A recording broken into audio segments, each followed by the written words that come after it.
I spend a lot of time in places filled with the smell of disinfectant, but I can't smell it anymore. I've gotten used to it. My senses are fading. I can hardly taste food. Everything feels tasteless.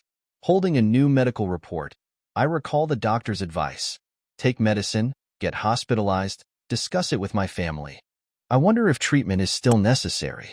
Feeling tired, I put the report into my bag, which is already filled with old reports and empty medicine boxes.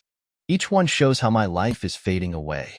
Maybe when I suddenly pass away, people will know who I was through these reports. As night falls, I feel like a small floating plant in the vast world. After hesitating, I call the only contact in my phone. He answers, asks who it is. I stay silent. He realizes it's me and starts mocking me for leaving and now calling. He says that even without me, he's nothing, and I should have thought about that when I left. He keeps talking, but I hang up and turn off my phone. I don't know what I want, but I think he's getting married. My chest hurts, making it hard to breathe. Back home, I take off my mask and hat, revealing a scarred face. He once walked past me without recognizing me. Those promises we made feel like a dream. I was too hopeful. In my small, damp basement room, I cover myself with a damp quilt. I will calmly face what comes next and hope there's no afterlife. Months later, during his wedding, he suddenly leaves and cancels the ceremony. Servants say he often talks to a small box, sometimes crying. A flood of memories hits me, and the pain in my chest almost makes me gasp. I open my eyes, feeling dizzy from alcohol. If I could speak, I'd probably complain about how foolish this all is. I've been working at 6th Division for years. I never thought I'd have to take on such a messy task. Is this even doable? Why don't those two people just talk to each other? They spend their lives in misunderstandings. If they just spoke, would there be so many problems? Even if they talked, what would change? One loves the other but treats him poorly. The other never stands up for himself. Maybe it's hopeless. I tell my system that I don't think this world is worth the effort. The system says it's not up to me and asks me to complete the task properly. I'm annoyed by the confusing story and the lingering smell of alcohol and smoke in the car, making me feel sick. I clutch my chest, feeling uncomfortable. I remember being in a flashy room, the smell of smoke strong, people urging me to drink, and that man sitting there, smoking and indifferent. They kept pushing me to drink, and eventually, I ended up in the car with him. I try to communicate with my system. Suddenly, the person next to me lights a cigarette and calls my name, blowing smoke at me. The system warns me not to react, but it's hard. I try to hold back. After several tries, I finally manage not to confront him, but then the car gets hit by 2 other cars. Our car kept getting hit by other vehicles that showed no sign of stopping. It was obvious they wanted to force us off the road. Feeling nauseous from the alcohol I'd consumed earlier, the violent shaking made it worse. I accidentally bumped into Hua Yin, who pushed me away with disgust. Even in danger, he still looked down on me. In the original story, Hua Yin is a self-centered person who treats me like a toy, sometimes kind, other times harsh. My task is to change this tragic story, help him realize his true feelings, and find a happy ending together. The system notified me that the live broadcast was starting. I could see viewer comments but decided to focus on playing my role. Acting scared, I asked, "Young master, who are they?" He told me to shut up. Our car was forced to stop after crashing into a tree. Masked men pulled us out. I tried to run but ended up vomiting by a tree. One of the kidnappers even gave me tissues when I politely asked. They seemed confused by my behavior. They tied us up and took us away. Hua Yin was angry that I wasn't gagged like him. We were taken to a dusty room, and I started coughing uncontrollably due to my weak health. Seeing this, the kidnappers moved us to a cleaner place and untied me, thinking I wasn't a threat. I offered to untie Hua Yin so he could escape and get help, but the kidnappers returned with a metal pipe. They aimed to hurt him. Without thinking, I jumped in front of Hua Yin to shield him. The metal pipe came down hard, and I felt sharp pain as it struck me. Hua Yin called out my name in shock. Just like in the original story, I got hurt protecting him. At this moment, the birds are chirping loudly, and everything around me is too quiet. After the screams, Only the sound of birds flapping their wings fills the air, like the start of something new. Suddenly, I hear loud alarms in my head. The system is warning me that the main story is going off track. I ignore the warnings and look back, shocked. My injured leg is bleeding, and I see blood on my hand. It wasn't me who got hurt, but I feel worse than the victim. I want to help Hui Yin, but I don't know what to do. My hands are shaking, and I accidentally press his wound, making his pain even worse. I start crying and blaming myself for not protecting him. The system tells me to keep filming, but I don't understand why. It wants me to follow the original story, where I should take the hit for Hui Yin and stay in the hospital to grow closer to him. I get frustrated because the system is not letting me change anything. As I try to help Hui Yin, kidnappers grab me and drag me away. I keep trying to stop the bleeding, but they won't let me. Blood is pouring out, and I'm getting weaker. Hui Yin looks confused and upset as I struggle. The system keeps controlling everything, showing our sad situation to people watching the live broadcast. People in the chat are upset and confused about what's happening. I feel helpless but try to stay calm and follow my role. In the end, I use a steel rod to defend ourselves. Even though I get hurt, I protect Hui Yin. The system tries to make things worse, but I keep fighting to change the tragic ending. I hope to create a happier outcome for both of us despite all the challenges. I was sitting in the hospital, trying to understand what just happened. The system gave me some weird percentages about Hui Yan's feelings, but I ignored them. I had worked so hard, but it seemed like things were going worse than expected. The hallway was quiet, and I felt exhausted. My clothes were dirty, covered in blood and dust. I didn't even have time to clean my face or properly bandage my hands. I just sat there, looking at my reflection on the polished floor, feeling distant from everything. When Hui Yin came out of surgery, his leg was completely bandaged and suspended. I couldn't help but feel a strange satisfaction, though I quickly replaced it with a concerned look. I asked about Hui Yan's parents, even though I knew they wouldn't show up. The secretary was handling everything, and he was annoyed at me. He scolded me, saying I was just a worthless pet by Hui Yan's side, but I wasn't affected by his words. I looked him straight in the eye and reminded him that I had been with Hui Yin for 18 years, while he was just a secretary who didn't know anything. My words were calm, but they clearly stung him. He tried to argue back, but he couldn't win. I told him to prepare clothes and food for me, making sure he knew his place. While waiting, a woman named Zhuang Wanyun, Hui Yan's fiancée, showed up. She was calm and collected, taking care of Hui Yin and asking if I needed help. I politely refused, saying it was my responsibility to stay by Hui Yan's side. After checking on Hui Yin, she left, leaving behind a faint smell of perfume. The system and I both knew this was an old-fashioned love triangle. The story wasn't great, and the characters were predictable. As I sat there, I noticed a small recording device hidden in the flowers. I suddenly found everything much more amusing. I washed some strawberries and started eating them. They're easy to eat, don't get my hands dirty, and I don't have to spit out seeds. I noticed the food prepared by the secretary was nice, but the system warned me.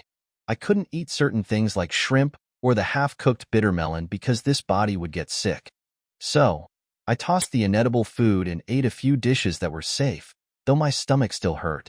The system asked what Hui Yin would eat since I threw away the food. I responded that I would cook something myself, and the system got worried, reminding me not to kill anyone. I ignored it.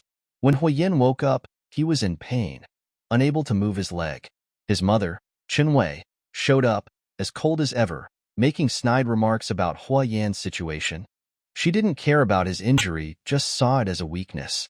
She also scolded me, reminding me that I was adopted only because I could be of use to Hui Yin. She never missed a chance to push me down. I played along, pretending to be guilty and remorseful, but deep down, I was frustrated with her manipulative ways. When she left, I saw my chance to act. I pretended to be desperate, ran to the balcony, and made a dramatic scene like I was about to jump, declaring how worthless I felt. Chaos erupted in the room as people tried to stop me. Wei didn't expect this reaction, but I knew it would get to her. They pulled me back from the edge, and I sat down, acting all pitiful and apologizing for causing trouble. I knew they wouldn't question me much after all the drama. Even the secretary seemed too shaken to be upset. Later, I started messing with Huayan. He ordered me to give him water, and instead, I poured it all over his face, pretending it was an accident. I didn't stop there. I used a plant stem to subtly choke him while pretending to clean him up. He struggled, gasping for air, but I knew I couldn't actually kill him. The system panicked, but I assured it I wasn't going that far. Eventually, Huayan was left with a neck brace, even more helpless. I offered him some cherries, taunting him since he couldn't eat them with his neck injury. He glared at me with rage, but all he could do was order me to leave. I smiled, taking more food for myself, and left him there, unable to do anything. I was enjoying myself, making sure Huayan understood what it felt like to be powerless. The system kept warning me about Huayan's heart index dropping, but I didn't care. After telling the person outside the door what he wanted to eat, Guyu began to accept the system's teachings. You know, he has never accepted a mission with a love line. As a #1 villain, love will only affect the speed at which he does things. Even though he seems to be serious now, the system remembers that in a certain world, he had this attitude towards his beloved wolfhound. In the final analysis, it is just like stroking the fur of a pet. If this wolfhound dares to bare its teeth at him, it should be careful of its bones. After all, there are so many wolfhounds in the world, so there is no shortage of this one. Before the mission, the system asked colleagues in different departments for a lot of relevant information, such as sweet stories, ancient stories, food, group pets, etc., and summarized and organized them into a PPT. At this moment, it opened a small classroom in Guyu's spiritual world and talked freely. Speaking requires skills.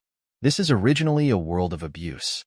The male protagonist has obvious male chauvinism. It is suggested that it is better to follow the strategy.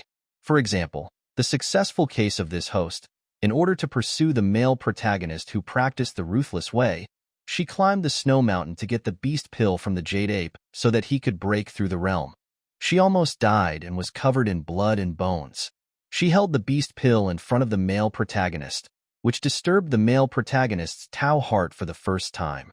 Although it was only 1%, a mosquito is still meat no matter how small it is. This is an important breakthrough. When you told me this, did you believe it yourself? A top villain, a villain system. They have been working together for thousands of years, so who doesn't know who?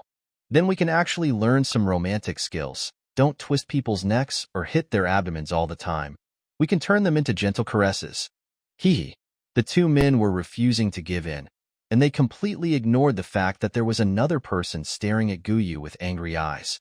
He stared at her for a long time without any response, and his eyes were almost dry. Huayan couldn't bring himself to call Guyu again. When the meal was brought in, this time it was Cantonese cuisine. Considering that Huayan also wanted to eat, Guyu also filled the table with food in a 4-layer wooden lunchbox. There were juicy soup dumplings, plump sea cucumbers and abalone sauce, fragrant boiled chicken, accompanied by a bowl of coconut milk bird's nest and a cup of osmanthus stew. The rich aroma instantly filled the ward. Especially since the windows were locked, there was no ventilation and the smell could escape. Huayan's Adam's apple rolled, and his stomach, which hadn't eaten for almost a day, made an awkward protest. But the people who were eating turned a deaf ear to him. Huayan thought, with so much food, his portion was still his. As a result, he just lay on the bed and watched Gu Yuxuan eat one plate after another without any intention of greeting him. After clearing the table, the other party, who had eaten and drunk his fill, said considerately, "I've tried them all. The young master prefers Sichuan cuisine. These are not suitable. Are you sick?" Huayan's upbringing did not allow him to say harsh words, but he was still very angry. Guyu forced a smile and said, "I understand. Master wants to eat what I cook. I don't want to eat it. That's fine too." Huayan was stunned for a moment. "Do you think I am very obedient? I am very dedicated," the system said sarcastically. Luckily, he is the male protagonist, so he won't starve to death easily. Until the evening, Guyu finished his meal again, but he asked someone to buy food, so he did not continue to ask Huayan's opinion after the time came. Guyu walked into the kitchen. The facilities in the VIP ward are complete. Not to mention that this is a private hospital invested by the Hua family, so Hua Yan's place will only be the best. Seeing Guyu suddenly become so virtuous, cooking quietly and leaving a normal back to Hua Yan, not only was the system speechless for a moment, but the anger in Hua Yan's heart also dissipated strangely. The system took a look. Very good, 15.8%. This man is sick. I am now transferring cooking experience to the host. No need. I didn't wash any pots, pans, or utensils. I cut off the roots of the vegetables, rinsed them with water, and started to chop them casually. I threw the rice into the casserole and threw all the other things in. The seasoning depended on the degree of my shaking hands. Hua Yin couldn't see clearly. He could only see Gu Yu's busy back and felt disappointed for a moment. Gu Yu's mission was to take care of him. On countless nights when he came back from business talks, he could always drink a mouthful of hot hangover soup. Drinking too much alcohol will cause stomach problems, he always advised. He had a strong taste, so he always asked Gu Yu to eat with him. Even if he didn't like it, he would finish it. He was a very obedient little pet.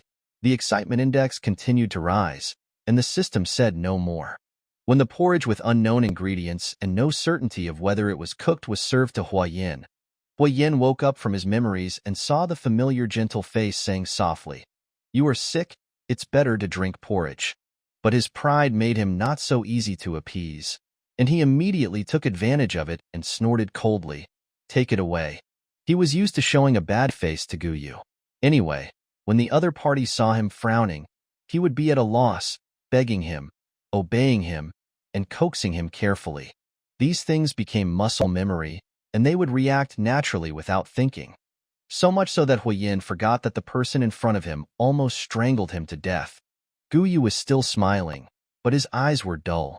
If Hua Yin had the good fortune to have seen Gu Yu's previous mission reports, he would have known that the angrier this man was, the brighter his expression became. Probably because she hadn't been tortured by the bad man during this period, and had eaten a few good meals, her sickly face had a little more color, and her temperament also changed silently with the change of her inner soul. Under the familiar, gentle, and respectful appearance, there was a cold and dangerous aura, luring the enemy deep into her, and then crushing her mercilessly. "It won't taste good if it's cold, young master. Don't be impulsive." Gu Yu stirred the porridge, and the porcelain spoon knocked against the porcelain bowl, making a crisp sound. "It seems that I have to feed you. I said I don't want to eat it, and you are worthy of serving me this? I told you not to always learn the methods of those servants, always embarrassing me." Hua Yin frowned and looked at her. He probably recovered and spoke fluently. Some people are just mean. They want the other party to treat them as their master and serve them, but they also require that the other party be dignified and not embarrass them. The boiling hot porridge was stuffed into Hua Yan's mouth while it was opening and closing. The half-cooked minced meat had a strong and disgusting fishy smell, and the rice soup was burnt and bitter. The precious young master had never eaten anything so disgusting, but his neck was tied up and he couldn't move, and the remaining strength was gone because of Gu Yu's tossing and turning. The bed was slightly raised so that he wouldn't choke to death on the porridge, but his upper body was pressed down, and the porridge stuffed into his mouth. One mouthful after another made his mouth and esophagus overwhelmed. Cough, cough, cough. The tissue gently wiped his mouth. "Eat slowly. You didn't eat when I told you to before, and now you're in such a hurry. You're confusing right and wrong." Gu Yu did not give Hua Yin a chance to speak, and stuffed food into his mouth like a piglet, but in his heart he chuckled and shouted to the system, "Take a good photo for me and increase my popularity." "Master, do you like it? I made it especially for you. It is said that meat is most nutritious only when it is fully cooked. You must get well soon." His words and actions were almost two distinct halves. On the surface, he was still the submissive Gu Yu. The young man in the camera moves gently and speaks earnestly. His watery eyes stare straight at Hua Yin, as if they are about to become real. The person being fed stares back with a slight frown, stunned and forgetting to swallow.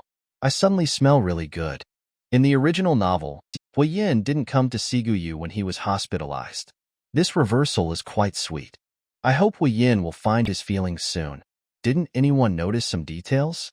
Hua Yin is a little shy. When Gu Yu wiped him with water before, His neck and ears turned red. Now he won't even drink his porridge when he stares at her. Haha, it's better to be lame. This man has legs and is so affectionate. It's better to be without them and lock him up. It's bad luck. He should be fed chili sauce. Doesn't he like spicy food and force people to eat? Eat more now. Guyu silently watched these speeches. Do you think it is like boiling a frog in warm water? His hands kept moving, but Huayin couldn't stand it anymore. His empty stomach was stimulated, and he felt nauseous both mentally and physically. Garbage. Trash can. Please beg me. Guyu chuckled and let the other party be embarrassed. When he found Huayin was heading in his direction, he slapped him without hesitation, knocking his head off. Spit over there. Stay away from me. Unfortunately, it didn't hurt much when hitting someone with a hand wrapped in gauze, but the impact on Huayin was still huge. He wanted to hold someone accountable, but couldn't help vomiting. Although it was a live broadcast, there were certain requirements for how to shoot it. The system was too familiar with Guyu's personality and could always accurately judge his movements. At this moment, the camera was pulled away, and it looked like Huayin was avoiding Guyu's touch, and he didn't even take in what Guyu said. Guyu called the person outside the door again. The young master has a stomachache and vomited. He needs to be cleaned up. The bodyguard was sent by Chun Wei. He didn't know much about the relationship between Guyu and Huayin, so he didn't ask Guyu why he didn't deal with it himself. Seeing that the person in front of him was weak and thin, he naturally didn't think there was any threat or that anything could happen, so he immediately went to call someone to deal with it. Huayin had never felt so embarrassed before. When the hospital nurses came, he was so ashamed and angry that he struggled awkwardly, but that would only make things worse. Give me a sedative, master. You are quite emotional, and this is not conducive to healing. Guyu suddenly spoke, remaining calm in the face of Huayin's almost murderous gaze. The doctor seemed to have been pardoned and agreed. Yes, the legs and neck cannot be injured again. Guyu is someone close to Huayin. If Huayin can't speak, then he can naturally listen to him. Mr. Hua, who was as sharp as a knife and cold as snow in the business world, was pressed on the slaughter table like a lamb to be slaughtered. Everyone saw his embarrassment. Facing those eyes that were somewhat disgusted and mocking, he felt depressed. Before the tranquilizer took effect, he fainted first, which made it easier for the people around him to take action. Host, it is only 5.3% now. I suggest you don't play with fire. Why don't you suggest me not to play with garbage? Ah, what's wrong? Is it more serious? Zhuang Wanyun stood at the door with a surprised look on her face. She picked up the fruit with flowers in it, and thank you, Miss Zhuang. Eating more fruits is really good for your health. Guyu took the fruit basket and put the things in order for her. It can be said that Zhuang Wanyun is an impeccable candidate for a fiancé. She has a good family background and a high level of education. She is the head of some of the Zhuang family's subsidiaries and hotel chains. Maybe the Zhuang family has no plans to let her do anything. As long as their daughter has a good marriage, it will be enough. The industries they gave her are all the lowest rate ones that are facing elimination. But Zhuang Wanyun worked hard and managed them back to life. When her family arranged a marriage for her, they were afraid that she would not agree. Unexpectedly, the other party not only agreed, but also balanced work and life very well. She often went in and out of the Hua's building. Everyone knew that she was the future president's wife. What's wrong with Yin? Zhuang Wanyun seemed to be unable to smell the sour smell in the air at all, and asked Guyu very politely. Maybe I didn't cook the porridge well, which caused the disease, and the young master doesn't like to drink porridge, but it's not good for a sick person to eat too much. It would be great if Miss Zhuang was here. She must do better than me. Guyu lowered his head and rubbed his injured palm intentionally or unintentionally, and his tone was actually a little lonely. Zhuang Wanyun never had those high and mighty airs. No one in the Hua family disliked her. At this moment, she also comforted Guyu. Your hand is injured. Some things are indeed inconvenient, and it is inevitable that there will be omissions. You should take good care of it. Why are you the only one taking care of it? I heard from Secretary Xiang that Auntie came yesterday, but she didn't keep anyone? If Guyu had not discovered the secret in the fruit basket, he might not have thought there was anything wrong with Zhuang Wanyun's words, but now listening to it, there is always a sense of ulterior motive. Some things are hard for others to figure out. Miss Shuang also knows the young master. He is not used to having strangers. As for the lady, it may be that I have been in the Hua family for a long time, so she trusts me more. Guyu paid attention to Zhuang Wanyun's expression while speaking and brought up a topic. Zhuang Wanyun went to wash the fruit and responded from the kitchen. That's right. You have been in the Hua family for a long time. Haven't you thought about leaving? I took the bait. I have no parents, and I don't have any other skills, so it's fine like this. Zhuang Wanyun came out with a fruit plate and ate a blueberry herself. You are still young and have a long way to go. Your aunt is such a kind person. Maybe she has been helping you all these years. She spoke tactfully, as if she was afraid of hurting the self-esteem of the person in front of her who was being trampled upon. According to the original novel, Zhuang Wanyun, who always lived up to her name, discovered the relationship between Guyu and Hua Yin. She didn't expect that her fiancé had such a lover. She almost went crazy. She maintained her superficial tenderness and began to target Guyu behind his back. She created misunderstandings between the two many times and finally got Guyu kicked out of the house. She was a vicious female supporting role with a thin personality. Thank you, Miss Shuang. Guyu smiled. Zhuang Wanyun pushed the fruit plate over and said, let's eat together. And tell me about Ayin. Anything is fine. You know I'm quite busy, and I can't help but be careless about some things. I'm really derelict in my duty. Hua Yin had woken up a long time ago. He was so angry that the doctor didn't give him much sedative. His head felt like it was being stabbed with needles, so he just listened to the other person talking in a daze. Unfortunately, he seemed to be in a nightmare and couldn't open his eyes. I have no idea what's wrong with Guyu that he dares to treat him like this. When he recovers, I will teach this guy a lesson and let him know who he is working for. He has nothing and relies entirely on his charity, so how dare he bite his master? He wanted to hear what the other person had to say, but he found that Guyu knew all of his little habits and shared them with Zhuang Wanyun without reservation, which made Hua Yin want to call him a fool. The young master doesn't like to eat fruit, but as long as he peels and cuts it, he will still eat it. He is busy with work and doesn't want to bother, so this won't delay him, but it's best if each one has just a small bite. Zhuang Wanyun wrote down everything, and suddenly she changed the subject. You must be terrified by what happened this time. Why did you take that road? The surveillance cameras were broken, and we have been checking for so long but still can't find any trace of him. Guyu looked confused, his hands, which were rubbed raw from swinging the shovel, folded in front of his stomach. How could this happen? But at that time, they didn't leave for long, so they shouldn't have run far. They should have been well prepared, and there was no trace at all, Zhuang Wanyun sighed. But no matter who it was, they would have been exposed eventually, right? I feel lucky that they didn't take your lives. Unable to wait for Hua Yin to wake up, Zhuang Wanyun could only leave with regret. She was still smiling warmly as she walked down the corridor, but when the car door closed, her kindness suddenly withdrew, so quickly that one wondered if they were two different people. She turned the rose gold diamond watch on her left hand, thinking, is it because the weather is too hot? The flowers are going bad easily? The driver thought he was asking him and answered seriously. Maybe the quality of the flowers is not good. Do you want to change shops, miss? Ah, no need. Zhuang Wanyun came back to her senses. Maybe my disabled fiancé doesn't like my flowers. After all, he doesn't like me either. How hard should I work to make him like me? This time the driver didn't dare to talk and silently watched the road conditions. I always have good intentions. Why don't you appreciate it? Zhuang Wanyun flipped through the notes on her phone, which were all what Guyu had just told her. She read for a long time and finally exited the interface.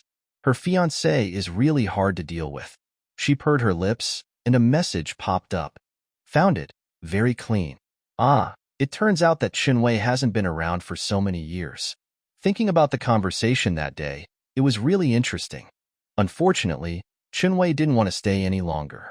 Follow the previous steps. Click send. She made another call. Customize a wheelchair and a pair of crutches for me according to Hua Yan's height.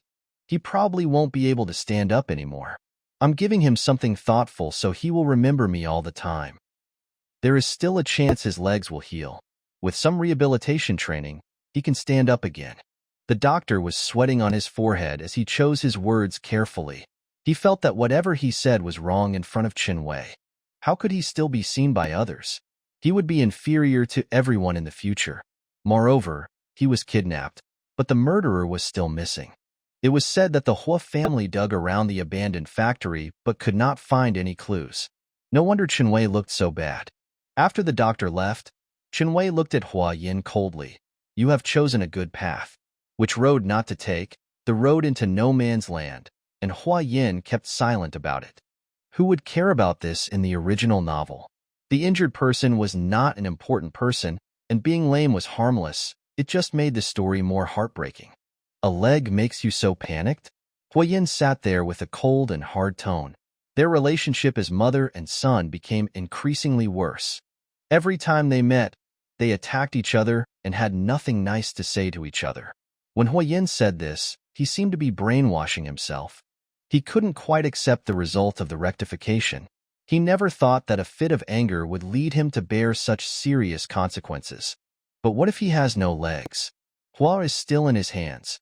He is the only child, right? As long as he is alive, who can take him away? I panic? I don't know who is panicking. Qinwei did not avoid Guyu.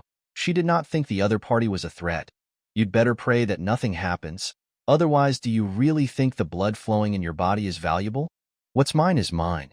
The Hua company has been in my hands for so many years, I don't need you to teach me what to do. Hua Yin replied. Qinwei smiled. How can it be yours? Is Hua Jingheng dead or no longer in charge? How many times have I told you not to be so childish? You are not a child. You have been lying in bed for so long. Has he ever come to see you? Oh, he sent his secretary to see if you were dead. Wouldn't you be very touched? There were no calls or messages, and it seemed like nothing had happened. Hua Yin was hit in the sore spot. He couldn't get out of bed. He could only point his finger at Qinwei and said sternly, You can leave now. Get out. Did I say anything I shouldn't have said? You should be thankful that you crawled out of my belly, otherwise you would be nothing. Qinwei suddenly glanced at Guyu and took back the words that were on her lips. She never spoke in a hurry. Even the most vicious words could be said as if they were greetings. I will get the best doctor for you. You can have some peace and quiet during this time and think about what you should do. After Qinwei left, Hua Yin finally got the strength to grab the fruit basket beside him and threw it hard. With a bang, the ground was covered with soft and fragrant juice. Guyu stepped on one of the flowers and crushed it hard, breaking someone's ear. It's not good to be angry, young master. Guyu just took a step forward and a glass was smashed at his feet. It's not good to throw things, especially at me. The noble and arrogant young master, who in the original novel remained calm even when faced with a catastrophe, now has a layer of filter on his exterior that is cracking inch by inch, revealing his true inner self that is like a mad dog, crazy and ridiculous. Are you in a good mood because of me now? You were the one who should have been beaten at that time. It was all your fault. Hua Yin couldn't help but think of the scene at that time. In addition to the severe pain, there was Gu Yu's anxious and sincere face. When people are hurt and have nowhere to vent, they will always show their fangs to the person closest to them, tearing them apart. They always think that the other person will never leave them, so they are fearless. In particular, he regarded Gu Yu as a vassal and refused to admit that it was his inexplicable temper that day that caused all this. He picked up the cup holder on the bedside table and pointed it at Gu Yu's head. Before he could get mad, his hand was clamped. Let go. How dare you? I told you not to do that to me. Why didn't you listen? He pulled off the hanging bottle neatly and wrapped up all the mad dog's paws. The gauze on his hands had been removed long ago. The scabs made his palms rough. A slap left an obvious handprint. What should I do if I get a leg injury? Miss Shuang has sent you a wheelchair and crutches tailor-made for you. I believe you will like them, young master. How can his legs still have a chance to heal? It's unrealistic. It took so long to heal even though the bones were broken. The original body was completely ruined by what happened, but there was a turn for the better with the male protagonist. Guyu was not very happy. He pinched the male protagonist's chin and whispered, Miss Shuang cares about the young master very much. Let go. The face was still the same, but the strength was so great. Hua Yan's eyes were full of madness. After hearing Gu Yu's words, he almost completely lost his mind, not to mention that he was slapped by Gu Yu. This was the second time Gu Yu hit him, and he was thinking strangely, why is this time more painful than the first time? Hua Yan turned his head and his face was full of shock, as if it was written. You hit me again? Do you really dare to hit me hard? Be good, okay, master? Gu Yu spoke to Hua Yan in the same tone he used to talk to a wolfhound. But after all, he was a domineering CEO. How could he give in so easily? He bit Gu Yu's hand, almost biting off the other's finger. Gu Yu felt pain, but there was no pain on his face. Instead, he smiled and followed the other's movements and pushed his hand up heavily. Hua Yan's head collided with the wooden bedside table, and he opened his mouth in pain. But Gu Yu had no intention of letting him go. He rolled up Hua Yan's hospital gown and tied it around his hand, then went straight into Hua Yan's mouth, stirring up trouble. You have such sharp teeth and a sharp tongue, you should pluck them out one by one, and then cut off your tongue. You have such a nice face. At least you can see it more if you become a mute. Hua Yan was frightened by his words and tried his best to retreat back. But Gu Yu would never let him go. With his other hand, he grabbed Hua Yan's bound hands and dragged him off the bed. Hua Yan's hospital gown was soaked, and he fell onto the smooth and cold tiles. He couldn't close his mouth for a while. His eyes were full of tears, and his saliva flowed uncontrollably like clear water. Gu Yu took out disinfectant wipes and kept wiping his hands, one after another, until the skin on his hands turned red, and some scabs broke, staining the non-woven fabric red. Since you don't want to sit in a wheelchair, please crawl. Gu Yu lowered his eyes. His long eyelashes cast a shadow under his eyes. The red skin after the intense exercise made him look a bit charming, which was actually very good-looking. Hua Yan didn't know how things turned out like this today. He wanted to stand up as usual, grab Gu Yu's neck, and force him to kneel down at his feet and beg for mercy. However, no matter how hard he tried, he could feel very little from his broken leg. He was like a sheep with its neck broken by a wolf, twitching uselessly on the ground. Once upon a time, he was the wolf with sharp teeth and sharp tongue. Crawl, young master. Didn't the doctor say you can stand up? Then stand up and show me. Gu Yu seemed to be encouraging, but Hua Yan heard it as undisguised sarcasm. Gu Yu, you are crazy. You will pay the price. You are just. Young master-s confident? The warm breath fell on Hua Yan's forehead, causing him to avoid it subconsciously, but his bound hands fell into a warm embrace. The boy half knelt down, like a devout Buddhist, put his hands together, wrapped his hands in it, and led them to his heart. This line is too disgusting. The host has the overall situation in mind. The male protagonist's heart index was shaky. Gu Yu tried to keep him under the guidance of the system. Although he was calm in his heart, he looked affectionate on the surface. The wound on his finger was still bleeding, wetting Hua Yan's hand. The young master bit me so hard, but I felt pain in my heart when I saw that the young master couldn't move. Gu Yu moved closer and spoke softly, fearing that he would scare the person in front of him. Besides me, who else stayed with the young master? Could it be that the young master was waiting for Miss Shuang? The wheelchair and crutches she gave him are really good. The system gave a prompter, but the host was not expecting it to be so affectionate and unrepentant. He then looked at Gu Yu's readings. Very good. The heartbeat index was a big 0. This guy is playing tricks on me. I hit the young master. Does it hurt? You need to calm down. It's not good to hurt your leg again. The doctor said it can be healed, so the young master will definitely be healed. Gu Yu's eyes were full of pity again. At this moment, he overlapped with the person in Hua Yan's memory again. Me? You said it's for my own good? Perhaps it was because Gu Yu changed his expression too quickly, or the past memories were too deep, and the fight just now was too absurd. Hua Yan was in a trance for a while. Gu Yu untied Hua Yan's hands, rubbed his red wrists, and asked softly, Does it hurt? I was too anxious. Young master doesn't know that I have nightmares every night now. Thinking of what happened that day, I almost lost young master. I hope you are fine. He sighed deeply. Being too excited is not good for recovery, and what if the young master always likes to move around and hurts his legs and neck? It's not good to give him too much tranquilizer. I just want the young master to calm down. If someone else were to have such a fight and say the same thing at the end, Huiyin would not believe a word of it and would kill the other person without mercy. But the one in front of him was Guyu, who had been with him for 18 years, who had seen his loneliness and pain, who would never leave him and could only live without him. He showed all his thorns to Guyu, but he wanted to hug her, craving for the warmth that would never leave him. Guyu would never lie to him, would she? No one else was as tolerant of him as he was. Qin Wei's love is essentially to exploit him, treating him as a useful chess piece to control at will. Hua Jingheng never took him seriously, and the father and son met very rarely. Zhuang Wanyun coveted his status and position, and this was a marriage for show, without any feelings. He seemed to have everything and nothing at the same time.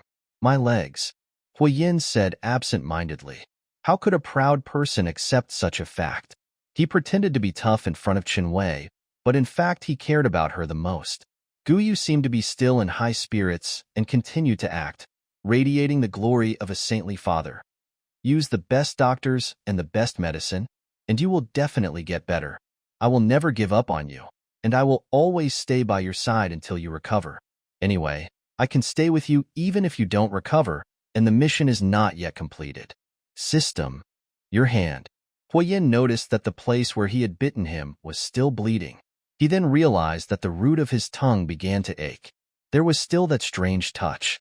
There was a faint smell of hand sanitizer in his mouth, which was the trace left by Guyu. His heart was in a mess, and it was hard to describe the pain. Huiyin is a contradiction. He rejects Guyu but longs for her. He always tells himself to be calm and rational, but he always shows his worst side to Guyu, and he wants to rub her bones and blood into his own body. It's nothing without the young master's leg pain. Guyu seems to be getting better and better, and he can say anything he wants. The relationship between the two people was strangely restored, and it was even better than before. Some things turned into a hazy and ambiguous veil, gently circling between the people, but it was this elusive and distant relationship that caused the person, whose self-esteem had been shattered during this period, to become shaky and increasingly confused. Huiyin's mood was messed up by Guyu. After many days of torture, his former toughness gradually wore away, although he was not very normal in the past. Let's go to the hospital to complete the discharge procedures. Guyu picked up the medicine box on the bedside table and bandaged himself. His technique was skillful, which was not a flaw. Huiyin often hit him with things or pushed him, so he became a doctor after a long illness. He has stayed in the hospital for long enough. If he continues to stay there, the stock market will probably continue to fall. Besides, Huiyin is not an ordinary person. He has a professional family doctor at home who can take care of everything. The reason he stays here is purely because Guyu's teasing has aggravated his condition. The wheelchair that Zhuang Wanyun brought was indeed suitable. Secretary Xiang, who pushed the wheelchair in, was puzzled when he saw the mess on the floor and the boss in disheveled clothes sitting on the floor.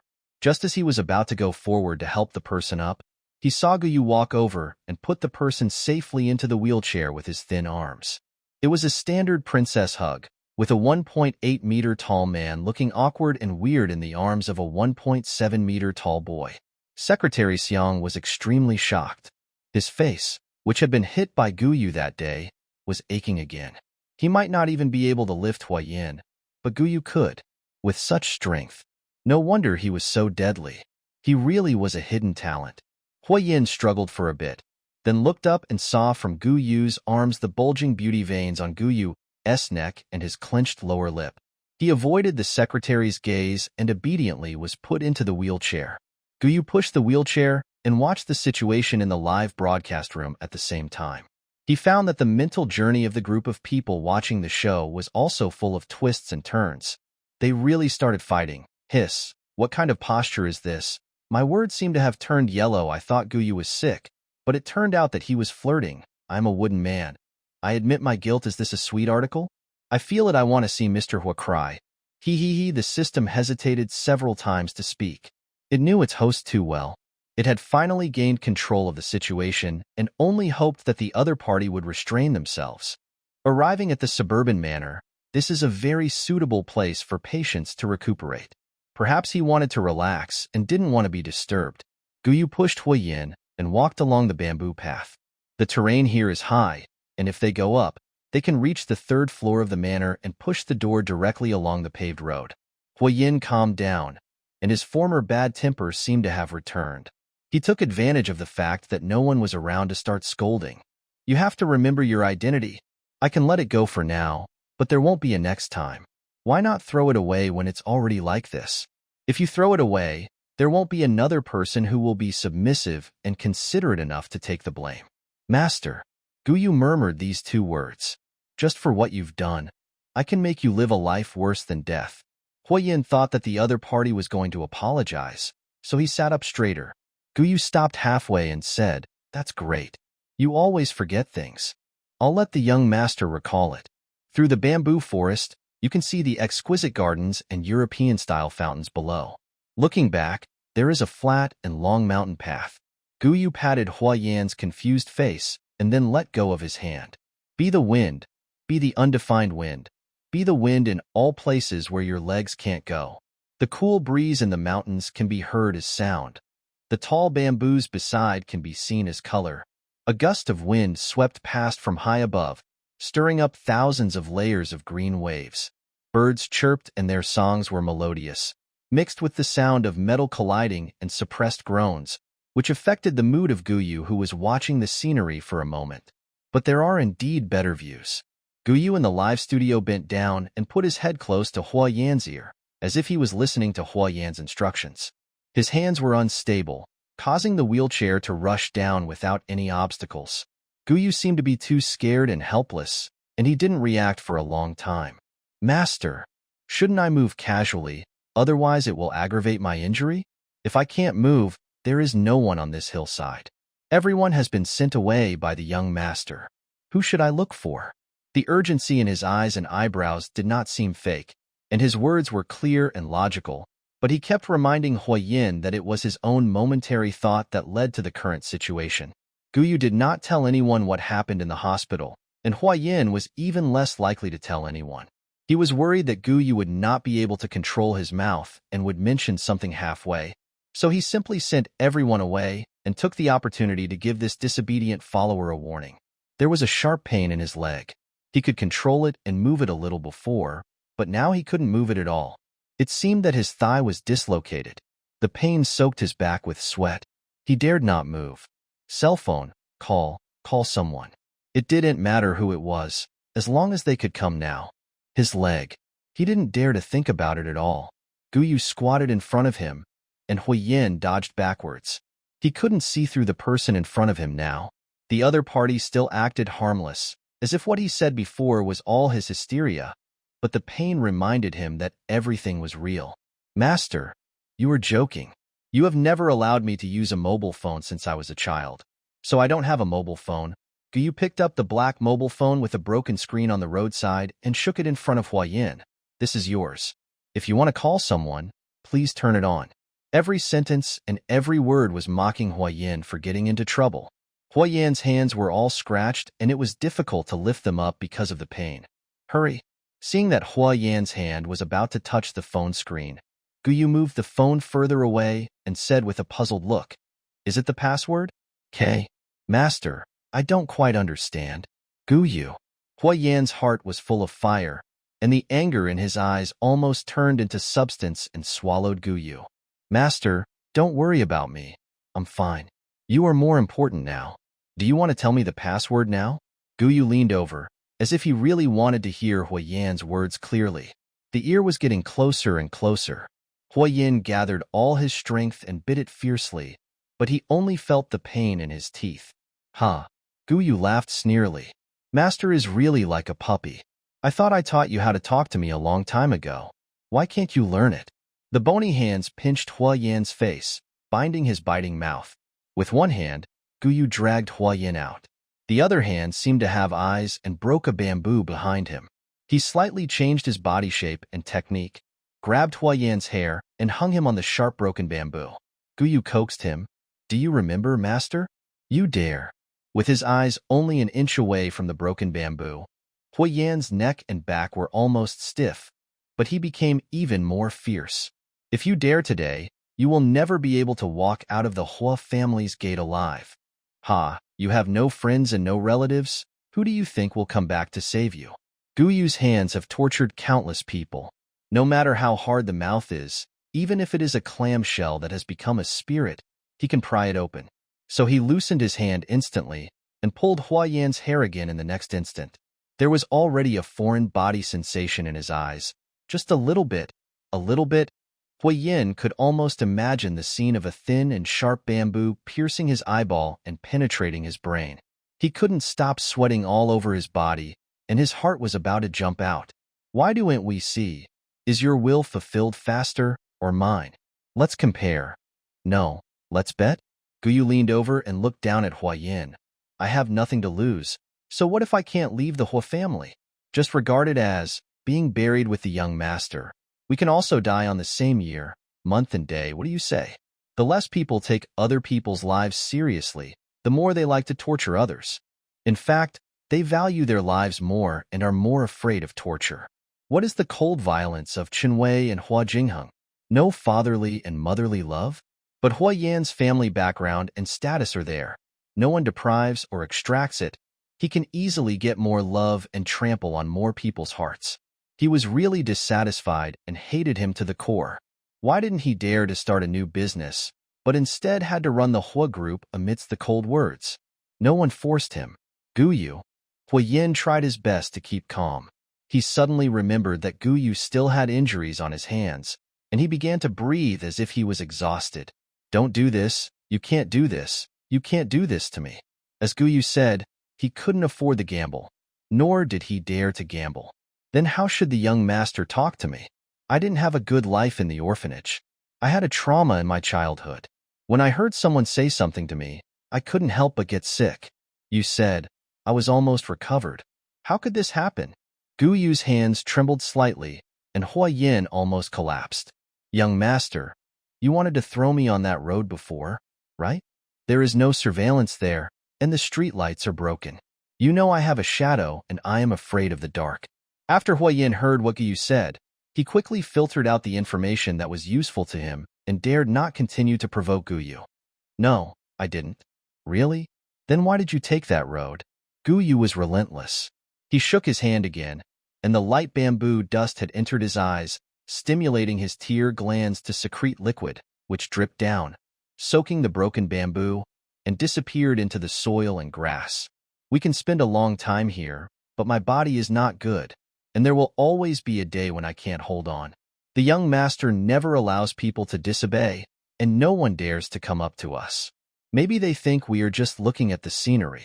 Guyu began to describe a horrible scene to Hua Yan. Guyu, Guyu. Hua Yan closed his eyes, as if he was bearing humiliation. Yes, I shouldn't. Then what? Please, let me down. As he wished, he was thrown aside, and his heart finally settled down. But immediately, Hua Yan heard a call from the bottom of the mountain. Master, are you up there? Dr. Qian is here, master. The other party seemed afraid to speak too loudly, for fear of offending Hua Yan. Hua Yan almost jumped up, but the pain and exhaustion from escaping death made it difficult for him to launch any effective attack. Look at my memory. I forgot to make an appointment for the rehabilitation doctor for the young master today. Luckily they remembered, and now they came to see me, right? The male protagonist, Hua Yan, has a heartbeat value of 0.15%. Host, please be careful with your words and actions. This is a complete red flag. Moreover, such operations make the system's workload enormous. If someone without thousands of years of work experience were to take over, the system would have collapsed by now. Seeing that Hua Yan only had his mouth to attack effectively, Guyu did not approach him in such a way as to seek abuse. Instead, he lifted up the wheelchair, held the person in his arms, and said with a half-smile, Young master will only bite when he is anxious. The scars from last time are still aching. Just wait. Hua Yan almost wanted to eat him alive. But the pain keeps reminding me that I said I would pull out young master's teeth, but I have been hesitating until today. Guyu slightly adjusted Hua Yan's hair, as if cleaning up the crime scene. Angry, wild dogs always like to bite people. It will be fine after a while. Guyu soothed the system. The system was almost speechless. I asked you to learn romantic skills, not tricks to force a confession. This mission is different. If you do this, will the male protagonist really fall in love with you? Why not? Don't you know why the heartbeat index always leaves a trace? That's because he cherishes himself. Obsession is like a thorn in the flesh. It can never be eradicated. It roams the dark night, and as I grow older, my memory becomes blurred, and I become more and more self-complete, which makes me look extremely beautiful. But in the final analysis, if it was really good, how could the original body live such a miserable life? All the sinking and entanglement were based on Hui Yan's one thought, that is, he felt that there were still people who were sincere to him and that he was still worthy of being loved. He was looking for the value of being loved in his original body, not thinking how important this person who produced warmth was, because his life is never short of people who give him warmth. The person who walked up noticed the dust on Hui Yan's body and the blood on his hands, looked at the boss with a gloomy face, and then looked at the shy and timid Guyu. Guyu seemed to have found a way out. The mountain road is rugged and a bit difficult. The visitors said they understood and took the initiative to close the page, not touching the boss's embarrassment, so as not to be angered. After all, they were normal people before, and suddenly sitting in a wheelchair, they were not allowed to be in a good mood, so it was inevitable that they were not used to it. Yeah, I also felt that it was bumpy when I walked up, and it needs to be repaired. I'll contact someone in a while. Guyu pushed the person towards the destination. Huiyin remained silent all the way. As soon as he entered the door, he suddenly ordered in a cold voice, "Take Guyu away." The hospital was not his territory. It was closed off, and no one was guarding the mountain trails, which gave Guyu the opportunity to succeed. Now that he has entered his place, everyone is his people. Can Guyu still make a big fuss? The people following behind and the servants who came to greet them were all stunned. What was going on? Wasn't everything fine just now? The servants in the manor had originally been working here, and they did not overlap with those in the villa where Huiyin lived. Few people came to live here, and they were the ones who took care of it. When they heard that Huiyin was coming here to recuperate, they quickly prepared all the furniture and supplies to make it suitable for him to move in. In other words, they did not know Huiyin's temper very well, and did not understand some of the relationships very well. Following behind were Huiyin's bodyguards. After hearing what happened, they stepped forward and stood on both sides of Guyu. Guyu was not at all flustered and straightened Huiyin's collar. "Master, what kind of joke are you playing? If I'm not here, who will take care of you?" "Oh, Guyu, don't think you are irreplaceable." Huiyin suddenly gained the courage to resist after experiencing life and death. "I don't need you." "Really?" Guyu looked to the side, and then looked in front of him. "Is it them, or them?" "Indeed, the young master must think that everyone wants to take care of you. After all, this is a good opportunity to reach the sky in one step."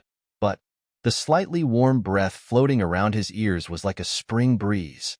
The boy's fingers were cold, as weak as he looked. "Master, who do you intend to let see your broken leg? It's deformed and embarrassing, inconvenient and clumsy." "It's my honor to serve you, master. Isn't that what everyone will say? And what about after you leave? Get out of here."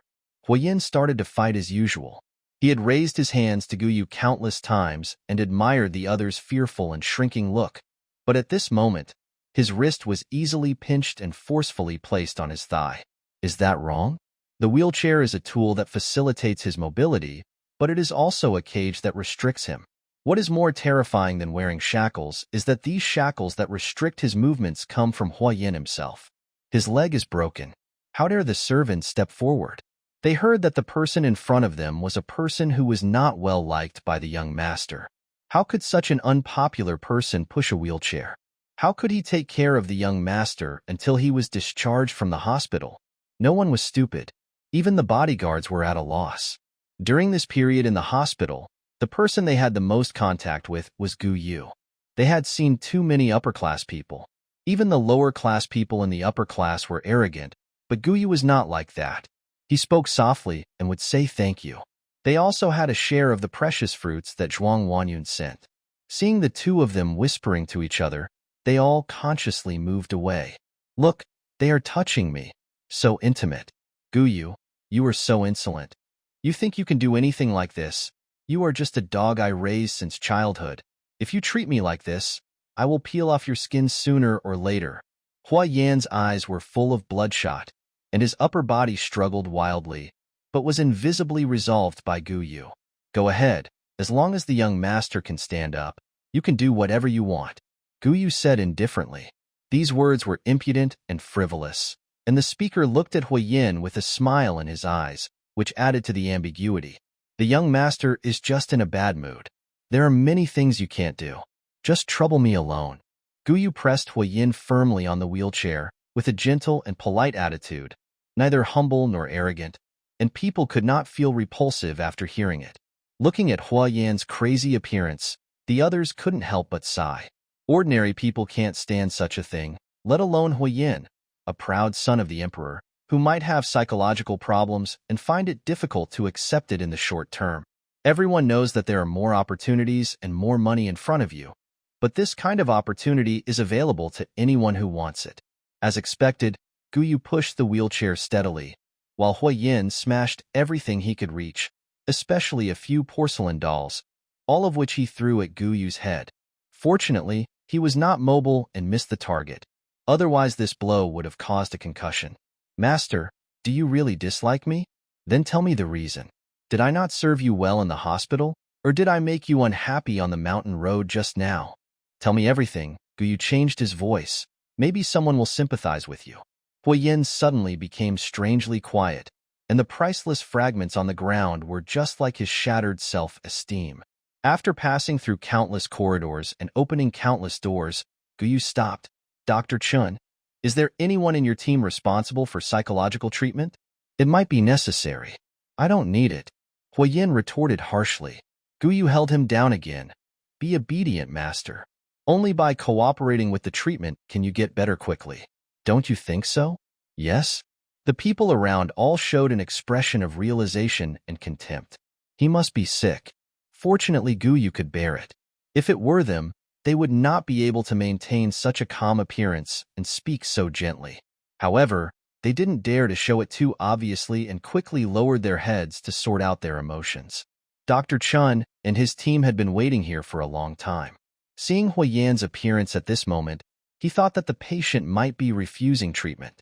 After all, such things are not uncommon, and it is understandable to avoid reality after being hurt. After hearing what Gu Yu said, he said tactfully, please rest assured, we will do our best to help Mr. Hua recover. That's great, if I really won't be able to let it go in my life. Gu Yu slowly squatted down beside Hua Yan, held one of Hua Yan's hands and patted it gently, as if to comfort him.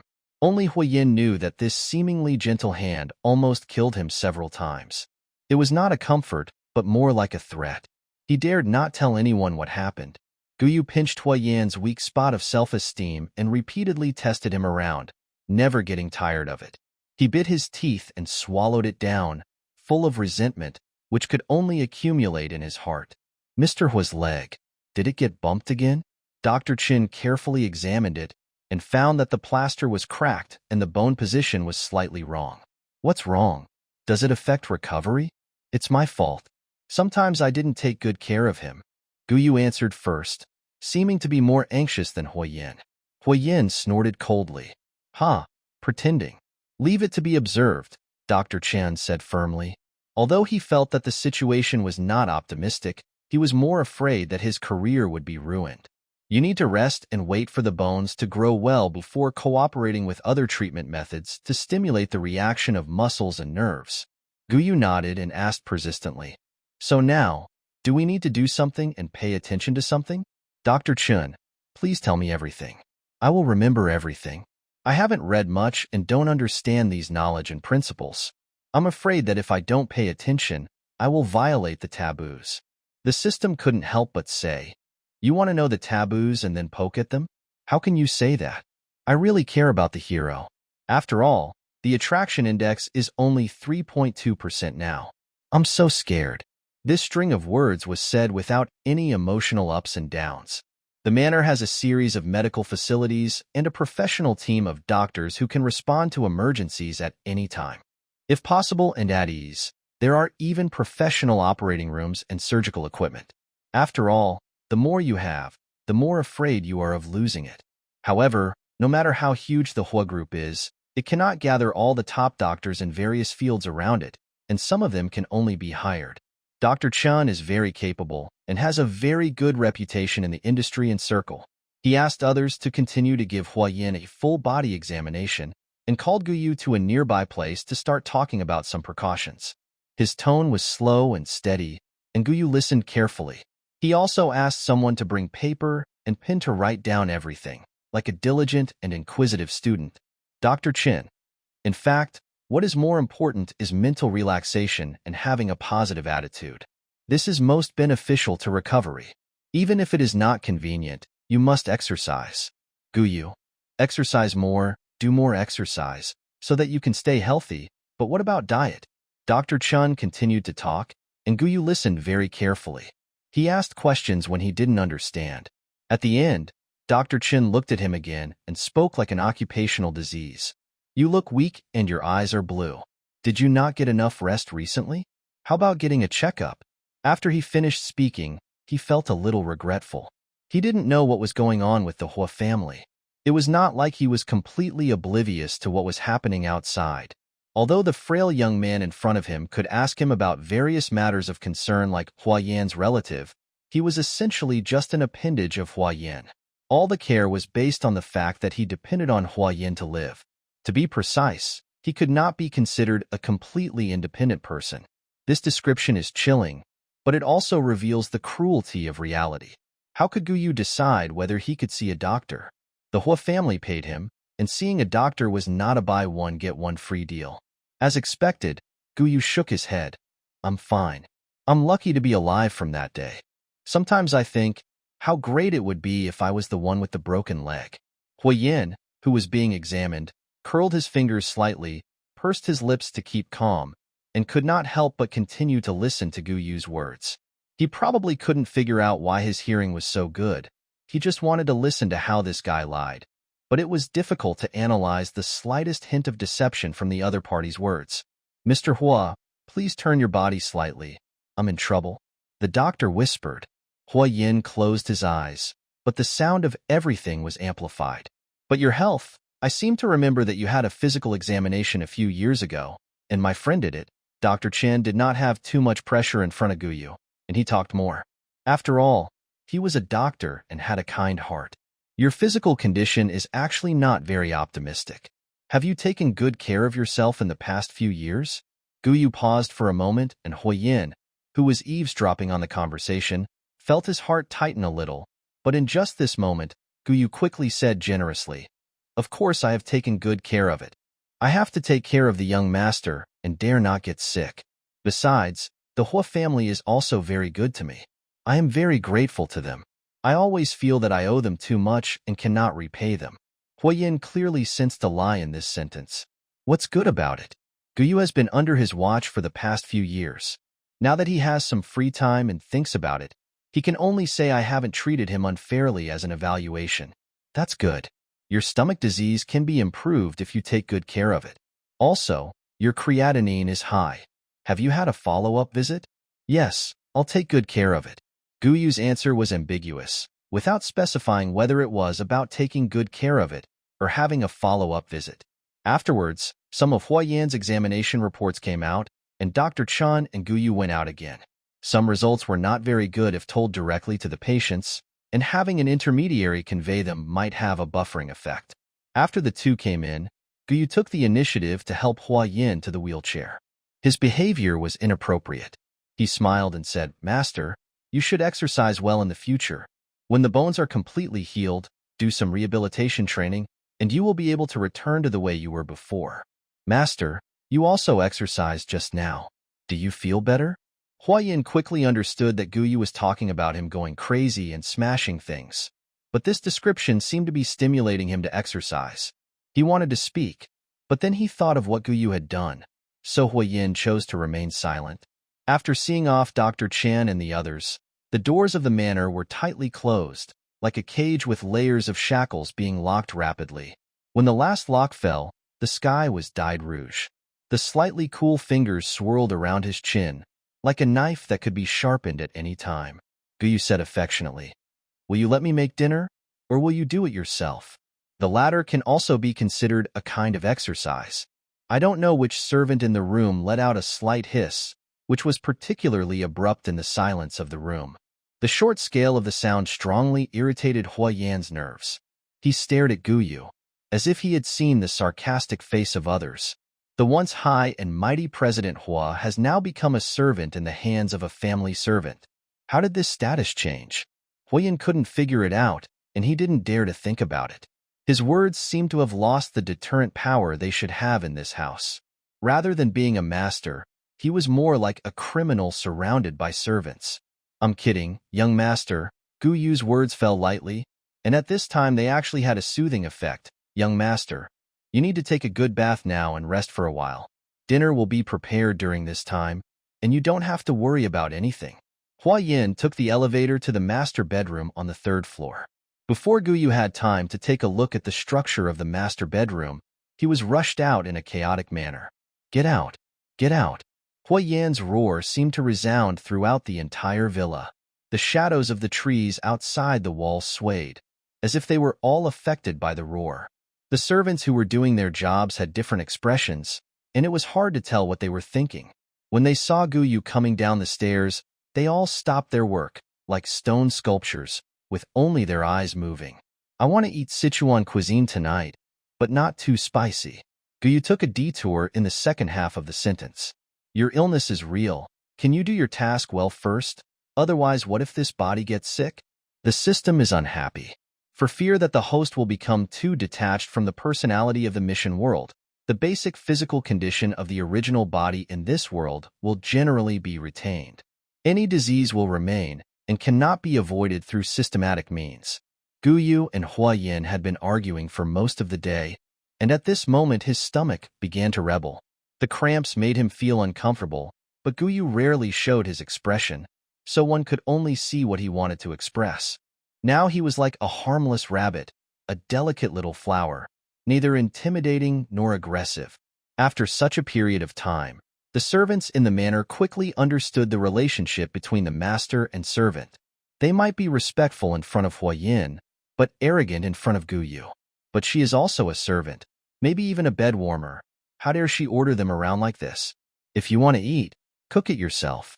You didn't tell the young master that you would cook it just now, so why are you asking us to do it? We are all busy. You think you are the master just by pushing the wheelchair a few times. We can't afford to serve you like this. What dignity does a little thing have? This kind of thing is seen a lot in the circle. It is probably because of the friendship of youth. Now they are not tired of each other. When a better-looking and gentler one appears, he will be replaced sooner or later. Otherwise, why should a waste who wants ability but has no ability be kept? Bang! The metal candlestick on the wall was smashed at the feet of the speaker. The white wax broke and shattered, the wooden floor was dented a little, and the instigator stood on it from a distance, tilting his head awkwardly. Sorry, I'm not in good health and I don't have a good aim. If you do it again, I will definitely hit you on the head. Guyu pulled down another candlestick. You know, these are fixed on the wall. It takes certain steps to remove them. At this moment, he pulled them down abruptly and threw them out with a smile like throwing a sandbag.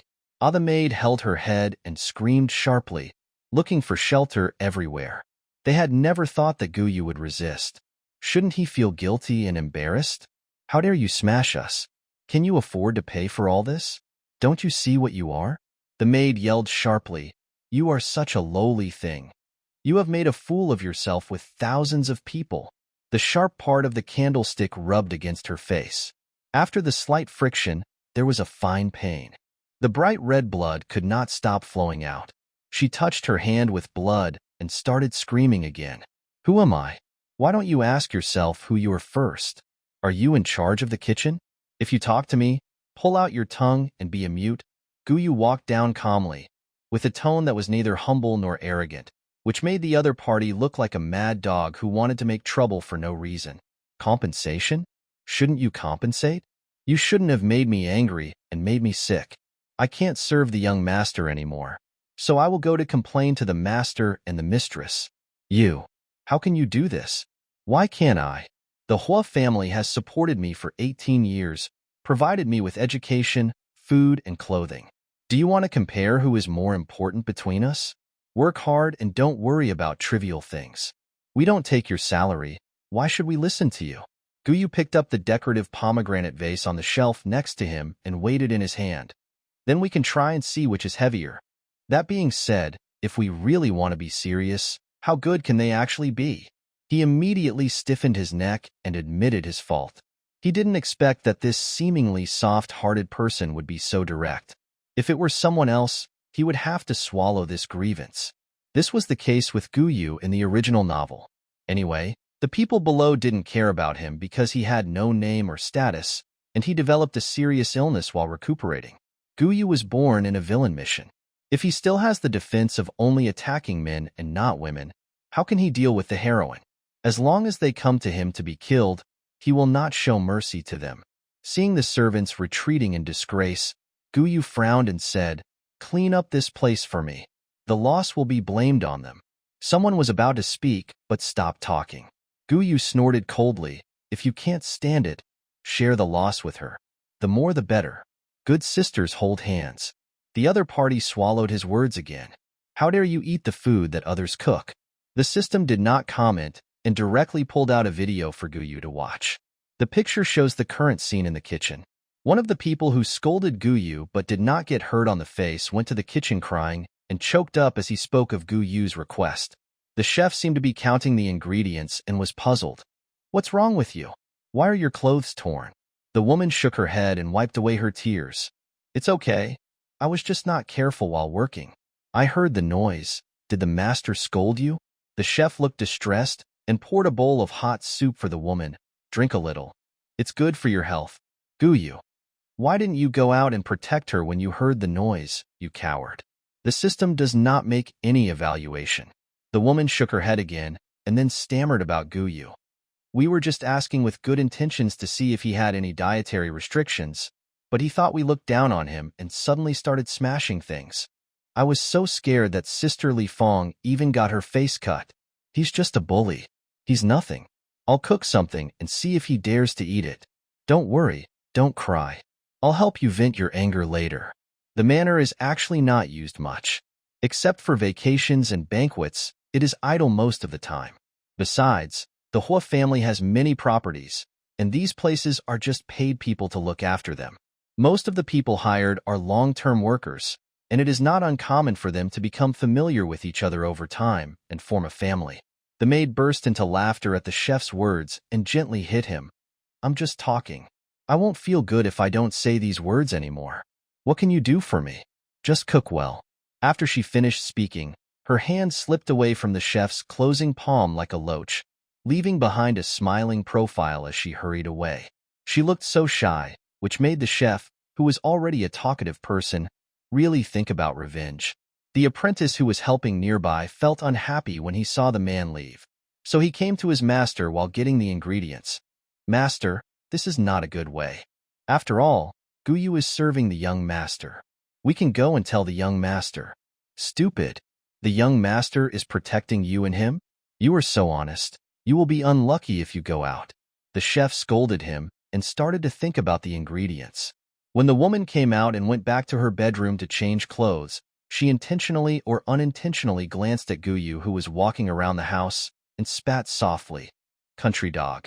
We all work for the Hua family, but we don't sympathize with me and do everything myself. It's bad enough that I get beaten and scolded by Hua Yin and don't get paid, but I also created a contempt chain. Do you think it's fun?" Guyu asked the system in a soliloquy. "This is also a human behavior, host. Living in a prosperous manor for a long time. Even though he was just a maintainer hired by the manor owner, he gradually integrated into the manor over time and regarded himself as a part of the manor that should not be violated. When the food was served, Guyu sat at the host's seat at the long table, waiting for the other party to serve the dishes. There were about 20 dishes, all of which looked very fancy, showing the chef's superb skills. From here to here, they are spicy chicken nuggets, mapo tofu, fish-flavored pork shreds, boiled pork slices, pepper and spicy tripe slices. They are all very spicy. Guyu interrupted the chef's enthusiastic introduction. It's not like he didn't know him. Even if he didn't understand, there was a system. Besides, He was a little impatient when he saw the other party's face. The chef smiled and said calmly, "Sichuan cuisine is spicy, fresh, and fragrant, with rich flavors. I have learned this specifically. What I mean is that it's normal that you are ignorant and don't know, but I am a professional." Guyu tapped the tabletop rhythmically with his right fingers, not even picking up the chopsticks handed to him by others. He nodded in agreement. "Okay, then, bring me a small plate of each." The dishes are far away, so it is normal to ask others to help you pick up the dishes, but asking everyone to pick up a small plate seems artificial. The chef looked down on Guyu while helping him to load the dishes. But when he handed over the dishes one by one, he found that Guyu had a small cart in his hand. All the small dishes were put into the cart, neatly arranged. "I'm relieved that you have learned it. The young master likes this. He has been in the hospital for a long time, and his taste is light. Now it's time to change his taste." Guyu arranged the small plates and loaded the rice under the chef's dull and shocked eyes. "I said before that the taste should be lighter. I don't think it looks like that, but you said you have learned it, so I don't want to teach you how to cook." The chef immediately held Guyu's cart. Guyu tried to pull his hand, but couldn't move it, so he opened the dishes one by one. Guyu smiled kindly. "I'm not afraid of being tired. I'll do the food delivery. The young master doesn't like others to enter his room. But I think these dishes actually have." "You didn't do it?" Guyu's smile suddenly subsided, and suddenly he looked a little fierce. "I have given clear instructions." Let go of the chef's trembling hand, and Guyu pushed the cart into the elevator under the others' pleading eyes. Every time the red display screen representing the floor changed, the chef's heart sank until there was a ding sound, accompanied by the elevator door opening, the cart rolling, and the door opening and closing. The chef's strength was completely drained, and he sat on the ground with a pale face. "It's over," he muttered to himself. The maid who was complaining to him in the kitchen did not expect this to happen. She heard the door upstairs open and broke the tray in her hand. This sound suddenly woke up the chef, who stood up like an angry lion. "It's all your fault, you woman. What does it have to do with me?" The woman danced to avoid the chef's hand. "If it weren't for you, how could this happen? Go and admit your mistake to the young master. You bewitched me. You're talking nonsense." The others dodged quickly, looked at each other, seemed to understand something, and did not want to get involved. When they saw the two men fighting, no one tried to stop them. The whole table of dishes became weapons for attacking each other. The ground was covered with red oil, spicy smell, and a mess. Before Guyu did anything, they started to fight each other. It was another door that opened and closed. Guyu did not enter the master bedroom. Huiyin seemed angry and refused to open the door. He watched the chaotic and ridiculous scene downstairs in the video with cold eyes and admired it for a while before opening Huiyin's door at the reminder of the system. Guyu turned the door handle. "Master, I'm here to bring you food. Open the door." The click of the lock was like a clapper in the alley at night, rubbing people's nerves. People were fighting below, and people were calling above. At this moment, the noise covered everything upstairs, giving Guyu great freedom. "Master, why don't you open the door? It's past dinner time. You have to eat." Although the door was soundproof, Guyu's voice was like a ghost, penetrating the thick door and walls and accurately entering Huiyan's ears, torturing his now fragile nerves. The bathroom was filled with steam, and the mirror was frosted. He didn't want to open the door, nor did he want to care, but the sound of the door lock turning became louder and louder, as if it was right next to his ear. Huiyin suddenly realized that this door might not be able to stop Guyu at all. "Master, I want to come in. I'm coming in right now. Are you playing hide and seek with me?" Huiyin sat up from the fish tank, feeling inexplicably frightened. He wanted to go out immediately. Perhaps opening the door now would help him feel better. But he immediately suppressed the thought. Why should he be afraid of Guyu? He was just taking a bath. He was Guyu's master, and he had no need to be afraid. The water once again covered his chest, and Huiyin could hear his heartbeat like a drum. Bang pa there was a violent impact and shattering sound, accompanied by a woman's sharp scream. Pa ka, the metal fell on the tile with a deep and crisp sound. The wheels rolled on the ground, as if crushing Huiyin's spine bit by bit. "Master, I'm coming in. Where are you? Hide. I'm going to start looking for you." The fierce fighting sounds covered up the horrific lock-picking sounds. Everyone thought that Gu Yu had entered the room and was waiting for Hua Yin to pronounce the fate of the chef. Who could have imagined that the thin man was sticking close to the door, concentrating on picking the lock and destroying the expensive door lock, smashing things directly to the floor. Everything seemed to be calculated, and if there was any mistake, the result would not be what it is now. The master bedroom is very large, about 100 square meters, which includes a living room, study, cloakroom, toilet, and bathroom, as well as a large floor-to-ceiling balcony. The first few are designed for the convenience of the people living in the room, and the area is not too large. After all, there is a dedicated living room, study, and cloakroom on the same floor, which is more spacious and professional. Hua Yin had just moved in, so he didn't have many things. The internal structure was visible at a glance, and all the lights were on. Gu Yu heard the sound of water, but he pushed the cart around the house as if he couldn't hear it. Where is it? Why can't I see it? You can't not eat. I made your favorite food for you today. The chef told me that he is a professional, and I'm sure you will like it. Hua Yin curled up in the bathtub, hardly daring to move. He could no longer tell whether the water on his body was steam or sweat. In particular, one of his legs could not touch the water, and the position of one foot on the rack was very awkward and dangerous. It took him a lot of effort to sit down, and it was impossible to stand up quickly. I heard the sound, "Master, I'm coming over." Hua Yin's heart was in his throat. The footsteps were getting closer. I opened the door. The sound seems to be right next to my ear. The door was opened and the other party sighed. "So you are not in the cloakroom?" Hua Yin let out a long sigh. The system silently watched Gu Yu play, finding the angle to broadcast live. Gu Yu's face was flawless. After not being tortured by Hua Yin, he looked energetic and his complexion improved. In particular, Gu Yu's ability to control his expression was first-rate. Although the current scene was gloomy and terrifying, with his innocent and pure smile, and the lively music matched by the system, it seemed quite sweet. Young couple playing hide and seek. It's killing me. Hua Yin definitely didn't want Gu Yu to see his embarrassed appearance. He has self-respect. Sorry. I hid in the quilt and peeked in silence. Why do I feel that Gu Yu is actually quite scary now? Hua Yin listened to Gu Yu's footsteps fading away and began to try to stand up. But just as he moved, the bathroom door was suddenly opened, and Gu Yu's eager smile came through the mist, staring straight at Hua Yin. "You are here, master. I found you." At that moment, Hua Yin's heart almost stopped beating. Gu Yu closed the door. According to the management agreement of the Fast Travel Bureau, the internet cleaning action is now advocated. Restricted content cannot be viewed and must be recorded or played by means of coding or masking. The moment Gu Yu closed the door, the audience could no longer see the scene inside and could only listen to the sound of the empty camera. The family members in the live broadcast room were all excited. "Is there anything I can't watch? I can pay for it. This is why I like to read ancient Chinese. It's exciting." The system followed Gu Yu's gaze and watched the show, thinking silently, there is nothing to pay for, but it just doesn't want to violate the rules. "I prepared dinner for the young master. Why didn't you say anything after being called for so long?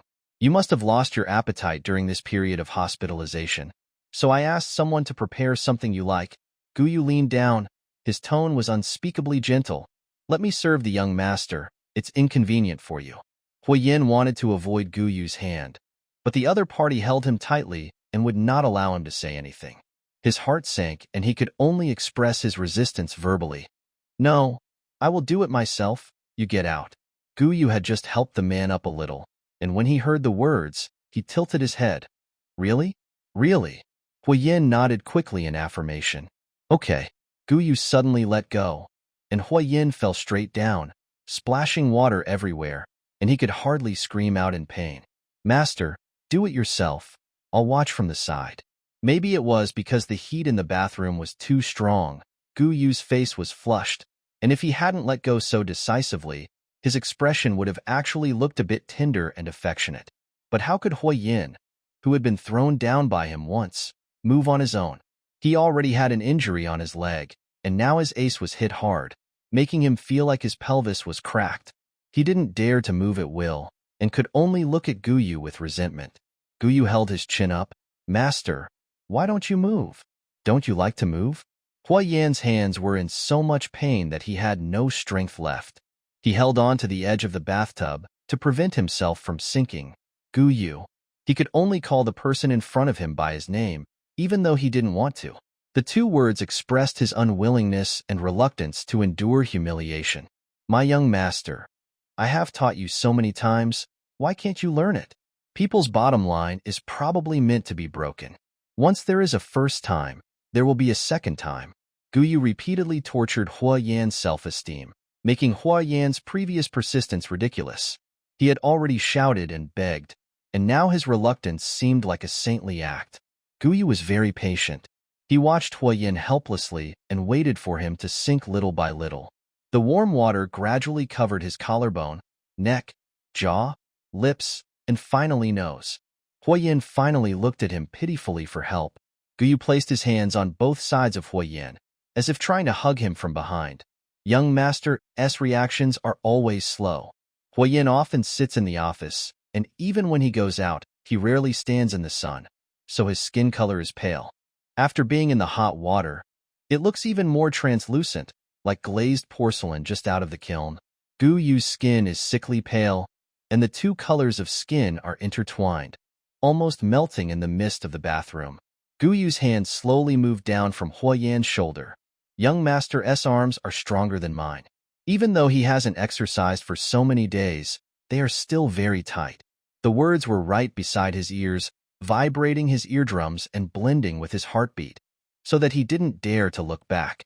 Gu Yu, let me get up, Hua Yan ordered. Of course, he thought his tone was an order, but it deflated as soon as he opened his mouth, like a puppy whimpering.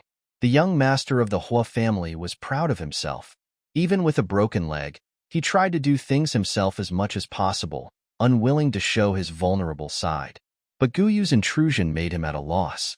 He knew that the person behind him might be a lunatic, but he indulged in this intimate contact for a short time, ridiculously. His face was suddenly turned, and what came into view was a slightly reddish face with a slightly pointed chin. Gu Yu's face had no flesh because it had not been well taken care of. Hua Yan couldn't help but think of Dr. Chin's words and many past events. The hand hanging in the water was raised hesitantly, as if he wanted to touch the face of the person in front of him. But the submissive face in front of him suddenly smiled, and a fox-like cunning appeared in his almond-shaped eyes. Young Master should remember this lesson. Then he pressed his face with one hand and his shoulder with the other, and with a smile in his eyes, he sank him down, pulled him up, and sank him down again, repeatedly. The whole bathroom was filled with Hua Yan's heart-wrenching coughs, and Gu Yu never got tired of it. I know it's inconvenient for the young master to be alone, so I came here to help him wash well. Gu Yu always had a smile on his face, as if he was doing something very ordinary. Gu Yu, Gu Yu. Hua Yan could only helplessly call out this name. The other person's voice penetrated the chaos, enveloping him like water, and then penetrated every pore and went deep into his heart. Master, don't always reject me. I will be sad. We grew up together. We are the closest and best people, right? In the bathroom where no one can see, the sound of water is continuous and muffled, which is very charming and makes people imagine endlessly. Hua Yan was driven insane by Gu Yu, and he kept mumbling in confusion. Gu Yu, I beg you, please, please. The sound of water stopped, and the large bath towel was torn off and wrapped around the person. Hua Yan's hand tightly grasped Gu Yu's collar and was unwilling to let go. In a daze, he heard the other party sigh. I am so happy, Master. Why is he so stubborn? I just like to hear some nice words. Why is it difficult for him? After all, they are the male protagonists. I am also the male protagonist. The system is speechless. Hua Yan was thrown on the bed. It took him a while to wake up from his daze. He found Gu Yu was heating up food for him. His back looked very serious and diligent. For a moment, Hua Yan had the illusion of returning to the past. He did not move, watching Gu Yu busy himself. The years were peaceful for a while. Everything in the bathroom seemed to have become a beautiful and terrifying dream, a colorful bubble that burst when the time came, as if it had never existed. Wake up and eat something. It's almost 8 o'clock. It's time to rest again. Master, rest more now, exercise more. so you can get better faster. He was not like the person who threw him into the bathtub and tortured him until he almost drowned, but it was just this little bit of tenderness. In the past, Guyu offered thousands of tenderness, but Hua Yin ignored it. Now, when Guyu showed a little bit through his fingers, Hua Yin rushed to it and held it up carefully. What do you want to eat? Hua Yin's voice was a little weak, but he seemed afraid to disturb the peace at the moment. After the extreme tension, Hua Yin felt relaxed for a long time. He had never felt so relaxed before and leaned lazily against the bed. Sichuan cuisine, you like it. So I asked someone to make something lighter to satisfy your craving first. Guyu answered every question now. This was a normal behavior, which was very good in Hua Yan's eyes. At this moment, Gu Yulian's smile looked sincere. Of course, as long as he wanted, his expression was real at any time. It was the most sincere interpretation and never perfunctory. When Hua Yin sat up, he took a bite of the food from the spoon that Guyu handed over, but he couldn't help spitting it out, staining Guyu's hands. Oh, so you were waiting for me here. If I had known that the young master disliked me so much, why would I have done this? Guyu changed his expression immediately. He was gentle as water in the last second and answered every question. At this moment, he shook off the dirt on his hands and wiped them clean on Hua Yan's precious silk bedding. His pair of round almond-shaped eyes showed that his expression did not change much, but in fact every inch of his muscles expressed his dissatisfaction. Hua Yin subconsciously reached out to grab Guyu's hand, but found nothing. It was probably because he had experienced too much during this period of time, and his mind was messed up by Guyu. At this moment, he came back to his senses from the near-death feeling of drowning. He breathed in the air greedily, and was also greedy for the warmth given by Guyu. Just like before, he was still being taken care of by the other party, and Guyu had him in her heart. People's minds begin to subconsciously comfort themselves and start to find excuses for all the unreasonable things. Just like Guyu in the original novel constantly brainwashed himself that Hua Yin was very pitiful, there was no one to talk to. Sometimes excessive behavior was nothing. The other party would find a doctor for him afterwards and would comfort him, touch his head, cheeks, and back, which was the warmth he could not ask for in the orphanage. I didn't. That's not what I meant. Seeing the peace that he had just gathered was shattered like this, Hua Yin couldn't even accept it. Guyu wiped the back of his hand vigorously with a wet tissue and dropped the bowl he was holding to the ground. What does that mean? The young master doesn't like me in the first place. He beat and scolded me on the way to the hospital.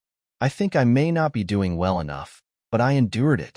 I asked others to prepare your favorite food to comfort you and serve you personally, but the young master is too precious and I can't afford him. After hearing this, the system couldn't help but sigh that Guyu was an expert at confusing right and wrong. It was obvious that he was the one doing bad things during this period of time, but even if Hua Yin scolded him, he was always subdued. Maybe Hua Yan's brain is not good now. He looked at Guyu for a long time without saying anything, so Guyu sneered and continued. Who am I doing this for? In the end, how many people look up to me? It's okay if others scold me. I don't care. The young master dislikes me. So what do you want me to do here? Just like your friends said, just give me away. I didn't think so, and I didn't mean it. Hua Yin came back to his senses and argued. His words were also a bit harsh. Except when he was dying, he couldn't bend down to be humble at other times, and his temper came up after a few words.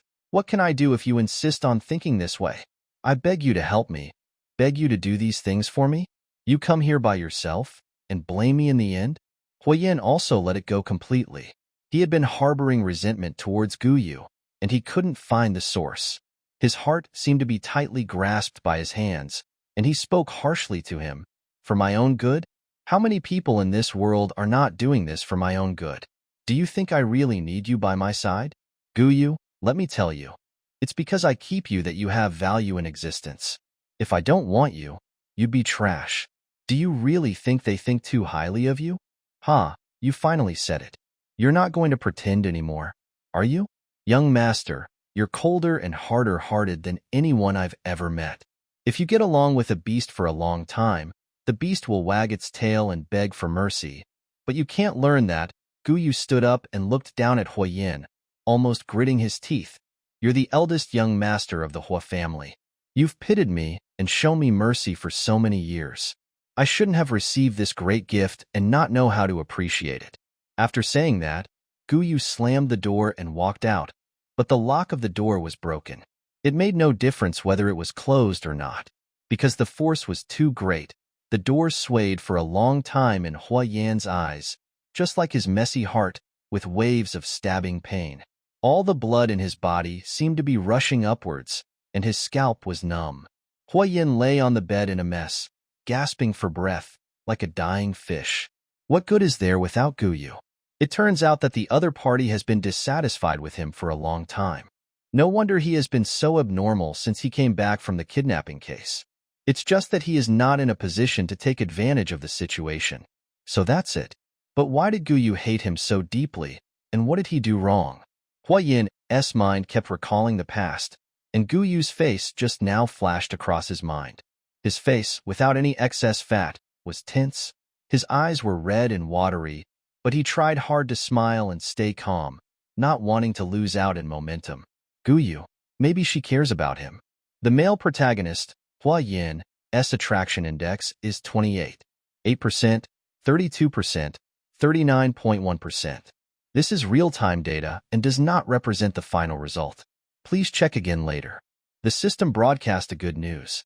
Guyu returned to the room on the second floor, closed the door and locked it, then lay on the soft big bed without saying a word. System. Host? Why is he really sad? He hurried to check the corresponding data and found that the attraction index was still a big duck egg, but the pleasure index was close to 90%. Pfft. Haha, do you think Hua Yan is stupid? Guyu couldn't help laughing and shaking in the quilt. If you give him 3 points of color, he will start a dyeing factory. He said that others are cheap, but he himself is the reincarnation of the contemporary memorial arch spirit. It's because the host has superb acting skills. Who can escape this? The system flattered in a bland way. Guyu propped himself up and sat up, smiling at the air. I have put the teaching materials you showed me into practice, right? I saw in the comments that the young couple is quarreling now. I am looking forward to the follow-up development. The host is just teasing the dog. The system said affirmatively. I increased my physical contact with Hua Yan. Is that not enough? If you mean the act of killing him, it scares me every time. A figure with an outline slowly emerged in the air, blending into the night in the dark room. Only after the eyes adjusted to the light could one see the graceful curve of the back, and it seemed that one could glimpse the explosive power of the muscles all the way down. Guyu put his head on the other's shoulder and laughed again. What are you afraid of? We have been working together for so many years, and we don't have this tacit understanding? You know my habits, just like now. The cold hand wrapped around the neck of the person in front of him. How I wish I could try to break this beautiful neck. What do you think? Can your system really feel suffocated? Being stared at by a pair of sea blue eyes, Guyu was not panicked at all, and could even continue to smile. A smile that was careless, cold, and indifferent. I'm just saying, after all, this is the body I exchanged for with so many points. How could I be willing to destroy it with my own hands? Your murderous intent is too strong. The male protagonist will be afraid of you and dare not love you. In fact, feelings are also a part of being a human being. Host, you always avoid this link. The system's voice was as warm as a good night, as clear as pearls and jade, and evoked a small feeling of fuzz standing up in Guyu's ears. Then he was kicked down by Guyu. Don't give me these big truths. You must have been a pedantic scholar and a poor teacher in your previous life. That's why you are so full of stinky ink and force people to drink it. Who wants to listen? I have seen your devilish methods before. Who is more noble between you and me? Guyu rolled his eyes lazily and fell into the soft quilt again, feeling the sinking feeling brought by money. The system was not annoyed after being scolded, and went back to the bed to massage Guyu's legs. A mission is a mission, and the host is not good at acting. How can you know the good and bad of it if you don't understand it? After working for so many years, isn't the group responsible for love between men and women the one with the highest performance and the best benefits? And so many people are looking forward to it. Doesn't the host want to understand the beauty of this? Being the protagonist is good, but the villain has to fight for himself, and his mind is full of making trouble. Unlike now when he can just lie down like this. Guyu changed the subject. The system also had a bad look on its face. Aren't we going to improve the hero's favorability today? Guyu turned over. Rub my neck. I'm so tired. You asked your colleagues for so many things. Why can't they understand? If this spine can't be hooked down in a short time, then use a hammer to hit it. If one time is not enough, try again. When it becomes soft, find a chance to break it hard. Huh. Why do you have to do everything yourself? I just need to show up at the right time. The more you want a quiet place to rest, the further away from the worldly affairs you want. The sound of bamboo leaves coming in the wind, the shadows of trees swaying on the walls, a moon with a bite taken out of it hanging in the center of the sky, infecting the earth and the houses with its glowing light. No one came to clean the room, so Huayin naturally didn't know how to clean it. He was still angry. After turning off the lights in the room, he lay on the bed in a daze, unable to fall asleep. He was so angry that he had a headache. He also didn't expect that Guyu would really leave without looking back. She hadn't come back yet at this time. After thinking about it, it was possible that she was hiding and crying alone. With Guyu's personality, she would be tough for a while, but would regret it afterwards. Thinking about the other person's crying appearance, Huayan's heart softened a little. He thought that if Guyu came over and talked to him nicely later, he would forgive him. As he thought about this, all 5 of his senses were magnified by the night.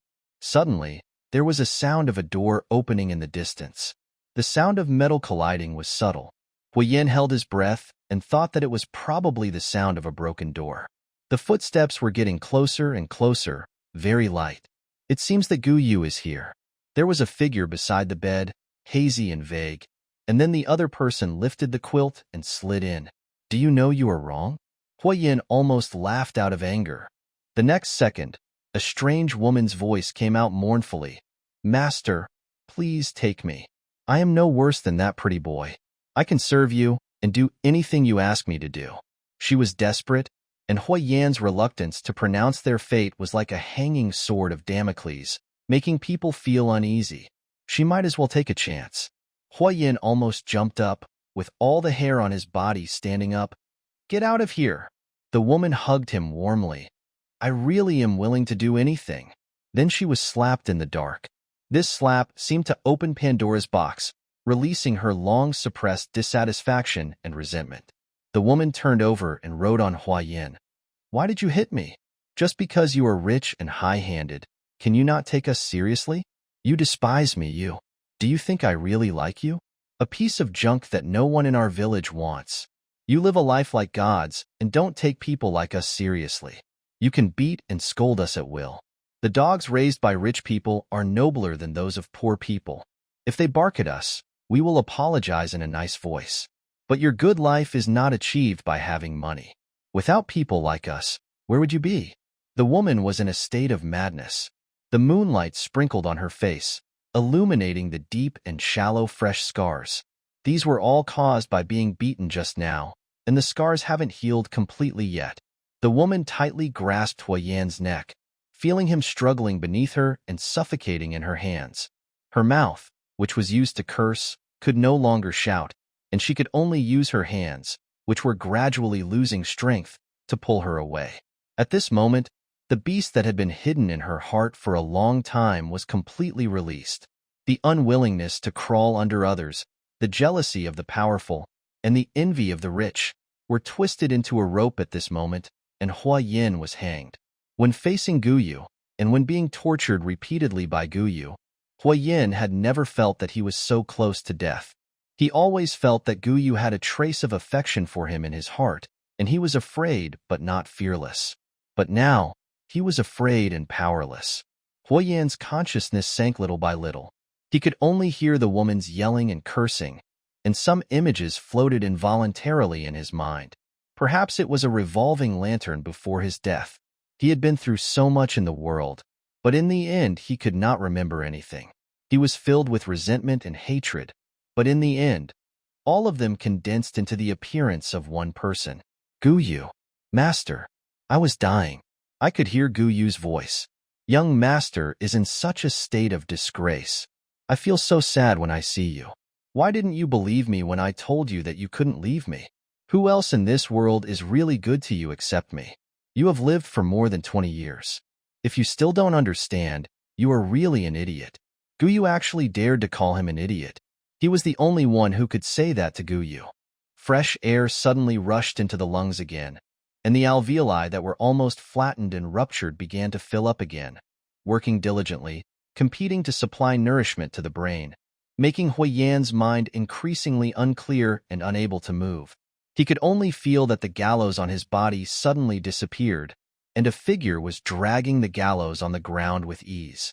The thin figure formed a sharp contrast with the gallows, but the latter could not hurt him at all. The bright moon sets in the west. The night is cold and the moonlight is like water, outlining the young man's thin waist, broad shoulders, and a profile with perfect curves as if carved by a knife or an axe. There is a hint of playfulness in his almond-shaped eyes, and his usual gentleness and submissiveness are completely thrown away. He is like a demon rampant in the night, and the slightest curl of his lips can stir people's heartstrings. The woman was dragged out by her hair, and her sharp screams woke up everyone in the house. Lights came on one after another, doors opened slowly one after another, and the servants popped their heads out, looking curiously towards the source of the sound. Guyu dragged the person through the corridor and into the elevator, just like any other secret passage he had walked through before, except that this time there was no smell of blood and it was not illegal. He pushed the woman out in front of everyone and rubbed his hand that was scratched by the woman. It turns out that this big manor has a group of jackals who are obsessed with climbing up. They are so bold that they even pried open the young master's door lock and smashed things in the room. You re-talking nonsense. The door was broken to begin with. It opened with a slight push.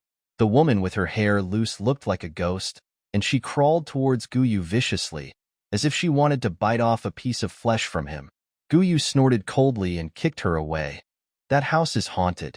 How could the door lock break for no reason? This is not a cheap door. How could it break after being used for so long? Guyu glanced at the people around him and pointed his finger. Could it be you, one of you, who picked the door lock? Are you trying to steal something? They were all people who had seen Guyu's power, so how could they dare to act rashly in front of him? They quickly shirked responsibility. I didn't go upstairs. That's not a place I should go. Actually, there's nothing to be surprised about. Zhou Yuan is usually arrogant and doesn't want to work here anymore. She must have had evil thoughts a long time ago. Who has the guts to do that? The room was filled with noise and excitement, and everyone looked at Guyu with squinted eyes to see how he would deal with it. It would be embarrassing to tell anyone about this, and others kept it a secret, but Guyu let them watch such a lively scene. Is the host trying to vent his anger on behalf of the male protagonist? Isn't this to increase your sales? People have to work. I don't want this to happen either. Guyu's tone softened, and he suddenly made peace with his people. Handle it as we should. Call the police now, and who dares to call the police? A voice suddenly popped up, as cold as a snake. In the shadow of the corridor on the second floor, there was a figure sitting in a wheelchair. It was unknown how Huiyin struggled to get up from the bed. After all, he was too embarrassed to show up in front of others and could only hide in the dark. Don't call the police? How can you bring such a person to justice without calling the police? Master, you can't be soft-hearted, Guyu said naively. People can't be bullied in vain. Now you can't be a coward. Huiyin curled his fingers and felt like he was being stabbed in the heart. He had said similar things before when Guyu was bullied by others. You are just a coward and don't know how to retaliate. You deserve it. You can't just let it go just because the lady arranged it. One thing for another. They are all well-known figures. Let it go. Can they apologize to you? The young master's body is more precious than ours. He can't stand the slightest grievance. Who do you think you are? How can you be compared with these people? If I didn't support you, you wouldn't even be qualified to stand here. Memories came flooding back, and a bloody taste surged in Huiyan's throat. He forced himself to swallow it down. He saw Guyu coming around and standing in the light downstairs, looking at him with wide eyes and pity. Yes, pity, just like when he saw stray cats and dogs on the street. But he could only curl up in this dark corner, not daring to face everyone. His pride and self-esteem were hastily and bloodily stripped away on this night, but he had no power to resist. When the woman pinched his neck, he couldn't even move his legs, and he was even afraid that if he moved too much, his legs would be completely disabled. The positions of the young master and the follower seemed to be shifting slightly. The balance had already tilted, but Hua Yin had never noticed it. In the end, Hua Yin called Secretary Xiang to deal with the matter. The manor underwent a major change in one day. No matter how Gu Yu pretended to plead, it only made Hua Yin more angry. Hua Yin thought about everything that had happened after he moved in and continued to investigate. He discovered that the source of the incident seemed to be that Gu Yu's status was too low. So the servants in the villa looked down on him and wanted to play a trick on him. However, after all his calculations, he had to bear the consequences of his own actions. Almost all the people were cleared out, and he was ordered to ask the secretary to find people to fill the vacancies. As for those who made mistakes, they would be dealt with accordingly. This small world is not a world with a sound legal system, and the power of the domineering president is unimaginable. As for whether someone will be reincarnated early, Gu Yu feels that it is not something he should consider. Gu Yu didn't even whisper anything in this matter, let alone deliberately guide Hua Yin. But it caused an extremely huge psychological shadow on Hua Yin. Hua Yin locked himself in the room, and only Gu Yu could go in to visit him every day. Perhaps because of Hua Yin's instructions, the new servants were all polite to Gu Yu and responded to every request. Gu Yu did not like to find fault, and everyone did their job and everything was peaceful. The hands of a woman who had done rough work for many years were calloused and strong, much more terrifying than the eucalyptus leaves that Gu Yu used when she just woke up in the hospital. Even Hua Yin couldn't help but think when he was in a daze that if Gu Yu really wanted to do something to him, there should be many opportunities to do it. Thinking about it, he was in an inexplicably good mood. The male protagonist, Hua Yin, heartbeat index is 46.8%. The host did a good job this time, but it's not even halfway. Keep up the good work. The system said in a businesslike manner that the male protagonist's mood had been ups and downs during this period, and it almost fell below zero, and it had reached 80% or 90%, and finally stabilized in a position that was neither good nor bad, which was indeed good. Gu Yu didn't do much these days. The system thought that he might be enjoying life. After all, he could order whatever he wanted to eat, and there was someone to massage and study. He enjoyed it much more than Hua Yin, who locked himself in his room. You live broadcast, and you also recorded it, right? Gu Yu dug a piece of durian thousand-layer and took a sip of fresh cherry juice. After eating such high-sugar and high-calorie food, the host will get the diabetes gift package in advance sooner or later. The system complained, but still answered Gu Yu's question. Of course, these will be submitted and loaded as task information in the end. Here, help me copy this section and then decipher this for me. Gu Yu instructed skillfully. Maybe he was too excited to do something bad. The smile spread directly from his eyes to the corners of his mouth, and the maid beside him looked away for a long time. Hua Yin didn't care much about things. In fact, everything here was handled by Gu Yu. Everyone knew that the previous people had all been driven away, and they didn't dare to ask, but they didn't expect Gu Yu to be so easy to get along with, and they were very grateful. Mr. Gu, the books you ordered have arrived. Where should I put them? Someone asked at the door. Put the small boxes at the door of the master bedroom on the 3rd floor, and the others in my bedroom. Gu Yu replied. The system then continued Gu Yu's previous words. Host, you need to understand the clues of the branch plot to proceed. Otherwise, according to the rules of the world, I can't interfere. I will not cheat you, I know. Gu Yu smiled and said a few names to the system. Immediately, a ding sound came from my mind, and a cold mechanical voice rang out. Side quest has been opened. Search progress is 38%. After the main quest is completed, if the side quest is not completed, it will be automatically closed. I just want Xiao Yi to know that he has no one but me. What did you buy? Hua Yin sat in a wheelchair, looking into the distance on the balcony. I don't know what Gu Yu was thinking, but he filled his balcony with yellow roses and pink camellias. When the flowers withered, he asked people to replace them with new ones. Occasionally, he bought some imported salmon chrysanthemums and colorful peonies and put them in vases to decorate the balcony. The 1.80-meter-tall man was immersed in a sea of flowers, which was out of place yet strangely harmonious, satisfying Gu Yu's lively heart. Gu Yu put the book on the bookshelf. It's nothing more than something related to rehabilitation and diet therapy. Young master can take a look when he has nothing to do. At least he will understand more. Huiyin didn't comment. The two of them got along very well recently. Guyu seemed to have returned to her old self, speaking softly and doing things in a comprehensive manner.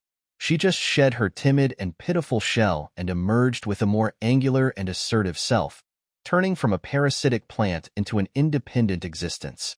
Huiyin always felt that something was going off the track, but he couldn't help but be attracted by such Guyu. These are not things you should be bothered by. You can't understand everything after reading them. It's better to let those professionals come. You can ask them if you don't know anything. Huiyin's words were still unpleasant, but they were much less sharp than at the beginning. Guyu shook his head. How can this be possible? What belongs to others will always belong to others, and what belongs to me will always be mine. He only knows how to torture people to extract confessions. If he learns some tricks like using the right medicine to aggravate injuries and using food incompatibility to harm people, he will definitely be more skilled in future tasks. Thinking of this, Guyu kept staring at Huiyin, and the passion in his eyes made Huiyin turn his head away and dare not look directly at him. The system shook its head. Fool, that's the look of a living cadaver teacher.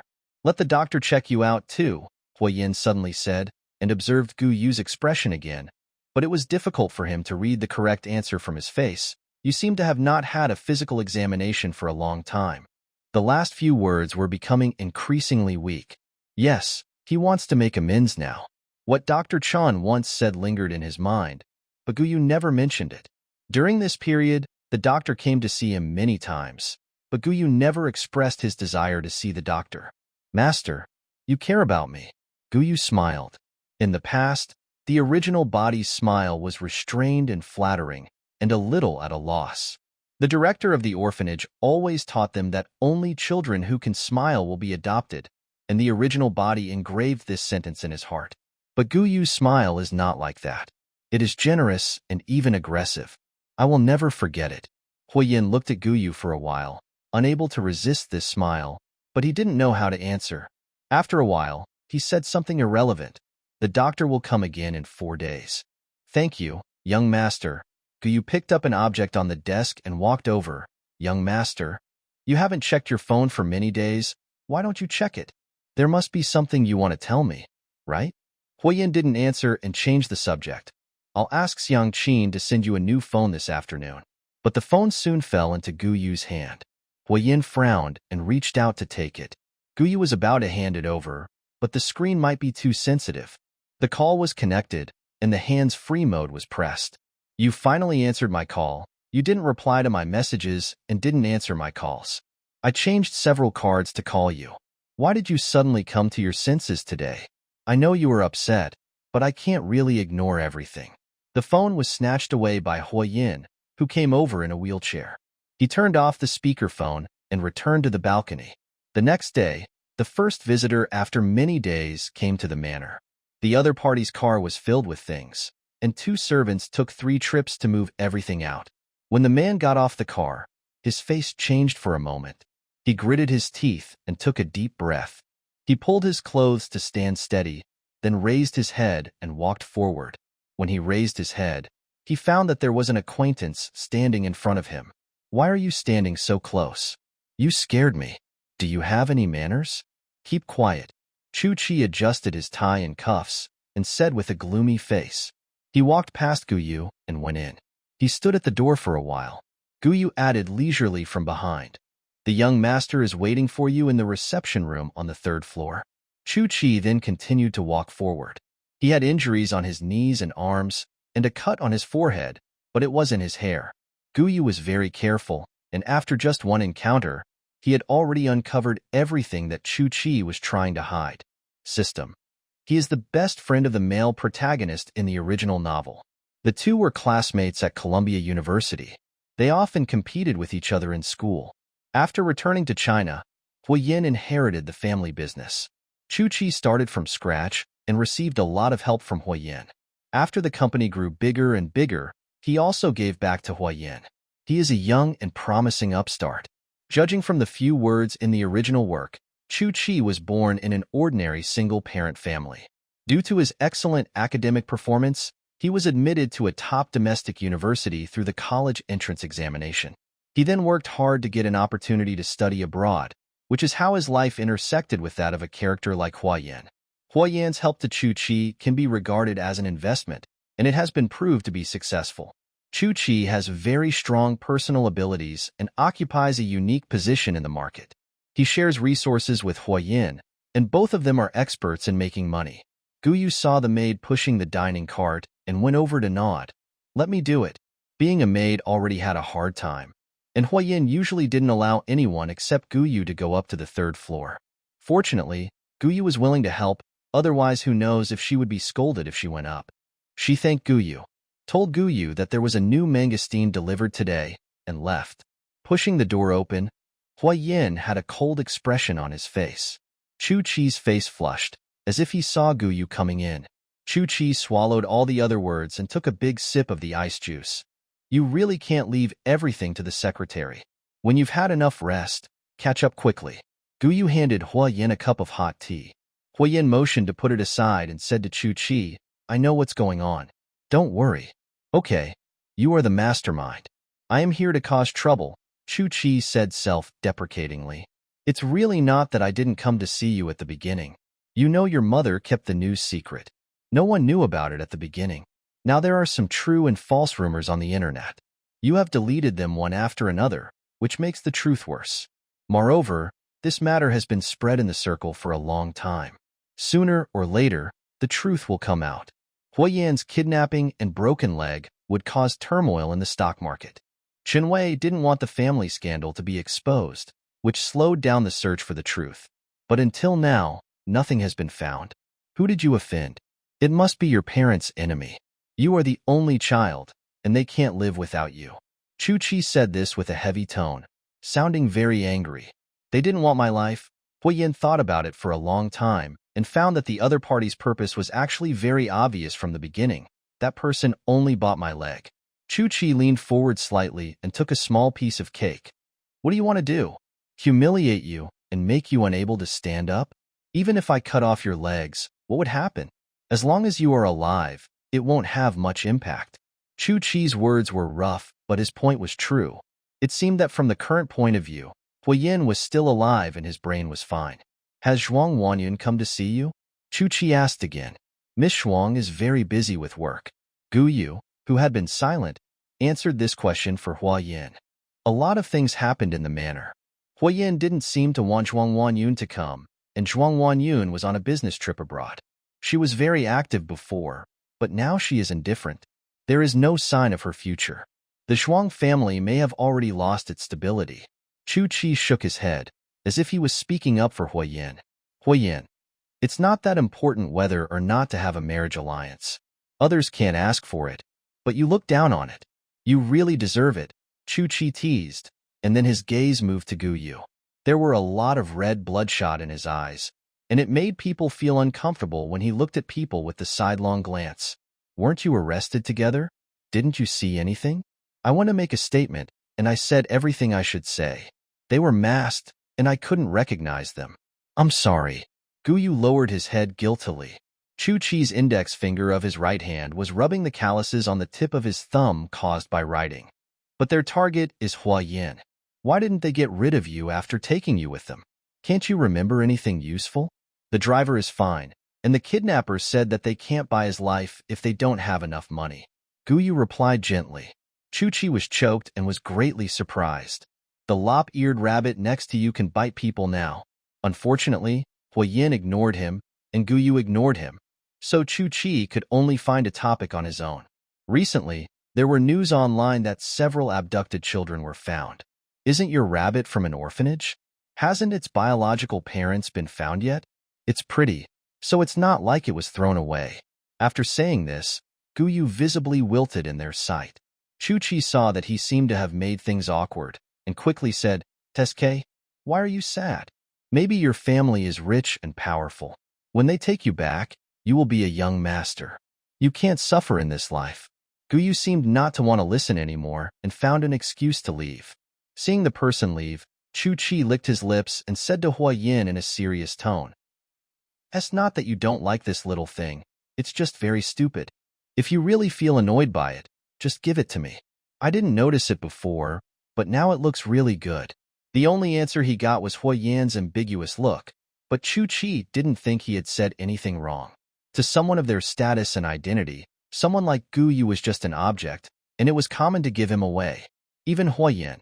If you ask him if he is angry or not, he is not angry, but he feels uncomfortable.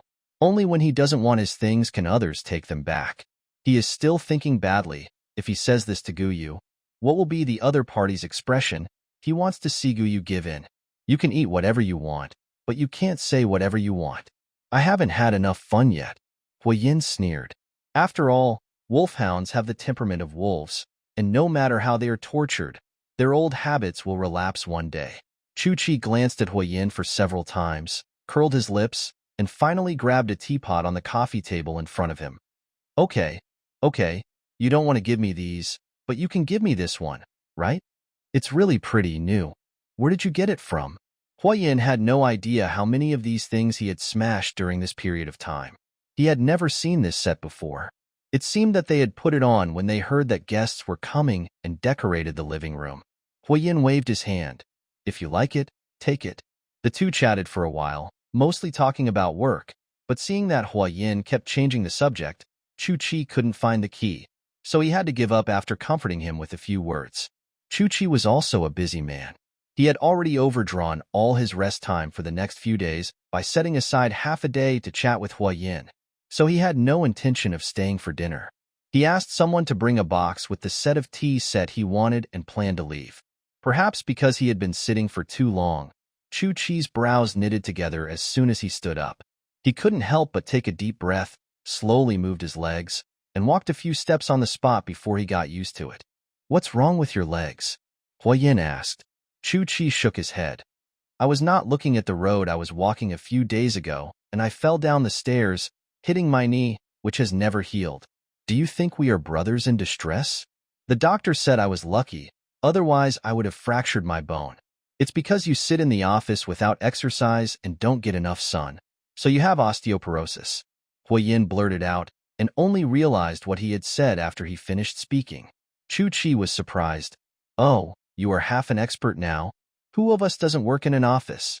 Come on, I won't talk to you anymore. I have a meeting to go to in the evening, and they are already urging me. I'm telling you, you'd better get that project now and negotiate it quickly, because many people want it. Don't worry about it. Hui Yin is conceited in his bones. He has been smooth sailing all the way, and there is nothing he wants but can't get. Yes, but it's better to keep the dealer stable. It's not a loss, right? Chu Chi walked out, and when he reached the door, he waved to Hui Yin with his back to him. No need to send it off. You should get well soon. Now I'm the only one working overtime every day. I feel uncomfortable. I took the elevator downstairs, and when the door opened, I saw Gu Yu about to get out of the elevator. Chu Chi had seen Gu Yu many times. He often went to Hui Yan's house, but he seldom paid any attention to Gu Yu. After all, this person liked to keep his head down, and his voice sounded like a kitten, so it was hard to hear clearly. He would get scared if you spoke a little louder. But at this time, Gu Yu was holding a large bunch of Roosevelt peonies. The large flower buds almost surrounded Gu Yu's smiling face. The translucent gradient pink color looked like cicada wings, and there were some crystal clear water droplets on the petals. Even Chu Chi, who didn't know much about flowers, would sincerely praise them for being beautiful when he saw them. But the person surrounded by flowers didn't look outdone at all. There was a faint scent of peony in the elevator. Gu Yu smiled politely. Mr. Chu is leaving soon. I even asked someone to cook dinner. Chu Chi took a step back to give Gu Yu space to come out, but his eyes were always glued to Gu Yu's face. No, I have something else to do. That's a pity. Mr. Chu has given us so many things, and it seems we haven't prepared any gifts in return. Let's give these peonies to Mr. Chu. They are in bud and can be kept for a few more days. Gu Yu directly picked out a few large peonies of good quality and handed them to Chu Chi. No matter how valuable peony is, how can it be as expensive as the gift sent by Chu Chi? Those are all top-quality tonics, some of which can only be obtained through auction channels and cannot be purchased with money. But Chu Chi still accepted it and stared at Gu Yu's face. The flowers are beautiful. Stepping into the elevator, Guyu faced him and lowered his head slightly as if saying goodbye. Chu-Chi suddenly asked again, "On the day you were kidnapped, did you really have no other clues?" "No, if I did, I would tell you without hesitation. I want to know the truth more than anyone else." Unfortunately, that group of people had been buried by him a long time ago, and with the system covering them up, the grass on their graves must be several feet high. The elevator door closed. Guyu turned around and saw Hui Yin with a sullen face appearing at the door. "Master, what are you doing here? Are you reluctant to leave Mr. Chu? Then I'll call him back for you." Guyu walked over with the peony in his arms. "It was just airlifted in. It's very fresh. Isn't it better looking than the one on the balcony?" "How is it better looking? Why can't I tell?" Perhaps because he had been lax during this period of time, the thorns that Hui Yin had pressed down grew back again. He snatched the flower from Guyu's arms, threw it hard on the ground, and crushed it back and forth with his wheelchair, saying coldly, "I don't have anything I can't bear to leave behind." Peonies are fragile to begin with, and many of their petals were scattered when they were thrown on the ground. Now, the wheel tracks were added to them, making them look like a scratched face of a beautiful woman, decadent and gorgeous. "Young master is so majestic." Guyu sneered and turned away. Hui Yin looked at his back, then returned to the room and smashed all the flowers on the balcony. The mess was so loud, and no one dared to clean it up. He didn't know why he was so angry. Maybe it was because Guyu prepared so many flowers for him, but he found out that he could also give flowers to others. Although he got the most, why could others also have them? Or maybe it was because of Chu-Chi's eyes. Chu-Chi had just said that. But Hui Yin was even more angry at himself for being angry. As Chu-Chi said, he hadn't handled official business for a long time, hadn't been to the study for a long time, and there hadn't been piles of documents on the table in the study for a long time. He was trapped here by Guyu and was beginning to indulge. Is he crazy? Guyu. It's all Guyu's fault. Hui Yin sat in the mess, staring at the newly closed door, but no one came to knock. When Chu-Chi got off the elevator, the servant sent him off on behalf of his master. Chu-Chi smiled as he got into the car and threw the peony and the box of porcelain on the passenger seat. He didn't like to use any perfume, always feeling that the scent would affect his judgment. But when the fragrance of the peony gradually filled the space inside the car, he found that he didn't reject it and even wondered what Guyu would smell like, and kept thinking of the other person's face in his head, and then drove to his private villa. Xiaoyao was handed to the maid. "Help me deal with it and put it in my study." The maid concealed her surprise and went to look for a suitable vase. As for the other box, Chu-Chi opened it and directly picked up the teapot, opened the lid, and took out a waterproof eavesdropping device from the spout of the teapot. He was sure that the person opposite could hear it, and he walked around the living room and talked. "Are you happy to hear it? What do you want to hear? Why don't you come and ask me in person? What else would I hide from you? We are all grasshoppers, and no one can be immune to it." After he finished speaking, he tore off the waterproof film and threw the bug in a beautiful parabola. The bug sank into the fish tank, disturbing the tropical fish inside. The flashing red light gradually went out, and Chu-Chi received a text message. But he didn't go to see it. After taking a shower, he went to the study. The gauze-like peony has been processed, and perhaps it has encountered moisture. It is more beautiful than before. Chu-Chi sat down and took out a new letter and a photo from the file bag on the table. On the back was written in song-style size 5 font. "Is this something I can show him?" "Huh." Chu-Chi laughed. "This is a new express delivery received today. It only has the recipient's address, name, and contact information, but no sender. It was delivered by the security guard, and the security department's surveillance happened to be blank for a while last night due to maintenance." Chu-Chi asked his secretary to conduct a professional identification, but no fingerprints or even hair residue were found, so the source of the express delivery could not be determined. At the same time, there was a recording in Chu-Chi's mailbox. Fake IP, fake account, real recording, real photos. Chu-Chi never thought he would be threatened like this. He rubbed his forehead unconsciously and gasped in pain. After all, he was hit hard by an ashtray, and it was not easy to heal. He could only be thankful that it was in his hair and not on his face. The phone screen lit up, and Chu-Chi unlocked it. A photo of the two of them eating and smiling was sent to him. "You asked someone to take a photo of me?" You are amazing. This is your attitude, right? Chu-Chi frowned. And then destroy myself too? Don't you think I am not included in this? The other party sent a smiling emoticon. Why did you touch my things, kid? I also received photos. Chu-Chi did not say what kind of photos he received, and sent another sentence. The other party did not say his purpose, but we are indeed caught. I say, miss, let's make a quick decision. Chu-Chi clicked on the photo in the chat again. Zhuang Wanyun was dressed as a professional woman with an aggressive smile on her face, which was completely different from her usual one. He was toasting to her, and it was obvious that they were having a very pleasant conversation. This was a photo that Huiyin must not see. After all, Chu-Chi's company and Zhuang Wanyun's company were in different fields and did not cooperate at all, so how could they be sitting at the same table?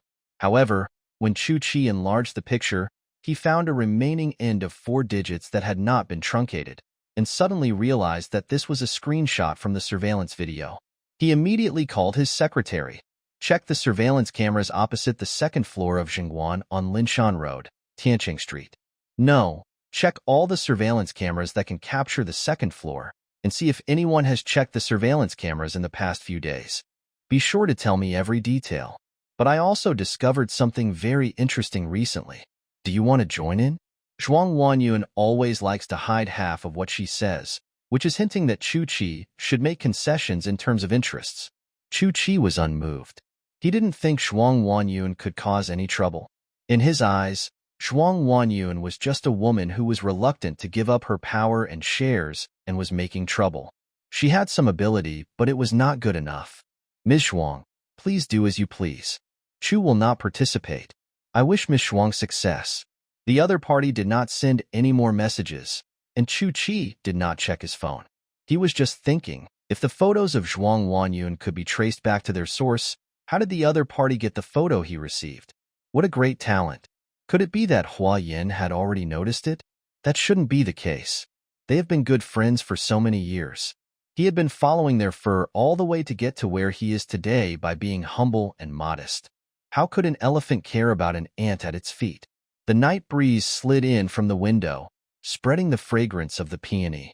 The peony swayed slightly, leaving an elegant shadow on the photo of a family of 3 on the table. Chu-Chi tapped the table with his fingertips. He suddenly wanted to pick the flowers and transplant Huiyan's peonies to his own yard. Huiyan's expression was uncertain, and the servants all lowered their heads and dared not speak. Only Guyu stood behind Huiyin with a hint of curiosity. The two were in a cold war for a while, and it finally ended with Huiyan's compromise. For the first time in so many days, Huiyin took the initiative to ask to go to the garden to take a look, and let Guyu push him out. Guyu had been slacking off for so many days, enjoying the service of servants every day, and was required by the system to complete the KPI. Along the way, they chatted about the plants in the garden. Guyu was very familiar with these flowers and plants and could name them all, which made Huiyin very curious. When asked about them, Guyu said that he was studying them out of boredom these days. He just passed the question over and also contributed some traffic to the live broadcast room. As Huiyin was chatting, he would think of the past. Sometimes people's memories are like fish. If you suddenly hit them hard and then suddenly fish them out, they will feel that this is incomparable and they can't help but want to get attached. It is called Stockholm Syndrome in a more civilized way. Huiyin is very attached to Guyu now. He will panic if he can't see him. After all, he doesn't trust anyone after that incident. This is not a coincidence. Master just told me that when I was a child, I was like a stray dog when I came out of the orphanage. Master must think so, right? Guyu openly put the scar on the table and said, which made Huiyin at a loss. I used to wonder what my parents would be like. Did they lose me accidentally or deliberately? Guyu, this may not be true. My mother has been looking for many years and can't be found. How could she suddenly appear? Huiyin changed the subject halfway through his words. He really had never thought about helping Guyu find his biological parents. The sudden arrival of this person made him feel inexplicably frightened. He tried to grab Guyu's hand, but the other party slowly pulled it away. I just took care of the flowers and plants. Don't dirty the young master's precious hands. The tone was gentle and impeccable, but it made Huiyin feel very uncomfortable. Huiyin didn't like Guyu touching him casually, because he felt that the other party was dirty, and when he was pushed away with this reason, he actually felt disappointed. The servant added in a low voice, "The person is already waiting in the front hall. Why did you let anyone in casually?" Hua Yin suddenly shouted, startling the servant. But they said so. We really thought it was someone Mr. Gu knew." The servant struggled to explain. "You let him in just because they said so?" Hua Yin pressed. The servant was so scared that he stammered and couldn't speak. Gu Yu watched this scene with interest and asked the system, "Why do you think Hua Yin is so angry? This plot is thrown at me, not torturing him. I think the plot doesn't seem to torture you so far." The system said, "Since everyone is here, why not meet him? This is not the young master's territory. What is the young master afraid of? I also want to meet him," Gu Yu said with some curiosity.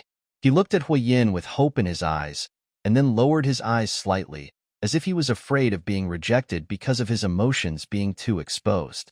Gu Yu is not a pervert. He just treats Hua Yin as if he is giving him a jujube. Now the relationship seems to have eased a lot. Gu Yu always feels that it is over. Besides, this plot was originally changed to appear in the hospital. The original body was seriously injured and lay in the hospital for a long time.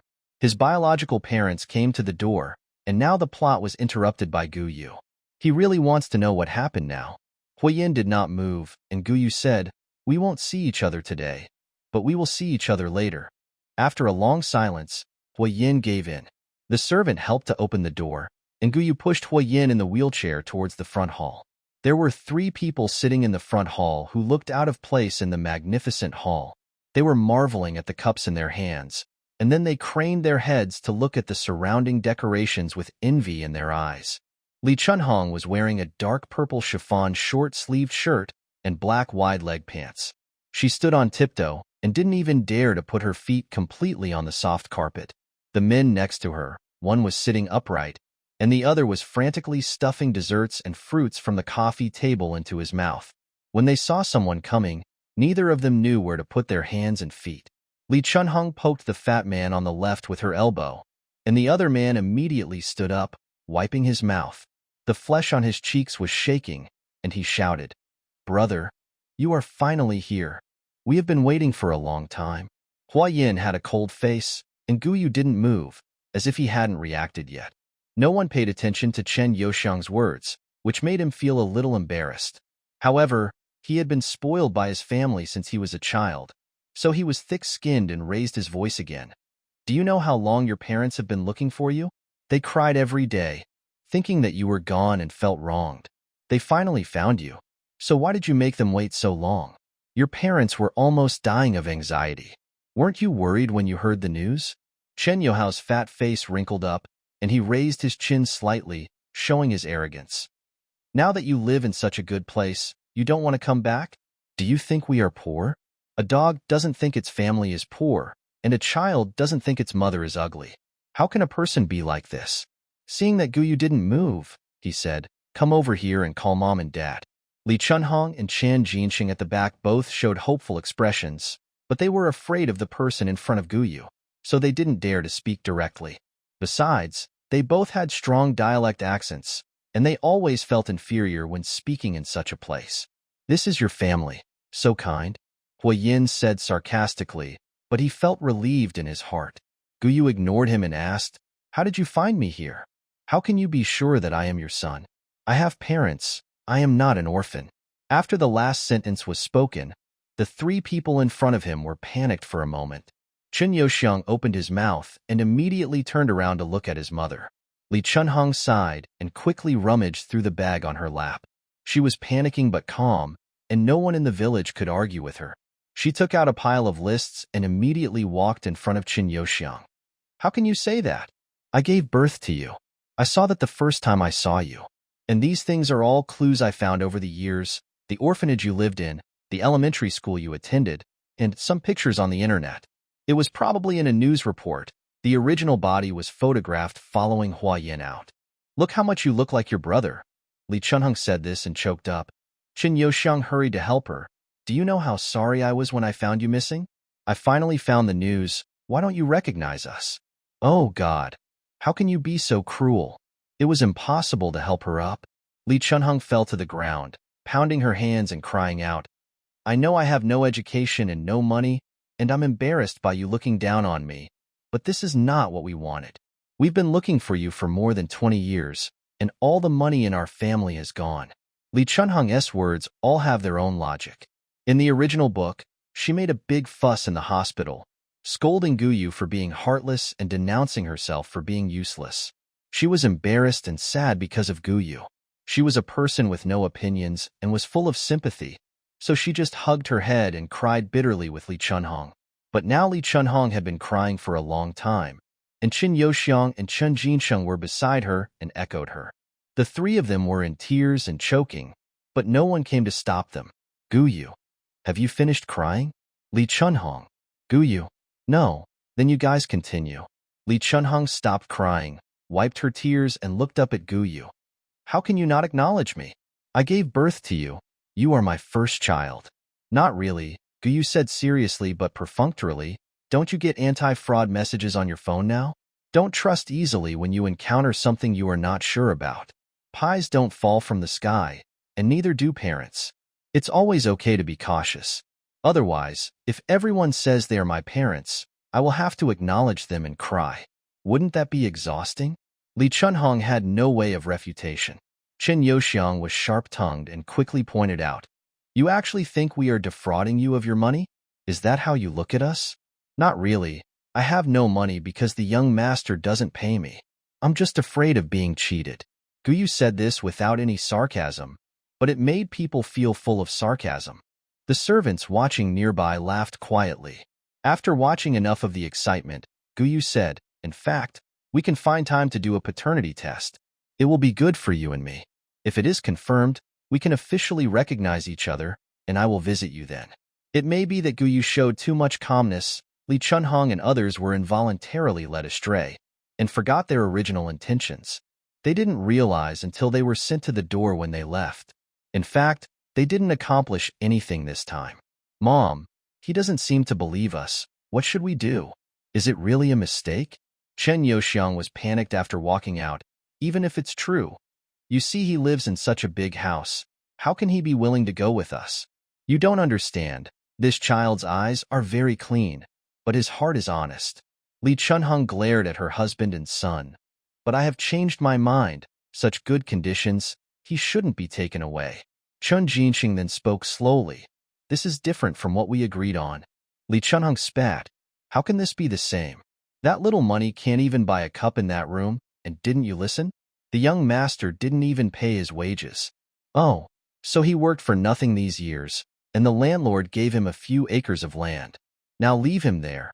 Talk to him and let him get back what he deserves. There are chickens and eggs, and you can't take them all." Chen Yoxiang gave a thumbs up. "Mom is awesome. Of course, when I brought you. When your dad and I were out there, we didn't even know where you were. The setting sun stretches people's shadows very long, making them look like deformed and distorted ghosts. People's desires are infinitely magnified in the shadows where the sun cannot reach, and they stride towards an even darker place." Thanks to Hua Yan's relationship, the results of the paternity test were expedited and quickly delivered to Guyu. The report showed that the relationship was indeed between the biological parents, and there was no fraud. Guyu said that he would go out to see them. To be honest, he had been around Hua Yan these days and was almost bored. He hadn't gone out for a good look yet, so he happened to take this opportunity to go out. In the original work, Guyu met his biological parents. He turned out to be someone who couldn't hide his secrets, so he immediately went to tell Hua Yan. As a result, the other party was not happy for him, but said tepidly, "I said you are with me. It turns out there is a reason why there are so many people around me who can't shake off their arrogance." This vividly demonstrates the arrogance and prejudice of being a member of the upper class. The original person was lame, and it was inconvenient to travel, and Hua Yan thought it was causing trouble. Out of guilt for his biological parents, he kept giving him some things that had leaked from Hua Yan's fingers over the years. In the past, even some brands of clothes were taken away for younger brother Qin Yuyu to show off. Now that Guyu expressed his intention to go out, Hua Yan naturally disagreed. "I think you are often not clear-headed. Couldn't you see their faces clearly yesterday? You are not here. You are sweeping the streets on the roadside. Will they recognize you?" In Huayan's subconscious, Guyu is stupid and unconscious, especially since he is unwilling to admit the fact that he was bullied by Guyu before, thinking that it was another stupid thing Guyu did after being stimulated. Recently, Guyu didn't confront him, and his young master's temperament steadily increased. Why did the young master stop me from going to see it? This is my business, Guyu said. Huayan retorted. You are the person next to me. Nothing is your own business. How can you get out of here if I don't let you out? But I have never been the master's vassal. You can think so, but I know. I always thought that the young master understood enough. Guyu didn't take Huayan's words seriously. He just came to inform. The young master always said that he would drive me out. So when I go out, you will treat me as being kicked out. Go out. You dare? What's the use of you besides blackmailing me? Mr. Chu said everything he had to say last time.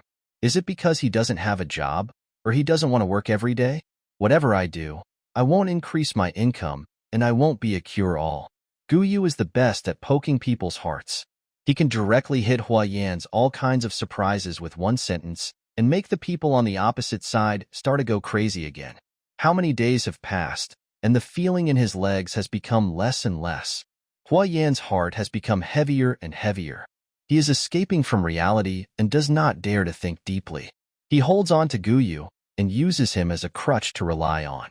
But now this crutch is about to leave. How could he allow it? He grabbed various things on the table and started smashing them. Water cups, teapots, trays, fruits, and flowers. As long as Huayan could get his hands on them, he smashed them all mercilessly at Guyu's body. Similar things happen like this. He has done it countless times in the past 8 years. If he is proficient, there is no need to hesitate. Anyway, the injury can be treated. What he lacks most is money. The sound of ping ping pang pang almost echoed throughout the villa, leaving behind a room full of mess and 2 people confronting each other. Guyu reached out and smoothed the hair in front of his forehead, exposing his forehead. Impatient emotions were flowing in his almond-shaped eyes. When Huayan was about to speak disparagingly again, Guyu kicked the other person's wheelchair over. People on the lake regard the boat as a necessary support for their existence. If they fall into the lake, those who cannot swim begin the process of drowning. Huayan, who was kicked out of the wheelchair, fell hard to the ground. He was stunned for a moment and then panicked. He stood up subconsciously, fell again, and tried to find a way to hold the wheelchair, but Guyu kicked the wheelchair further. Why should a young master like this look down on me, who is of humble origin? Is there really any nobler person between you and me? I am not taking care of the young master these days. Who knows what ambitious servant will come and strangle the young master in the middle of the night? Neck? Guyu said sarcastically as he stepped on Huayan's hand. Huayan's self-esteem, which he had finally put together these days, was shattered again by Guyu at this moment, but he still said stubbornly, I paid for you to support you. I can do whatever I want. Without me, you would have been a long time ago. You're dead. Huayan's dog. Guyu waved his hand and said, Please tell me again. I can't hear you clearly. You're just a dog. Huayan tried to go away with his other hand. He grabbed Guyu's face, but his wrist was grabbed instead, and he gave himself another slap. I'm a dog? Oh, master. You can be a human being? You are Chen Wei's dog, Hua Jingheng's dog. The people closest to you don't love you, don't want you, don't care about you. You are simply worse than a dog. After all, dogs have a family, young master. What is your home? Guyu grabbed Huayan's hair and dragged him away. Dragging fast on the smooth brick surface and dragging slowly on the blanket were a kind of torture for Huayan's scalp. When the thin Guyu did this kind of thing, he would have thought he was struggling to drag garbage unless he took a closer look. Guyu said while dragging, Then why don't we go out and ask? Ask who the people downstairs are, young master. Have you made any achievements of your own in these years?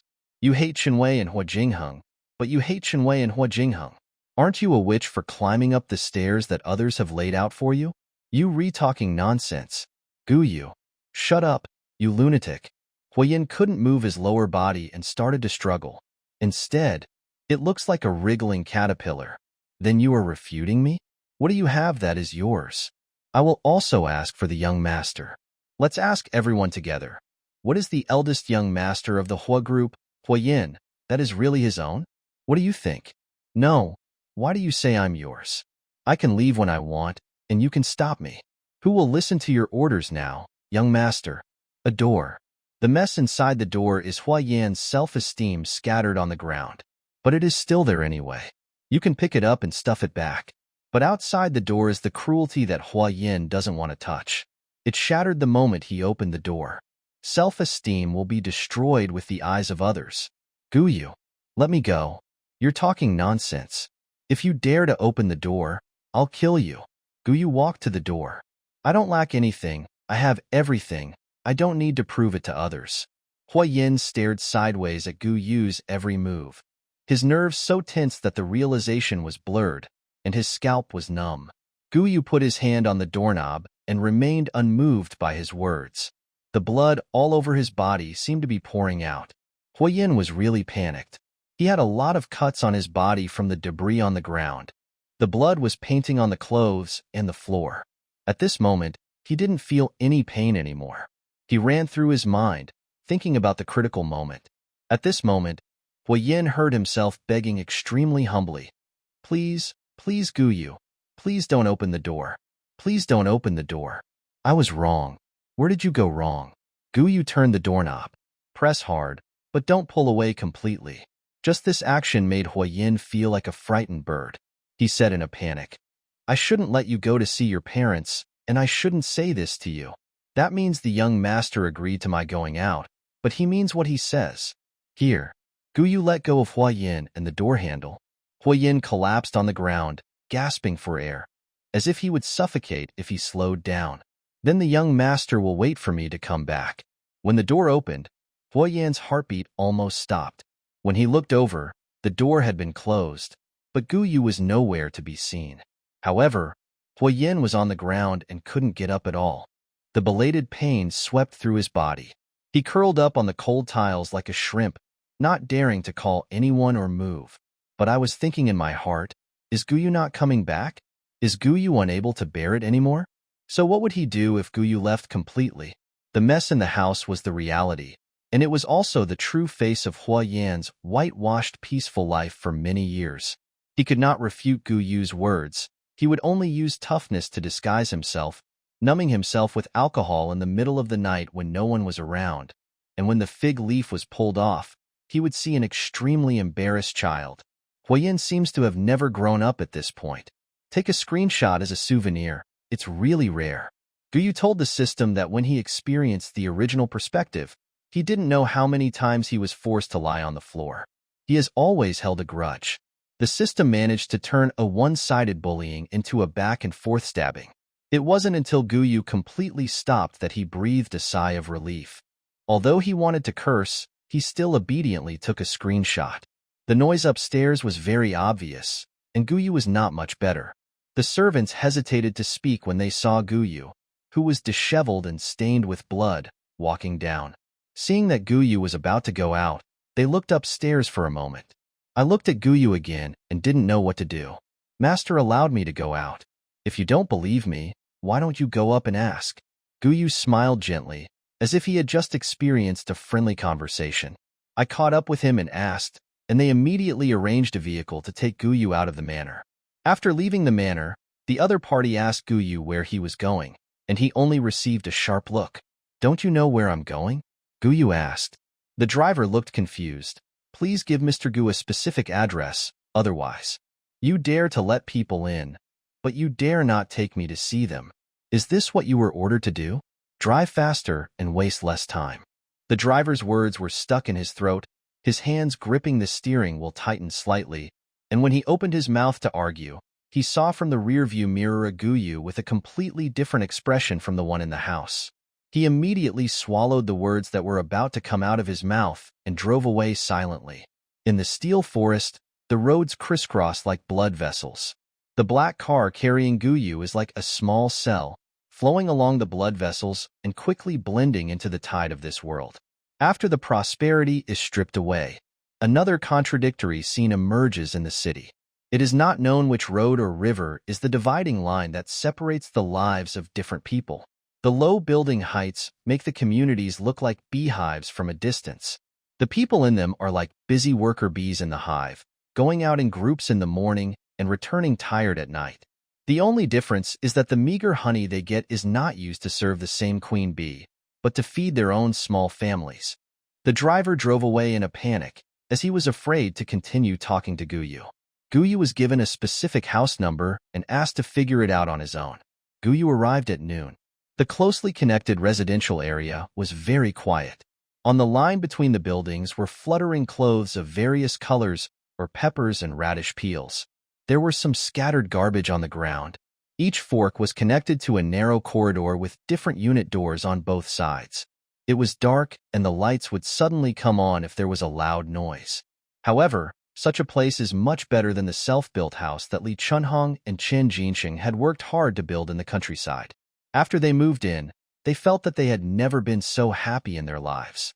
But when they really went to the manor where Guyu was that day, they knew what a real good life was. "Mom, do you think that pretty boy will come? He won't come again, will he? Do we have to go to that big villa again? The green grapes there are much heavier and more delicious than those at home." Thinking of the last experience, Chen Youxiang has been dreaming beautifully these days. Li Chunhong stared at Chen Di cleaning. "You have to clean the top of the cabinet too. If you can't even do this little job well, how can you get married in the future? Who would want you? Don't embarrass me when you go to your husband's house."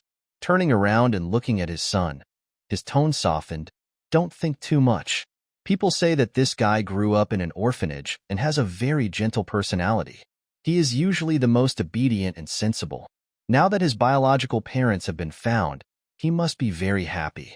Chen Jinxing smoked silently with a very contented look on his face, and from time to time he would eat a grape from the table. However, it was still a little worse than what he had eaten that day. However, such a small plate cost 19.8 yuan per pound, which was extremely expensive. While they were eating, Chen Di, who was wiping the partition nearby, slipped and fell down without grabbing anything. The rag in her hand knocked over the fruit plate on the table, and purple-red grapes rolled all over the floor, with several of them crushed by Chen Di. Chen Jinxing's kind face suddenly moved, and his eyebrows were raised. "You little rascal, you are a money loser. Do you know how much these are worth? Can you afford them? Pay for them." In stark contrast to how he had been at the manor, "She's just wasting my money. No one wants her at her age. She's useless." Chen Youxiang watched with a smile on his face, and even sat a little further away. "She has money. Isn't she going to get paid in the middle of the month? Let her use the money to buy it." "You blind thing." Li Chunhong pointed at Chen Di and scolded. "You dropped it, so you dropped it.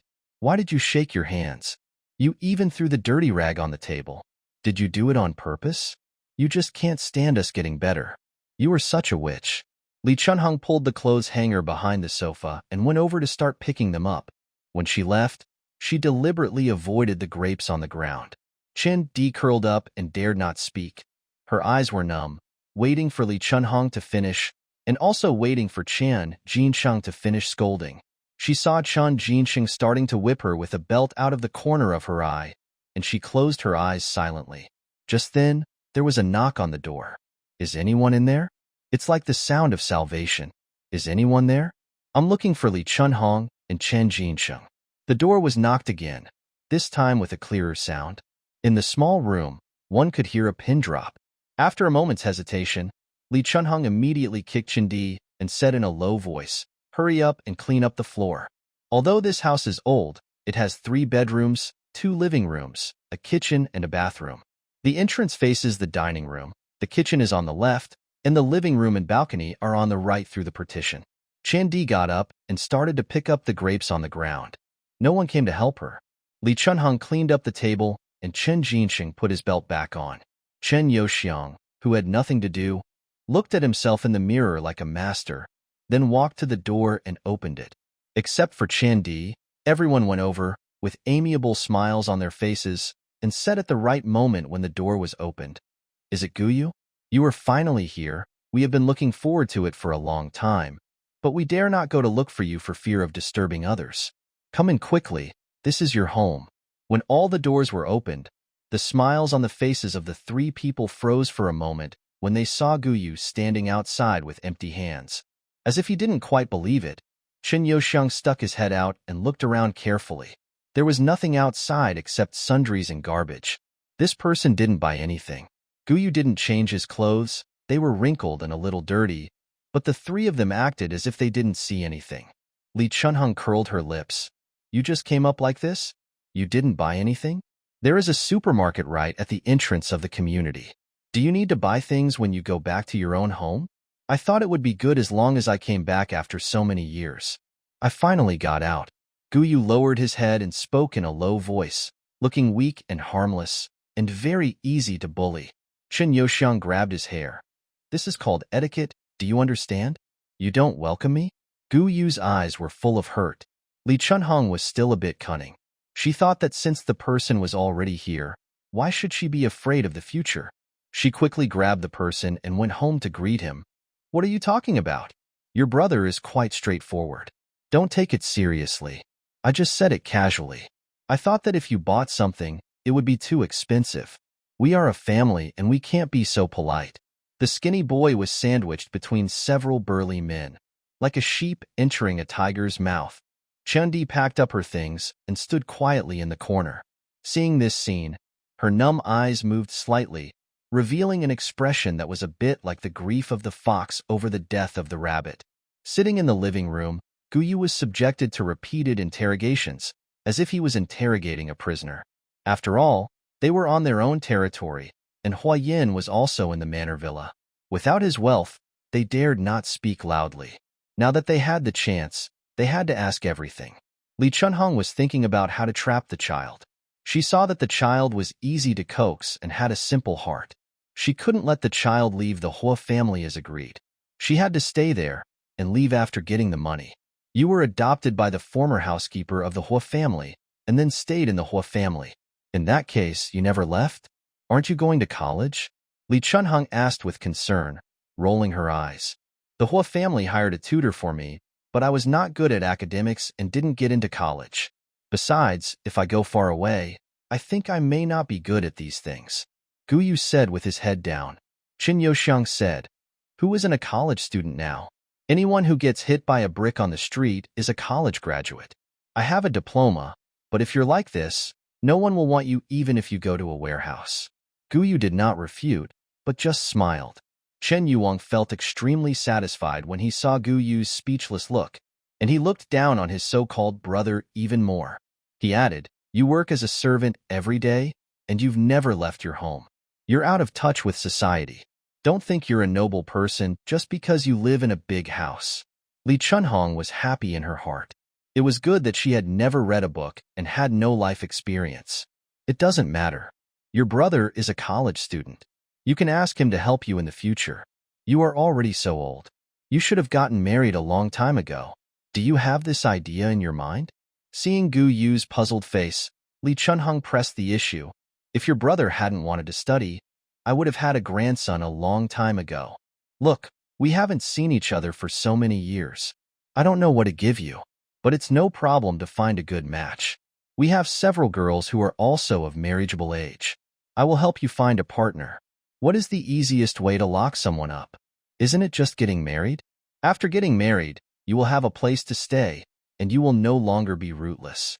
The thoughts from the Hua family will slowly move back to your home. Li Chunhong felt that her idea was extremely clever. Without waiting for Guyu to refuse, she continued, Look at you now. You have no savings, no car, no house, and a low level of education.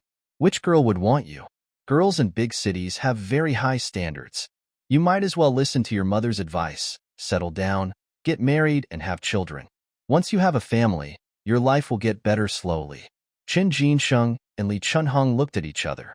When he saw that his son was indeed good-looking, he immediately understood Li Chunhong's idea and nodded quickly. Your mother is right. You didn't have any relatives before and didn't consider the major events in your life. Now that you have relatives, we all have to think about you. Guyu seemed to be blushing a little, and her eyes began to redden again after hearing what Chen Jinsheng said. She wiped her tears silently. You are right, I was alone before, but now I have your help, it's different. Kid, why are you crying? Li Chunhong showed concern on her face and was happy in her heart. You are all on my side, right? Yes, Not all family members are on your side. That's good. The young master sometimes quarrels with me. He is not on my side, and I feel very uncomfortable every time.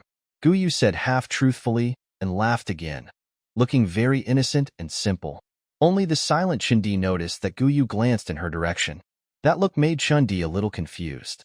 Li Chunhong seemed to have just noticed the dirt on Guyu's body and asked with a look of regret, "What's the matter? Did he not let you out today and beat you?" "He just smashed things and I cleaned them up," Guyu said lightly. Li Chunhong felt sorry for wasting this nice dress. Her brows furrowed. "Oh, he smashed something and asked you to clean it up. It's really unfair to you. After you get married, you can have your own family, make money and leave." Guyu smiled. "Of course I have to clean it up. I don't like arguing with people. Usually hit directly." Chun Yoxiang yelled, "You are useless. You are a wimp. You don't even know how to resist when others say that. If it were me, I would definitely teach him a lesson." Guyu didn't refute. Li Chunhong and Qin Jinxing did not say anything wrong with their sons, and they were still questioning Guyu about other things, as if they wanted to torture him from head to toe. Only Qin Di, who was standing far away, could see clearly that there was blood on Guyu's clothes, but no wounds on his body. Guyu was naturally invited to stay for dinner, but not as a guest. Li Chunhong naturally called him to the kitchen and asked him to help cook. Two grown men, Qin Yoxiang and Chen Jinsheng, were slumped on the sofa in the living room. The TV was showing some national affairs that were far away from their lives. One was smoking and the other was eating fruit. The father and son were chatting animatedly. Behind the partition were the busy women and the extra Guyu. When they ran out of cooking wine and meat, Li Chunhong sent Chindi and Guyu to buy them. Of course, she didn't give them a penny, as she thought Guyu should have some money and wanted to test him.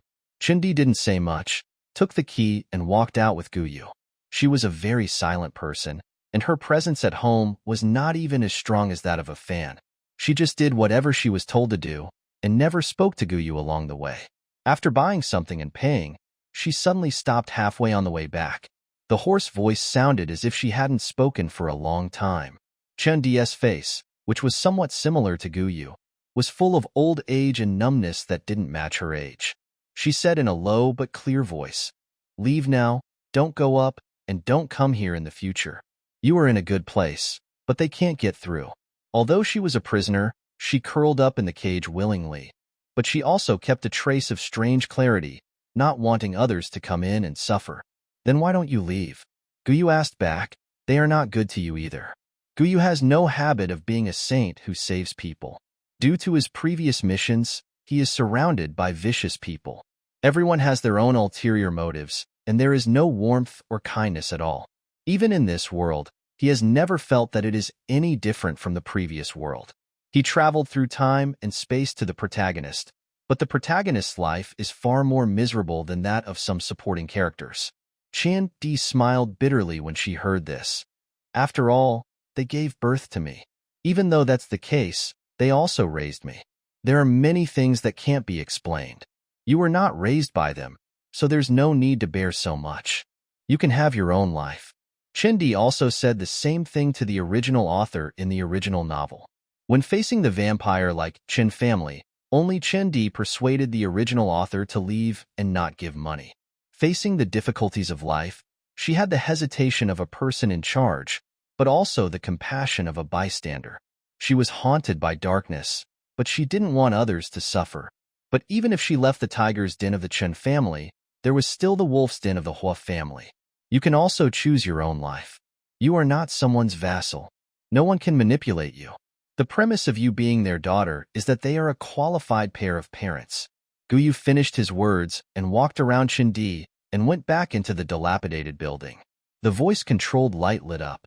Chandi turned around and saw Guyu walking in front of her, but she felt that he was glowing. She was pulled out of school by Chen Jinsheng and Li Chunhong to work before she even finished high school. She was engaged when she was 17, but was beaten up because the man broke off the engagement. She ran away to work and wanted to leave, but her parents were like lingering resentful ghosts that she couldn't get rid of. Chindi found that she could not see through Guyu. She thought that he was just too happy to find his biological parents, so he agreed to everything and answered everything. So she wanted to persuade him. Now that he said this, She felt that Gu Yu was a person who saw things more clearly than her. How could such a person allow himself to be manipulated? For no reason, Chondi felt a sense of envy. When she returned home, she had planned to take charge of most of the dinner tasks as usual, but she didn't expect Gu Yu to drive Li Chunhong out and only let Chindi help, saying that this was his first day home and he could cook dinner himself. The family of 3 outside were naturally very satisfied. Chun Jinsheng smoked a cigarette and said cheerfully, "She's also a nanny of a rich family. Now she comes to cook for me. I am lucky to be her." That's what he should do. Chen Youxiang was unhappy when he heard his father praise Gu Yu. Being a nanny is not a big deal. It's better to cook for the family. How can the young master of the Hua family compare to my biological parents? Gu Yu did not respond, but was busy in the kitchen. Chen Di saw Gu Yu staring at the dishes in the sink and wanted to help, but she saw that Gu Yu's movements suddenly became faster.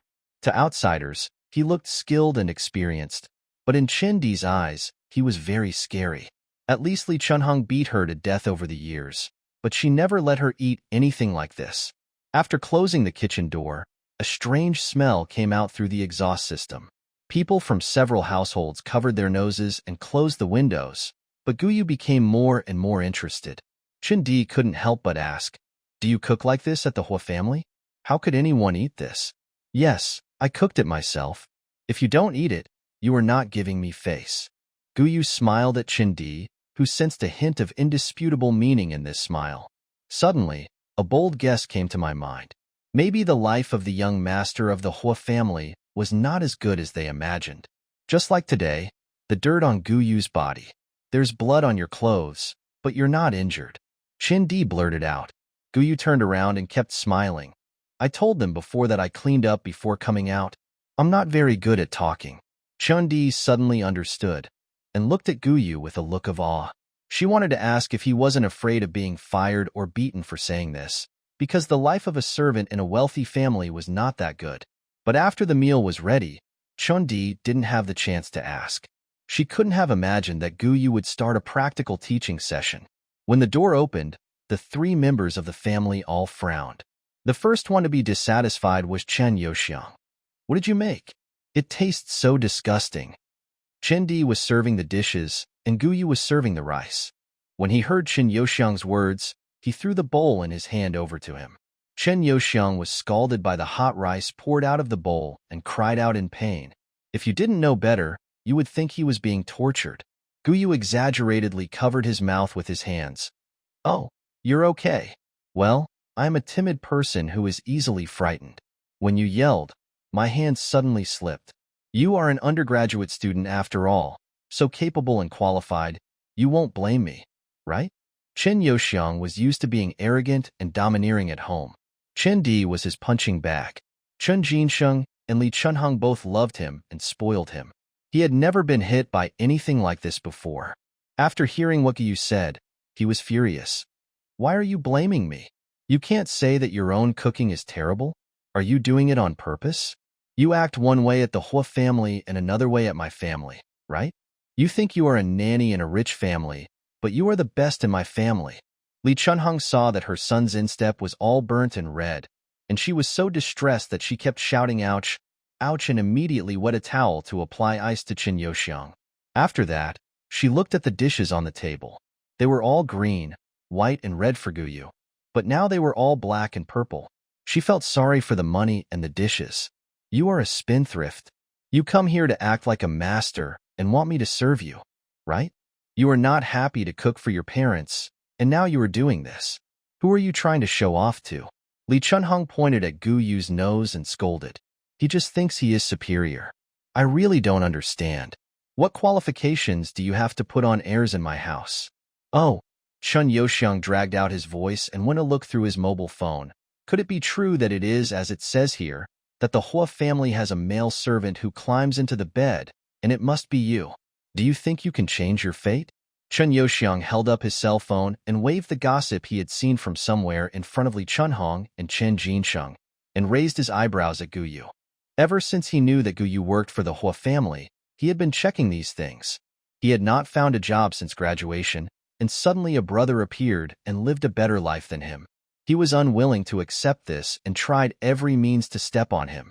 The more unpleasant the rumors were, the happier he felt. Seeing Guyu standing there without saying anything, Chen Yosheng felt that he had hit the nail on the head, so he walked over and put his phone in front of Guyu. Come on, do you want to take a look for yourself? You are still pretending to be noble, but you have been played by others, and you are playing for free. You are really cheap. Chen Yohao wanted to slap Guyu, but just as he raised his hand, Guyu grabbed his hand holding the phone and twisted it back, almost breaking his hand. Let me go, what the Hades are you doing? Chen Yohao screamed heartbreakingly. Guyu pulled out Chen Yohuang's hand and slapped his fat face twice, using the phone as if whipping fat pork. Chen Yuang wanted to fight back by relying on his size, but Guyu twisted his hand, stepped on his calf, and bent him into a bow. Chen Yuang could almost hear the sound of his lumbar dislocation, and the room was filled with his screams. Mom, help me pull this witch away. Chen Yoxiang was obviously twice as big as Guyu, but he was easily held down by him. Li Chunheng almost had a heart attack when she heard her son yelling like that. Guyu, put my son down. Li Chunheng yelled, and was about to go forward to help. Everyone sit down. Guyu tilted his head and said very steadily. His tone was not strong, but it made people feel that he could not be disobeyed. Guyu freed up one hand to grab the spoon on the table, scooped up a large piece of vegetable, and stuffed it into Chen Yoxiang's huge mouth. I don't treat you differently. You eat whatever the Hua family's young master eats from my hands. If he can eat it, why can't you? Eat it all. A strange and disgusting smell filled his entire mouth. Because he was too nervous, all of it was choked into his trachea and came out of his nose. His nose felt hot and uncomfortable. The nauseous feeling was infinitely magnified. His stomach churned. Chen Yoxiang began to dry heave, but Guyu's foot strength increased, and he immediately swallowed it back. Li Chunhong and Chen Jinxing had never seen such a scene before. How could their eldest son, who was fine just now and always responded to their requests, suddenly become like this? The other party's skilled and ruthless posture, coupled with a harmless face, made people shiver all over. What's wrong? Come and sit down and eat. Guyu looked at Li Chunhong and Chen Jinsheng and said briefly. Guyu used force on his hands and feet, and Chen Yoxiang cried out in pain. He immediately shouted to Li Chunhong, Mom, you and Dad should sit down quickly, or he will break my bones. I think my hand is broken. There was a tone of crying in his voice as he cried out in pain. Li Chunhong panicked and immediately pulled Chen Jinsheng to sit down at the dining table. This slightly worn and paint-chipped wooden table, which was used for daily meals, now became an execution platform. They were the criminals who were about to be executed, and they felt like they were sitting on a blanket from the moment they sat down. Chindi subconsciously wanted to sit down, but Guyu stopped her with a look. Chindi, go pour some wine. Today is my first day home, and it's a day worth celebrating. Fill the glasses in front of those two people, and we'll have a good drink later. He loosened the shackles on Chen Yuang, lifted the mud-like man with one hand, and sat him on the chair. Guyu put his hands on Chen Yuang's shoulders and pinched his vital points. Chen Yuang just breathed a sigh of relief, and his whole body tensed up again. He couldn't understand how such a thin person like Guyu could have such great strength. His hands were like machines, with infinite power. Li Chunhong saw Chun Di pouring the wine obediently, looking like she was bent outward. She had no place to vent her anger, so she poured all the wine in front of her on Chen Di's face. You stupid girl! Chan Di immediately shrank her neck, waiting for the next beating and scolding. But after a loud bang, she didn't feel any pain at all. She opened her eyes and found that Li Chunhong was covered with vegetables. Guyu looked at them calmly. Chen Di, don't just stand there. Treat them to some food. After that, Guyu filled Chen Yoxiang's bowl with vegetables and said gently, Eat well, everyone eats. Why not eat? Don't you want to experience the life of Master Hua? I'm not a stingy person. Of course I'll give it all to you. The night enveloped the old city. The lights in the house had not been changed for a long time. The lampshade was full of dead flies and mosquitoes, which weakened the original light and made the house dim. The fat boy was crying and chewing the food desperately. The middle-aged man and woman covered in vegetables looked sad. The standing girl looked dull. Only the boy holding the wine glass had a happy smile on his face. The happiness on his face was very contagious and moved everyone who saw it. Today we gather here to celebrate the return of Gu Yu. Thank you Li Chunhong and Chen Jinsheng for their selfishness back then, which allowed me to have such a good job in the Hua family. Thank you for your greed again many years later and wanting to give me a home. I am really so happy today. Come, let's toast. Gu Yu spoke in a rhythmic manner, pouring wine all over the heads of the people present. With every word he spoke, Li Chunhong and Chen Jinsheng's faces showed a trace of fear. They looked at Gu Yu stiffly as he picked up food for them, their lips trembling but unable to speak for a long time. Eat, I made it myself, and nothing can be wasted, Gu Yu said. The two of them didn't move. Gu Yu frowned regretfully, pinched Chen Jinsheng's chin, and took the soup spoon in one hand to pour the boiling soup directly. Why are you moving? I thought you liked this feeling. Otherwise, why would you use others as ashtrays? If you like it, give me more, you're welcome. Gu Yu stopped. Chen Jinsheng bent down and coughed madly. His whole mouth and even throat were burning and painful. He looked up and saw Gu Yu's cold eyes. He was so scared that he fell backwards with the chair. Chindi, don't just stand there. Come and serve them dinner. They are so good to you. How can you just stand there and not show your filial piety at this time? Gu Yu glanced at Chun-Di coldly. Not knowing what he was thinking, he slowly smiled again. Forget it. I won't persuade the host. You are more like a criminal. The system was powerless to hold his forehead. He just suggested that the host be gentler to Chindi and encourage Chindi. He didn't expect it to turn out like this. The progress of the branch line has reached 50%, which shows that Gu Yu is on the right track and the Chun family is also an important link. Gu Yu, I don't have such a kind heart. I just know that it's time to slowly close the net. Chandi reeked of alcohol, probably because the weather was too hot and the fan was on. So the alcohol evaporated quickly, but the mess she felt penetrated from her skin into her bones, accumulating over the years and becoming so unforgettable. Did she resist? She did. The couple dragged her into the water, and she almost drowned. She had a boyfriend before, and they came to her house to ask for money within a month. Afterwards, they asked her if she was dirty and dragged her to the hospital for examination. Her body was covered with burns and marks from sticks and belts. In the hot summer, Chun-Di didn't dare to wear short sleeves, let alone beautiful skirts. She was like a puppet tied with strings. No matter how far she ran, Li Chunhong and Chen Jinsheng would pull the strings and drag her back. Chun-Di thought, maybe if she treated them a little better and gave them a little more, maybe they would remember her kindness? After all, when she was very young, her mother saw that she liked a skirt, and although she couldn't afford it, she sewed one for her overnight. That day, Li Chunhong's eyes were also very gentle. And countless nights watching Chen Jinsheng accompany people to drink and beg others to be a clown, seeing the other party vomiting for that meager salary, Chun-Di also realized that she was a mountain on Chen Jinsheng's shoulders. Tell me, how did it become like this today? Blood ties are still unbreakable, but family affection has long been worn as thin as a cicada's wing. Chun-Di filled 2 bowls of rice and placed them on the table. She helped Chen Jinsheng up from the ground and spoke slowly but firmly. Let's eat, Mom and Dad. The food won't taste good if it's cold. I'm your mother. How can you treat me like this? Who feeds you and feeds you? Why are you siding with an outsider? Li Chunhong was so furious that she felt like she almost didn't recognize her daughter in front of her. It would have been better if she hadn't said it. After she said it, Chun-Di's face changed. She pulled up her clothes to reveal the bruises on her waist and abdomen. Then how did my mother treat me? This is the food and love you gave me? You made me feel that all mothers in the world are horrible, and that being a daughter is lowly. Li Chunhong, what's wrong with me hitting you?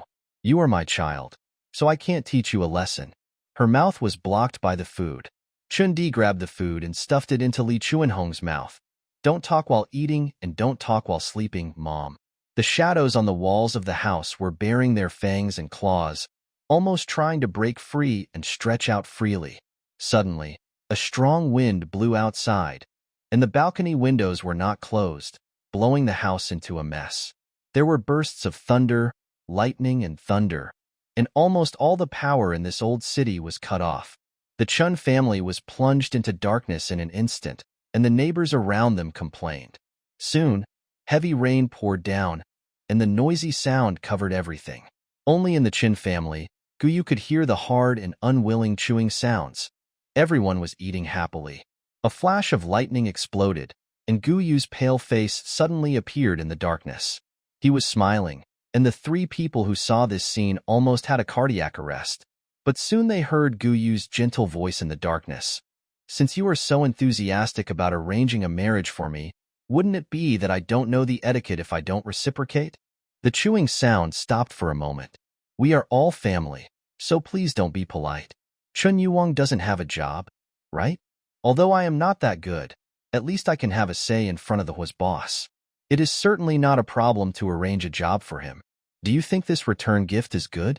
Guyu turned on the flashlight on his mobile phone to dispel part of the darkness in the room. The family of three looked up from their bowls, and Chen Yoxiang immediately swallowed the food in his mouth. Okay. He didn't know what Guyu was thinking, but it was not a bad thing for him. He had been broke for a long time, and Chindi's money was not enough for him to spend. "It's just that this will take some time. You won't be in a hurry, right?" Guyu asked. No hurry. Chun Yuxian shook his head quickly. The meal that Guyu had at their home today made them completely understand that the man in front of them only looked soft and easy to control. However, with this kind of personality, he would definitely not be a person who would suffer a loss. If the other party was willing to give benefits, it must be true. Li Chunhong and Chen Jinxing looked at each other and quickly explained it with their own logic. It seemed that Guyu was resentful, but he still cared about his parents and younger siblings. Naturally, he would support them when they were angry. No matter what, they were a family. Guyu seemed very satisfied with Chun Yoxiang's performance. He walked over and held out his hands to Li Chunhong and Chen Jinsheng. "The level of my position and salary depends on what you two give me. Think carefully about what you should give me." Side quest progress 65%. A mechanical announcement sounded. Guyu got the things, and the rain outside gradually disappeared. Before leaving, he said, "I hope that next time I come to see you, everyone is well. Otherwise, I will be unhappy and you will have nothing." This sentence ensured Qian Di's temporary safety. As for what to do, Qian Di had to save herself. If she couldn't stand up on her own, no amount of help from others would be of any use. System. Host, do you plan to go back? The male protagonist has been lying on the ground for a long time and is almost cold. Guyu. Let's go meet an interesting person first. In the original plot, everything unfolds out of the desire for a sadomasochistic love affair, and the side stories and supporting characters are there to cause one trouble after another for the protagonist's emotions. Qinwei and Hua Jingheng were there to give Hua Yin a complete childhood trauma and a distorted personality as an adult. His fiancée Zhuang Wanyun was the biggest stumbling block in the protagonist's emotional journey. The vampire Qin family was there to continue pushing Guyu into the abyss and highlight Guyu's kind-hearted heart. As for other supporting characters, such as Qin Di, their purpose is to make Guyu's life seem not all dark, so that Guyu will not die of depression immediately. Chu Qi is an indispensable friend of the domineering president, responsible for saying cliched words like "I've never seen you so happy," and "you treat him differently from others." They followed the tide of the plot to the beach, and gradually faded away with the death of Guyu and Hua Yan's collapse. No one knew what happened after the main line ended, only that it was a tragic love story. Perhaps from the moment Guyu discovered the first eavesdropping device. This story deviated from the original track of Love Brain and showed him another real face of this world. The old city in the early morning looks weathered and tired. The scattered lights are its faint breath, and it seems that it will be extinguished like a candle flame in an instant if the wind blows. The people living here continue its life so that it will not withdraw from the stage of history so quickly. Looking up, there is a purple-red area on the horizon. That is the grand light of CBD that never goes out all night. There is a completely different life over there, and many ordinary people like Guyu are working hard there. Obviously, Guyu's starting point was better than many people. In the original novel, he even got Hua Yan's love. It's just that that love came too late. The belated love suddenly came at the end, as if it could wash away all the grievances of the past. This is not fair. Guyu felt tense the whole time he was at Chin's house. It was not until he had dinner and walked out of the door that he finally let go of the tension. The reason for this was that it was the consciousness of his original body that was at work. The road was wet, and Guyu was too lazy to discuss this philosophical question. He glanced at his phone 139. The drizzle fell again with the wind, and Guyu was suddenly shrouded in a shadow, isolated from the wetness. "Why did you come out?" Guyu said lightly. "You are unhappy, but you should be happy." The man holding the umbrella said so. "Oh, you are really imaginative."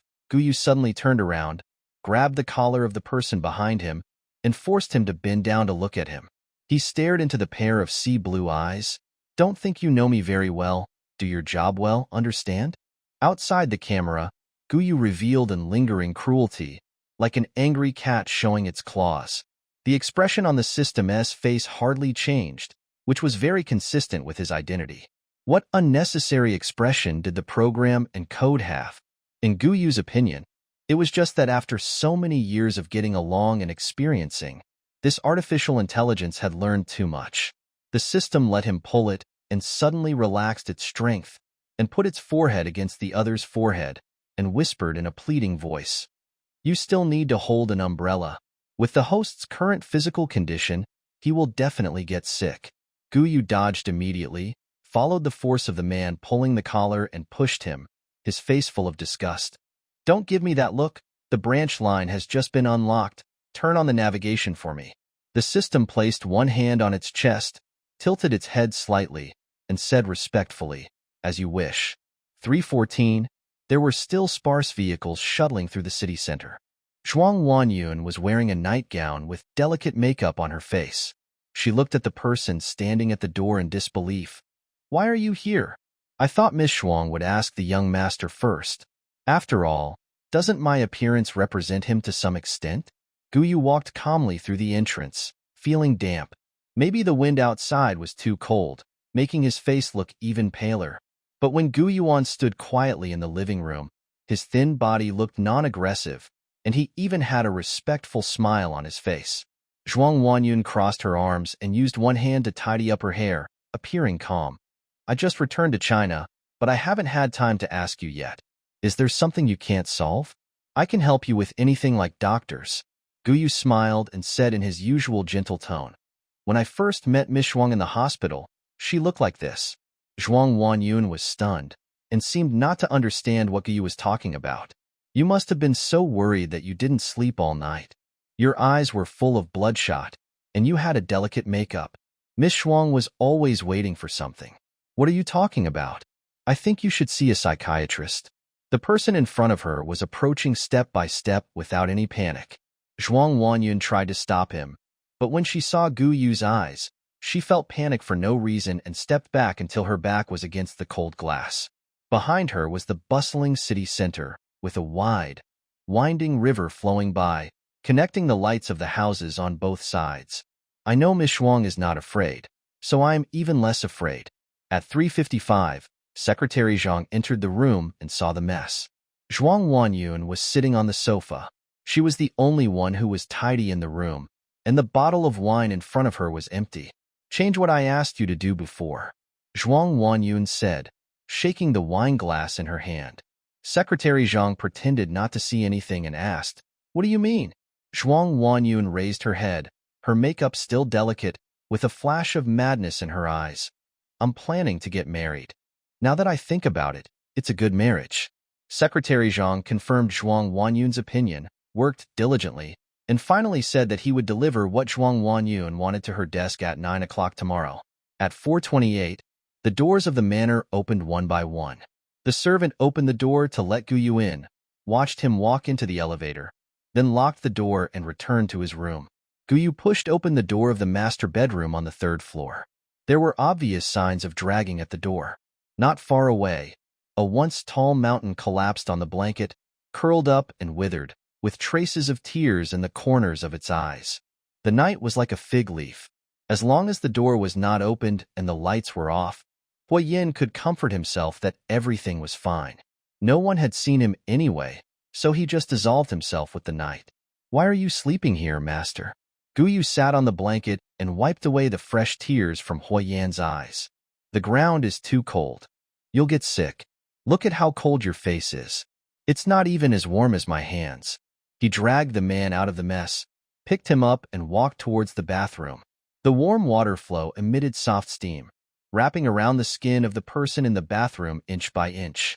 Hua Yin was like a lifelike puppet, allowing Guyu to manipulate him. He refused to open his eyes, as if waiting for the verdict of some fate. But the verdict has yet to be made. Guyu was also very gentle tonight, not teasing him anymore, and even carefully kept his injured leg away from the water. The wound has scabbed over. I'll help you apply medicine after you take a shower. Guyu squeezed the shower gel, rubbed out dense foam with a sponge, and served Hua Yin very patiently. Why don't you call for help? The young master's legs can't stand the cold now. Maybe they will become chronic cold legs in the future.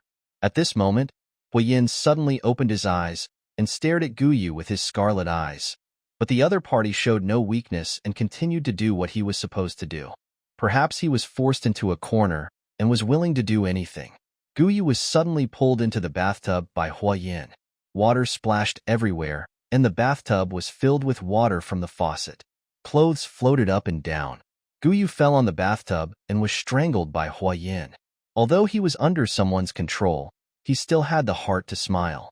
His eyes moved down to Hua Yin's legs. Don't get wet. I guess we'll have to call Dr. Chen later. After hearing this, Hua Yin's strength in his hands suddenly increased. Why did you come back? How dare you come back? He is not a law-abiding person. If we collect enough evidence about his past deeds, it would be enough to make a legal special topic. Now he has finally found an opportunity to repeat his old tricks.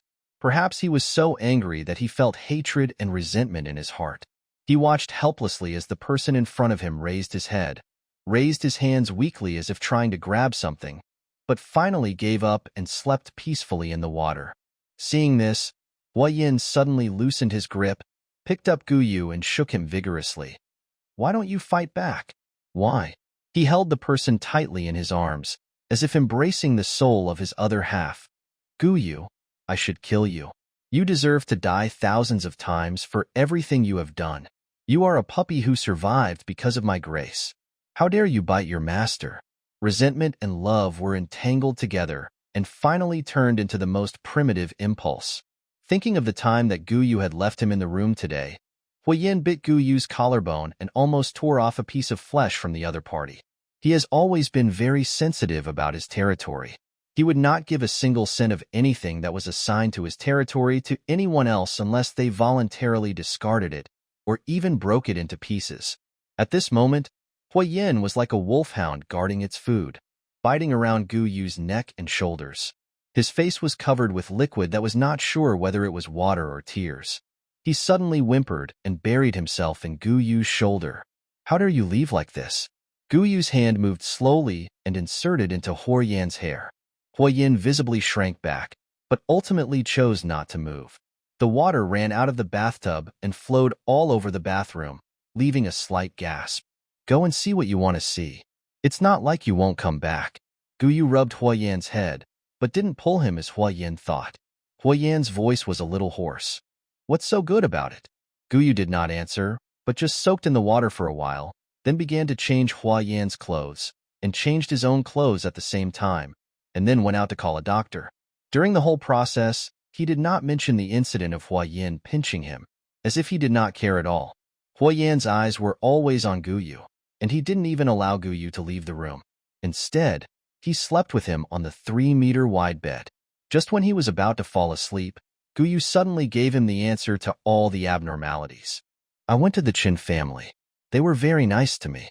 To make up for all these years, they took the initiative to help me find a marriage. I cooked a table of dishes and everyone enjoyed the meal. They cried when I left. Is this what home feels like? Master, I love it so much. I have never felt it before. The soft bed suddenly made him feel like he was in Hades. Hua Yin suddenly woke up. What did you say? It feels like home, master. The whole family is happily together, chatting and talking about family matters.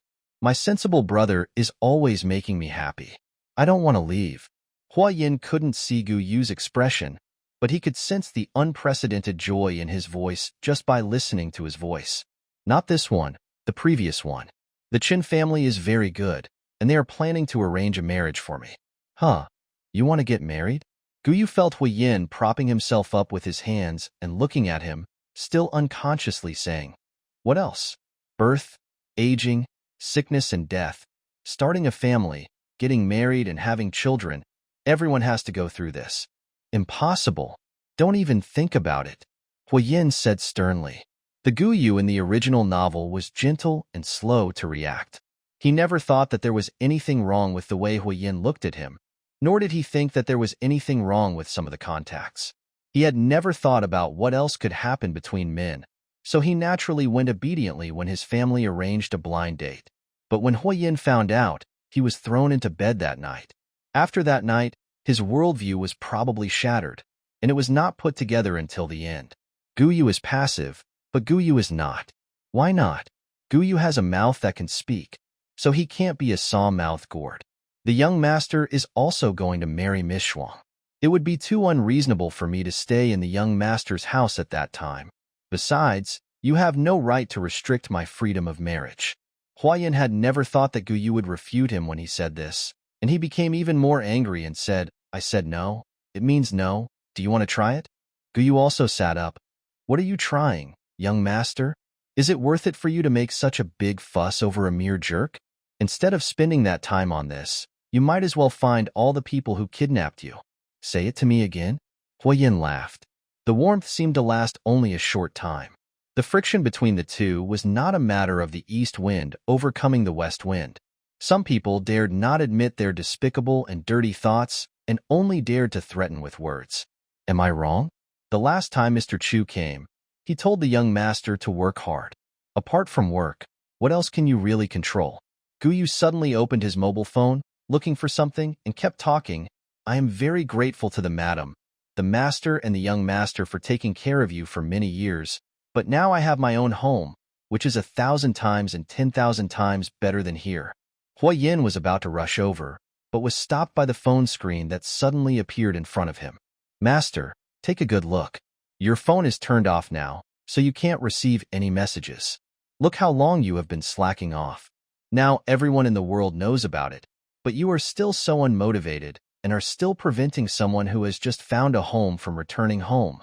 The big explosion characters on the hot search were bright red and eye-catching, like a sharp dagger piercing Huiyan's heart.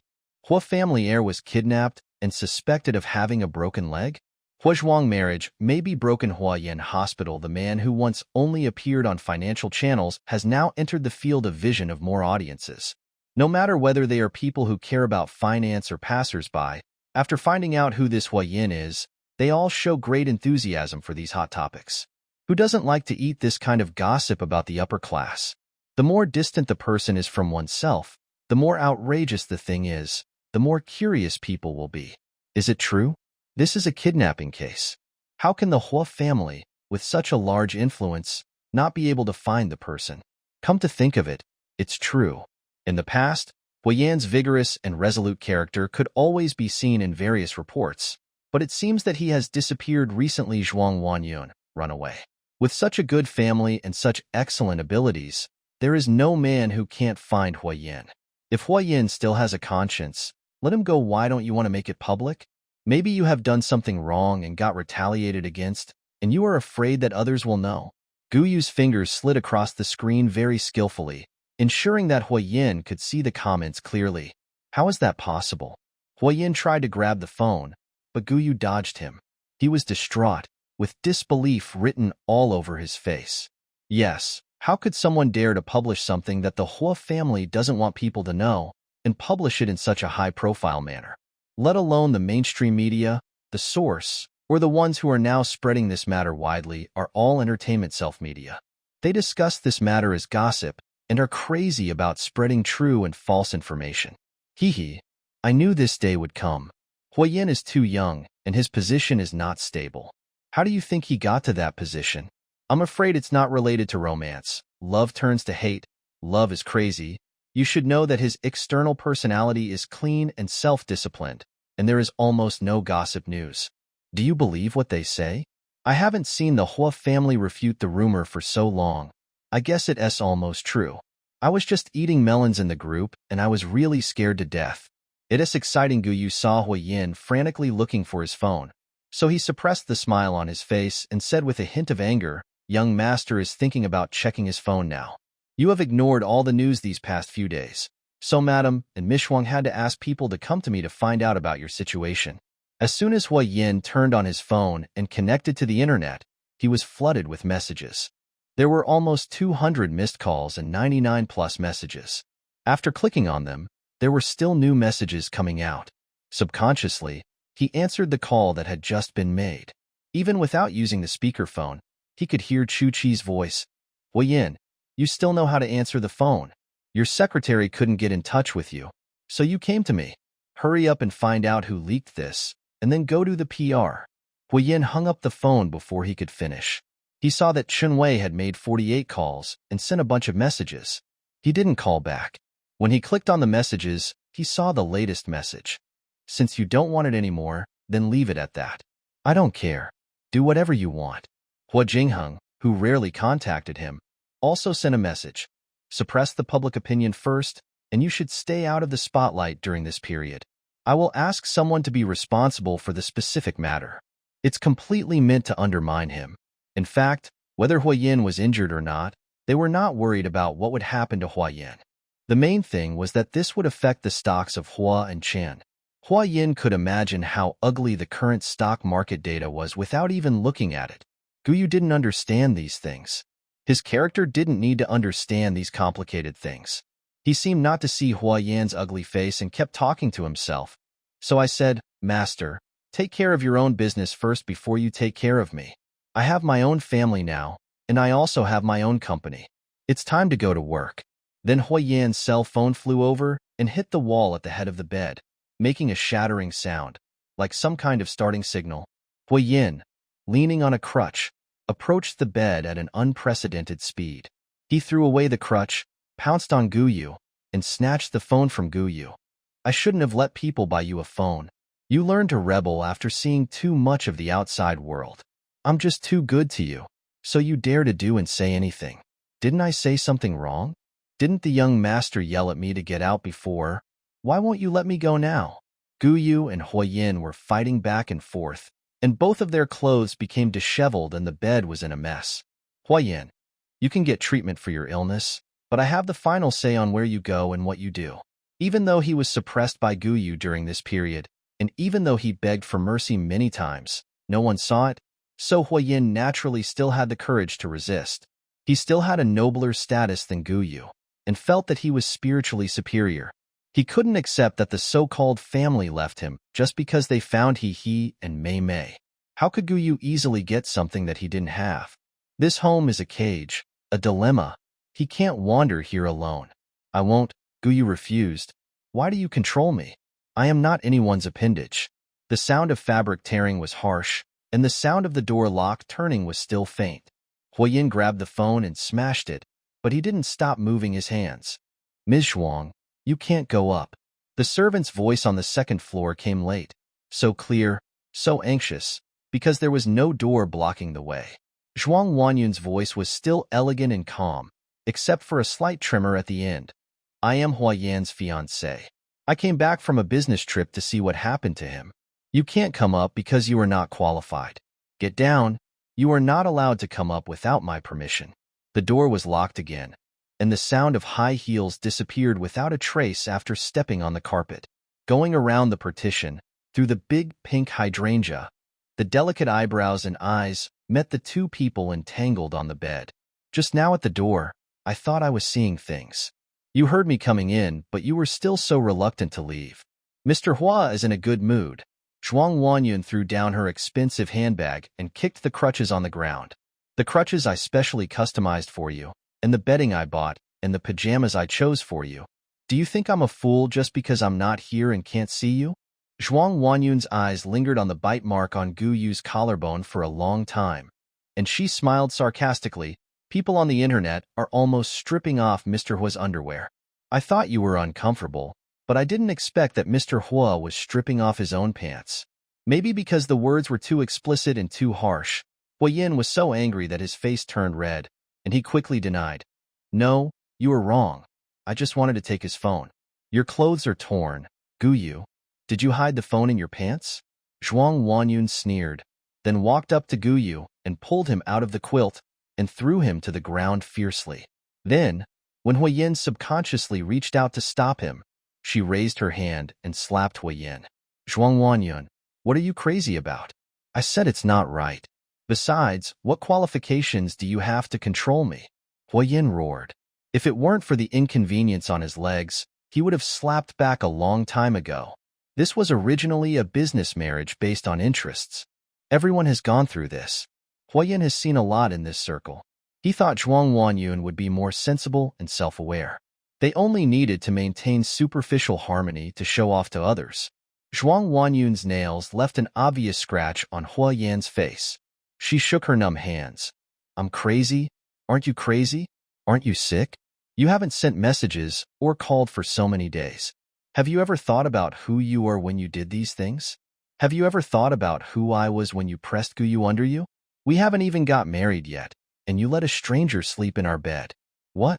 In the future, he wants to come on Mondays, Wednesdays, and Fridays, and I'll go on Tuesdays, Thursdays, and Saturdays, right? Don't talk so harshly. Huiyin glared at her fiercely. You just want the position of Mrs. Hua. This position originally belonged to you. You don't need to pretend to be hypocritical. You think I just want this position, right? Huiyin? Do you think that I'm just acting when I go to see you every day when I'm not working? Zhuang Huanyun's eyes were red as she spoke. She put her hands together to press her nose and eye sockets and closed her eyes tightly to restrain herself. Zhuang Huanyun took a deep breath. Look at yourself now. You really do have a future. You don't have to worry about it. Huiyin said firmly.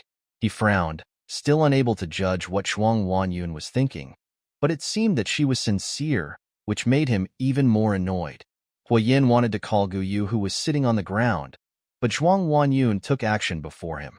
Zhuang Huanyun grabbed Guyu by the back of his collar, and with some strength, she gritted her teeth and dragged him outside. Ian and I have something to discuss, so please get out of here for a while. Guyu was unusually quiet throughout the whole process and did not resist. The discussion lasted until the evening, and Guyu stayed at the door. He took this opportunity to take a nap and was not awakened until the door was opened. During the sleep, everyone in the live broadcast room felt heartbroken, lamenting the ups and downs of the relationship between the two. They also felt that it was much sweeter than the original, but how could a smooth relationship be good? The popularity of the live broadcast room continued to rise. Unfortunately, Zhuang Huanyun will stay there after today, and Guyu's identity seems to have returned to its previous position. He serves tea and water every day and faces all kinds of difficulties from Zhuang Huanyun. I don't know what Zhuang Huanyun said to Huiyin, or whether it was the stimulation from Guyu showing him the comments section, but he started working again. I only drink 38-degree coffee and 2 sugar cubes, and do it again. Zhuang Huanyun shook the thermometer in her hand and said with a gentle smile. When the new coffee came up and the temperature was accurate, Zhuang Huanyun shook the thermometer again. Make a new cup according to this. After all, who wants to drink dirty coffee that has been touched by a thermometer? There was something hidden in the words, but Guyu pretended not to hear it. Huiyin was determined not to let Guyu go out, and even invited a psychiatrist to see him, who reported that he was suffering from mild depression. The original body was already depressed, and Guyu restored it for him. The atmosphere in the manor was strange every day, but at least the man in charge had more work to do. So people felt that things were gradually returning to normal, until one day, Guyu suddenly ran away again. There was no cell phone, no cash. Huiyin almost wrote his signature wrong after he found out. Go find it for me. He glared at the person who came to report. Zhuang Huanyun was standing at the door with a fruit plate. When she walked in, Huiyin closed the folder and rolled his wheelchair past her. Do you really want to keep him by your side? Don't you have any shame for me? I have been handing over the work at hand. I don't want anything. I am here to serve you a fruit plate. Is this your attitude? Zhuang Huanyun did not turn around. Huiyin didn't even pause. I told you, the only position you can get is Mrs. Hua. No matter what happens, you will always be Mrs. Hua. Zhuang Huanyun's chest rose and fell as she watched Huiyin leave and even closed the study door. In an instant, she placed the fruit plate on the desk, forked a piece of red pear, and said with a smile, Stupid idiot. Guyu was naturally caught at Chin's house. Everyone was sitting at the same table eating. The Chin family put all the good food into Gu Yu's bowl, fearing that there was not enough. When Huiyin arrived, he saw such a happy scene, which made him feel physically uncomfortable from the inside out. The Chin family members seemed to have not expected Huiyin to come. They stood up suddenly and didn't know where to put their hands and feet. Only Gu Yu was still enjoying the food. He looked up and asked, "Master, do you want to eat with us?" Ms. Chuanhong's cooking skills are very good. Li Chunhong nodded, looking a little shy. "Go back. There are still some things you need to deal with." Huiyin was very concerned about his reputation, and he didn't want to make things too ugly, nor did he want to be laughed at by others. Gu Yu finished his meal under Huiyan's gaze, wiped his mouth and said slowly, "Let's go. The young master really can't leave me for a moment." As the Chin family watched, Gu Yu followed Huiyin, and several bodyguards in suits followed him in an orderly manner. This old residential building did not have an elevator, so they carried Huiyin down steadily. Only after seeing the guests off and closing the door did Li Chunhong finally feel relieved. When Gu Yu suddenly showed up and asked her to cook, she was almost scared to death, fearing that what happened that night would happen again, but she didn't expect that the other party really just wanted to have a meal. This child actually has us in his heart. Li Chunhong judged so, and she felt much better after she said it. Chun Jinxing lit a cigarette. "You are quarreling with us, but we are related by blood, and we can't give up this relationship. Look at that scene. He is actually doing well," Qin Yoxiang thought wildly in his heart, and turned to look at Qin Di's sister.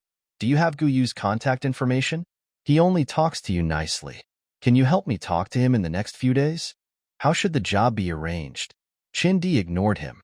In the past, Qin Yoxiang would have been angry, and Li Chunhong and Chen Jinsheng would have been unhappy, but now they all controlled their mouths very well.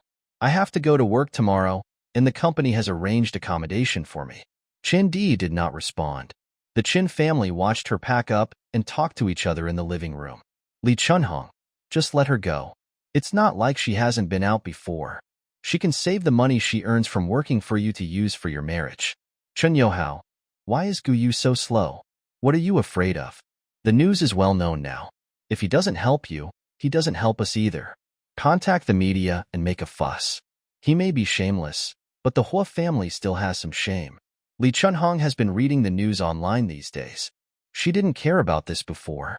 If she hadn't really met Huiyin and he was closely related to her good life, she wouldn't have cared so much. Chun Yoxiang suddenly thought of something. "But Mom, didn't we promise them before? Now, will they come to trouble us? Didn't we stop Gu Yu from coming back? Didn't he want to go there by himself? And wasn't he brought back by the Hua family? We can't do anything about it. Why are you troubled by us? In fact, we just want our children to work hard," Li Chunhong said confidently. As soon as Gu Yu returned, he was locked up by Huiyin. The room he used to live in became a complete cage. The windows were nailed shut so that people could not go out through the windows. All the servants who had neglected their duties and allowed Gu Yu to go out were also fired. Everything seemed to have returned to the scene described in the original novel, where one wanted to escape and the other was not allowed to. However, the Gu Yu in the original novel was deliberately avoiding the relationship between them that should not have happened, while at this moment, Gu Yu had found a harmonious family and wanted to get out of the quagmire. This is more serious than the original novel. In the original novel, Huiyin thought that the dog's escape behavior was just a playful act. But at this moment, his dog had already broken free from the reins and found a new home. "Don't force me to break your legs," Huiyin threatened. "Cooperate with the doctor's treatment. Everything you have now is something that your so-called home can't give you." Gu Yu sat on the bed, swinging her slender legs. "I understand." Huiyin tilted his head. "How do you know anything?" "The young master is jealous of me," Gu Yu said with certainty, no matter how much his words trampled on Huiyan's pain. "Because the lady doesn't love the young master, the master doesn't care about the young master, and although the young master has a family, what's the difference between him and me who grew up in an orphanage? You just live in a very rich orphanage. You don't want me to go back to my parents because you never had them, and you don't want me to be happy because you have never been happy." "Huiyin, you are so pitiful." This was the first time Gu Yu called Huiyan's name. The first time Huiyin heard his name being called out by Gu Yu, it was a very strange feeling, as if he had expected and fantasized about it before, but the scene at this moment was not pleasant. The truth that we tried so hard to cover up and ignore was laid out before everyone, leaving everyone helpless. But Guyu kept talking. You just want to trap me here, as unfortunate as you are. That's why even though you knew I was an orphan, you didn't help me find my biological parents for all these years, right? Don't let your imagination run wild. If you have a disease, treat it. It's your brain that's sick. Huiyin tried his best to control his temper. Who is sick? Huiyin. Guyu laughed, collapsing on the bed, laughing to himself. Huiyin then left the room as if escaping. He had a lot of righteous words to say, but they were shattered by Guyu. When I left, I thought more than once about the scene that the Chin family saw, and the smile that Guyu couldn't hide in his eyes at that time. For more than 10 years, Guyu had never thought of leaving me, but now he left without hesitation. How could he give me warmth, then hurt me like a toy, and finally run towards happiness without caring? Zhuang Wanyun appeared from the corner. Is this your method? He will be obedient again. Huiyin vowed. Huiyin, the young man who often appeared on the financial channel and frightened many business veterans, seemed to be back at this moment. He was calm and composed, as always, and did things by any means necessary. I said, people need to work. You must have been very busy these days. I made some herbal tea. It's inevitable to get angry if you stay up late. Zhuang Wanyun also restrained herself and stopped mentioning anything related to Guyu, and lightly covered the matter. Young ladies all have their own pride, and will not lower themselves to be on equal footing with a small ant. This is how Zhuang Wanyun behaved, and this is what Huiyin thought. The two people who grew out of the man-eating high-rise building both put on the most decent expressions, treated each other with respect, and lived in peace. Hua conducted some public relations, sued a large number of self-media that spread rumors online, and made an official explanation of the situation at the time, saying that they just did not want to cause social panic and that everything was under investigation. Since I couldn't hide the fact of my broken leg, I simply didn't hide it and just said that I was recovering recently and it wasn't a difficult thing. Huiyin knew, however, that his chances of getting back on his feet were slim. Every time, the doctor would only tell him to have regular checkups and cooperate with treatment, and finally arrange for the best rehabilitation physician to train him repeatedly. There would always be a chance. Opportunities. If life has so many opportunities, why would we need to work hard?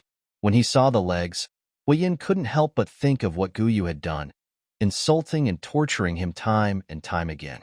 He didn't even remember if he had hurt his legs. He just remembered that he felt uncomfortable all over every time. But when immersed in these memories, Huiyin was horrified to find that the fragments flashing through his mind were all Guyu's face, Guyu's body temperature, and the subtle warmth when the other party spoke close to his ear. The dense memories intertwined into an airtight web, trapping him bit by bit. Only Guyu dares to disobey Chunwei's orders, and only Guyu will never leave her. That dark night, the night when he was nearly strangled to death, Guyu's every move seemed to be in slow motion, which made Huiyin feel both scared and relieved. In fact, Huiyin knew everything. Guyu had never gained any benefits from him. The reason why he stayed was very different from others. After experiencing the pain of falling into the dust, when he tasted the feeling of being cared for, he would involuntarily throw himself into the fire. Huiyin was in a complicated mood, and for a moment he was unsure of his own thoughts. After struggling for a long time, he ordered, "Go and ask him if he has anything to say. Maybe as long as I apologize, he can forgive me." In places that Huiyin himself couldn't notice, the bottom line kept getting lower and lower. But the man brought back a message. Mr. Gu said he had nothing to say, and he had already said everything he wanted to say to the young master in person yesterday. Huiyin was so angry that he swept away all the documents on the desk. Zhuang Wanyun came in and squatted down to help him put away the documents. "Why are you angry? You are the only one who is hurt. I have wanted to say it for a long time. What's the harm in letting it go? What do you know?" Huiyin found a vent and said in a bad tone. Zhuang Wanyun ignored Huiyin's aggressive attitude and continued to be gentle and virtuous. "Since you think your place is the best and there is no other place like it in the world, why not just let him go and let him suffer?" Although Zhuang Wanyun said this, there was an inexplicable weirdness in her words, and it sounded as if she was deliberately trying to drive Guyu away. So Huiyin didn't respond and directly ordered, "Don't send any food these days. Tell me when you are willing to change your mind." He did not acknowledge anything Guyu said, nor was he willing to refute it. He just wanted the person who said these words to change his opinion. The servants had been getting along well with Guyu for some time, and they were troubled when they heard this. They immediately said, "But Mr. Gu has stomach problems. He can't be hungry." "So what? It's better if it hurts. Only when it hurts will you know that you are wrong. Is stomach problems a terminal illness that can kill you?" Huiyin glanced at the other party, his eyes full of threats. "Whoever dares to secretly send him food, get out of here." The servant didn't dare say anything more. This was all she could do. Zhuang Wanyun raised her eyebrows and suddenly asked, "If I go against you, will you also lock me up and not give me food?" Huiyin didn't say anything, but his face showed. "What are you crazy about?" But Zhuang Wanyun seemed to have received great comfort. She smiled sweetly and leaned over to hug Huiyin. "I know I am different to you. You only care about my status as a member of the Zhuang family, right? It won't be the same after we get married. If you want the Zhuang family, I'll give it to you as a dowry." The woman's eyes were filled with surging love, and her words were sincere, as if she was willing to risk her life for love. Huiyin was burned by this passionate love, and he pushed her away with disgust, and then immediately turned his wheelchair and left. The woman behind him seemed a little lost, and said in a faint voice, "We are going to be husband and wife, so sometimes there is no need to distinguish between you and me." Huiyin said he won't give you food. The smell of fur is like a stretch of snow-capped mountains and pine plains, quiet and steady, and the slight floating smell makes people feel like falling into it. The system gently rubbed Guyu's temples with a familiar technique and a low tone, so as not to disturb the silence at the moment. "This smells good. Does your system have such particularities?" Guyu didn't care about Huiyin's words. He raised his hand and grabbed the system's collar, forcing it to lower its head and look at him. "Why don't you ask me?" The system has had relatively little communication with Guyu these days. In the past, the system always kept reminding him, but suddenly without Guyu, it was a little uncomfortable. The host naturally has his own decision. "The male protagonist attraction index tells me that you are on the right track, and that's enough." The system called up the data panel, and the bright 71.5% on it was very eye-catching. Human nature is mean, right? When I slandered the protagonist in the past, I only needed a little bit of unfounded things to destroy his half-life achievements, but I only need to do a little good to get endless praise. Guyu covered his chest with his other hand and said with some emotion. He followed this logic, trampled Huiyin into the mud, and then pulled him up a little, making the other party feel that he was still alive and could resist, and that everything was under control. Guyu released his hand that was holding the system's collar and changed his position while lying on the other's thigh. "The courseware you gave me is not right. When Huiyin nibbled me in the bathtub that day, I really wanted to twist his head off. What's the difference between him and a dog? You actually shouted happy. That's what he did wrong." The system's size fell on the bite mark on Guyu's collarbone that had not disappeared, and his expression was gloomy. The scar has gradually turned from red to dark brown, and is now a scab that will fall off after a while. The system's finger lingered over the scar. "Apply some medicine, otherwise it will leave a scar. This body will be replaced eventually." Guyu didn't care. He just thought of it as a dog bite.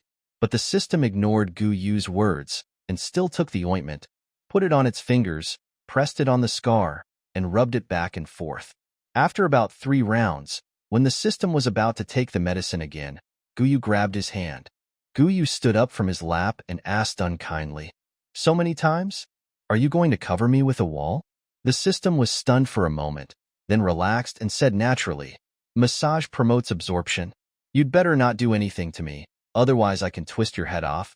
Guyu threw away the system's hand and kicked it down instead of lying down. "Go prepare a meal for me. If I have a stomachache, I will turn on the shield and lock you in the small dark room." "How dare you?"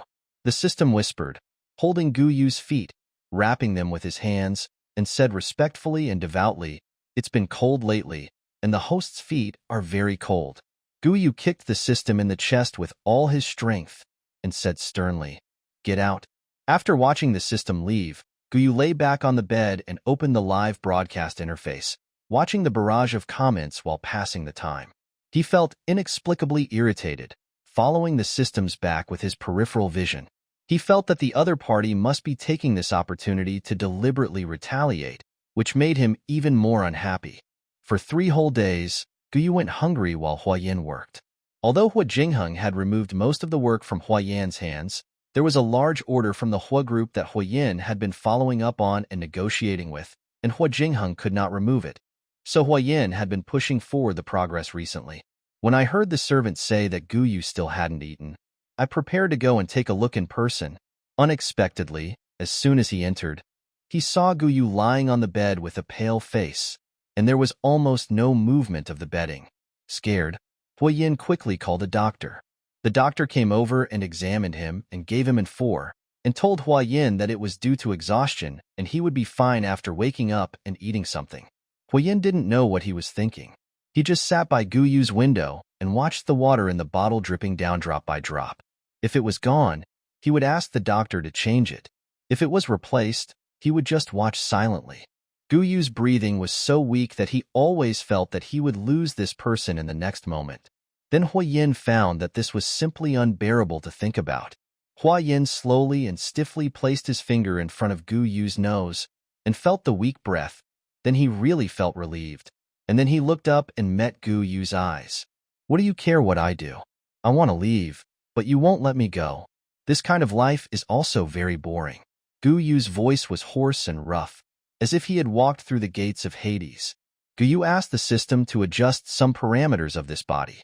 When the original body's illness showed up unscrupulously, it looked like it was about to die. The outside world is not as good as you think. You see that the Chun family values you now because of your relationship with me. If you leave me, you will be nothing, Huayan said calmly. The relationship between the two suddenly reversed, and the person lying on the bed became Guyu, revealing a vulnerability that Huayan had not noticed before and had not seen recently. But Guyu was very stubborn. You always judge others by your own standards. Not everyone thinks the same as you do, Huayan. You are very arrogant. Whatever you say. Huayan did not comment. Everything seemed to be back on track. Huayan sighed in his heart. He was still the one who could dominate Guyu, not the passive one. But when he saw Guyu turned his head away and stopped looking at him, some inappropriate words and pictures came to his mind again. You don't believe me, do you? Huayan suddenly asked. You are wrong in many ways, Guyu said in a muffled voice. I have said many times that I am the person closest to you, but you always exclude me. Huayan laughed. I kept you here and let you live a more comfortable life than others. Is this called excluding you? I want a complete family, but you don't want it. You never thought about me, but I don't understand why. Huayan, even if it is your best friend, such as Mr. Chu, he will have his own life. Will you control him like this? You definitely won't, but you have to control me like this. What identity do you have to control me? Guyu seemed confused himself. His logic was a bit messy, but he continued to talk. Everyone will leave, and it's not like we won't see each other anymore. The domestic helpers will get married and may resign. Are you going to keep them? Why can't I leave? I don't understand. The series of questions left Huayan unable to answer. Even Huayan was thinking along the lines of Guyu's words. Why? For what reason? Don't want your stuff to get out of your control? Of course, but that's not all the reasons. Something was about to break out of his chest, but this momentary feeling made Huayan unsure. 18 years of companionship and mutual dependence. The person lying on the bed has discovered his shortcomings and witnessed his success every step of the way. All the memorable parts of his life are filled with Guyu's figure. But soon Huayan thought of what Guyu had done since he broke his leg, and he became annoyed again. Now it seemed that all this was a preparation for leaving him. When he got tired of it and annoyed and told him to get lost, Guyu could just get lost. Huayan suppressed the indescribable feeling again. He said without questioning, take good care of him. You can eat for the next few days and then accompany me. Go to a party. Since the kidnapping has been exposed, no amount of public relations or deletion of posts will help. The mouth is on the human body and the thoughts are in the human mind. The more you dispel the rumors, the more suspicious the public will find it. It is better to appear in the public eye openly. Although he couldn't stand up, he could always give people a good impression by appearing full of energy and spirit. Hua Yin planned to use this to save the current losses of Hua's company and his own image. This is also Chu Chi's idea. Organizing a large-scale charity auction brings together all the important people. Amidst the laughter and joy, many problems that are usually considered difficult are solved under the influence of alcohol. So Chu Chi was put in charge and, together with a few well-known people, sent out invitations to many people in the business community. Everyone knew the relationship between Chu Chi and Hua Yin and understood what this banquet meant. After all, the Hua family was a behemoth, and they might gloat over their misfortune in private, but on the surface they were willing to give this face in exchange for favors from the Hua family. Zhuang Wanyun naturally received the invitation. After all, she was a well-known figure in the business world and was not bound by the glory of the Zhuang family. She wanted to enter as Hua Yan's female companion, but was rejected. Isn't this good? It also means that there is no rift between you and me, and everyone will be relieved. Zhuang Wanyun considered it completely from Hua Yan's perspective. The stylist in front of her was holding 2 limited edition dresses of the season. She wished she had never been here. Fortunately, Zhuang Wanyun asked her to go out and bring in the other dresses, so she escaped the fate of losing her job. Zhuang Wanyun unzipped the dust bag. What do you think of this one? There is only one in East China and only 3 in the world. The champagne-colored satin will definitely shine at the party, and it goes well with your suit. Whatever. You go your way and I go mine. Hua Yin didn't even look up. Zhuang Wanyun, do you have any misunderstandings about me? I don't need to rely on a woman to prove my ability. Since I am still in this position, there is nothing I can't get. Since he was a teenager, various partners and friends in his parents' business have liked to introduce their daughters to Hua Yin. Hua Yin feels that these people are coveting his status as the eldest son of the Hua family, and that he just needs a vase to decorate the house. After all, a harmonious and happy relationship between husband and wife is beneficial to the company's image. He had thought about what would happen if the Zhuang family broke off the engagement. Chu Chi thought they should be caught, but Hua Yin didn't think so. As long as he is alive, he will prove to everyone how wrong it is to betray him. No matter whether it is Qin Wei or Hua Jingheng, he will make them realize their mistakes one day. Hearing Hua Yan's words, Zhuang Wanyun maintained a smile on her face, threw the expensive dress in her hand to the ground, and even stepped on it with her high heels. You don't want to take me with you, but you take that guy with you. Am I easy to bully, Hua Yin? But it's okay, I can't stop you. But I can also tell you clearly that I want the position of Mrs. Hua, and no one can step on my head. Zhuang Wanyun held Hua Yan's face and declared solemnly, if you still want to do this, I don't mind changing your marriage partner. Hua Yin said coldly. Zhuang Wanyun didn't lose her temper as he imagined. Instead, she smiled and said, you can't change it. We are destined to be together until the end. I have many gifts I want to give you. After saying that, Zhuang Wanyun picked up a pair of scissors and cut up all the handmade suits in front of her. Since they can't be paired with my dress, there's no need for them to exist. If Yin is angry, just send me the invoice. When she opened the door, Gu Yu, who was called over, happened to be standing at the door. Zhuang Wanyun casually lifted her seaweed like wavy hair and curled her lips contemptuously. Go in and pick up the trash, little dove. Zhuang Wanyun walked down the stairs gracefully with her delicate chin raised, stepping on red-soled high heels. Behind her followed a bunch of people who helped her with her makeup and clothing and accessories. The skirt, which was the only one in the East China region, lay on the ground in a mess, wrinkled and snagged by the high heels, but no one cared. It is an impeccable dress only when Zhuang Wanyun wants it. If Zhuang Wanyun doesn't want it, it will be trash. Of course, Zhuang Wanyun will pay for it, as she doesn't lack the money. This makes Guyu look lowly and ugly, and also implies that sooner or later, Guyu will become the garbage thrown on the ground by Hua Yin, while she, Zhuang Wanyun, will always be high above. Clean up everything on the ground. Hua Yin pinched his nose. After hearing this, Guyu bent down to pick it up. Hua Yin stopped him. I'm not calling you. Why are you moving? There was a familiar tone of disdain in his voice. Guyu froze in place until the person in charge of cleaning up took the things from his hands. He then straightened up and wiped his hands on his clothes, saying helplessly, "I'm used to it. After all, it's my job to do this." It seemed that several days of confinement and fasting had worn away Guyu's previous edges, and at this moment, the once panicked and fearful Guyu returned to Huayin.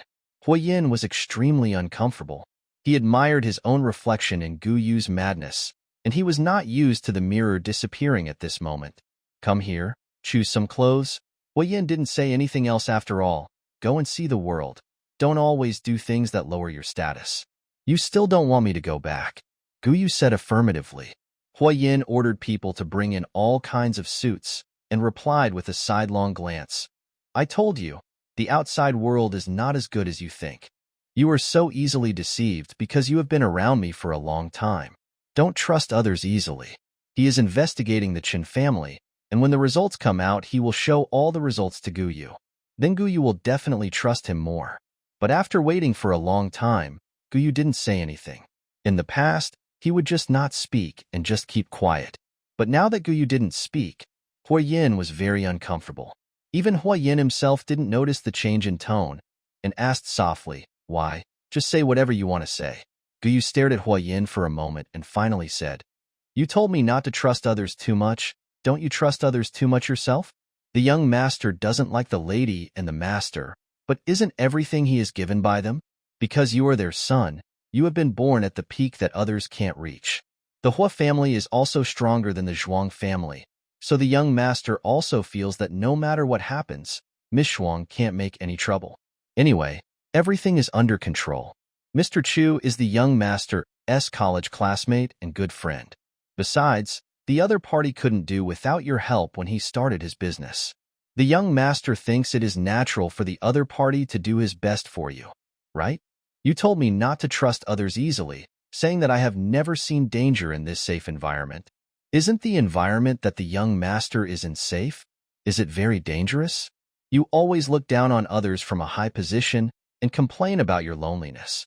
You just enjoy the pleasure of dominating others, because I am the weakest person around you, and you can do whatever you want." Guyu's voice was almost flat, and there was no expression on his face, but every word he said was heart-wrenching. The water cup on the table came over, and this time it really hit Guyu's head. Guyu covered the wound, but blood still flowed down the gap and meandered on his pale cheek. "Ha, you are angry. I was right. Right? You bully the weak and fear the strong. You are just afraid that I will leave, because you know you can rely on few people." Guyu walked over and kicked over Huayan's wheelchair in front of everyone's surprised gaze. The cloakroom was in chaos, and no one knew who to help. What did the online comments say the other day? Guyu rode on Huayin without covering himself, and blood dripped onto Huayan's face. Hua Jingheng and Qin Wei were not in harmony, and the child they gave birth to was considered a burden. A child who grew up in such an environment would definitely be psychologically distorted. Don't you think so, Huayin? You are sick, even sicker than me. Huayin raised his hand and slapped Guyu, who slapped him back immediately. The bloody handprint was like a brand, deeply engraved on Huayan's face. "I'm doing this for your own good. Don't go crazy here." Before he could say anything, Guyu held down his leg. Huayan's whole body tensed up in pain, and he gritted his teeth to prevent himself from crying out in pain. Guyu's warm breath sprayed on the skin beside her ear, like a lover's whisper. "You are lying, Huayin. You have never figured out why." The farce was finally stopped when Huayin called for help, and the servants pulled the people away. They had no idea what their employer was thinking. They only knew that after taking the medicine, they changed their clothes and started their original task, choosing a dinner suit. It was not until the day of the dinner that the master and servant, each with their own thoughts, entered the scene, attracting many people's attention. Huayin is such a proud person. They never thought that after such a huge discussion online, he would be able to appear in public so calmly and as high-spirited as ever so soon. Even the person behind him still seemed to be cowering as before, but he looked different. It was as if his temperament was colder, his body was more relaxed, and his eyes were more lively than ever before. All major media outlets rushed to take pictures. In the past, they were always stopped, but this time they took countless pictures in one go, and no one stopped them. As one of the representatives, Huayin was pushed onto the stage by Guyu to speak. He exposed his disability to everyone, but his eyes could not hide the sharpness. He first lamented his experiences during this period, and then said some polite words to sublimate his values, which drew thunderous applause from the audience. Whether they agree or not, just applaud. Hui Yin was on the high platform, lowering his eyes and slowly exhaling the anger in his heart. That's right, everything is back to its place, and he is still in existence that others cannot reach. It was just that in the private meeting after the auction, Zhuang Wanyun and Chu Qi exchanged a few polite words across from each other. When she heard Chu Qi say that he had a headache and couldn't sleep recently, Zhuang Wanyun suddenly became more serious and greeted his friends as Hui Yan's fiancé.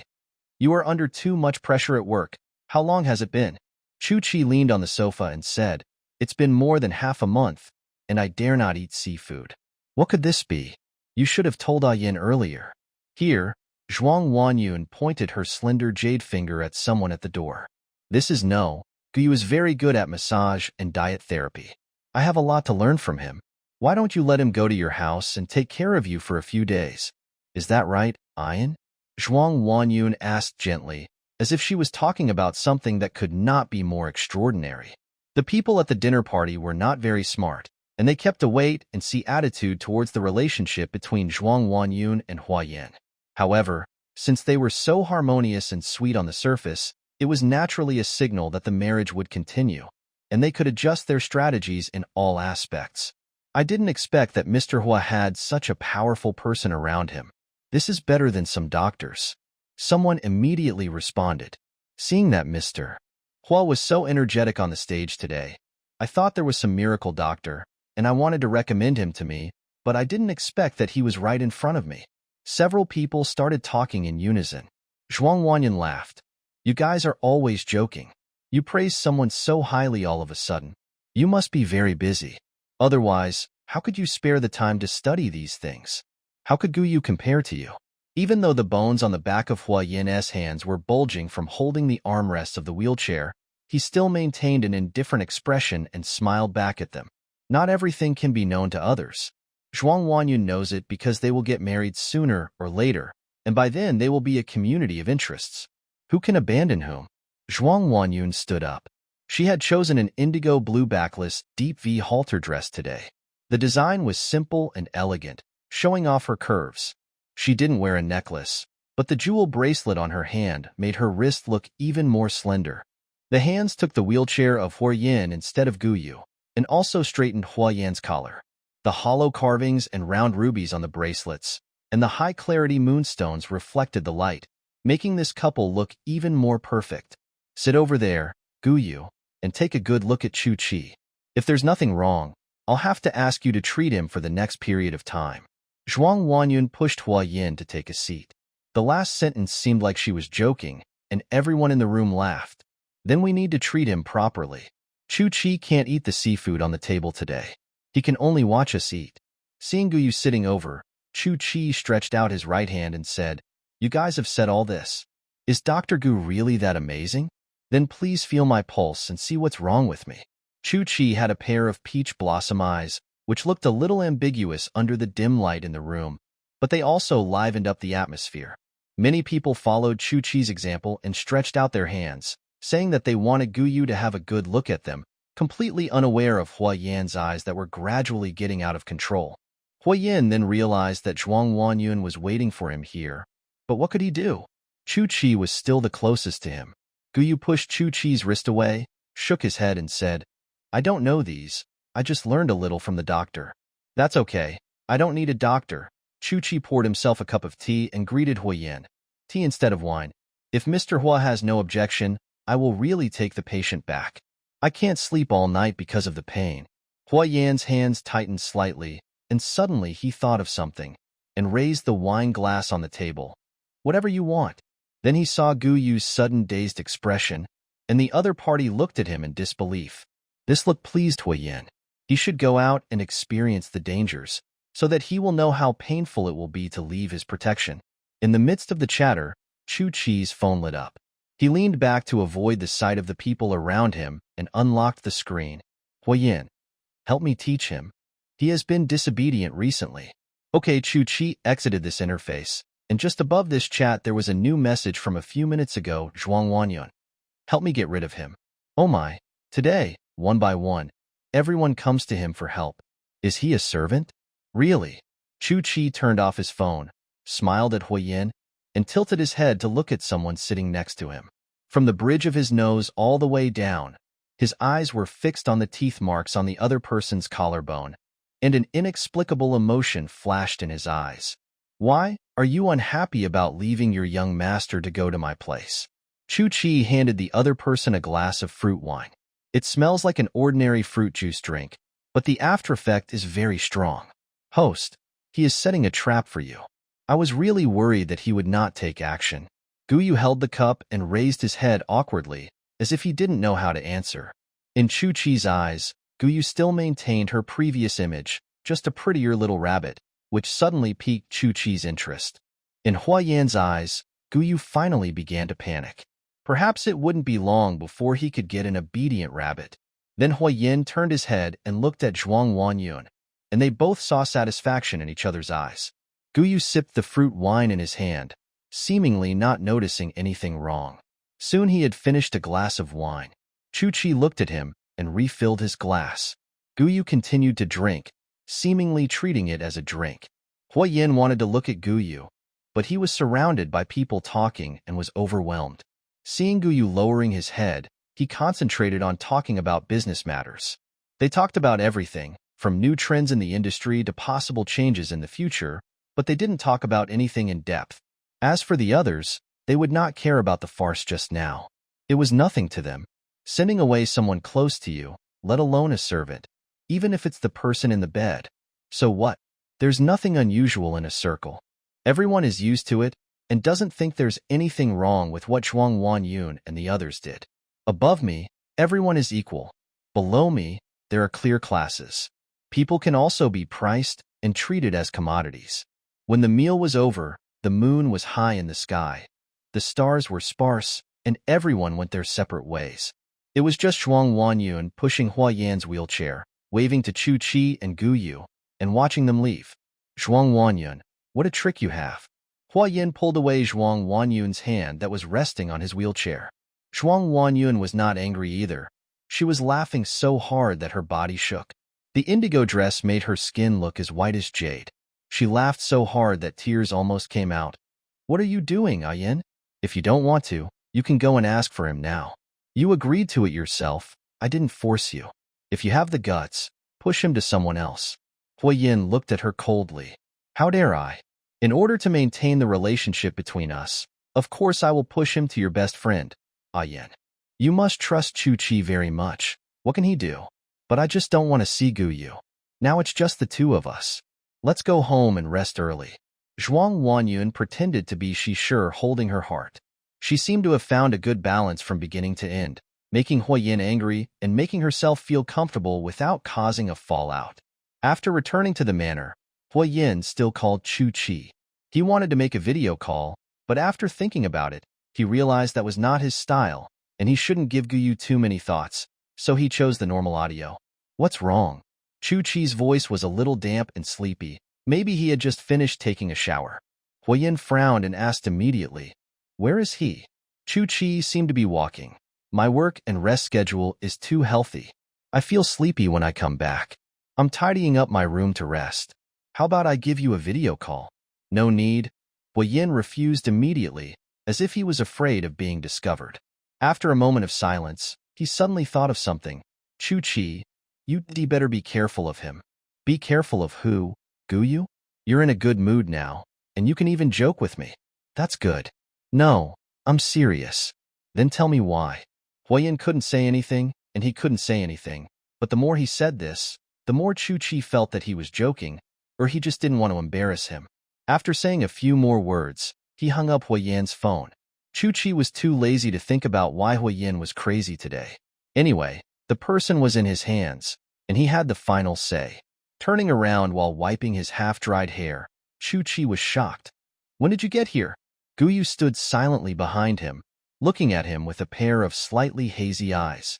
The lights in the room were not fully on, and Guyu seemed to have grown out of the darkness of the wall, which was very strange. Can't find your room after getting drunk? Chu Chi sat down in front of Guyu. He was not opposed to the drama of delivering goods to the door, and fed Guyu 3 glasses of fruit wine. It was good enough that he could still walk now. He waved to Guyu, who came out from the shadows and stood in front of Chu Chi obediently. Last time I asked Hui Yin for someone, he refused, but he just pushed it to me. Don't you think it's a coincidence? Chu Chi took out a cigarette and prepared to light it. At this moment, Guyu suddenly moved. Chu Chi didn't even see the movement clearly before his cigarette was snatched away and thrown on the ground. You have quite a temper. Do you treat Hui Yin like this at home? Chu Chi's eyes moved to Guyu's collarbone again. His Adam's apple moved slightly, and he regarded Guyu's current behavior as drunkenness. But he just couldn't control himself. He wanted everything that belonged to Hui Yin. He reached out to hook Guyu, but the other party staggered and fell down. With a clang, a sharp new bone-breaking knife hit the floor, breaking the hard tiles and shattering all Chu Chi's thoughts. Chu Chi couldn't help but swear. But Guyu quickly tried to touch the things he dropped, and Chu Chi quickly raised his leg to kick the knife away. Guyu searched for a while and couldn't find anything, so he lay on the ground motionless. Chu Chi's chest was heaving. After a long while, he reached out to touch Guyu, but found that the other party did not respond. He turned him over and found that Guyu was breathing evenly and had fallen into a deep sleep. Suddenly remembering Hui Yin's hesitation on the phone, Chu Chi cursed again. Is he sleepwalking? At this moment, Guyu suddenly opened his eyes and met Chu Chi's eyes. Chu Chi was almost dumbfounded. He bravely stretched out his hand and waved it in front of Guyu, but found that the other party had no reaction. Then he realized that Guyu was still sleeping. Now all the thoughts in Chu Chi's mind were gone. If he still had any thoughts, he would be a pervert. It was impossible to imagine how Hui Yin had survived all these years. Hui Yin is really a pervert. Chu Chi sighed. He didn't care where Guyu slept. Chu Chi's house had plenty of rooms, so he immediately changed his place to sleep. He didn't see that after he left, the person lying on the ground slowly got up and took the best bed in the room and lay down comfortably. Why can't you chop him with a knife? It's not like you're going to kill him, so it won't cause any damage, Guyu said to the system while feeling the softness of the bed. System. The plot will be messy and hard to clean up after this. Forget it, one day earlier or one day later. If things don't go well, I'll just have to fight back. Guyu muttered and really fell asleep. The bed beside him sank slightly, and the system's blue eyes stared at Guyu for a long time and said, Good night. Guyu. Hui Yin became very busy for the following period of time. He had indeed been in a slump for a long time. For someone like him, this might have been like using up half of his annual leave in his lifetime. Fortunately, Hua Jingheng saw that he was making progress again and relaxed some of the restrictions appropriately. Hua Yin was able to sit on the top seat of the Hua group again. However, he had several big orders in his hands, which was not a difficult task. However, after the previous news, these people were a little hesitant and seemed to be waiting and watching. Hui Yin looked at a pile of documents, approved them, and asked his assistant to send them out. The next assistant brought up another pile. In addition to coffee, there is also an exquisite little cake on the table. Zhuang Wanyun came just now.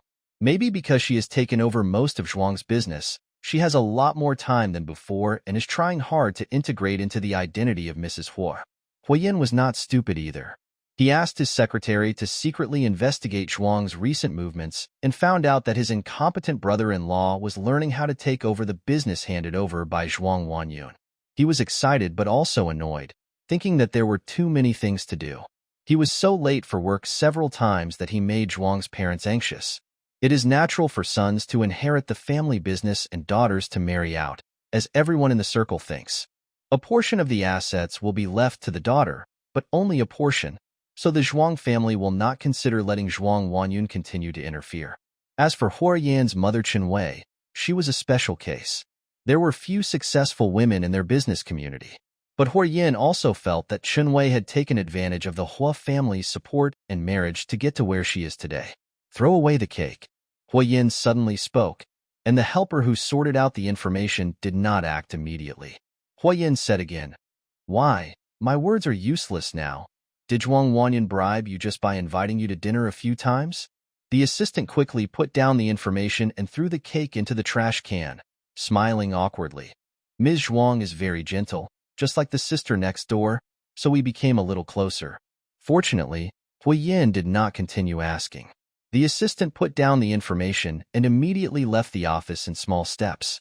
The weather has been very bad recently, and the sky is always gloomy and seems like it will collapse at any time.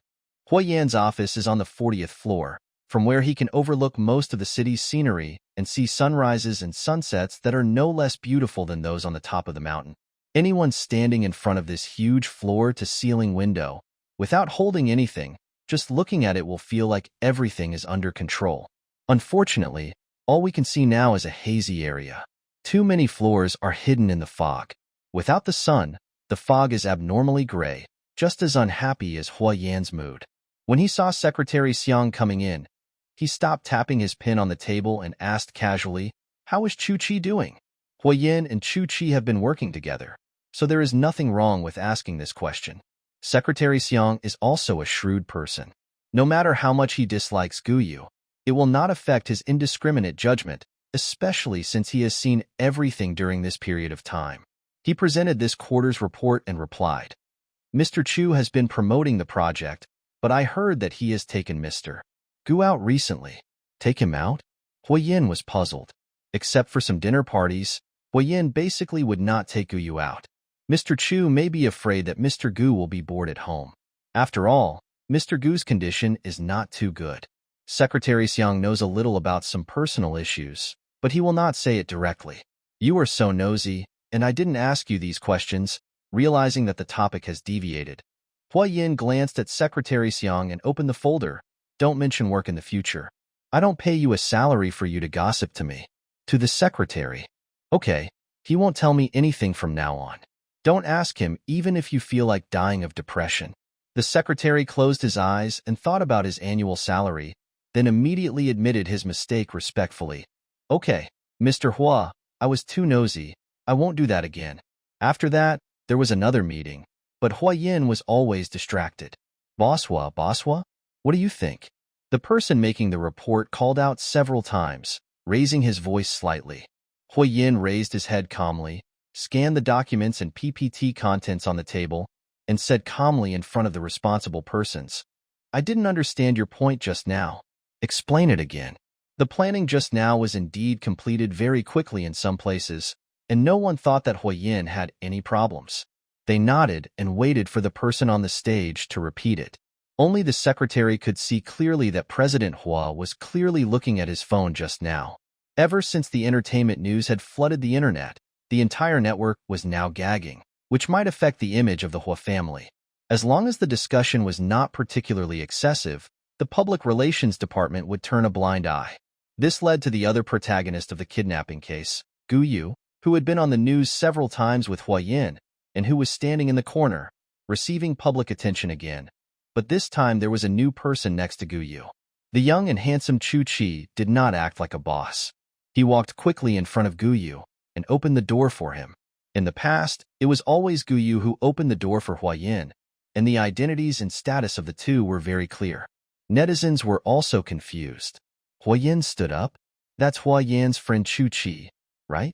Why is Gu Yu with him? This kind of nanny-like job is still waiting to change jobs? Am I the only one who thinks Chu Chi is really approachable? Last time a college student interviewed him for a graduation project, he agreed you were all gossiping, but I really like these two people. A grassroots boss who started from scratch a natural and innocent little white flower. No one thinks Gu Yu is really pretty? Secretary Xiang saw that Hui Yin paused for a long time on the comment about the little white flower and accidentally clicked copy. It's just a joke. Gu Yu looks like a wolf in sheep's clothing. Secretary Xiang also clicked on the news. After Chu Chi finished discussing business, he took Gu Yu out for dinner. Gu Yu was very well behaved throughout the meal, and the two looked very harmonious. But Secretary Xiang, who had been scolded by Gu Yu, enlarged the video to see the expression of Gu Yu captured by the paparazzi, and suddenly remembered that Gu Yu always showed this expression when he was in the hospital. The first time, he ran to jump off the building and scared Chen Wei. The second time, Gu Yu scolded him. After that, Gu Yu always had this expression, but nothing happened. Something is wrong. Something happened. Huayin had an inexplicable problem with his neck and was given a sedative. He called for a doctor several times during the process. At that time, everyone thought that Huayin was angry because he couldn't accept his situation. But when Secretary Xiang connected all the clues together, he actually felt a little chilly in the middle of the day. After glancing at Huayin's office and then at his cell phone, Secretary Xiang suddenly felt that the high annual salary was really a high risk. He always felt that something was going to happen, but he had no evidence. Chu Qi spent the whole day trying not to avoid the paparazzi. He checked his phone and saw no news from Huayin. He felt that the other party was quite patient, or rather, he really trusted him. However, under deliberate guidance, public opinion on the internet is almost all positive. Chu Qi attaches great importance to his personal image. Regardless of whether it is true or not, at least the frankness and sincerity he shows to the outside world has brought a lot of help to his career. His mother had nothing but a woman obsessed with love, so he had to rely on himself for many things. For a period of time afterwards, Chu Qi and Guyu could often be seen in some reports.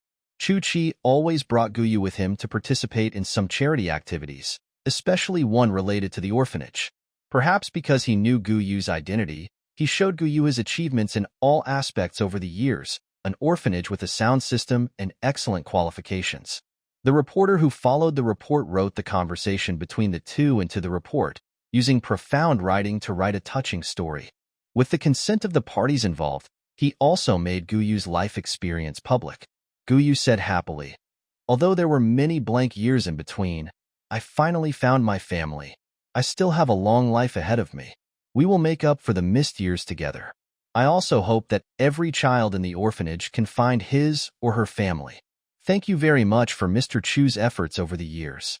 After this report was published, it triggered a large number of reprints. Many people paid attention to this kind of public welfare activities. Many social welfare organizations took the lead and obtained a large amount of public welfare materials, which were donated to many orphanages. "Are you feeling better?" Chu Qi poured himself a glass of ice water after returning home and asked Guyu. Guyu tilted his head. "Few people can really do this kind of thing. It's a thankless job, and if you talk about it, you'll be criticized for being a showman, just like the comments on the internet now. Not all of them are praise. Some think Chu Qi is just gilding himself, and some think Guyu memorized the script. If I don't do it, someone else will do it, and it won't all be bad for me, right?" Chu Qi was lying on the sofa processing the messages on his phone. Huayin wouldn't do such a thing. Guyu suddenly became curious about the side characters. "I'm different from him." Chu Qi smiled meaningfully. "I can be where I am today. I earned it step by step. Not everyone is born this tall. You should understand, right?" Guyu didn't answer. Chu Qi suddenly hooked his chin. "I say, you and I have been getting along quite well for some time. Why don't you not go back and just stay with me?" "Do you really think so?" Guyu came closer, his eyes slightly raised, indescribably seductive. "I still have the flowers you gave me last time. You might as well stay. There's no point in staying with Huayin. I treat you better than he does. You should know that yourself." "But The cell phone rang. Chu Qi was not a stupid person. He stepped back a little and turned on the phone. It was a message from Zhuang Wanyun. It only had one sentence. "There is something wrong with Guyu. You have to be careful of him." The phone was snatched away. Guyu calmly looked at the message on the phone. "You came at a really bad time. I was just about to tell you that I prefer tough guys. After all, I trained her myself, so I feel relieved to see her. I wanted to reject you, but your expression is so funny now, so I'll stay." A torrential rain that had been hanging over the city for a long time finally fell, soaking the entire city in an instant. Lightning and thunder flashed. Strong winds blew. The shades of the trees swayed. The trees danced wildly, and things whose names could not be described were flying in the sky. The city suddenly fell into a strange carnival. Huayin wanted to call Chu Qi to talk, but the call didn't go through. Zhuang Wanyun sat on the sofa opposite the desk, looking at her newly done nails. She didn't get a reply from Chu Qi, nor did she see any news about Chu Qi and Guyu today. She suppressed her doubts and asked, "Who should I call?" "Chu Qi, I know you still care about Guyu, but Guyu himself is not without legs. Do you think you can get him back now if you want him?" Huayin ignored her and stared at the chaos outside the window. Zhuang Huanyun said to herself, why not go see Chu Qi? After all, you have business to discuss. Zhuang Huanyun did not wear the jewel bracelet today, but instead changed into a crystal-clear jade table and a simple diamond necklace around her neck. She dressed up beautifully every day and stayed in Huayan's office. Others thought this was a loving couple, but Huayan thought it was more like surveillance. I told you to get out of here. This is not a place you can just come to whenever you want. If you want to drink tea, go find those ladies, not my office. Huayan couldn't stand it anymore. Even if he wanted to find Chu Qi, after Zhuang Huanyun's words, it became a kind of compliance with orders, which made him very uncomfortable. Before Zhuang Huanyun could even speak, Secretary Xiang suddenly came in a panic without knocking. He didn't even care how weird the atmosphere in the office was, nor did he have time to pay attention to Huayan's murderous eyes. He said without taking a breath, the boss of the German company we had previously negotiated with suddenly didn't want to sign and wanted to withdraw his investment. This order accounted for 35% of the profit, and I can't contact the other party anymore. The secretary took a deep breath and told the bad news again. Mr. Wan of Huaca and Mr. Zhang of Regis are also withdrawing their investment. Together they account for 18% of the profits in the first half of the year. And the spokesperson for the entire series that we just announced 10 days ago has been banned for tax evasion. We also invested in a movie starring him, but it has already been filmed and it is too late. For a moment, all the employees in the company were in panic. It would be fine if only one of these things happened, but if they happened at the same time, even a company as big as the Hua Group would be overwhelmed. Not to mention that I just saw in the news that 2 shareholders were directly kidnapped for suspected economic crimes, which had a more direct impact on the Hua Group. In fact, the impact may not be big on employees. After all, the scale of Hua's company is still there, and it designs all walks of life. But it is not easy for Huayan. Those divestment businesses were all negotiated by him, and he was also the one who finalized the selection of the spokesperson. One of the shareholders who was taken away was one of Huayan's own people who was supported by him. The atmosphere of the shareholders' meeting convened temporarily was heavy. Everyone had a solemn expression on their faces, waiting for Huayan to give an explanation. 30 billion. Mr. Hua, it's 30 billion, not 3 million or 300,000. How are you going to make up for this deficit? Now it's more than that. The stock market has fallen to a new high, and some people are even selling their stocks. What are they doing? Xiaoyan, I'm not saying anything bad about you. You followed up on all this, and you have to be responsible to the end. Mr. Hua, don't you do background checks when selecting people? Even if there is a department in charge in the early stage, the final decision is in your hands. You only selected this one from so many candidates. Netizens scolded us and came to our official blog. Mr. Hua, please say something. We didn't come here to see you in a daze. We are all busy with our own affairs. Huayan waved his hands. He still maintained his usual calm demeanor. Although he had never encountered such a difficult situation, he could not panic. I will naturally be responsible for these matters, and I will make up for the shortfall. The anger of the shareholders was naturally not easy to calm down. Someone said sarcastically, at this point, there is nothing you can do to save the situation except taking responsibility. It's not like others are still working on the craftsmanship. If something goes wrong, you won't even have a good relationship with people. Boss Hua is better at doing favors than us. He has given away such a big signboard around him. So how can he not have a good relationship with people? It is true that even if Huayan had done some charity work in the past, it would be of no avail. It would also be of no use to report Guyu extensively. However, the shareholders were unhappy and said whatever they thought of, leaving Huayan speechless. In the end, he was the one who lost the order. We don't know why yet, but the responsibility lies with him. After leaving the meeting room, Huayan was busy and exhausted. Perhaps it was because of too much psychological pressure. His broken leg began to ache slightly, and the dull pain continued as the endless rainy day progressed. The corridor was full of employees jogging back and forth with documents in their arms. Everyone's workload suddenly increased, and the phones in some departments were almost blown up. Soon, news came that a big project bid had failed. The employees watched Huayan pass by, and no one dared to speak. The office fell into an eerie silence. Because the other party didn't answer the phone, Huayin had to go to the other party's person in person in the rain, but those people had already been arranged in advance. Facing Huayan's request, they told him that he had to make an appointment if he needed it, because his boss's schedule was already full. Am I not qualified enough to meet Mr. Wan? Huayin had never been turned away before.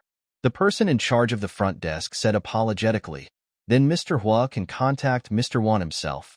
Once Mr. Wan agrees, I can make the arrangements. He made this trip because he couldn't contact Mr. Wan. The result was a vicious circle that left Huayin no room for maneuver. Let's go, Huayin said to his secretary. So Huayin had no choice but to look for another company. He had never condescended to do such things before. Those who once wanted to cooperate with Hua's company seemed to have changed their faces overnight and no longer took Huayin seriously. Perhaps he couldn't bear it any longer. When Huayin was returning defeated, Li Qi suddenly called him. Boss Hua, everything has a reason. There is a cause and there is an effect, but you are still young and you still have a chance. The rain was so heavy that the drainage system on the streets was no longer sufficient. The roads turned into turbulent rivers and vehicles did not dare to drive too fast in such rain.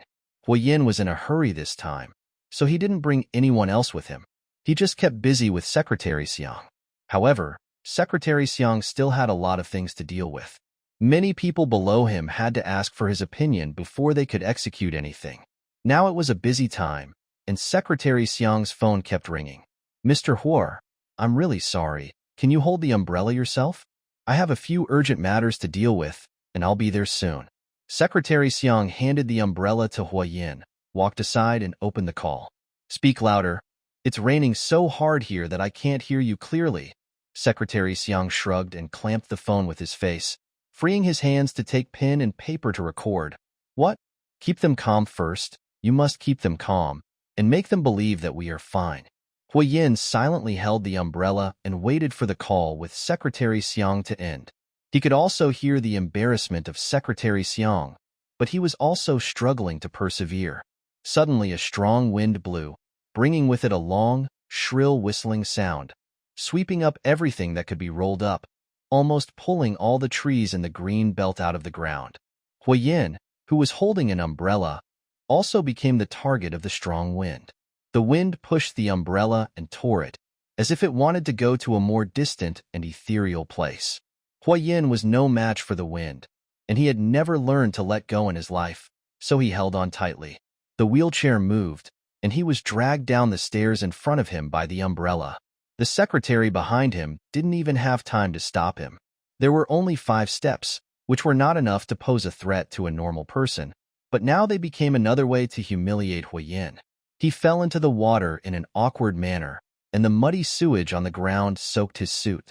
The coldness spread quickly, making his broken leg even more painful, and he was pressed down by the wheelchair and couldn't get up. He was soaked to the skin, and the heavy rain slapped his face, making it impossible for Huayin to open his eyes properly. He clenched his fists and fell to the ground. His cell phone lit up and pushed a piece of news that was slightly related to him. Guyu went to pick up Chu Chi, who had just finished a meeting with an umbrella. This is an old report, but I just saw it now. There are too many reports about them every day. Reporters nowadays really have no news to report. Huayin thought so, and then fell into a longer silence.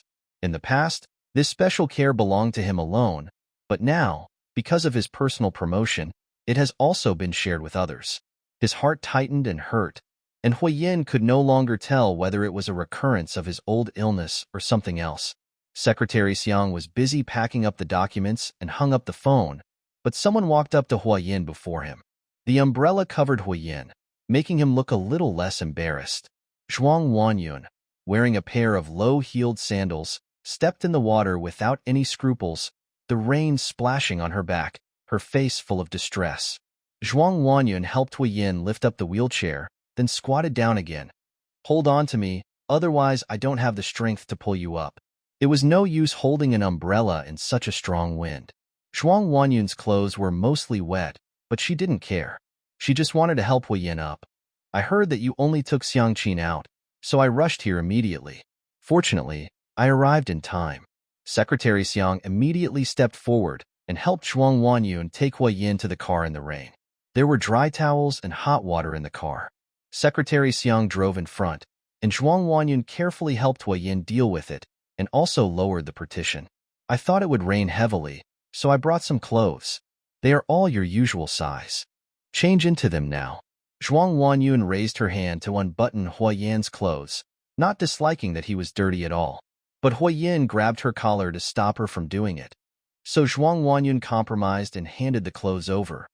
Then I'll turn around and not look, and you change it yourself? Huayin didn't say anything, which meant he agreed. He never let others see himself in a mess.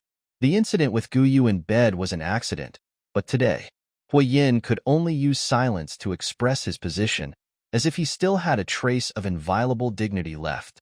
The rustling sound of people changing clothes could be heard in the carriage. The wet clothes were sticky and heavy, and were even dripping, winding their way to Zhuang Huanyun's feet. Suddenly Zhuang Huanyun said, "Do you think someone will take a picture of it?" "It just happened." Huayin paused. Zhuang Huanyun added slowly, "Don't worry, I will help you deal with it." After a long time, Huayin put on his clothes crookedly. Zhuang Huanyun then turned around and helped him tidy up, slowly and seriously.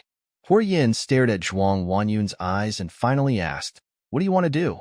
The woman raised her head from her bent posture, her eyes full of friendship, but her mouth full of business. "Yin, you must be under a lot of pressure after losing so many orders. After all, I am your fiancé, and I can help you share some of the burden. Although I can't compare to your family's wealth, I still have some strength."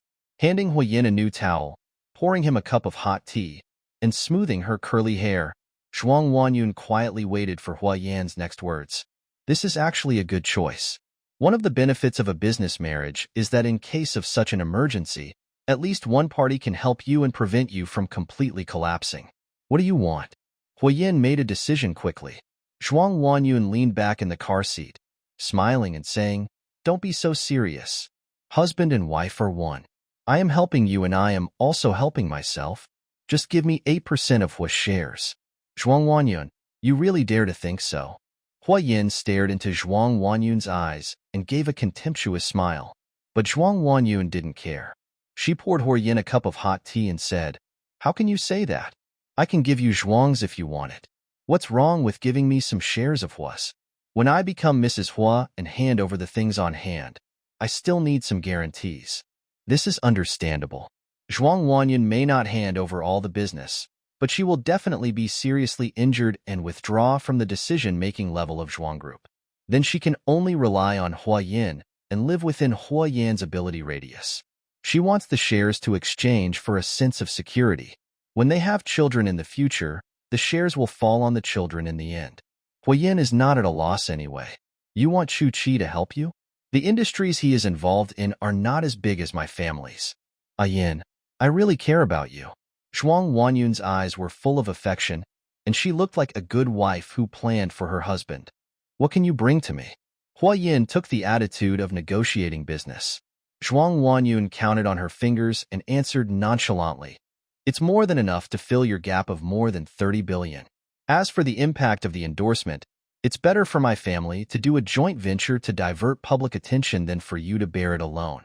These are things that Chu Qi can't bring you. Yin, now that you stand in front of Chu Qi, you look more and more like a black-hearted capitalist. You were too ruthless in the past, and this will cause a backlash. Or you can disagree with me. My uncle and aunt are more capable than me. Why don't you go find them?" If Huayin had only frowned before, he immediately became angry after hearing Zhuang Huanyun's last words. "You don't have to move them out, I can handle it. Let's go to the company and discuss the contract." Zhuang Huanyun smiled and held Huayan's hand. "It's okay, I don't want anything else." Huayin immediately pulled his hand out, moved away from Zhuang Huanyun, and tilted his head to look out the window. The car windows have been occupied by the heavy rain, and the world has been cut into a blurred mess by the rain. Nothing can be seen clearly. This is just like Huayan's current situation, a mess, which is tangled and confusing. He was forced to rush to an intersection and had to make a choice. It seemed that everyone was forcing him. Zhuang Huanyun wanted shares, which made him feel more relaxed. Zhuang Huanyun didn't want anything, which made it difficult to control her. But even after changing into new clothes and drinking soup, His body did not warm up again. Zhuang Wanyun stopped talking, and the carriage was eerily quiet. Huiyin suddenly couldn't help but think, what would happen if Guyu was here? If Guyu was here, she would definitely talk non-stop.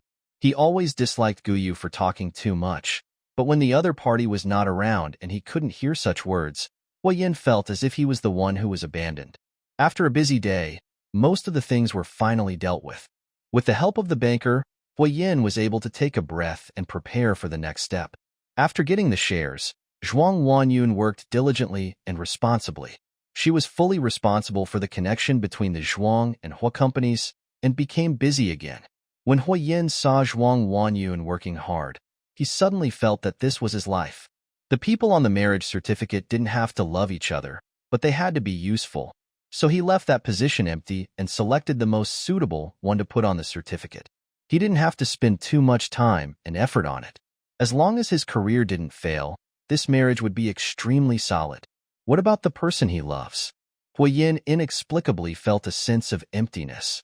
There were also some things that needed to be discussed with Chu Chi, but he was too busy today to tell him. And for some reason Chu Chi didn't return the call or reply to the message. Huiyin frowned and called again. The first one, no one answered. So I dialed the second one. By the fifth call, Huiyin was about to give up, but the call finally got through. Chu Chi, what are you busy with? Why don't you check your phone? How is the previous project in lynching going? There was a long silence on the other side, and only the sound of heavy breathing could be heard. Finally, there was movement on the other side, and a familiar voice came from the receiver. Master, you are so cruel and cold-hearted. You didn't ask me whether I lived or died for so many days. Maybe you only have your company in your heart. Huiyin could never imagine that the person who answered Chu Chi's call was Guyu. So he quickly asked, where is Chu Chi? Why are you holding his phone? He had a bad feeling in his heart. Guyu's voice was a little lazy. Master, didn't you smash my phone? If I want to use a phone, I can only use someone else's. Mr. Chu's configuration is good, and it is quite easy to use. The other party avoided answering, which made Huiyin even more annoyed. I asked you where is Chu Chi? What are you doing? Chu Chi is my friend and my business partner. Guyu, what is in your head now? Are you going crazy and not looking for a place to go? You see and even take medicine. You deserve it that no one wanted you in the orphanage. A loud thunderclap sounded, as if tearing apart some old curtain that had been decorating the peaceful situation. When Guyu was brought home as a child, he was diagnosed with depression and autism, so he was quiet and didn't like to socialize with others. At that time, Huiyin didn't understand why his mother looked more relaxed after learning the result. In the end, the person stayed. Huiyin was very satisfied with the other party's quiet character. No matter what he said to Guyu, Guyu would not tell others, and Guyu would not say anything. When he was young, Huiyin always said vicious words like no one wants you. You are an idiot and you were born cheap. As he grew older and gained more experience, he gradually stopped saying such words and only changed to are you sick? Both of them knew that Huiyin was saying that Guyu was sick in a practical sense, but Guyu felt there was nothing to refute, and Huiyin was used to it. Now that he said it again, Huiyin himself had not expected it. Haha, Guyu's self-deprecating laugh came from the receiver. It's not my fault that no one wants me. Why should I blame a wounded child when someone gave birth to me and I didn't raise him? Huiyin, are you sick? No one wants you either. You are the same as me, except that you were born with a better fate. What did you do to Chu Chi? Huiyin prepared to pack up and go over. Guyu snorted coldly. You are still thinking about him, but he is not thinking about you. Don't be crazy. I will never let you go if you touch him. When has it ever been over between us? Anyway, you have tied me with a rope. So what? Are you going to move me back now? Huiyin ignored Guyu's words and rushed to Chu Chi's house as fast as he could. Originally, he didn't have a key or a password, so he planned to ask the property management to help open the door, but the person inside seemed to know that he was coming, and the door was ajar, allowing Huiyin to go in directly. Huiyin asked the others to wait outside while he went in to talk to Guyu in person. He asked Chu Chi to watch Guyu and not let him run away, especially to run back to Chen's house. He guessed that it was because of this that Guyu's madness came back. He slowly controlled the wheelchair and walked in Chu Chi's house. The quietness inside always reminded him of the hospital, the bamboo forest, and the days and nights in the manor. Guyu, where are you? Huayin asked. No response. Huayin pushed open the bedroom door, which was empty. He then went to the study, but there was nothing there.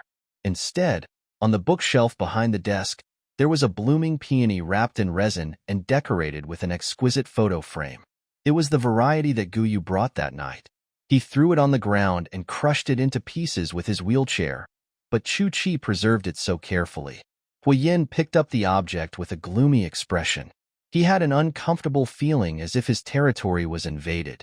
At this moment, he always felt that Chu-Chi seemed to be snatching his things, but he quickly suppressed this thought.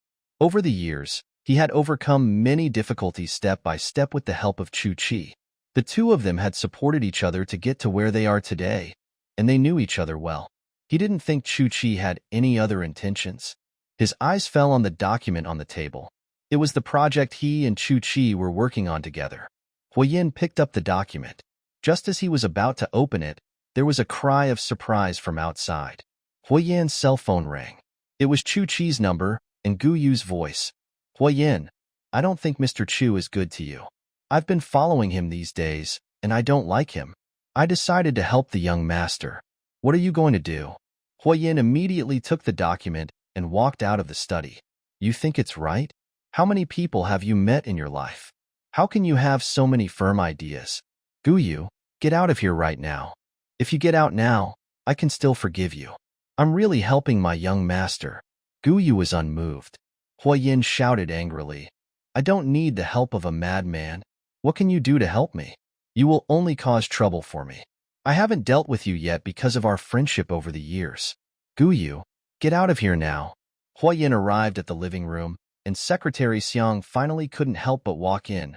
Boss Hua, they are not in here. They are outside. Before I could figure out what I had said to the secretary, I saw lights turning on in some of the houses around me, and property managers in the distance were rushing over with flashlights. Secretary Xiang immediately pushed Huayin, who didn't know what was going on, out. When they arrived and looked up, they found that Guyu and Chu-Chi appeared on the roof. In other words, Chu-Chi did not appear on the roof voluntarily. He was unconscious and tied up with ropes by Guyu. Guyu was still on the phone with Huayin. Master, Mr. Chu is not well. I can feel it. Huayin was going crazy at this moment. He felt a rare sense of guilt in his heart. He never expected that his decision would push Chu-Chi into the abyss. Guyu, come down. If you have anything to say, come down and talk. Master still doesn't believe me. You should always believe in your own judgment. Huayin always has great confidence in himself. Guyu broke his leg from the beginning and then made him suffer a lot, constantly trampling on Huayin's bottom line and softening his will, but in the end Huayin was still able to keep some clarity. The male protagonist heartbeat index is 62.3%. The system suddenly reported. It is constantly decreasing. It seems that the host has really offended him. The more lonely a person is, the more he desires companionship. You are depriving him of his hard-earned friendship. Really? He will thank me and be grateful to me. The higher you stand, the harder you fall. When something drops to a certain level, it will rebound more violently. You can't do this. You can't do this to Chu-Chi. At least he has never had any influence on you. I told him not to let you meet your parents. The old Huayin would never say such a thing, but he would now. Under Guyu's torture, he had a little bit of self-reflection and was more aware of what loneliness and warmth were. His soul was pulled back and forth, and it was no longer as tough as before. Master, I have said many times that I am very happy to find my family and I want to go back to them, but what I care about most is you, Master. If you encounter any difficulties, I will do my best. Guyu didn't need to draft his lies a long time ago. Huayin suddenly asked, You care about me? Why do you want to leave me? Guyu did not answer, so Huayin asked again, How many truths do you say? The way he and Guyu get along had long been changed by the months of suffering from a broken leg. If you think about it carefully, there is actually unspeakable grievance in Huayin's words. After all, Guyu's cruelty made him feel that they were of the same kind. The more they cared, the more brutal they were and the more direct their behavior was. On the contrary, They were equally indifferent to people who didn't care at all. So Huayin couldn't bear to see Guyu giving flowers to Chu Chi, and he couldn't bear to see Guyu and Chu Chi going in and out of various occasions. Yes, Huayin suddenly understood that he was jealous. Why jealous? What? Huayin was still thinking about this question, but Guyu had already taken action. A louder and sharper cry came from the crowd. Guyu pushed Chu Chi down. Did I indulge you too much? So you are so lawless? Huayin grabbed Guyu's collar and lifted him up with a little force. Although he was very angry, he couldn't help but think in his mind, why is this person so light, like a kite? Guyu smiled weakly and let Huayin do what he wanted. He was dragged all the way here by Huayin. Maybe it was because of the rain and wind on the rooftop that his broken body began to feel hot and weak, and he couldn't stop coughing. Huayin sat in a wheelchair, holding his ankle with one hand and dragging him all over the floor. The water on his body meandered on the ground, forming a trajectory of his movement. Huayin clearly heard Guyu coughing heartbreakingly, but he remained unmoved. Seeing the abnormal blush on Guyu's face, Huayin smiled. You deserve it, don't you? You are in this state all by yourself. Guyu ignored his sarcasm and asked, Master, have you been to Mr. Chu's study? He wouldn't let me in. Who do you think you are? Can anyone enter his study? You are my dog, but you think you are a person when you meet Chu Chi? I told you not to leave, but who dares to let you go? Have your parents looked for you? No, they just want your money. Huayin suddenly threw a bunch of documents at Guyu, hitting him in the face. The scab on his forehead had not yet completely healed, and now it was bleeding again. The bright red bloodstains spread out, looking sad and beautiful. Take a good look at what the Chin family you miss so much looks like. It's true that they may feel guilty for losing you, but this guilt, the family affection that has never existed in these years, do you think it will suddenly appear when you want it? This is too ridiculous. Huayin seemed to be venting some emotions. He leaned over and grabbed Guyu's hair at the back of his head, staring at him fiercely. You may not be loved even if you are with your parents. You know this very well, don't you? What's more, when you are not here, you are an outsider from beginning to end. It's just because I am your master. They are interested in the money you can bring to them. You are just an ATM. The documents on the ground were spread out in a mess, which was a bit dazzling in the dark room.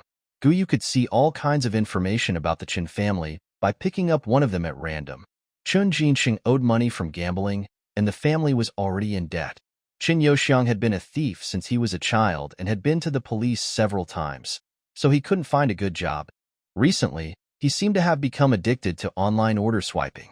Guyu supported himself on the ground with one hand. He could see the madness in Huayan's eyes, which was replaced by a dazed and miserable face. Are you trying to prove that my family is as unfortunate as yours? We are the same. Huayan felt that this sentence was blurted out without entering his brain, and his body had learned to answer quickly.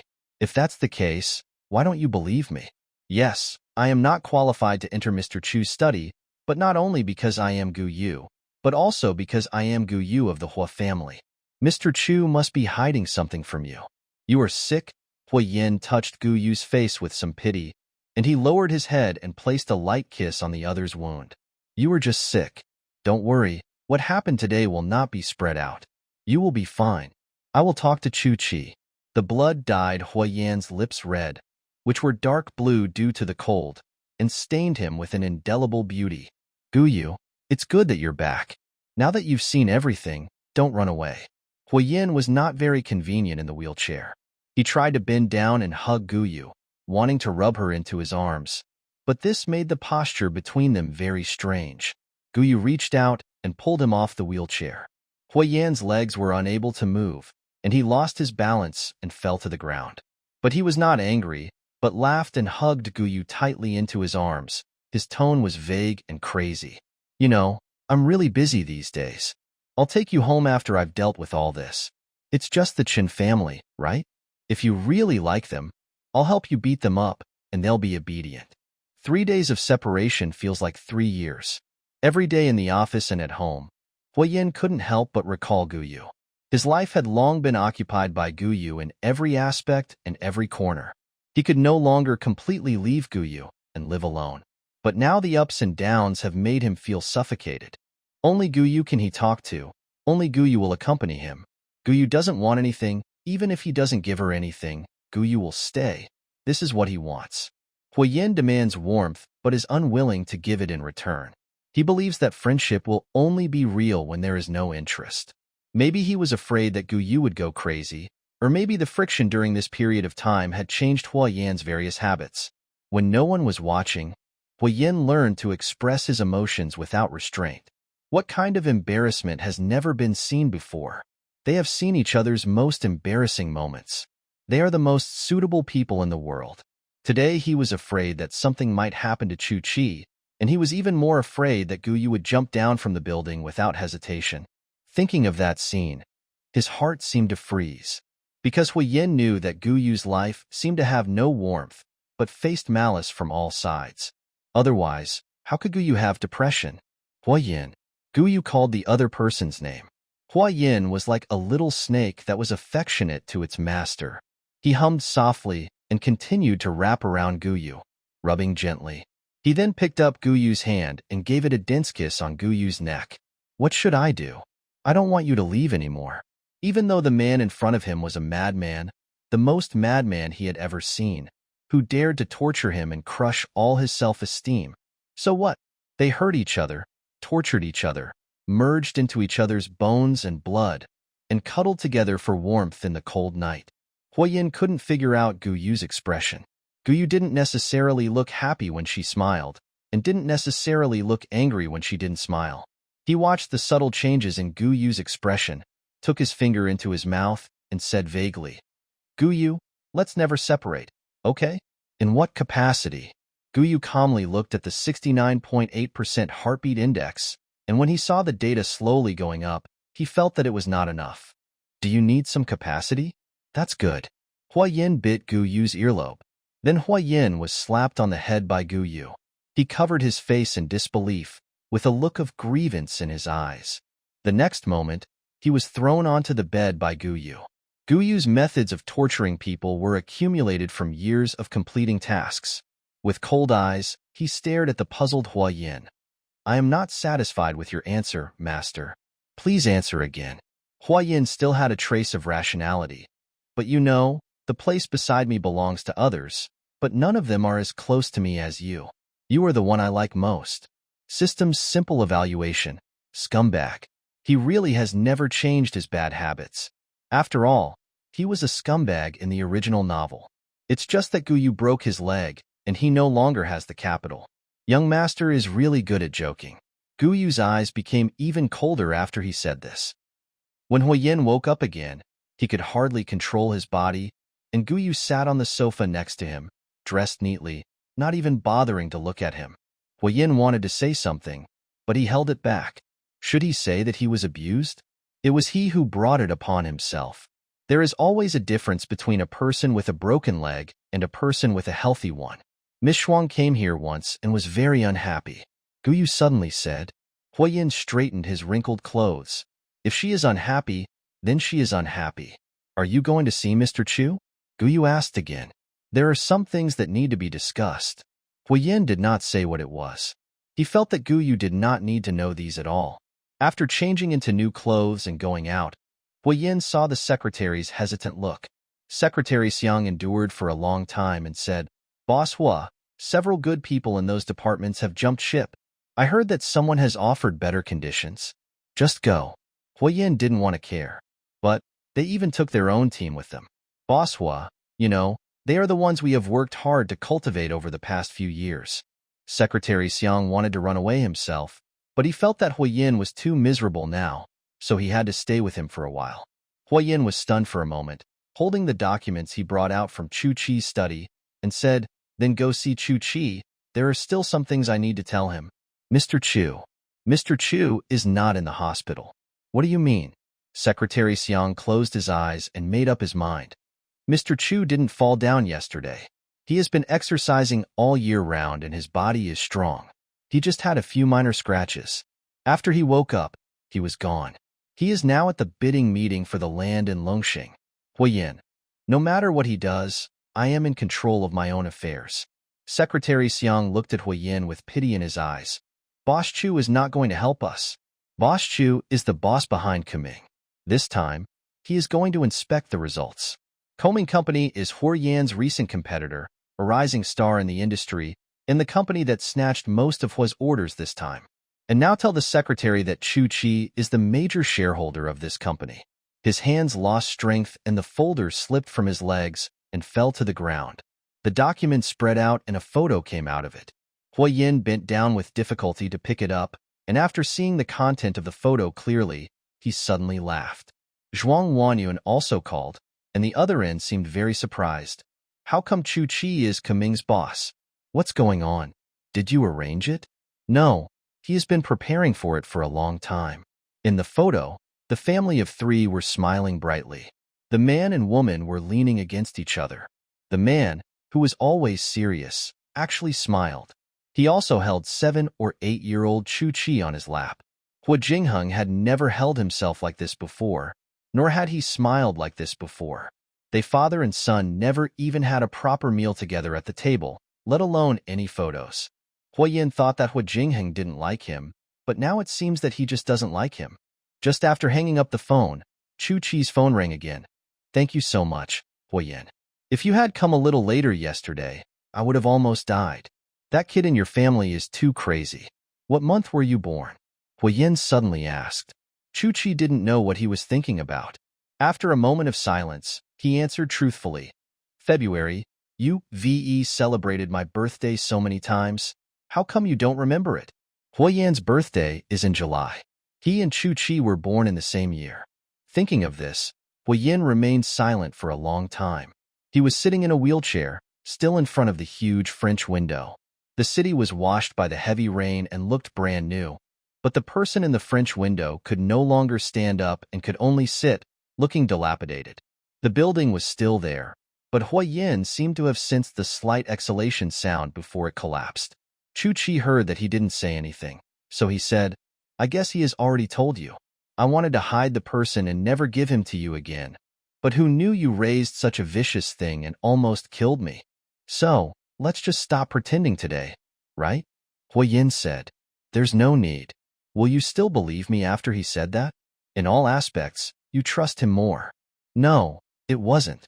Even though Guyu said that, and even though Huiyin was greedy for the warmth Guyu brought him, Huiyin didn't believe him. Until just now, he didn't believe him. He even thought about how to make amends with Chu Chi. No way, you really don't believe him? Then it's too early for me, the werewolf, to self-destruct. Guyu's temper, if you don't believe him, do you think he will go upstairs again? Anyway, he has depression, right? You made it worse, didn't you?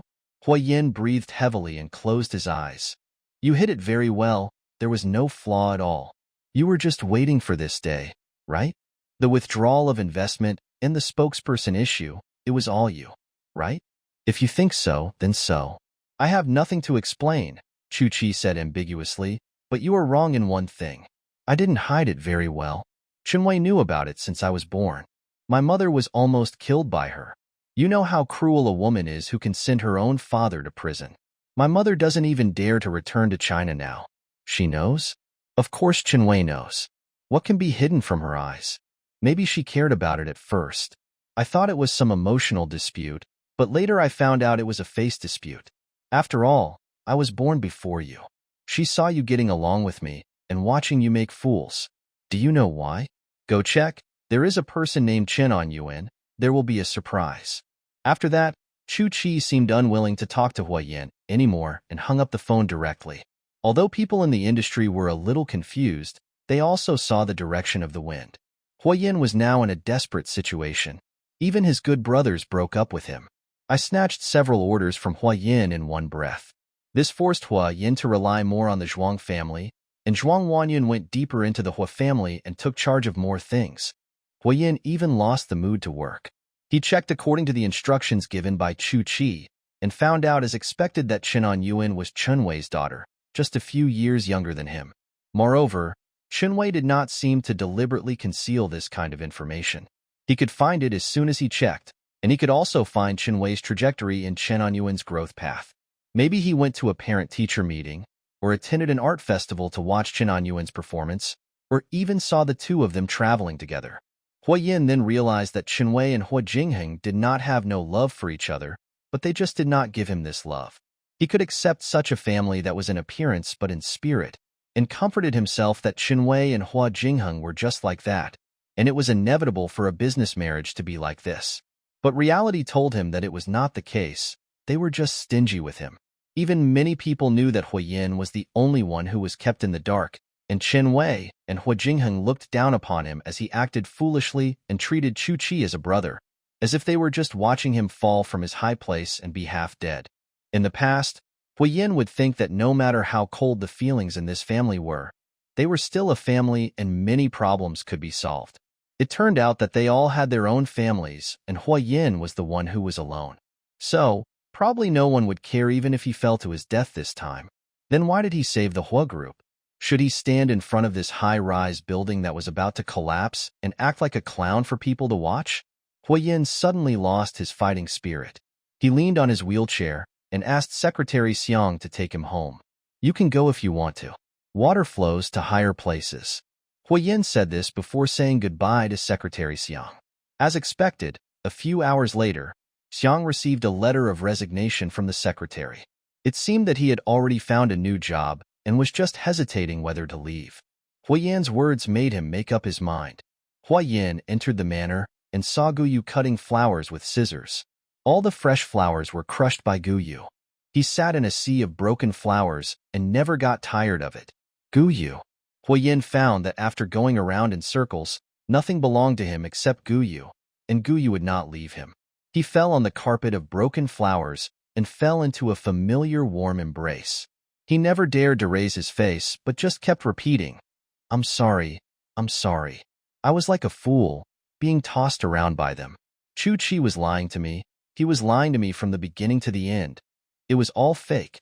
Hua Yan's words were illogical and confusing. Am I so easy to fool? It turns out that I was the only one who was abandoned. Are you lying to me, Guyu? What do you think, young master? Guyu cleverly threw the question back. Only you are with me. No, now there is Miss Shuang. In the following time, Hua Yin seemed to have returned to the days when he had just broken his leg. He ignored many things, and the people below him had to deal with the problems. Without Secretary Xiang, he could only come to Guyu, who also began to deal with many of Hua's affairs. At the beginning, he would ask Hua Yin, but after he had almost figured things out, he didn't need to ask him many things. However, Hua Yin was still in a state where he couldn't get out of it, so he didn't care about these things. One day, Hua Yin suddenly said to Guyu, I'll give you shares, 5% of Hua's shares. It's better for you to have this than to have nothing. He suddenly remembered that Guyu had nothing and wanted to make it up to him. Guyu said, Okay, then I will take over the position of Secretary Xiang. Hua's business was getting worse day by day, but Hua Jingheng didn't seem to have much to say because his eldest son's company was getting better and better. Maybe it wouldn't be long before Hua's business was taken over. They were all family, and some things couldn't be brought with them when they were born, so it was interesting to watch them fighting each other. Relying on Zhuang Jia, Hua's company was not completely overturned. But when Hua Yin returned to the company to prepare for the follow-up arrangements, Zhuang Wanyun sat in his seat during the meeting. Yin is here. This meeting can begin. Several veterans looked at each other, and finally one of them said carefully, It's like this. Considering your recent performance, President Hua, we are really disappointed. During this period, President Zhuang has been trying to turn the tide and has made a lot of contributions. So I think, if there is no problem, President Hua will continue to recuperate and leave everything to President Zhuang. This means that Hua Yin should step down and let others take over. Zhuang Wanyun held up her chin. Yes, Yin, you are too tired. Chu Qi must have dealt a great blow to you. Just leave the rest to me. I will handle it. Don't worry. Of course, your rank is just a little lower. If there is anything else, we can still discuss it through Guyu. You only have 8% of the shares. How is it possible? Hua Yin thought they were really crazy. How is it impossible? There is a shareholder who was disappointed with Yin.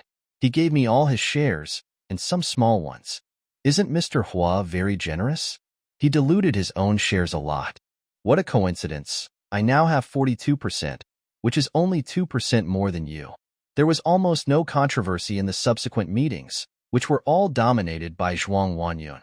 During the time when Huayin was absent, Zhuang Wanyun had already figured out the Hua company thoroughly, and step by step, she washed out those who opposed her and replaced them with her own subordinates.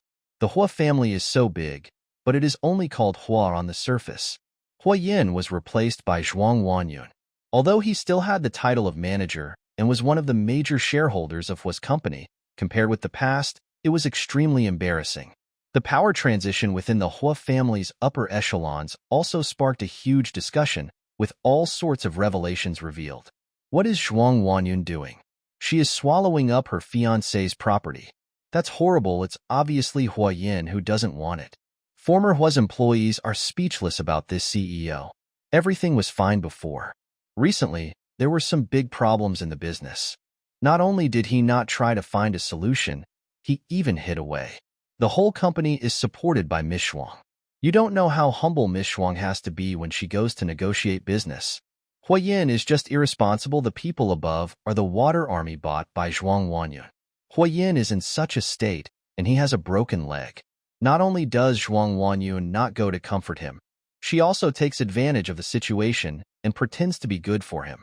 It's really disgusting. I wish you will also have your assets transferred by the people around you when you are in the most difficult time. Swap the gender. Isn't this just eating up the whole family? It seems that everyone doesn't know why Chu Qi and Huayin broke up. A friend of mine who knows the inside information said that Chu Qi is actually the illegitimate son of Huayan's father. What are you arguing about here? It's someone else's family affair. No matter how miserable Huayin is, he has more money than you. Why are you sympathizing with him? Your values are flawed, right? You think it's reasonable for an illegitimate child to come and force marriage and childbirth? Haha, look at the age. It's obvious that Huayan's father was in a free relationship with someone else, and Qinwei showed up and broke them up. There was a heated argument online, as if this was not someone else's family affair, but their own family affair, and everyone was more excited than the parties involved. Huayan's office has been changed. It is much smaller than before. Guyu is helping him move things. Guyu? Huayin suddenly called him. Are you going to leave? Guyu. Of course I won't. The mission has not been completed yet, so I can't run away. But seeing that Huayin looked like he was about to die, it should be soon. Miss Shuang, what does the young master plan to do? Guyu suddenly asked. Actually, I can always take care of the young master. I believe the young master will go back again. He spoke sincerely and seemed full of anticipation. But Huayin didn't look at Guyu's eyes and said dryly, yes. The two of them got along like this. Guyu seemed to be trying very hard to learn things he didn't know before. If asked, he would say that of course it was for Huayin, and he hoped that Huayin could return to the way he was before as soon as possible. The relationship between the two was more harmonious than ever before. But whenever Guyu asked Huayin how he treated him and how he viewed him, Huayin would vaguely turn the page. Huayin also moved out of the manor and returned to the large flat he had bought before. In addition to work matters, Guyu also had to deal with Huayan's daily life matters every day. Of course, things couldn't remain stagnant, so Huayin made an appointment with Zhuang Wanyun in the office of his company. Guyu had gone to deliver the documents, and Huayin finally found an opportunity. Zhuang Wanyun, wearing a white satin dress, sat down opposite Huayin, still smiling gently. Tell me, what do you want me to do? I just think that we should arrange the wedding date and choose a day. Huayin said lightly. Zhuang Wanyun raised her eyebrows. That's it. I thought Ayin had some insightful ideas recently to squeeze me out. Do you really want to marry me? We are an engaged couple, aren't we? We are just fulfilling our engagement. The coffee spilled on the floor, and Guyu quickly took out some paper to wipe it. Sorry, I forgot to knock on the door. I'll go out right away. Almost fled in panic. Huayin looked at the closed door, and I threw a fist at him without calling out to him. He thought that Guyu would definitely understand his difficulties. This marriage must continue, otherwise he would lose a lot of things. How could she continue to be good to him if he lost those things? He married Zhuang Wanyun for Guyu. Yes, for Guyu. Huayin found an excuse for himself and turned to look at Zhuang Wanyun, only to find that she had a mocking smile on her face. Why do you think I will marry you? The word marriage is just something you say sometimes. Don't take it seriously. In Huayan's confusion, Zhuang Wanyun continued, I have never thought about marrying you. I have my own career, which is no worse than yours. I don't need to rely on a man to prove my self-worth.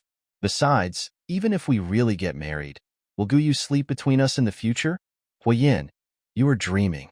Zhuang Wanyun completely crushed Huiyan's idea of getting back on his feet through marriage and told him, "You are no longer Mr. Hua, and you are no longer qualified to negotiate terms with me. Thank you for your previous gift, which was just a pretense. You can keep the shares for dividends." After everyone left, Huiyin smashed the office to pieces. He appeared again to look for Guyu, but found that he couldn't find anyone. He couldn't find Guyu. He did not give Guyu a mobile phone. Only now did he realize how ridiculous his decision was. Huiyin returned to his empty home, wondering how he had ended up like this. Then he received a message on his phone from Chu Chi. "I forgot to tell you. Actually, Zhuang Wanyun has been working with me for a long time, but I didn't tell you, because I was thinking, what if you two will get married anyway?" He sent some chat records and photos to confirm the conspiracy between himself and Zhuang Wanyun. Huiyin discovered that he had been trapped in a scam for the past few years. The friendship he thought was a scam, and the marriage based on interest contained a deeper bomb. And the only person who never deceived me and treated me well just became disappointed in me and left. Huiyin was angry. He hated Guyu for being so ignorant and not understanding him at all. He just left like that. He paid someone to look for Guyu. He wanted to know where Guyu was, but he didn't find him. Instead, he found something special. For example, on the day that Guyu went to Chin's house for the first time, he did not come back directly, but went to find Zhuang Wanyun. It is unknown what they talked about before returning home. For example, a few days ago, Guyu met Zhuang Wanyun behind his back and transferred 2% of her shares, which made Zhuang Wanyun squeeze her out. And that night, because of Guyu's delay, he didn't check his phone and didn't answer the call, which led to the fermentation of public opinion online, and he was at a disadvantage.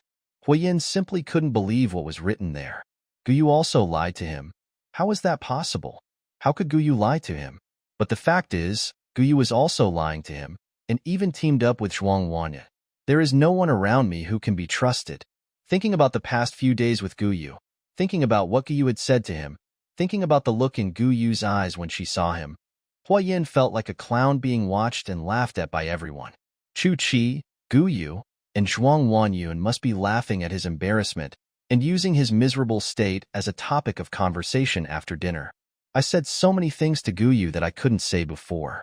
I was really selling myself out and counting money for others." All the guilt and charm disappeared.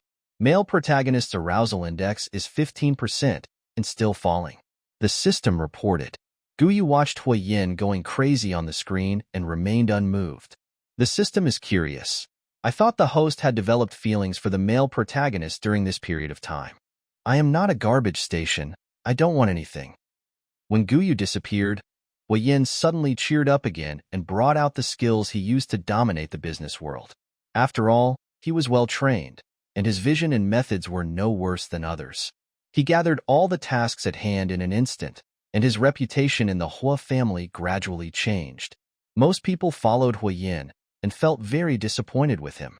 When they saw that Huiyin was getting better, they also felt uneasy. Zhuang Wanyun saw all of this but did not impose any further restrictions. Now Chu Chi is also competing with her for resources, and the two of them are fighting each other. Who would care about a disabled person with a broken leg? Huiyin worked almost day and night, risking his life. Now no one cares about him, and sometimes he doesn't even eat. Suddenly, news broke online that Guyu had embezzled public funds and ran away for fear of being discovered, as if he wanted to pretend to be a wealthy man in front of his biological parents. Immediately, there was a barrage of criticism online, and Huiyin didn't bother to care. Out of his sight, Guyu and Zhuang Wanyun sat face to face. The surveillance video showed Zhuang Wanyun's secretary entering the office to deliver photos. When the surveillance video was over, Zhuang Wanyun was a little amazed. "You have everything under control? Last time Guyu left, she said she wanted to get married. Once they have completed the handover, Miss Zhuang can file a lawsuit. We have all the evidence, right?" Guyu said. "But I also want to tell you that Chu Chi is Hua Jingheng's son. His hiring of a killer to kidnap him won't have much of an impact in the end. He will be back in a while." Guyu lazily leaned on the sofa, But if he can't do anything, it will be convenient for you. Your parents are not easy to convince. Wait until I sideline them. Then I will give you 15% of Zhuang's shares. Are you satisfied? If you don't want to work, you can get dividends. Zhuang Wanyun pushed the contract to Gu Yu to see if he was satisfied. Actually, I don't understand why you like Hua Yin. He is no different from trash. It's fun. Pull down the high and mighty people and show them gratitude to me. While waiting for Hua Yin to come up again and negotiate with Zhuang Wanyun on an equal footing, Zhuang Wanyun was surprised for a moment. As expected of President Hua, who was once omnipotent, you are full of energy all of a sudden. Gu Yu really understands you. What do you mean? Hua Yin didn't understand. This name that had not appeared for a long time and was deliberately avoided by him appeared in his ears again. Gu Yu, haven't you found him yet? He is really good at hiding. He told me that he really likes you and cares about you, and advised me to quit and not disturb you. It just so happens that I actually like work more. You have been lukewarm to me recently, and I don't think it's necessary to continue. Why embarrass myself? We are all decent people, Zhuang Wanyun said while reading the documents. He said that you value Chu Qi very much, so the blow is a bit big. Your uncle and aunt really treated you badly. It's normal for you to be sad, but you can't keep giving up. He said that he liked the fearless and undefeated Hua Yin. He said that he might not have the face to see you anymore, but I don't think there is any overnight hatred. It's all misunderstandings. After all, things in the business world change rapidly, and he doesn't understand these things. Zhuang Wanyun said nonchalantly, and finally pushed out a contract. Here is the 3% of the shares you gave to Gu Yu. I won't give you the 2% that you have, but if you take this, you will have 1% more than me. Congratulations. I don't like bullying people. Let's fight it out with our own abilities. Hua Yin didn't know how he got out in the end. He seemed to have signed the contract and finally held a meeting. He returned to his previous position. Zhuang Wanyun took a large number of people to Zhuang's, and now it has become a three-way confrontation again. Is this what he wanted? But what's the difference? Zhuang Wanyun said that she was the one who found Chen's parents, and she suddenly felt kind-hearted and wanted to see the mess in their home. So did Gu Yu go to see Zhuang Wanyun that day to express his gratitude? Gu Yu is indeed like that. Hua Yin suddenly felt that nothing was wrong and he was just overthinking it. But Gu Yu took advantage of his suspicious character, made him misunderstand, and then left. But there is still the Chen family. Maybe Gu Yu is really just avoiding him in the Chen family. After all, Gu Yu is still worth using and they will not treat him unfairly. Hua Yin planned to go to Chen's house again to take a look. When he got there, he found that the ambulance was parked downstairs and the neighbors all looked sad. This incident soon made the news. It was indeed Gu Yu. It was said that they had a fight over the distribution of family property. The whole internet was full of people scolding Gu Yu for being unsatisfied, asking for money as soon as he came back, and even embezzling public funds some time ago. But things soon took a turn for the worse.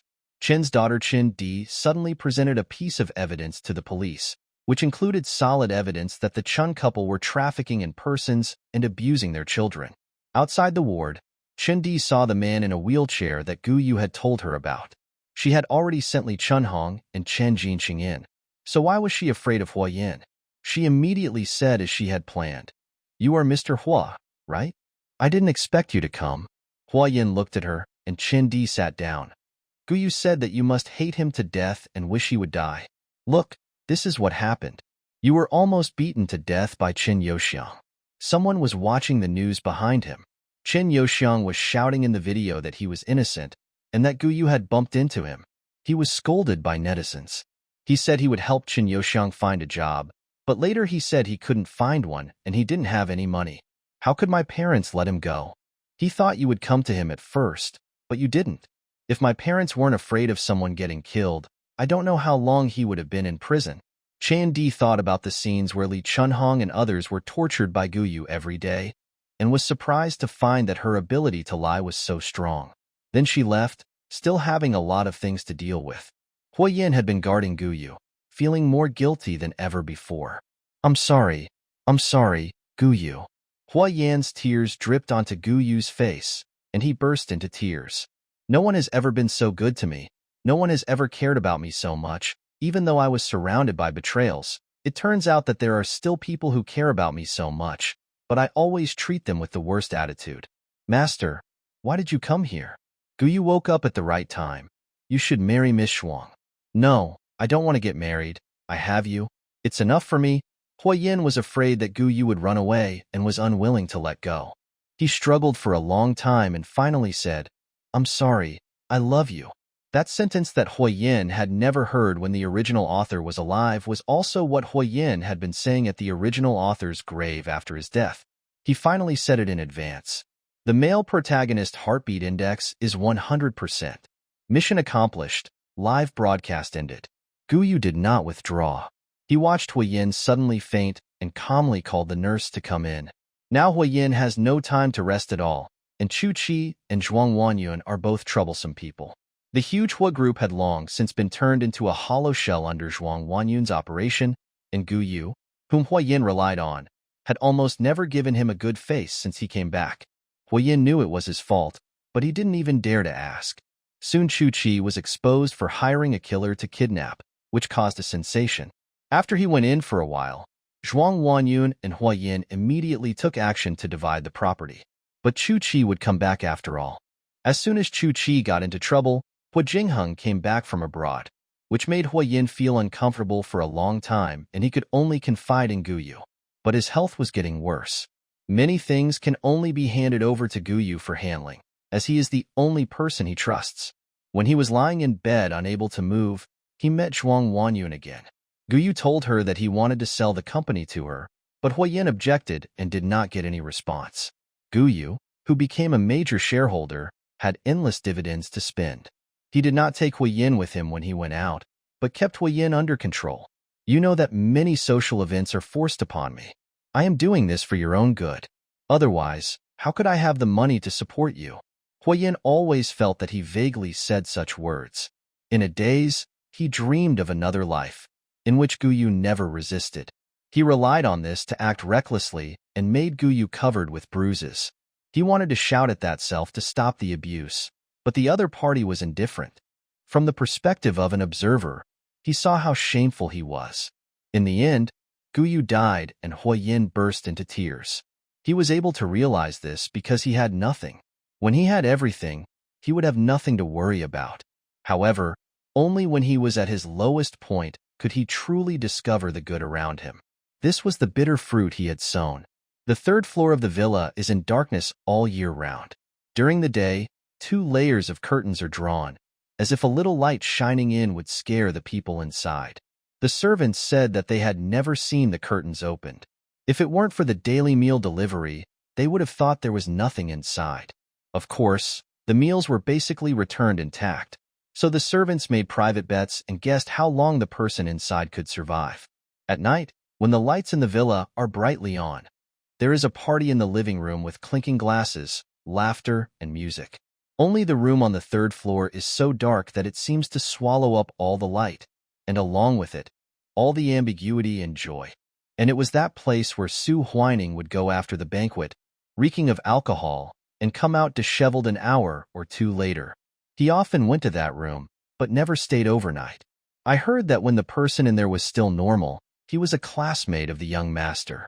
He was very handsome, and always won some very impressive awards and was on the news. I helped him take a bath last time, and I didn't think he looked good. He was as thin as a firewood stick, but his skin was white, and even his blood vessels were visible. It was so scary. Oh, you should have seen it before. He has. TSK, TSK, TSK, TSK. Suddenly there was a noise coming from the 3rd floor. The servants immediately scattered like birds and beasts, covering their mouths and staying away from the 3rd floor. No matter if he is injured or not, don't do thankless work. The sound of a car approached. It should be Su Huining coming back. The servants immediately returned to their work posts, so they could not see that the curtains on the 3rd floor, which had never been opened all year round, were opened a small gap by a pair of skinny hands. A pair of deep brown eyes with sunken eye sockets were pressed against the small gap, staring at the man in the driver's seat, getting out of the car, and hugging the woman in the passenger seat. They talked and laughed and walked into the villa.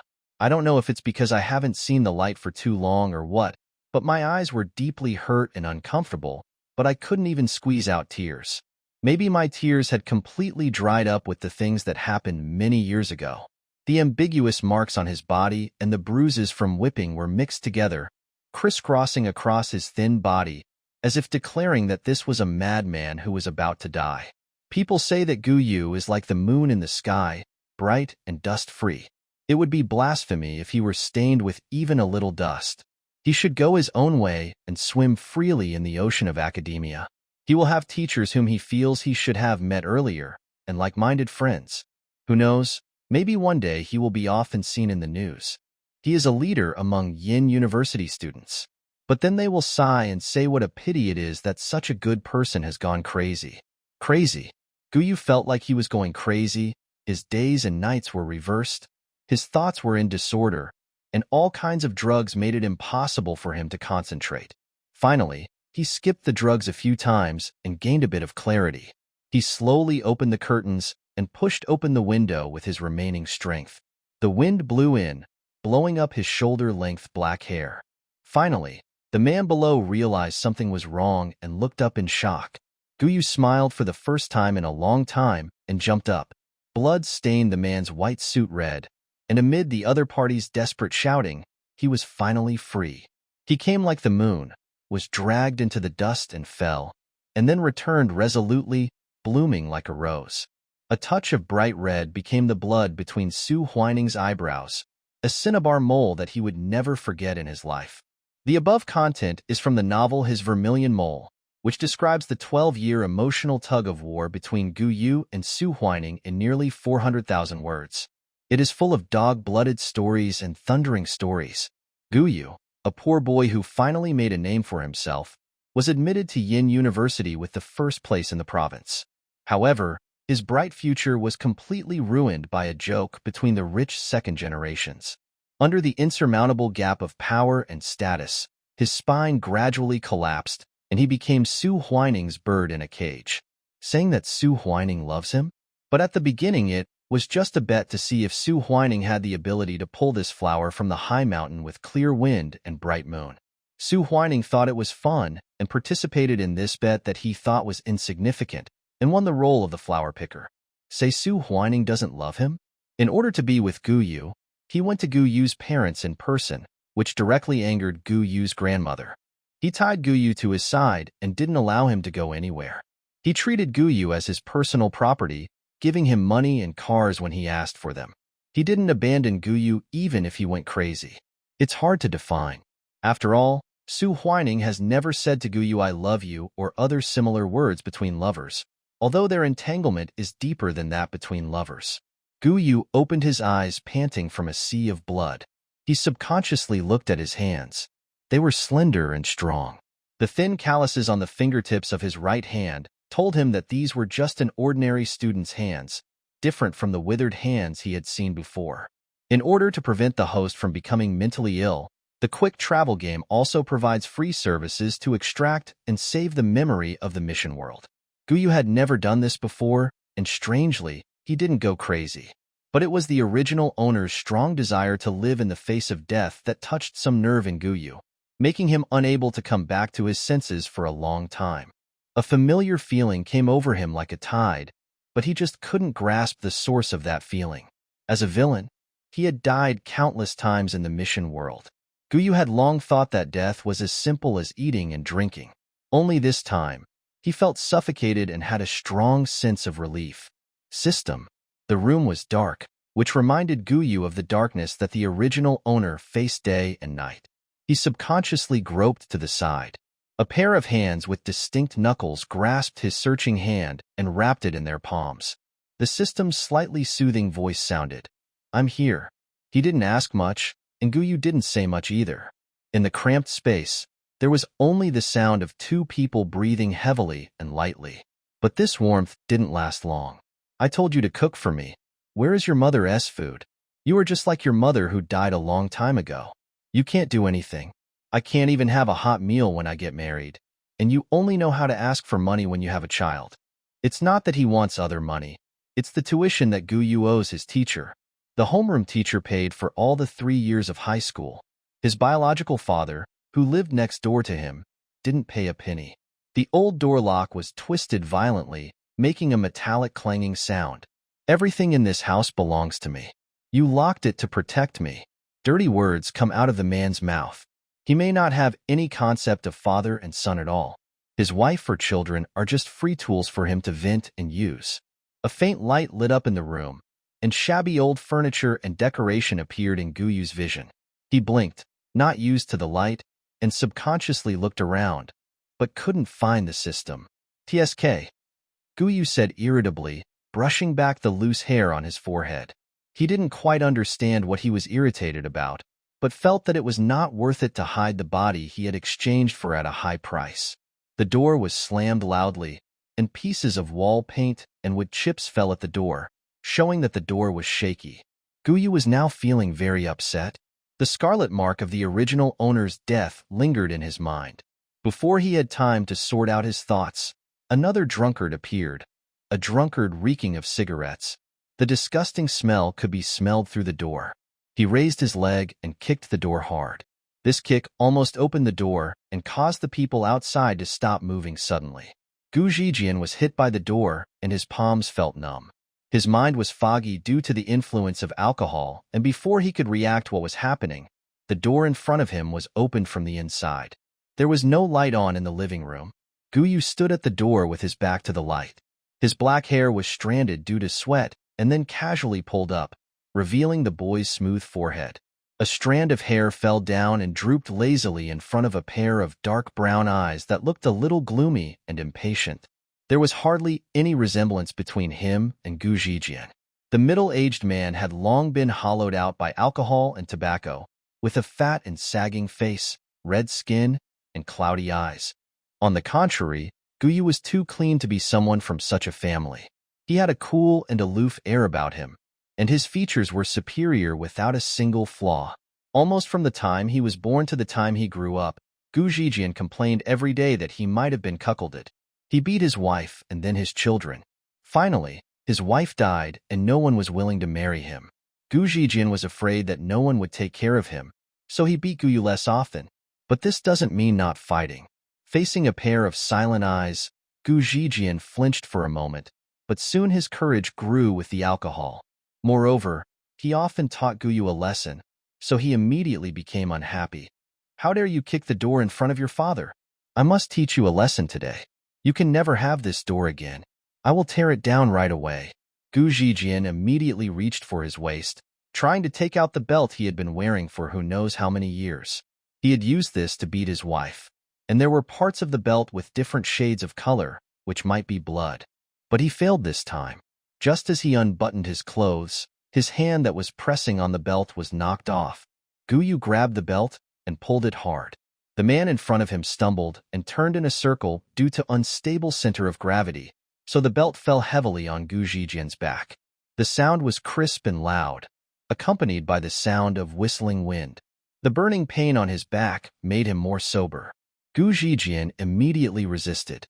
After all, he was over 1.80 meters tall and very fat. Most people could not withstand his attack. But Guyu was not an ordinary person. He grabbed Gu Zijian's hands and slammed him down on the dining table. The leftover dishes and unwashed cups shattered all over the floor. The splashed glass was so sharp that it cut Gu Zijian's bare feet. "Who are you dealing with? What are you tearing apart?" Guyu threw away the leather belt that made him feel sticky and disgusting, and used his free hand to grab Gu Zijian's messy hair, pulling it up and smashing it down. After repeatedly hitting Gu Zijian's dirty words until his words became unclear, Guyu pressed his head firmly on the table and exhaled, "Gu Zijian, do you still want to deal with me?"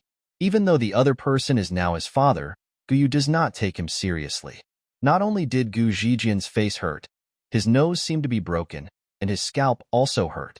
A lot of his already sparse hair had been pulled out. He shook his head violently, afraid that Guyu would continue. For the first time, fear filled his cloudy eyes when he faced his son. He racked his brains to understand how this little nerd who only knew how to read could have so much strength. His teacher had clearly called him and said that he was malnourished and had fainted at school. Gu Yusong opened his sore hands, which were full of disgusting smell of cigarettes and greasy touch. He stood up, and suddenly his vision went dark and he almost fell down. This body is indeed malnourished. Gu Zijian took a few breaths, then rushed forward and said, "You're rebelling against your father. I'll kill you, you little rascal." Before he could even touch the corner of his clothes, Guyu kicked him out, and he hit the corner of the table, gasping in pain. Guyu had seen too many people like him who didn't remember food or beatings. After he recovered from his shock, he walked over, grabbed Gu Zijian's hair, and forced him to raise his face to look at him, and said with disdain, "Old rascal, do you still want to be beaten?"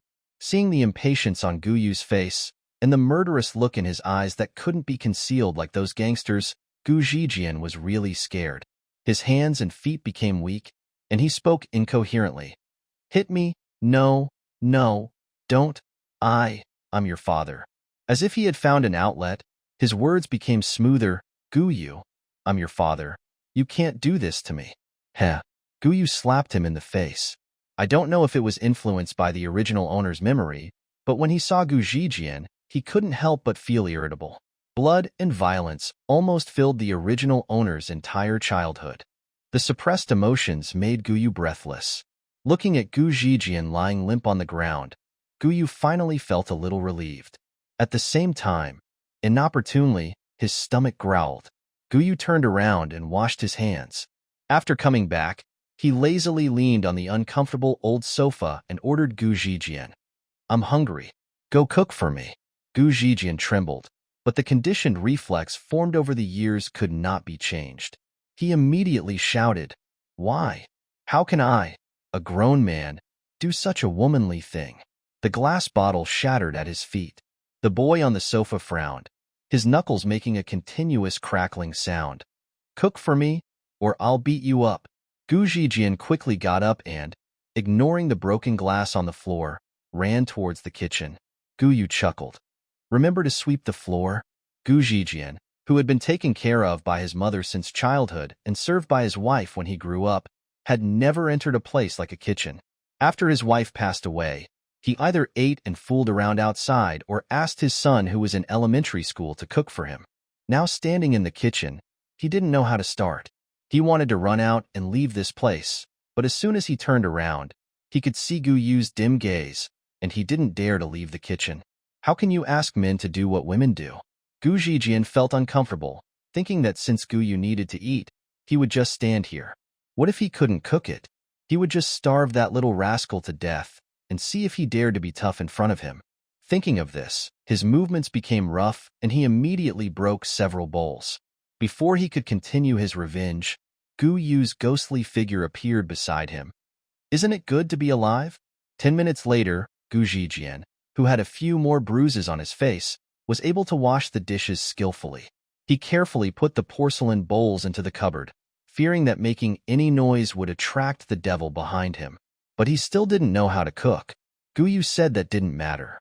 She took Gu Zijian's smartphone, asked him to unlock it, searched for a tutorial on how to make fried rice with egg, and put it in front of Gu Zijian, asking him to follow the tutorial. Gu Zijian was cutting green onions in silence. Even though he had a knife in his hand, he didn't dare to move rashly. The scene of his son snatching the knife and playing with it, then nailing it 3 inches in front of his crotch was lingering in his mind. There were holes on the floor where the knife had stabbed him. Guyu, that devil, not only stabbed the knife in with an expressionless face, but also pulled it out with ease. Being able to bend and stretch, and being afraid of death, has almost become Gu Zijian's motto. He just wants to live now, even if Guyu suddenly wants him to call him dad. The night was dark and everything was silent, except for the faint light and the aroma of fried rice coming from the shabby house in the tube-shaped building that was almost forgotten by modernization. The egg fried rice, which was made strictly according to the instructions, was not bad and was enough to fill the stomach. Guyu was not a picky eater, and he calmly finished eating despite Gu Zijian's trembling expression. He took Gu Zijian's phone and said, "This is mine." The family was penniless and all the valuables that could be pawned were all taken away by Gu Zijian. However, as he loved to show off, he bought a second-hand smartphone to show off. His flesh was in great pain, but the desire to survive took over, and he nodded stiffly. "Okay, you take it." Guyu needed a mobile phone to understand the world's information, and he would not be polite to Gu Zijian. If the other party didn't want to, he would just take it away. After dinner, he ordered Gu Zijian to wash the dishes and sweep the floor. If the floor was a little dirty, he would punch and kick Gu Zijian. There is no shortage of saints everywhere. Guyu was so fierce right from the start that some people on the barrage couldn't stand it. It's too much. After all, he is his own father. What can parents do wrong? He just used the wrong method before. There are no parents who are not wrong in the world. Guyu is too cold-blooded. There were surprisingly quite a few similar remarks. After they spoke for a while, the system immediately played the original owner's childhood memories. When Gu's mother was still alive, Gu Zijian was so picky. Mother Gu had no power to resist. She could only turn her head with all her strength, looking at the child in the corner with tears streaming down her face, and said as gently as she could, "Don't look, Guyu. Don't look. Be good. Go to sleep." The live broadcast suddenly changed direction, and everyone was furious and said it was disgusting. I was wondering where it was. How come as soon as I entered, the Buddha's light shone everywhere, the live broadcast room became a shrine, and the words on the barrage were almost turning into relics. Gu Zijian doesn't have a wife yet. The saints can marry him, become Guyu's mother, and teach Guyu how to be a good person. Gu Zijian. Thank you, living Buddha. I will pick the door lock of your room tonight. The audience's feedback is directly linked to the points for completing the task, and a system that is short of points will never miss any opportunity to earn points. Just when I was thinking about whether to tie Gu Zijian up in the living room and go back to rest, there was a loud slam on the door. When I looked for Gu Zijian again, he had already skillfully hidden under the only table, covering his ears tightly. The person outside the door became more and more ferocious. "Gu Zijian, open the door for me. Don't hide in there without making any sound. I know you are in there. How long have you been dragging it on? Pay me back. Your son's college entrance examination has long been over. Don't make excuses for me." Guyu raised his eyebrows and looked both ways. He didn't expect that the lender was so principled and waited until the original owner finished the college entrance examination. When he walked over to open the door, he was caught off guard by a clean-looking young man. Li Sanchuan's fist that was about to hit the door stopped in mid-air. He exchanged glances with the person next to him and muttered, "Ah, did I knock on the wrong door?" The people behind him shook their heads. "Impossible. We didn't make a mistake." "No way. They moved away, right?" He scratched his head in annoyance. "I'm sorry." Before he could finish his words, the person in front of him turned sideways and pointed inside. "You are not mistaken. Gu Zijian is right here. Look, under the table." Gu Zijian turned around with his eyes wide open and said angrily, "Are you expecting me to die? I'm your father." Guyu kindly invited Li Sanchun and his group to come in, and sat on the sofa to watch a show, saying jokingly, "Go and pull him out yourself. I think it's dirty." Li Sanchun may not have expected things to go so smoothly, or he may not have fully understood the situation. After all, the original owner worked from 5 a.m. to 10 p.m. before graduation, and they were more principled and did not cause trouble for the child, so they had never met Guyu. Having someone pull Gu Zijian out from under the table, Li Sanchun looked at the overly calm Guyu and subconsciously felt that he could discuss this matter with Guyu. So he sat on the small plastic stool opposite Guyu. "We are here to collect the debt. Your father, Gu Zijian, gambled with us before and owed us some money. He told us that you were going to take the college entrance examination and couldn't get the money out for the time being. It has been 4 months since then." Li Sanchun was speaking to Guyu in a relatively friendly manner, but his expression was too fierce and his words sounded as if he was trying to kill him. Guyu was not frightened at all. He nodded thoughtfully and asked, "How much do I owe you?" Making the number 4 with his hand, Li Sanchun said, 4.5 million, including principal and interest. "I only lent you 3 million. You are blackmailing me. I'm going to call the police." Gu Zijian struggled and looked at Guyu hopefully, but was soon slapped in the face by the people brought by Li Sanchun. Guyu didn't even look at him and spread out his hands. "You see, our family is like this. We have no money." Li Sanchun frowned. He had to get his money back. Just as he was about to speak, the young man in front of him said calmly, "Don't you loan sharks have other ways to pay off your debts?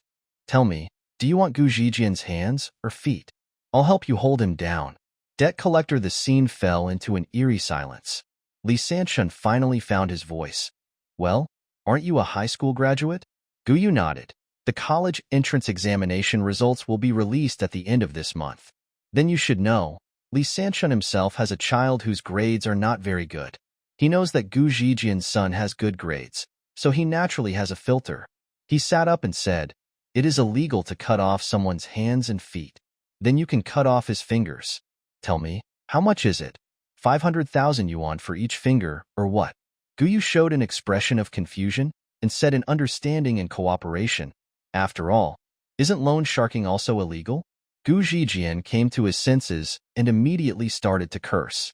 Guyu said to the person holding Gu Zijian down, "Please stuff his mouth shut. He's making so much noise." At this moment, even a fool would be able to see that there was something wrong with the relationship between the Gu family's father and son, and it could even be said to be distorted. Gu Zijian's nose and face were swollen with fresh wounds. The arms exposed from the boy's long sleeves were covered in bruises and purples, as if they were whipped by something. Even though Li Sanshun often threatened to chop off debtors' hands and had even chopped off other people's fingers, he realized that Guyu was not joking. Rather than being cruel, he was just indifferent to Gu Zijian's life or death. But he couldn't help but say, "You're going to college. You shouldn't be like this." He is stuck in the quagmire created by Gu Zijian, unable to get out, or his mind becomes twisted because of hatred for his father. At this moment, a stranger loan shark who came to collect debts was more humane than Gu Zijian and cared about him more. How ironic. "Thank you," Guyu said on behalf of the original owner. In the original plot, Li Sanshun came to the door. The original owner, who was beaten half to death, was lying on the ground gasping weakly. When Gu Zijian saw that Li Sanshun was about to chop off his hand, he immediately pushed his son over and said, "He is my son.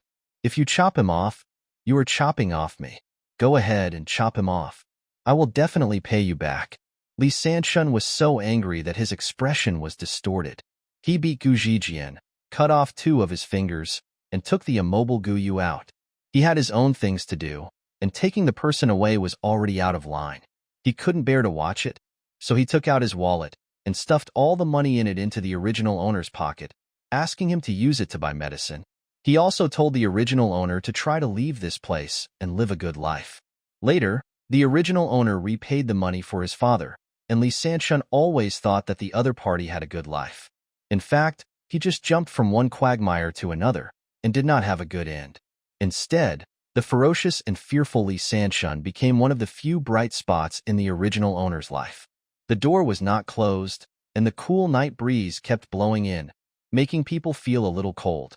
The yellowed posters on the wall rustled, and the death-chasing ghosts now looked like human beings. The person holding Gu Zijian spat, "Good things come out of bad things. How could this rascal have such a good son?" But Li Sanshun came to ask for money after all. He was not a great philanthropist, and Guyu also knew this. If the money was not repaid, it would be a trouble for everyone, not to mention that he was already an adult. It seemed that part of the money was borrowed by Gu Zijian secretly using his ID card. "I lost my ID card during the college entrance examination and got a temporary ID card from the police station. As for the ID card for college, it was Li Sanshun who gave it to me because he couldn't bear it. How about this? I need an ID card to go to college, sign an agreement, and leave the rest to you.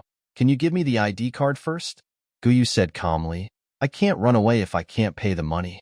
Besides, you know I have good grades. Maybe I can go to Yanda, and there are many ways to make money there. I can pay the money back." Knowing that the money would not be returned in a short time, Li Sanshun came here just to teach Gu Zijian a lesson and urge him to pay back the money. When he heard what Guyu said, he looked at the people behind him. Finally he nodded, 4.5 million, not a cent less. Guyu signed and sealed the contract, and also took Gu Zijian's hand to press his fingerprints. After everything was done, he saw Li Sanshun and others leaving. Guyu said, "After I pay back the money, you guys should stop doing this business. It's not a good livelihood." He said it on behalf of the original owner. Li Sanshun paused, said nothing, and shouted as he walked away into the night. After closing the door, Gu Zijian was still kneeling on the ground with his hands tied and his mouth blocked. He stared at Guyu with wide eyes and kept shrinking back. What a pity! they didn't take your fingers. Gu Yu untied Gu Zijian and held his hand despite the nausea, pinching a finger. But if you don't suffer a little, you may not learn your lesson. The sound of dislocation was very clear in the night. Gu Zijian's screams were blocked in his mouth, and the sweat caused by the pain soaked his hair and clothes. Every finger was dislocated, but it saves trouble. If I cut off your hand, you might have to see a doctor, which is a waste of money. You know, I am actually an orthopedic doctor. Gu Yu curled his lips slightly and reset Gu Zijian's fingers one by one. The person in front of him was convulsing in pain, but Gu Yu had no sympathy. Do you think she is still here?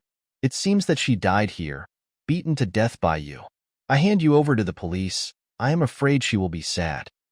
The original owner didn't have many friends in high school, and Gu Yu was happy to have some quiet time without having to deal with anyone.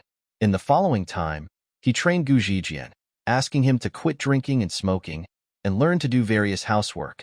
After day and night training, Gu Zijian is now considered a decent human being, except that his aura is weak and he doesn't even dare to swear. After that, Gu Yu asked the other party to go out to work. If he had no education and no skills, he had to go to the construction site to move bricks and mix cement. As for if he did not do his job well and was scolded by the contractor, Gu Yu did not care. He would just beat him if his wages were deducted, just like Gu Zijian beat the original owner. Now that Gu Yu had a smartphone, he had more ways to make money. He quickly paid off the tuition and miscellaneous fees sponsored by his homeroom teacher and bought himself a new and useful phone. He also went to the countryside and brought his grandmother back. Although Gu Zijian is a rascal, his mother is not. The old lady didn't know her son would be like this. After seeing him committing domestic violence, she has been urging Gu's mother to divorce, but Gu's mother is worried about her children and has been hesitant. Once, Gu Zijian committed domestic violence. The old lady took something to hit him, but was kicked by Gu Zijian. Since then, her health has deteriorated, and she has been in the hospital for a long time. Seeing that her daughter-in-law had to take care of herself and deal with Gu Zijian, she went to the countryside. After all, she could not help if she stayed, and would be a burden instead. After following Gu Yu back with a worried look on his face, the old man's expression broke when he saw Gu Zijian busy in the kitchen with an apron on. Gu Zijian noticed someone coming, washed his hands and wiped them on his apron, poured tea and served it respectfully. "Mom, please have some tea." Gu Yu nodded in satisfaction. "You can use him as you like in the future, Grandma." In the face of absolute power, Gu Zijian had no power to resist. After a certain behavior was repeated many times, it became a conditioned reflex. Now, Gu Zijian would tremble with fear whenever he saw Gu Yu frowning slightly in his peripheral vision. It's not that he hadn't thought about escaping.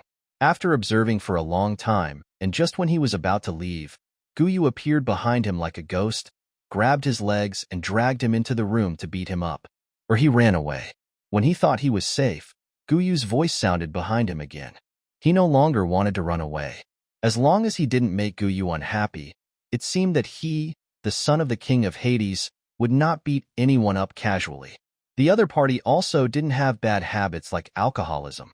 Gu Zijian was even glad that the other party didn't inherit his behavior. When he saw his biological mother coming, his eyes were filled with tears.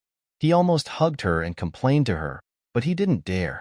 He found that when she was in this house, Gu Yu had relaxed his requirements on himself a lot and was very caring towards his biological mother, which shocked old lady Lu Xiaofan so much that she couldn't recover for a long time. The thing Lu Xiaofan regretted most in her life was raising such a son. He could not sleep in the countryside. She did not have Gu Zijian's contact information, and it was difficult for her to travel alone because of her illness. She even heard about Gu's mother's death from others more than a year later. Later, what she was most worried about was Gu Yu. She wanted to take care of him, but she was unable to do so. Seeing Gu Zijian's virtuous appearance now, Lu Xiaofan knew that there must be some variables that she didn't know about, but she didn't ask. She took Gu Yu's hand with her wrinkled hand and patted it gently. She saw the scar on her arm that was still healing inside. "Your mother will rest in peace when she sees that you are fine now." As for the screams that Lu Xiaofan heard from Gu Zijian several times at night, she turned a deaf ear to them. Gu Yu felt that killing someone like Gu Zijian directly was too easy. He had to find a way to repay the debt he owed. Besides, he needed someone to take care of Lu Xiufin when he went to college, and the well-educated Gu Zijian was the most suitable person. Stepping on Gu Zijian's back, Gu Yu said coldly, "Take good care of the old man. You know, if you don't do it well, I will pour cement into you and sink you into the sea." Gu Zijian no longer dared to doubt the truthfulness of Gu Yu's words, as he had long lost his original courage. At the end of the month, Gu Yu's college entrance examination results finally came out. He must have scored very high. Even the head teacher came over. Lu Xiufin was grinning from ear to ear those days, and Gu Zijian was given a few more pieces of meat in his bowl. Seeing that Gu Yu had been calling him non-stop these past few days, Gu Zijian burst into tears. He was happy because by September, this devil would be gone and he would only need to take care of his mother and wouldn't have to be beaten anymore. During those days, Gu Yu's name was followed by his grades and later by the school he attended. Qingyang No. 4 Middle School hung a large red banner at the school gate. Yinqing University. Almost no one from this small place had ever been admitted to such a good school. Almost everyone thought that this person named Gu Yu would have an enviable future. Knowing that Gu Yu came from a single-parent family and was poor, the school and the local government gave him a total of 50,000 yuan as a reward for his college expenses. In September, Li Sanshun received a heavy package from Gu Yu. He opened it and saw a red package of 200,000 yuan. "That's all for now. I'll pay it back soon." After all, he was about to meet a big enemy, and Gu Yu had no guilt for that kind of person. Yanda is located in the best area of the capital, with a long history. Many of its teaching buildings are still ancient buildings. The interweaving of modern and ancient elements has formed the unique charm of this university. When school starts in September, the trees are green like the sea, and the streets are full of people, carrying large and small bags and walking to their respective registration offices. The most eye-catching thing is the several luxury cars parked in the temporary parking lot of the square. The ostentatious scissor doors opened, and a rebellious boy in sportswear came out from the driver's seat of the Ferrari. He looked around and bumped the shoulder of the person next to him. "This place is just like this? I said I wanted to go abroad, but the old man insisted on me coming here. I don't know what's so good about it. And why does he come here from Yin University for generations? I don't care. It's the same everywhere. My brother will take care of it if there is any problem. Why should I get my turn?" Liang Jing shrugged. The people next to them did not say anything. Among the young masters in the Beijing circle, they were the closest ones, but there was also a distinction between close and distant relatives. Liang Jing and Su Huining had similar family backgrounds and were good friends who grew up together. Seeing that Su Huining was not happy, someone next to him talked about a recent interesting thing. "This year is not bad. Have you seen the news before? That little broken place, what's it called? It's so poor, but it actually produced a provincial top scholar. This is nothing special. You haven't seen the world." Liang Jing glanced at him. The man added, "Of course it's strange. He's in the same major as Su Xiao, maybe even in the same class. You must not have watched the news, but he's so handsome. It's the first time I've ever thought a man is so handsome. He's even prettier than my previous model girlfriend." Su Huining was slightly interested and said, "Based on your taste, your girlfriend is so ugly. She's wearing high-tech clothes. What do you think a good-looking person looks like?" Suddenly, a tennis ball flew in from somewhere and headed straight for Su Huining's face. Su Huining dodged, but his sunglasses were still knocked off. His body lost balance, and he was about to fall flat on his face when someone grabbed his arm. It was obvious that the other person was not very strong, and he managed to stabilize his body after being held by him for a while. "Classmate, are you okay?" The sound was like a cool breeze blowing across valleys and forests, instantly blowing away the sultry heat at the end of summer. Looking closely, Su Huining's pupils reflected an excessively good-looking face. The sun was shining brightly, and the other person was glowing white. He was wearing a simple short-sleeved shirt, but his elegant temperament could not be concealed. Gu Yu looked worried, snorted in his heart, and questioned the system. "I asked you to hit him. Why did you hit him so lightly? His nose was not even broken. The system is good at smoothing things over. The first meeting was too bloody and not sweet enough. When the time comes, it will be difficult for the male protagonist to cause trouble for the people who played ball." Soon the tennis players came over and apologized frantically. Su Huining, who was never kind to others, did not get angry. He stood still and said he was fine and sent them away. Seeing Guyu still standing beside him, he felt a little uncomfortable. "Why don't you leave?" Guyu lowered his eyes and said nothing. Su Huining realized that the other party had let go of his arm, but he had just subconsciously grabbed the other party's clothes and had not let go. He immediately shook his hand off and was about to speak, but Guyu left with his luggage without looking back. "That's him. The provincial champion I was talking about. How is he? He looks good, right? I have good taste." Su Huining took the sunglasses that someone else had picked up, threw them into the trash can beside him, and squinted his eyes. "Are you in the same class with me?" People with a family background like his have been around very smart people since childhood. He understands that even if Liang Jing is close to him, in addition to their childhood friendship, the Liang family will also benefit. It's so interesting to meet such a kind and harmless person for the first time. In the original plot, Guyu was hit by a ball in front of Su Huining. It took him a while to recover, and he fell again. The things in his broken backpack scattered all over the floor.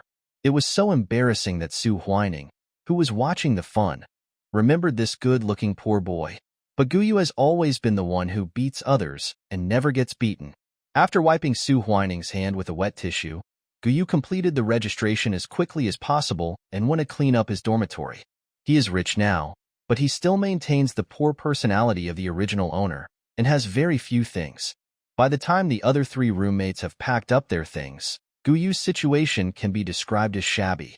Anyway, he and Su Huining were in the same class, so some things would reach each other's ears without any deliberate expression. With Su Huining's bad character, many things happen naturally. As the young master of the Su family, Su Huining had two older brothers. Su's father and mother spoiled him to death when they had a son in their old age. They were not as strict with the first two children. In this environment, Su Huining grew up crooked. Apart from committing crimes, he did whatever was stimulating and rarely looked people in the eye.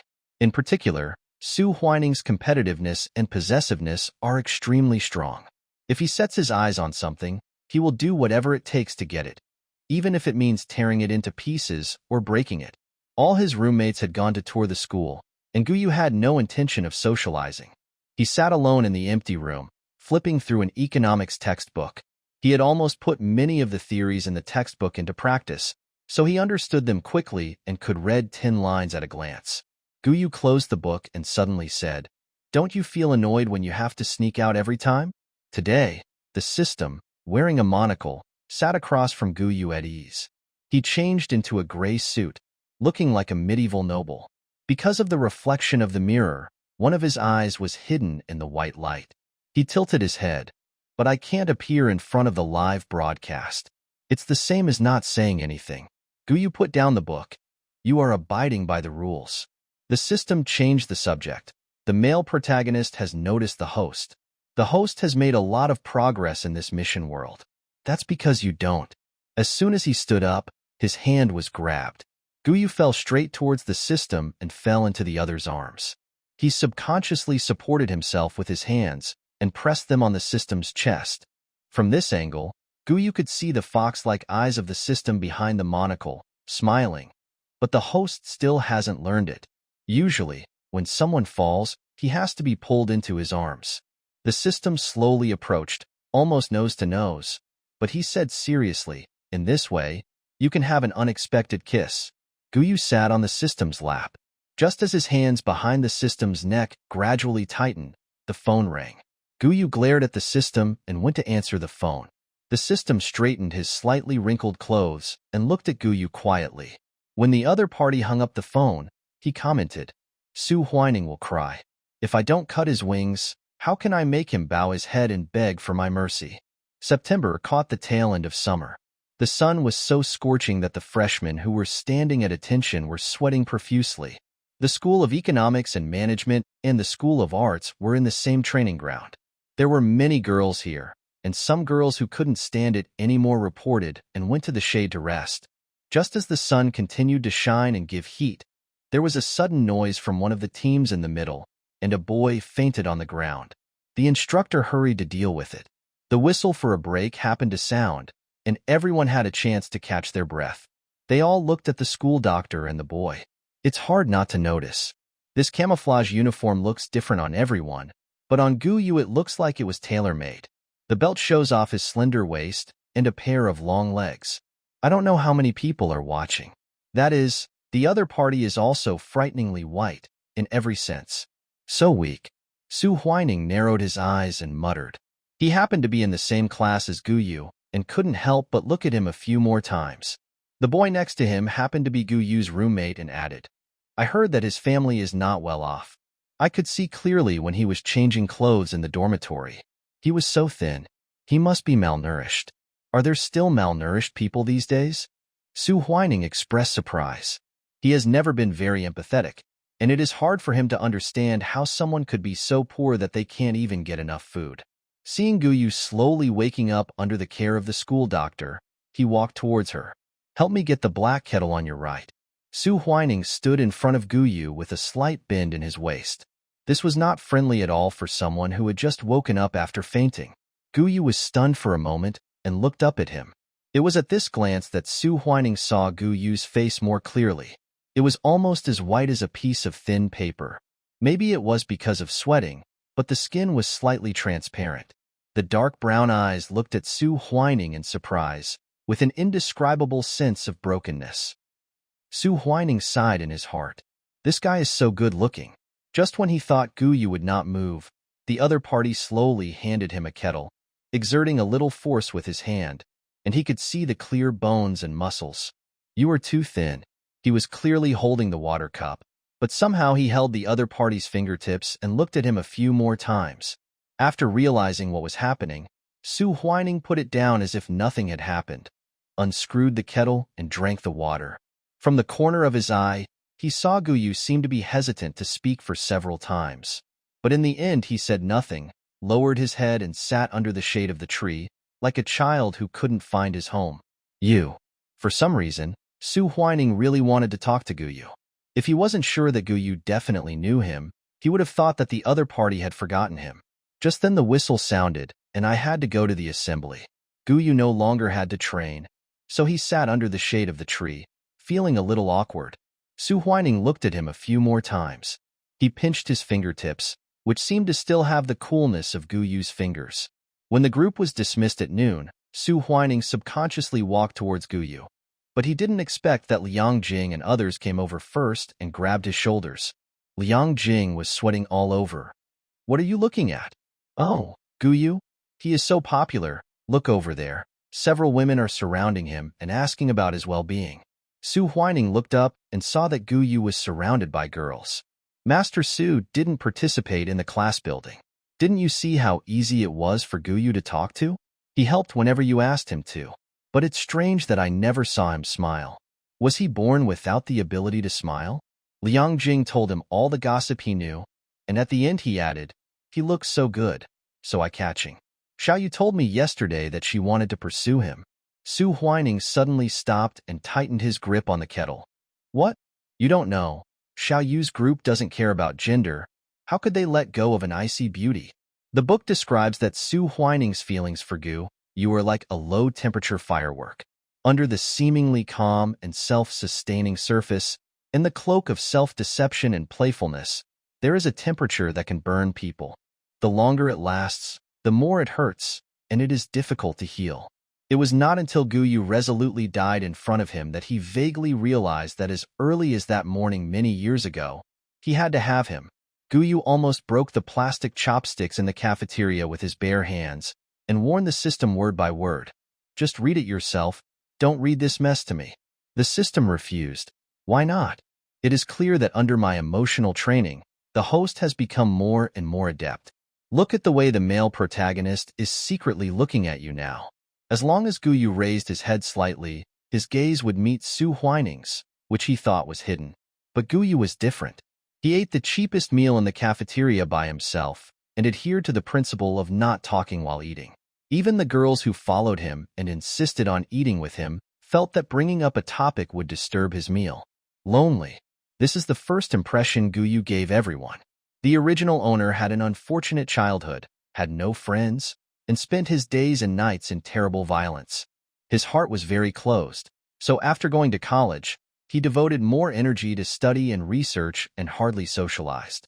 As for my dreams for life, it is nothing more than to get rid of the shadow of my original family, study hard, achieve academic success, live in another city, and forget the past as much as possible. Break off all ties with Gu Zijian and bring grandma over from the countryside. These were all the original owner requested. Unfortunately, things did not go as planned. A ball of fire suddenly broke into his stagnant life. The sudden warmth was followed by extensive burns. Maybe the world did not welcome his arrival, the original owner finally thought. After dinner, Guyu thanked the girls who took care of him and left first. As he walked, he said to the system, "Send me a report on Su Huining's daily movements." The girls left after a while, and when they passed by Su Huining, they were still talking about related topics. Did we scare him? But it's a good deal to have dinner with a handsome guy. From the news, his family doesn't seem to be well off. The teacher also said that he studies hard and is not good at socializing. Maybe he can't adapt to the enthusiasm? You don't know how many people are trying to get him on the confession wall. We are in the same class, and we will have the opportunity to do group tasks with him later. It's comfortable to watch. They didn't approach him casually, but because Guyu helped them in team-building activities, they were more familiar with him than ordinary people. Yu Shao listened secretly, and after the people left, he lowered his voice and said, "I've been observing him these past few days, but I never saw that man smile. Wow, it's so cool. It would be so nice if he smiled. You're the only one who would think that. I would like him to smile at me." The person next to him interrupted with a smile. Another person cleared the plate and said, "I've said it in the group before. There's a difficult person in Yanda. They even said they'd make a bet to see who gets him first." They were chatting animatedly. Fortunately, the cafeteria was noisy and people couldn't hear them clearly unless they were close enough. They thought of all the ways and generally agreed that one method was feasible. It's not that his family is poor. The last thing I lack is money. Finally, Yu Shao found Su Huining staring at them silently, and he swallowed his saliva. Did I say something wrong? Su Huining reached out and snatched his phone, looking through the group chat history. Many of the words were unbearable to hear, but he was knowledgeable and only felt a little disdainful in his heart. He appeared calm on the surface. He raised the corners of his lips slightly. "Bet? Interesting. Count me in." Huh. Several people were puzzled. Soon, the gossip started again. Is Su Shao also interested in her? With that look, it would be a lie if I wasn't moved. Anyway, he has no money, so it's easy to get him. Su Huining felt inexplicably irritated and frowned slightly. Liang Jing saw that something was wrong and waved them away. "Go away. You like men, but he doesn't." Perhaps he was given a way out. So Su Huining continued, "It was the first time I talked to someone, and he ignored me. I just wanted to see if I could ignore him if he asked me for help in the future. It was a childish revenge, but they all found it very amusing. That's right. There are always some people who would rather die than give in at the beginning. But when things get better, they become as clingy as a dog. When you get tired of them, you just kick them away. Who would have that psychological burden?" They all just watched the show. Anyway, Su Huining was fed up, and they also had a chance to get a piece of the pie. Su Huining himself also felt that since he didn't like men, he just became a little interested when he heard about the bet, but it was harmless in the end. Until the next gathering, Guyu did not join in the training. The school doctor said that his health was too poor to do such strenuous exercise. He gave him a certificate from the hospital and was told that he only needed to sit under the shade of a tree nearby and watch. The party was dismissed in the evening, and everyone went their separate ways. Su Huining did not live on campus and was driving back to his off-campus apartment when he saw Guyu walking alone on the road. Perhaps because he was not well yet, he walked very slowly. The light from the car lights gradually enveloped Guyu's entire body. The glass was lowered, and Su Huining asked directly, "Where are you going so late?" Almost 4 or 5 seconds passed before Guyu slowly replied, "Pharmacy." The voice was so soft that it seemed like it would be blown away by the wind, which made Su Huining's ears itch. "Get in the car. It's not that close to the East District from here." He thought Guyu would refuse, so he needed to say a few more words. He had even prepared the script in his mind. "Don't be so whiny." The passenger door was closed behind him, Guyu fastened his seatbelt and looked at Su Huining calmly. Thank you, you can drive. You're just going to sit on the passenger seat like this? Su Huining blinked. He thought it was going too smoothly. Guyu grabbed the seatbelt. Then I go? I mean, sitting in the back makes you look like a black car driver. Su Huining had never felt so aggrieved. But it was he who suggested that Guyu get in the car, so he had to do this. It would be too rude to chase him away, especially after the other party said that. He felt that no matter where Guyu sat, he was a black car driver. Why didn't I see you talk so much before? Su Huining sneered. Guyu. Yeah. Su Huining almost stepped on the accelerator, as he realized that this was Schrodinger's case of talking more than talking. When we got there, it was too late and the pharmacy was locked. The man said that all the employees had gone off work, and we could only come tomorrow. Guyu expressed regret, and finally said to Su Huining, It's troublesome today. I can walk back by myself. This sentence just hit Su Huining's rebellious nature. Is he a black car driver who can be summoned and dismissed at will? He directly pushed Guyu to the co-pilot seat. You must buy this medicine today. All ordinary pharmacies were closed and 24-hour pharmacies were hard to find. If necessary, the problem could be solved by going to the school hospital, but Su Huining made it complicated by himself. The car drove further and further, and it took nearly an hour. Su Huining has a car, but he doesn't often drive around the city. He usually hangs out in those high-end places. He brought people out of spite, and finally started to use the navigation on his phone. I'm really sick to be your driver. Su Huining's face was particularly sour. When had he ever done such a thing? The price of acting on impulse seemed to be greater than he had imagined. He was so angry that he didn't even grasp the key point of the matter. Why didn't Guyu buy the medicine earlier or later, but chose to go at night? Guyu didn't take the young master's bad temper seriously and said calmly, Then go back. I took you out and sent you back? I was free and I took you for a ride? The brakes were stepped on, and everyone leaned forward for a moment due to inertia. Su Huining unlocked the car. Go down and buy it quickly. Guyu unbuckled his seatbelt, said thank you, and walked into the drugstore, not caring that the car behind him stepped on the accelerator and drove away. Picking up a box of medicine, the system couldn't help but ask, Aren't you afraid that the hero will really run away? Thinking back to the contact between the original owner and the male protagonist, it was actually the same as any other plot, from the initial rejection and discomfort to being unable to resist. The more the original owner expressed that she didn't need it, the more interested Su Huining became, and he threw bank cards to her one by one. Just like playing some kind of strategy game, he used the simplest and most intuitive method to pull out a poor and quagmire person, waiting for the other party to be grateful to him. He needed to buy vitamins because of malnutrition. Guyu took a few bottles of the cheapest ones. No, if he doesn't offend this cheapskate, how can he be worthy of being young Master Su? As soon as I finished talking to the system, the bottle in my hand was snatched away by someone. The other party said, You took so long to choose. I thought you were looking at something. Why did you take so long to look at such a cheap product? Su Huining put the things back, looked at the labels, and picked up the most expensive bottle.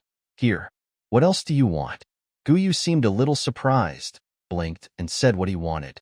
Anyway, they were all healthcare products, and Su Huining didn't know much about them, so he just picked the most expensive one. After picking it up, he turned around and asked the salesperson if they could eat together. When he heard that it was okay, he took everyone to the front desk to pay. Beep, beep, a few times. The 4-digit bill was reported. Guyu looked at Su Huining. Su Huining snorted coldly. I paid for it. Why are you snorting?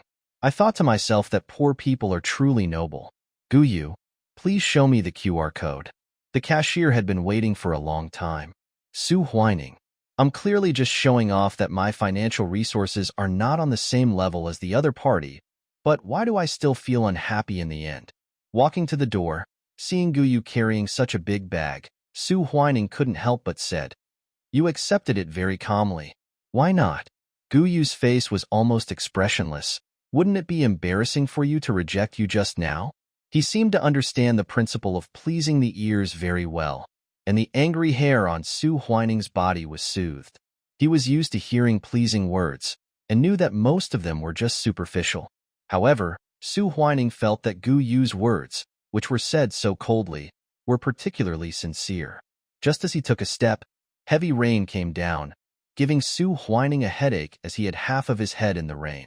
Soon the road turned into a puddle, and it seemed that the only sounds in the world were the rain hitting the floor tiles and the awning. He got back to the car in a panic, and when he stopped again, Guyu looked clearly at the surrounding buildings. This is not a school. Nonsense. This is the underground garage of my apartment. Su Huining shouted to people to get out of the car. But I didn't ask for leave, Guyu said. Su Huining wrung the water out of his clothes and smoothed his hair. Do I have to take you back to the dormitory like this? Please, good student, I don't live in the dormitory. What if I catch a cold after going back and forth? Guyu was also soaked with water. He followed Su Huining closely into the elevator and said, But you will be punished if you don't come home overnight. Su Huining swiped his card, and the elevator reached his floor. When the door opened, he was inside the apartment. He took off his shoes and walked into the room barefoot to get his clothes. He replied, What are you afraid of? There may not be anyone checking the dormitory. Guyu stood in the middle of the living room clutching a plastic bag from the pharmacy. Water had gotten into the bag, and many boxes had swollen. He seemed not to know what to do and let the water on his body drip slowly, forming a small puddle at his feet. The comments were all impressed by the superb acting. If I hadn't seen how he dealt with his dad, I would have had a heart attack. This poor kid, a man gets caught in the rain, and his acting makes you cry. Su Huining, take care of yourself. This guy is very vindictive. It's annoying to see this. What if there's a dormitory inspection? He was punished right after he started school, and he won't be able to get any awards or honors afterwards. The family was originally poor, and they were counting on that little money. Su Huining is just selfish. He just didn't look at Guyu straight in the eye. The enthusiasm of young people comes and goes quickly. When I came out of the shower, I found Guyu still standing in the middle of the living room. Su Huining wiped his hair and asked, Why are you still standing here? After saying that, he realized that his question was not very reasonable, and then he said, Go take a shower. It's all wet. There are water stains all over the floor.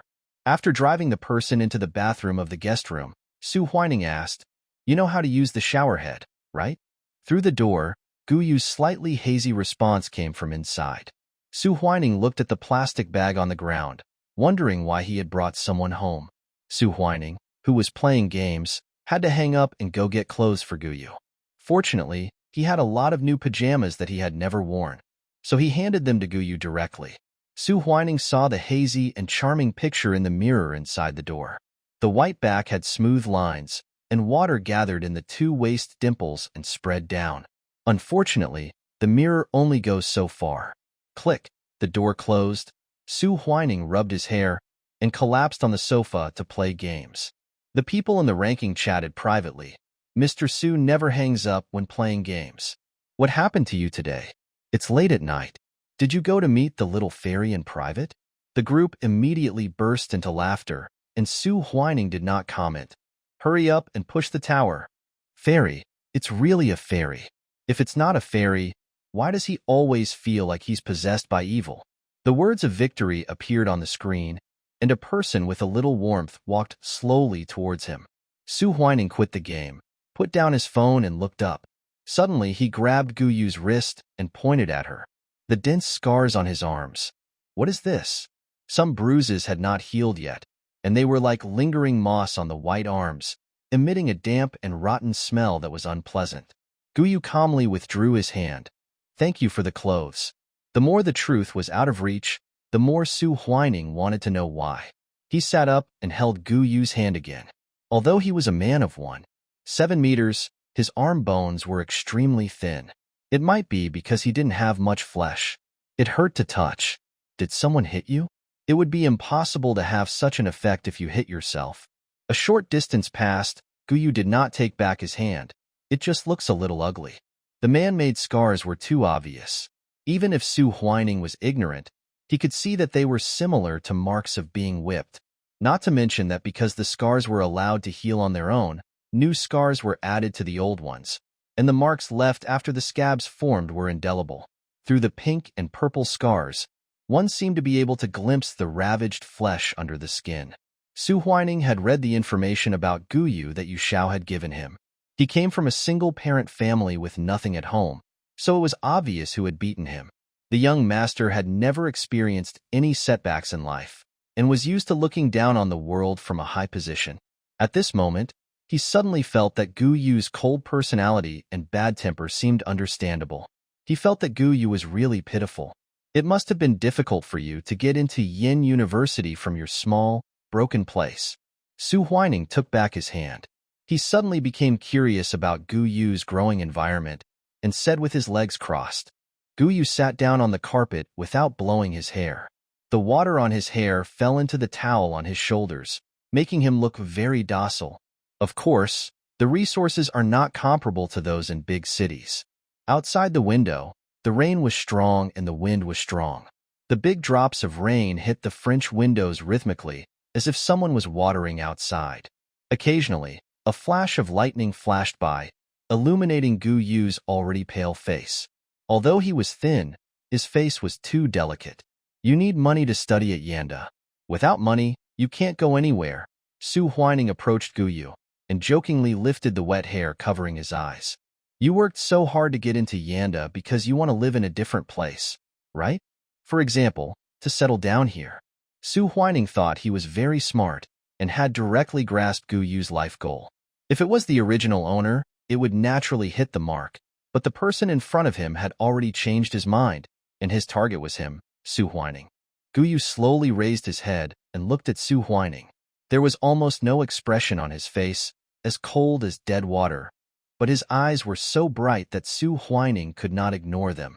If you don't say anything, I will take it as your consent. Su Huining fumbled around, picked up the wallet on the sofa, took out a gold card from it and waved it in front of Gu Yu. There is 5 million in it, which can completely get you out of your previous life. He waited for Gu Yu to question him, but after waiting for a long time, there was only the sound of rain in the room. After a while, just when he thought Gu Yu was going to get angry, she suddenly laughed, accompanied by a sudden flash of lightning.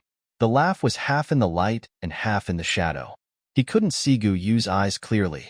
Student Su, do you want to support me? Gu Yu directly changed the vague topic and put the substance in front of the two. Su Huining was quite uncomfortable, especially when Gu Yu called him classmate. He was inexplicably put on the same level as Gu Yu. He even felt that when Gu Yu called him that, there was a hint of sarcasm in it that he couldn't hear.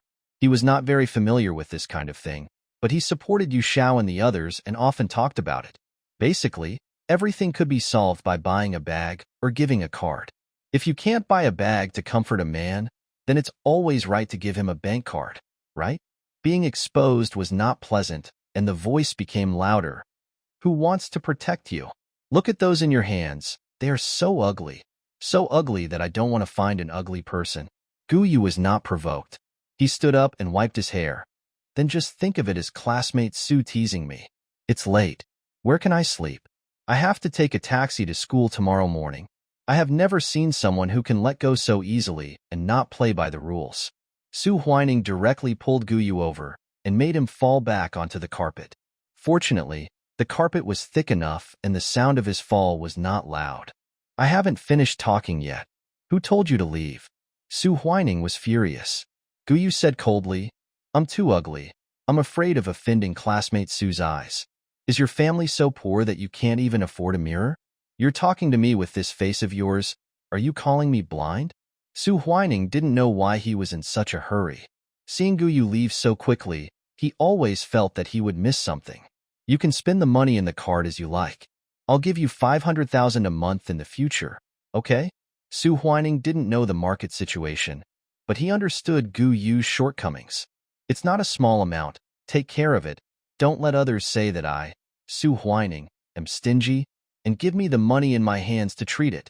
The gold card was roughly stuffed into Gu Yu's hand. Gu Yu did not refuse, nor did he provoke Su Huining again. It was obvious that the one who paid the money was the boss. This was an unequal transaction full of humiliation. However, Su Huining felt that he did not gain any advantage at all. Instead, he was led by Gu Yu by the nose. Gu Yu accepted the card and said, Master Su is very generous. Go to bed early. I have to take a taxi to school tomorrow. Su Huining was so angry that he grabbed the soft pillow on the sofa and threw it over. Is there anyone like you? You are so poor and ignorant. The garden outside this apartment is bigger than the park in your hometown. You can't get a taxi from here. Then you have to get up earlier. I'll go out and get a taxi. Guyu said seriously. Don't I go to school tomorrow? We are in the same class. Master Su, don't say such things. It's weird enough to be in the same class with the sponsor. Ever since meeting Guyu, Su Huining has never had the upper hand. In fact, he didn't have to go through all this, as long as he didn't have any bad thoughts and pursued whoever he liked in the right way. But he didn't do that. He insisted on being condescending and insulting and pitying her, and didn't face his own heart, and stepped into the web that Guyu had woven for him. The lights in the living room were not fully on, and Su Huining turned them off because he was angry. Just as Guyu was about to go into the guest room to rest, he suddenly turned around and called Su Huining. Master Su, don't you want to think about it again? You still have a chance to take this card back from me tomorrow. Su Huining walked up to the second floor impatiently. There is no reason to ask for back the things I gave away. Not everything you give away can be taken back intact. Guyu said the last sentence and closed the door. Su Huining stood there feeling confused. He didn't understand the principles of spilled water being irrecoverable and orchids bearing fruits due to their love. He only knew that he had to get what he wanted. If the fruits on the tree were too high to pick, he would cut down the tree. If the person he liked wanted to leave, he would lock him up. You are trapped in your own cocoon without knowing it. Early in the morning, he took Su Huining's ride back. Fortunately, there was no dormitory inspection last night. However, due to the heavy rain in the morning, the training was forced to stop. The instructor came to inspect the dormitories, but Guyu came back early and was not caught in the act. Neither of them was stupid enough to walk into the dormitory in their freshman military training uniforms, so the dormitory manager naturally didn't notice. As for why he did not return home at night, his roommate asked casually, and Guyu said that he went out to buy medicine at night and encountered heavy rain and stayed in a hotel for one night, which was reasonable. The training was changed to indoor activities, where we watched some educational movies, listened to lectures, and played some games together. Because other grades were in class and we couldn't make any loud noises in the classroom, and with the rain falling outside the window, the whole atmosphere was a bit depressing. It was more lively on Guyu's side. Many girls came to sit with him and talk about everything, although Guyu didn't respond much. Su Huining was sitting in the last row of the classroom. He was furious when he saw this scene. His card had already been taken, so why didn't he be more sensible? Yu Xiao and his last girlfriend were in a relationship after only knowing each other for a short while. That woman was so clingy that her phone kept ringing all day long. Seeing that Su Huining was unhappy, Liang Jing said, "What are you looking at? This kind of person is hard to deal with, but if you really win him over, he will definitely treat you well with all his heart." The original owner wanted to give all the good things he could get to young Master Su, fearing that he would feel wronged, but everything he gave to Su Huining seemed cheap. This can't be done quickly. I know you're not a casual person like Yu Xiao, Liang Jing said calmly. Su Huining. He slept at my house yesterday and accepted my gold card. Yes, appropriate concern. Pfft, what did you say? Liang Jing was choked to death by saliva and coughed frantically in the last row. He paid attention to the eyes of the people in front of him and covered his face with his hands. Did you guys sleep? Liang Jing said quickly in a low voice. Su Huining gave him a few slaps on the head. What are you thinking about? I'm that kind of person. I was caught in the rain yesterday and my mind is not clear. He didn't know what was going on. Maybe I just wanted to tease him, but I didn't expect him to collect the cards so naturally. He subconsciously ignored his key role in it and forgot about Guyu. No, I really don't understand what you are doing.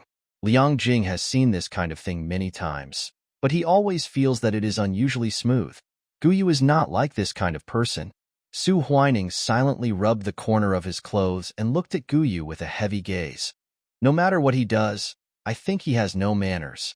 Thinking of what Guyu emphasized in the car this morning, students who can take back what he said yesterday, Su Huining felt that Guyu was not looking at him straight in the eye. Why does Guyu look at him like this? It is a blessing that he can look up to Guyu. The two of them remained in a stalemate until the last night of military training. Guyu did what he was supposed to do, but Su Huining became more and more impatient. Su Huining gets too much in his daily life and wants everything. If the other party gets close to him, he will feel it is cheap. When he was pursuing the original owner in the early stages, he had a strong desire to conquer her. The more the other party refused to surrender, the more excited he became. The young master who usually refused to get up early was willing to come and wait at the door of Gu Yu's dormitory early in the morning and have breakfast with her. Not to mention that seeing that Gu Yu was so poor that he had nothing good on him, he dragged people to the mall to go shopping, buying the best mobile phones and computers. If the other party refused to accept them, he would cut them up with scissors in front of them and throw them on the ground. The original owner was completely unable to resist, especially when Gu Zijian, who owed money and was in even greater need of money, came to the school and made a scene at the school gate and forced the original owner to give him money in the dormitory. It was Su Huining who stepped forward and solved the problem. Seeing that the original owner refused to take the cash, he used his connections to get the other party a part-time job in a subsidiary of the Su Group. If faced with such an attack, no one would not be moved. Su Huining's bad temper is no big deal. He will always come to overcome all difficulties when people are in the most difficult times. But one day, when Gu Yu accepted his gift and said thank you sincerely, Su Huining suddenly felt extremely bored. He mistook feelings of contentment for ennui. The lights were on in the playground at this time, and on this night, as an exception, people were allowed to use their cell phones. Everyone turned on the flashlights on their phones, waved their hands, and sang in unison. Gu Yu sat in the crowd, out of place in the hustle and bustle. Su Huining approaches little by little. Isn't Gu Yu doing the opposite? He is even more indifferent and casual than the protagonist in the original novel, which makes Su Huining anxious. Let Su Huining fall in love with me and then say that I don't love him. Please, this is too tacky. I want to give a bad review to this world. Where is the ruthlessness in the previous world? I think he is too gentle to Su go help. Who of you remember what channel you are watching? Pure love, not pure abuse. I agree with the above. Isn't it good to have a sweet love? The original plot is already very tragic.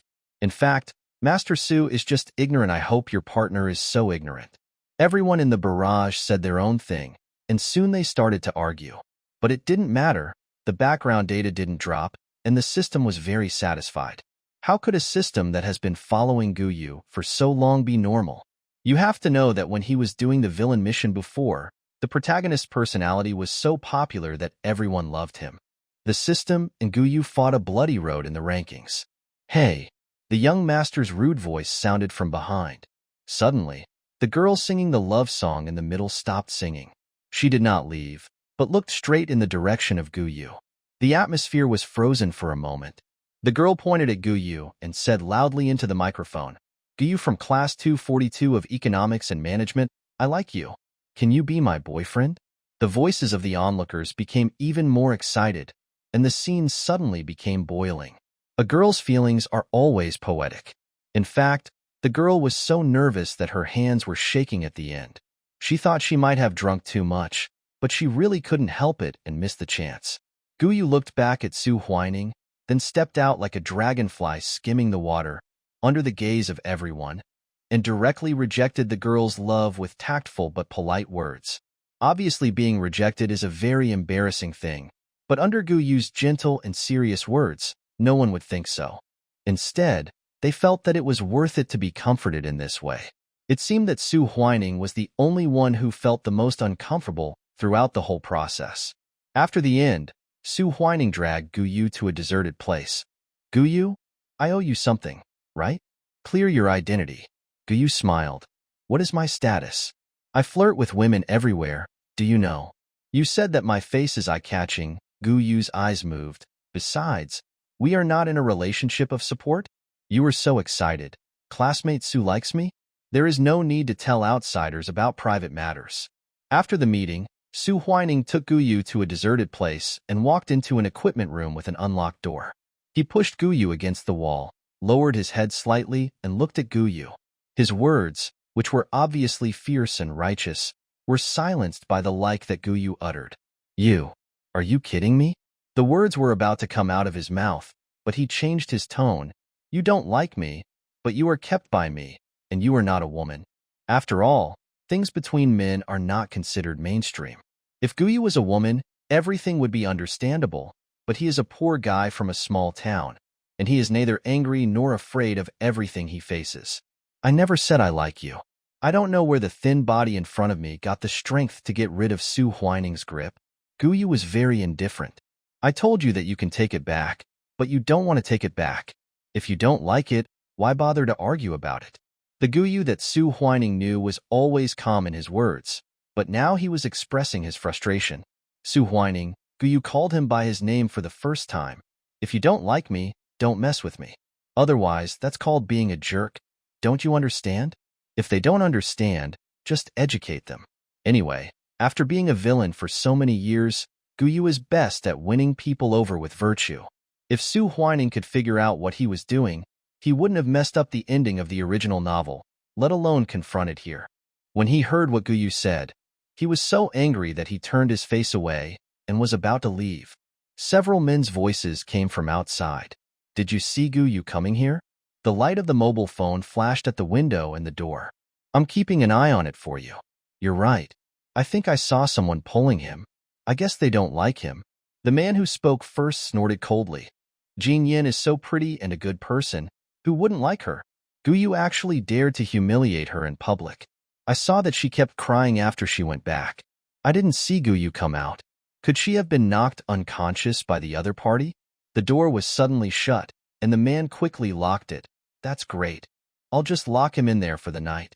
Even if he cries out in the middle of the night, there's no way he can get justice from anyone.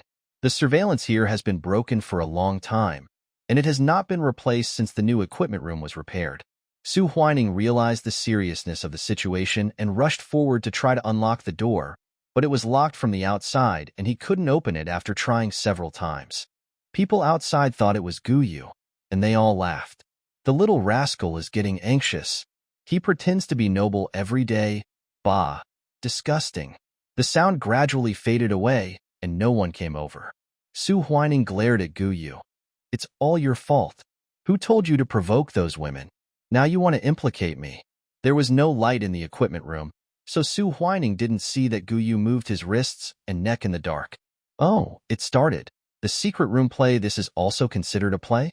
Su Huining. I really know how to thank you. Su Huining would not stay here all night. He immediately took out his cell phone and asked Liang Jing to come and open the door for him. Just as I unlocked the phone, a bony hand snatched it away. In front of Su Huining, Guyu pressed the power off button and the only light slowly went out, illuminating Guyu's hazy and handsome face. You haven't answered my question yet. Are you sick? Su Huining found that Guyu was not normal at all. There is dissatisfaction in the heart and not enough vigilance.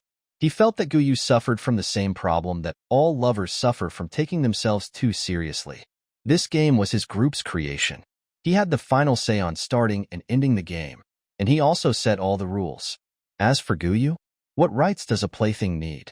Su Huining tried to grab the phone. He was much taller than Guyu, but he had difficulty getting the phone.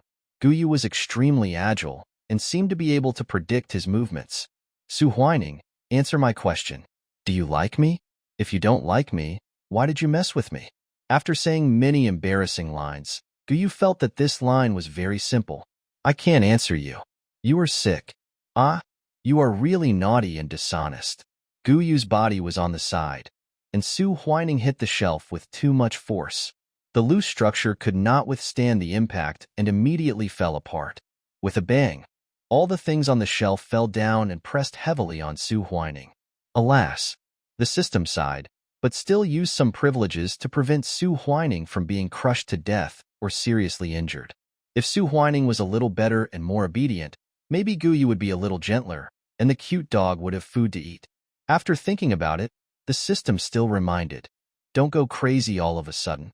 Dust and smoke rose up. Su Huining was hit so hard that his head was dizzy. When he came to his senses, he coughed violently. He opened his eyes vaguely and saw Guyu squatting half a meter in front of him. Help me up. The tone of voice was commanding, and it also had a sense of I'll settle the score with you later. The human eye has adapted to the darkness in the room. Su Huining saw Guyu smile, a smile that made people's heart tighten. Beg me, Guyu said without any joking, or beg me while answering my questions. Madman, Su Huining blurted out. He had never suffered such a setback in his life. He never knew how to give in and lay on the ground, baring his fangs and claws at Guyu. But he was being pressed down, and Guyu squatted in the right position, which made Su Huining look funny and hilarious. "Ha! Are you trying to make me happy?" Guyu looked at the squirming hand in front of him. "I live in a different environment from Master Su. I am less secure."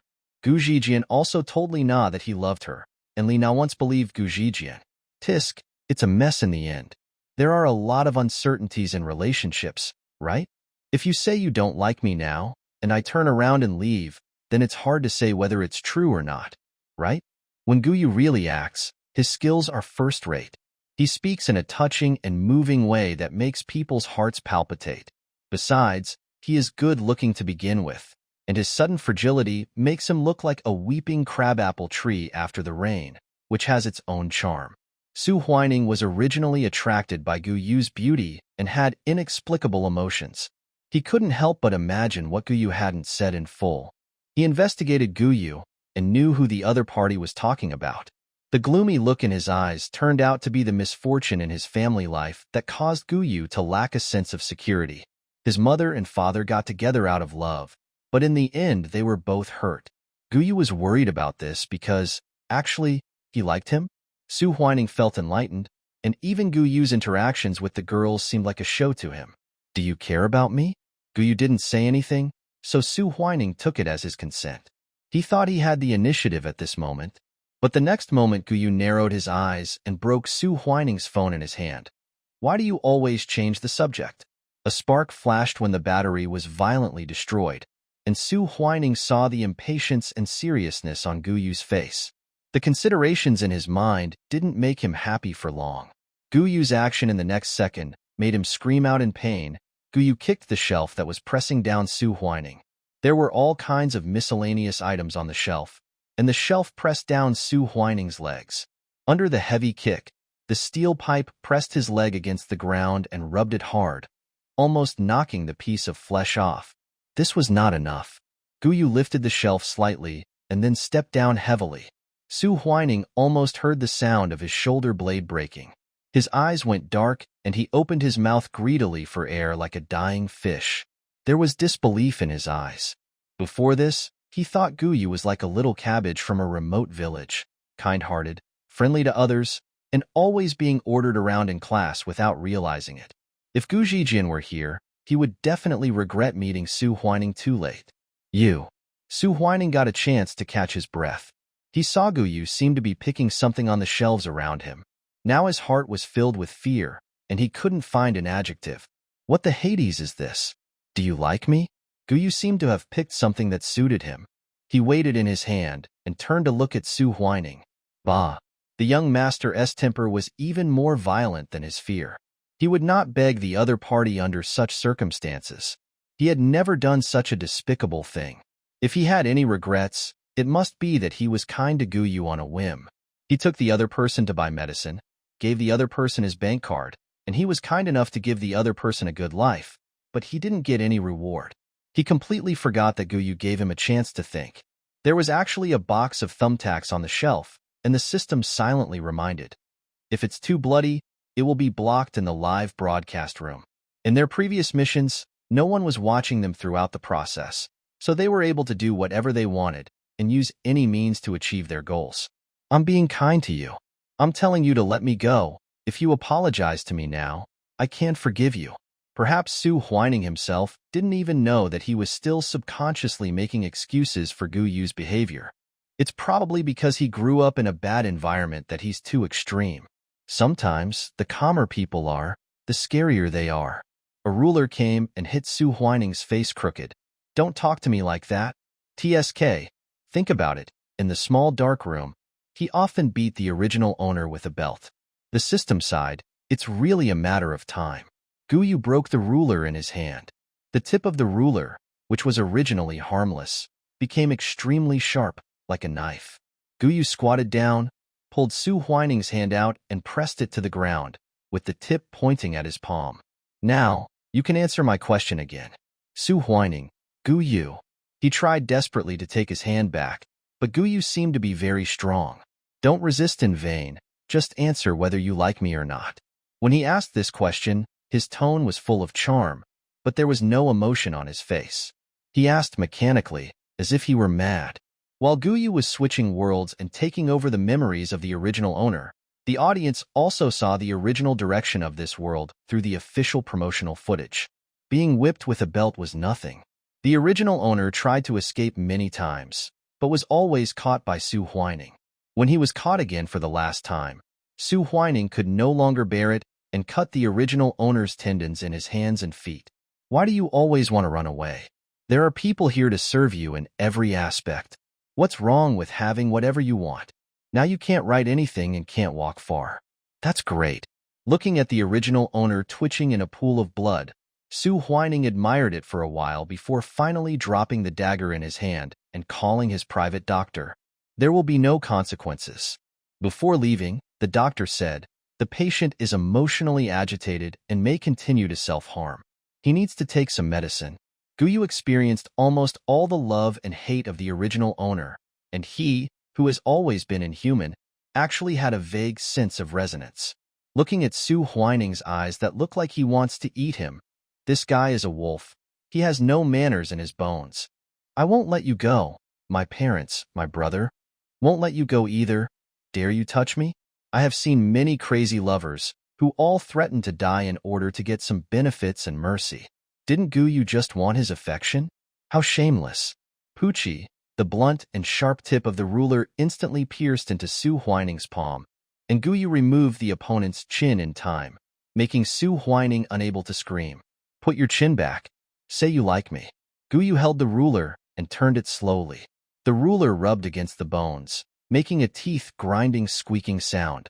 There were voices outside, and someone seemed to be calling Guyu and Su Huining's names. Su Huining seemed to have found a life-saving straw and struggled, but Guyu's force in his hand made him spasm all over. No one knows we are here. They just came to find us, Guyu said softly, like a devil's whisper. Only if I respond. You will have a chance to get out, otherwise, you will slowly die here. The door was shaken and Guyu covered her mouth tightly. Not only was she suffocating, but she couldn't make a sound. He wanted to move, but Guyu's hand just turned slightly and made him suffer a fate worse than death. The person outside the door seemed to be Liang Jing. Why can't I contact Huining? There's no one in here. Let's go look somewhere else. No, don't go. His mouth was released, and looking into Guyu's half-smiley eyes, Su Huining said in a compromising tone, I like you. Everything was quiet. Guyu waited for a while. Guyu, say you love me. Su Huining gritted his teeth. I love you. Still no movement. Did he make a wrong judgment? Su Huining approached him because she liked him, and she made mistakes because she didn't know her own feelings.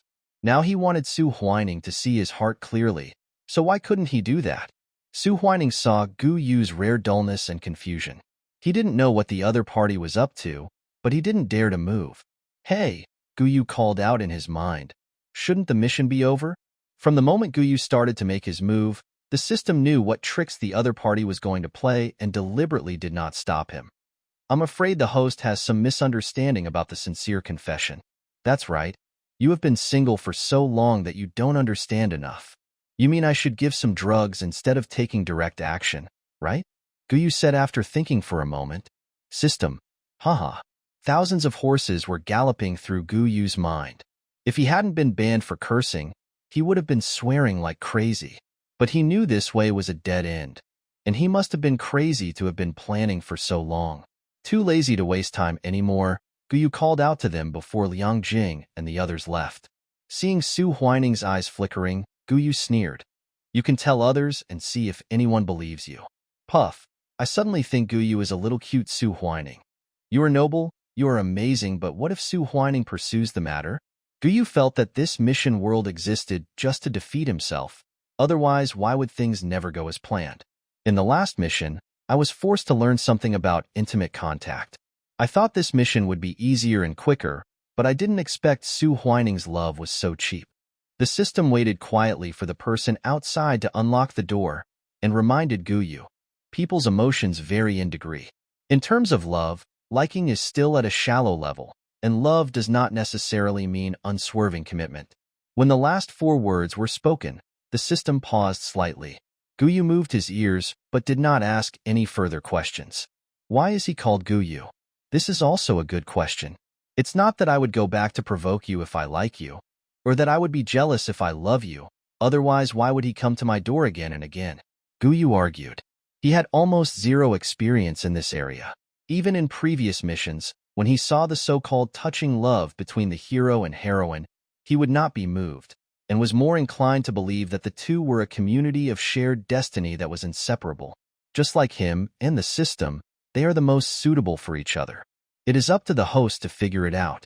The system said no more and seemed to go back to look at the background data.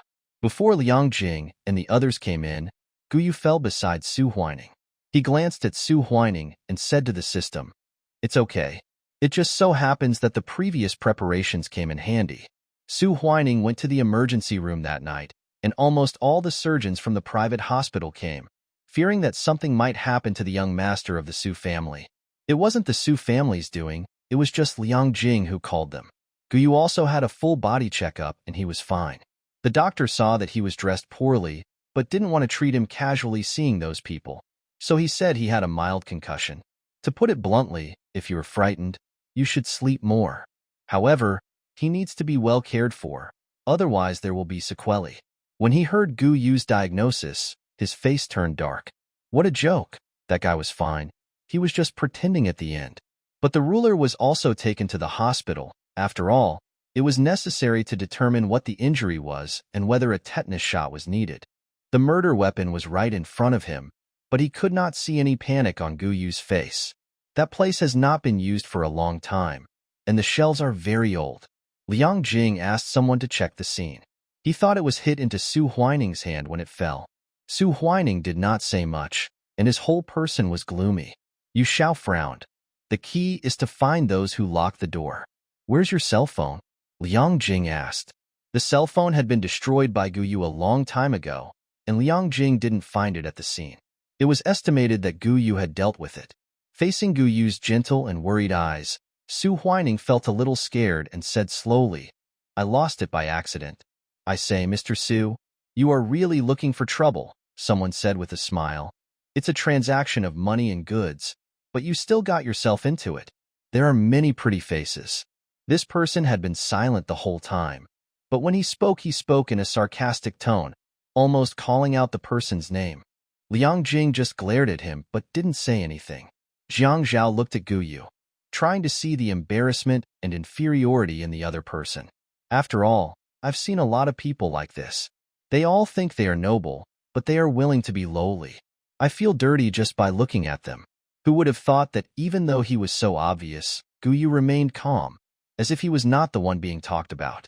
Are you just sitting there, waiting for Master Su to come and serve you? Don't take yourself too seriously. Do you think you will forget your name just because men and women come up to you? Guyu finally made some moves. He came to Su Huining's bedside, and without even looking at Jiang Zhao, he asked with a smile, "Why? Master Su also came to me voluntarily?" Su Huining's face suddenly turned pale. He just fell in love with Guyu on impulse. Otherwise, how could he be so embarrassed? But others didn't know what happened. Jiang Zhao immediately realized that he had said the wrong thing. Doesn't this mean that Su Huining was trying to take advantage of him? He looked down on Guyu. So what about Su Huining, who was attracted to Guyu? You think you have a good reputation, but you attract a lot of attention. You have been following young Master Su, but you still don't have any self-awareness. I don't know how many people have scolded you on the confession wall. When Guyu and Su Huining were in the equipment room, there were quite a few topic posts on the confession wall, especially a lot of discussions about Guyu, especially many negative comments.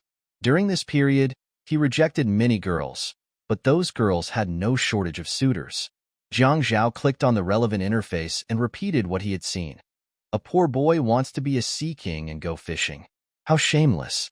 Before he could finish his sentence, the phone was snatched away by Yu Xiao, who was standing next to him. He loved to watch the show, so after he got it, he clicked on the comments and started reading aloud. The man below, Puxin. Jiang Zhao. Look, Guyu, you are really humble. Yu Xiao. I am so ugly that I dare not look in the mirror. I feel unbalanced, and come here to talk about your father Guyu. I wish you a spiral rise in love and die of love, and stay single for the rest of your life. Jiang Zhao. How come it's different from what he saw? Yu Xiao continued. Help. The comment section is a concentration camp for ugly people. They control everything, and even who we like. Guyu is good-looking and handsome. If you have the ability, just look like him. Scrolling down a bit. You old feudal daddy. Foot-binding stinky idiot. The Qing dynasty has fallen. Which grave did you crawl out of? Love is free, and Guyu agrees to anyone. That's cheap. Guyu is also very handsome today. I like him more. Jiang Zhao snatched the phone and turned it off. That's enough. Aren't they all brothers? Wouldn't this embarrass him? It's as if he's one of those Qing dynasty zombies in the comments, pointing fingers at this couple. Yu Xiao didn't know what to say for a long time, and pursed his lips. They are so good at scolding. There is no need to emphasize. Guyu suddenly spoke up. The eyes of the masses are sharp, and the masses are the creators of history. Su Huining sneered. You are good at studying ideological and political theory. Guyu. I did well in most of my classes. Can the top scholar be a half-baked person? Su Huining rolled his eyes. That's not certain. Guyu. For example, law. I also dabbled in it a little bit. Su Huining sat up immediately. You farted. How could he lie in this hospital room with one hand hanging even though he is so good at law? He would believe me if I told him I was too poor and could make money by reading the criminal law. No one understood Su Huining's sudden excitement, and they just thought that he was just unlucky that day and in a bad mood. Liang Jing suddenly changed the subject. Are you still going to the He family's party? Su Huining is very annoyed now. He doesn't know what Guyu is planning. He finds this kind of person who can control his emotions so easily difficult to deal with. He was going to take the bloody ruler back to check for fingerprints. Just as he was about to speak, Guyu's excited voice rang out. The party you said you would take me to? Su Huining. Don't bother with a psychopath, Su Huining thought. Facing the expectation in Guyu's eyes, I suddenly felt that Guyu was quite normal when she was in normal state. After thinking about it carefully, I wondered if she did those things because she loved him too much. Although he couldn't understand it, Su Huining felt mixed emotions as someone tried every means to keep him by her side. I didn't get an answer, but I saw subtle changes in Su Huining's expression. Guyu asked the system, why is he happy?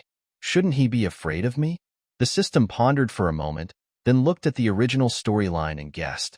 It may have something to do with his love-brain nature. In this ancient world, one cannot complete the whole story unless he is in love. Besides, Su Huining is the type of person who will destroy something if he can't get it. So he subconsciously agrees with Guyu's behavior. After listening to the system's explanation, Guyu was silent for a moment. Even a pervert like me would find it perverted after hearing it. System. I appreciate the host's sobriety. In the end, Su Huining neither refused nor agreed. Guyu felt that the matter was settled. In the early morning, his cell phone suddenly rang. The young masters who accompanied Su Huining had not left yet. He answered the call and walked out of the room. At the same time, another person in the room opened his eyes. When Gu Zhijian saw the call go through, he felt as if he was being blessed by the emperor, but not far from death. Every day he spent taking care of Ms. Li was probably the happiest day of his life. However, your grandmother is in the hospital. Guyu didn't want him to give her living expenses. All the money he earned every month was used to pay off debts except for living expenses. The old man suddenly suffered a relapse of his old illness and was hospitalized, which drained out all the money in the family. He didn't dare to let Guyu know, for fear that the other party would think that he didn't take good care of the child. So he sold a lot of things at home. Finally, when he couldn't hold on any longer, he said, the doctor said I need surgery, and I have no money. Guyu had already paid off most of the loan sharking, and only the last bit was left, so Gu Zhijian was called every day to urge him to pay. Guyu had no shortage of money. Let us contact the hospital for transfer first, to the people's hospital in the city. The medical level in small places is not good, so Guyu is a little worried. In the original plot, Li Xiaoyu had no money for surgery, and she took medicine to force herself to see her grandson get married and start a family. In the end, she was angered to death by the love-brained Su Huining's reckless words. During that time, the Su family was helping Su Huining go on a blind date. The original owner wanted to leave in a dignified manner, so she said that she had to go back to take care of a sick, elderly person. Unexpectedly, Su Huining thought that the old man was not open-minded enough to accept them and regarded Li Xiuyue as the biggest stumbling block, and went to discuss with the old man behind the original owner's back. "We have slept together. Don't you understand? He can only be mine, Su Huining, in life and death, and he can't marry and have children with anyone else in this life. It's absolutely impossible." Guyu was in a bad mood when he thought of these things. He suppressed his impatience and asked about the old man Gu Zijian's situation. He said that he would make arrangements and asked the other party to do as he was told. Through the door, Jiang Zhao quietly listened to Gu Yu's phone call. He could vaguely guess that the elderly in his family was sick and needed money, and was surprised at the attitude of Gu Yu when talking to the person on the other end of the phone. He was completely bossy. He silently memorized the other party's name and decided to investigate. This time he will definitely be able to get something hold of Gu Yu. He made him look so humiliated just now, and he will definitely let everyone see Gu Yu's hypocritical true face. A few days later, Su Huining and Gu Yu were discharged from the hospital. Gu Yu did not take his studies seriously. After all, his mission was not to eliminate the original owner's resentment. As long as he could achieve his goal, he would often choose a quicker way. Soon someone sent a message on the phone. "The treatment of the elderly has been arranged, and Gu Zijian is accompanying and taking care of him very attentively. But I found that someone seems to be checking you out." Gu Yu replied, "Let him check." They couldn't figure out what Gu Yu was up to, but when they thought of his cunning and temperament, they suddenly felt that someone was going to be in trouble. When Su Huining returned to the apartment, his personal assistant brought him a test report. "There are only 2 fingerprints on the ruler, one is yours, and the other is uncertain." "I see." Su Huining didn't even want to look at it, and waved his hand to let the assistant leave. A total of 3 people took the ruler: Gu Yu, the perpetrator, the injured him, and Liang Jing, who picked up the weapon. There can't be just 2 fingerprints. It's unnecessary to think about it. Gu Yu dared to be fearless because he was sure that he couldn't get any evidence. "Oh, you have a wild temper." After being angry, Su Huining began to re-examine this relationship. Obviously, Gu Yu now has too much initiative, and Su Huining doesn't like the feeling of being out of control. Not to mention Gu Yu's attitude, which was sometimes cold and sometimes crazy. Although she was clearly walking towards him, Su Huining felt that she was not sincere at all. In that case, he wouldn't mind being a horse trainer. Let him know that without his protection, he will be out of place in upper-class society and will be bullied. What a coincidence. Isn't Jiang Zhao targeting Gu Yu? Let Jiang Zhao be the first whetstone. Su Huining's hand was still bandaged, but it was better than before. He couldn't drive himself, so he asked the driver to come and pick up Gu Yu. He agreed to take Gu Yu to the He family, but he didn't prepare any clothes for Gu Yu. Gu Yu in a gray shirt and Su Huining in a fine suit sat in the back seat. But they seemed like people from 2 different worlds. "I thought you had some special abilities, and you relied on me not to touch you?" Su Huining's temper had been tempered by Gu Yu, and he was not so excited when he spoke. "There is a long way to go." Gu Yu smiled at Su Huining's injured hand. Su Huining looked unhappy. The atmosphere in the car was so depressing that the driver wanted to escape immediately. Fortunately, there was no traffic jam outside the He family's manor, so Su Huining had the privilege of driving straight in. As soon as he arrived at the place, Su Huining put on the arrogant face of a young master, opened and closed the door, and was greeted by the waiter and walked in. People from the Su family always attract a lot of attention wherever they go. Just when some people wanted to approach and chat with them, they found that the car had not left. The waiter next to him was about to urge the driver to leave, but he didn't expect the back door to open again. The boy in the gray shirt was dressed plainly and cheaply, but his beautiful appearance was enough to stand out from the crowd. "You want to leave?" The waiter wanted to say that irrelevant people could not go through the front door, even if they were in the same car with young Master Su. Su Huining brought people here, but did not give Gu Yu an invitation letter. He just waited for the people to be bullied outside and then gave them alms. It was hard to tell what brand Gu Yu was wearing, and the material wasn't very good either. The waiter, who had seen too many rich people, was a little displeased when he saw him walking towards him. Just as I was about to speak again, the other party handed me an invitation card with sealing wax added. The paper inside was made with a gold-sprinkled technique, and I could vaguely see the small regular script handwritten by the host himself on it. Not everyone's invitation is like this. Su Huining didn't. Chairman Su has it. Can I come in? The boy is a boy, but he gives people an invisible oppression. His invitation looks a little different. I guess I read it wrong. It should be from the young master of the Su family. People passing by were whispering, but no one thought highly of Guyu. This kind of thing was common.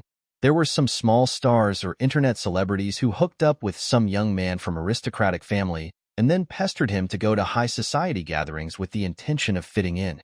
They don't care too much. Anyway, this place is full of people coming and going, and there are few new faces left. The waiter didn't know why the distinguished guest that the He family had instructed would have such an opening. He was even unnaturally young, unlike the few who had come in before, all of whom were old enough to be his father. The person in front of me looks like a student. Just as he was about to say that Mr. He was waiting in the reception room on the second floor, the young man had already passed him and entered the bustling room. He didn't know if it was the influence of the invitation, but he actually felt that the boy in simple clothes did not seem out of place in the world inside. He was even more noble than most of the people present. He was the kind of boy who was not bound by external things and was luxurious in his bones. The original owner was once abandoned by Su Huining at a banquet. He knew nothing and was like a headless fly. He even knocked over a table of wine while looking for Su Huining. The mocking looks from the people around him almost became real, trampling on the young man's self-esteem again and again. It's a pity that Guyu doesn't know how to do this. In his opinion, a banquet like this is not good enough. The system also thinks so. It's not as lively as the state banquet I attended recently, which attracted many nations to come and pay tribute.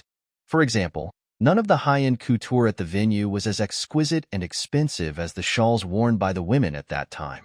Yes, the He family looks quite poor, Guyu commented, calmly taking the champagne from a waiter's tray, and was too lazy to look for Su Huining.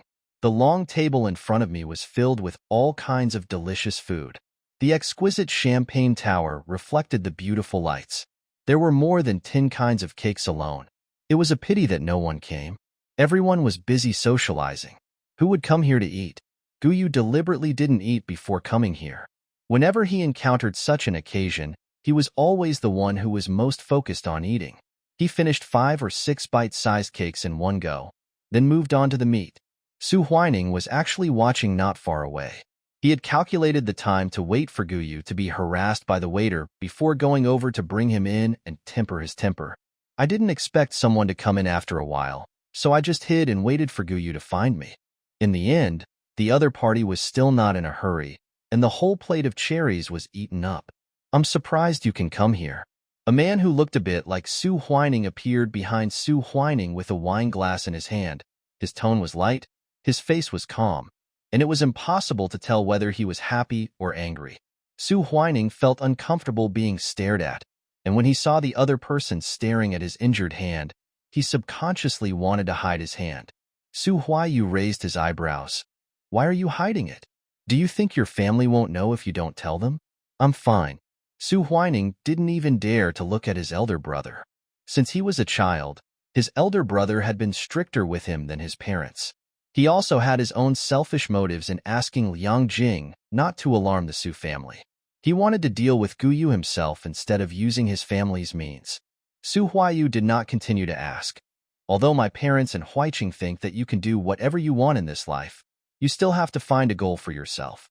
Do less childish things. It would be best if you can do a part-time job. You can come to my company. It would be good for you to get to know me now. He raised his eyes slightly and looked at someone next to the champagne tower not far away. Qian Hun, the chairman of Wang Yuan Group, has been very successful in the business circle recently and has a lot of new things in his hands. Su Huiyu didn't notice Su Huining's slightly changed expression and went over with others to greet him. Mr. Qian, I didn't expect to see you here today. You can't usually meet him. Qian Hun stopped picking up the fruit with a friendly smile on his face. Mr. Su, I thought you were on the second floor and was about to go up. This must be young Master Su, right? I heard he's at Yin University. Su Huiyu nodded, and was about to slowly get to the point when a strange voice joined the conversation without any hesitation. So classmate Su went to look for his brother. Guyu completely ignored Su Huayu's unhappy look and stared at Su Huining with a smile. I thought you were lost here. It didn't seem like Su Huining had left him behind, but rather that Su Huining was wandering around on his own. Who is this? Su Huayu didn't show his emotions. Guyu put down the fork in his hand. My classmate, Guyu. Never heard of such a person in the Beijing circle. As for how he got in, Su Huining's almost furious expression made Su Huayu guess something. As for why he brought the other person here and why he said such joking words, Su Huayu would be a fool if he couldn't figure out something. What impressed Su Huining most about Guyu was her eyes that were as calm as a cold pond. But now, the reflection of her own face in those eyes was tinged with ambiguity like a cat's because of Guyu's teasing words. Grass. He felt that Guyu was taking revenge on him because he had just abandoned him and was now showing off in front of his brother.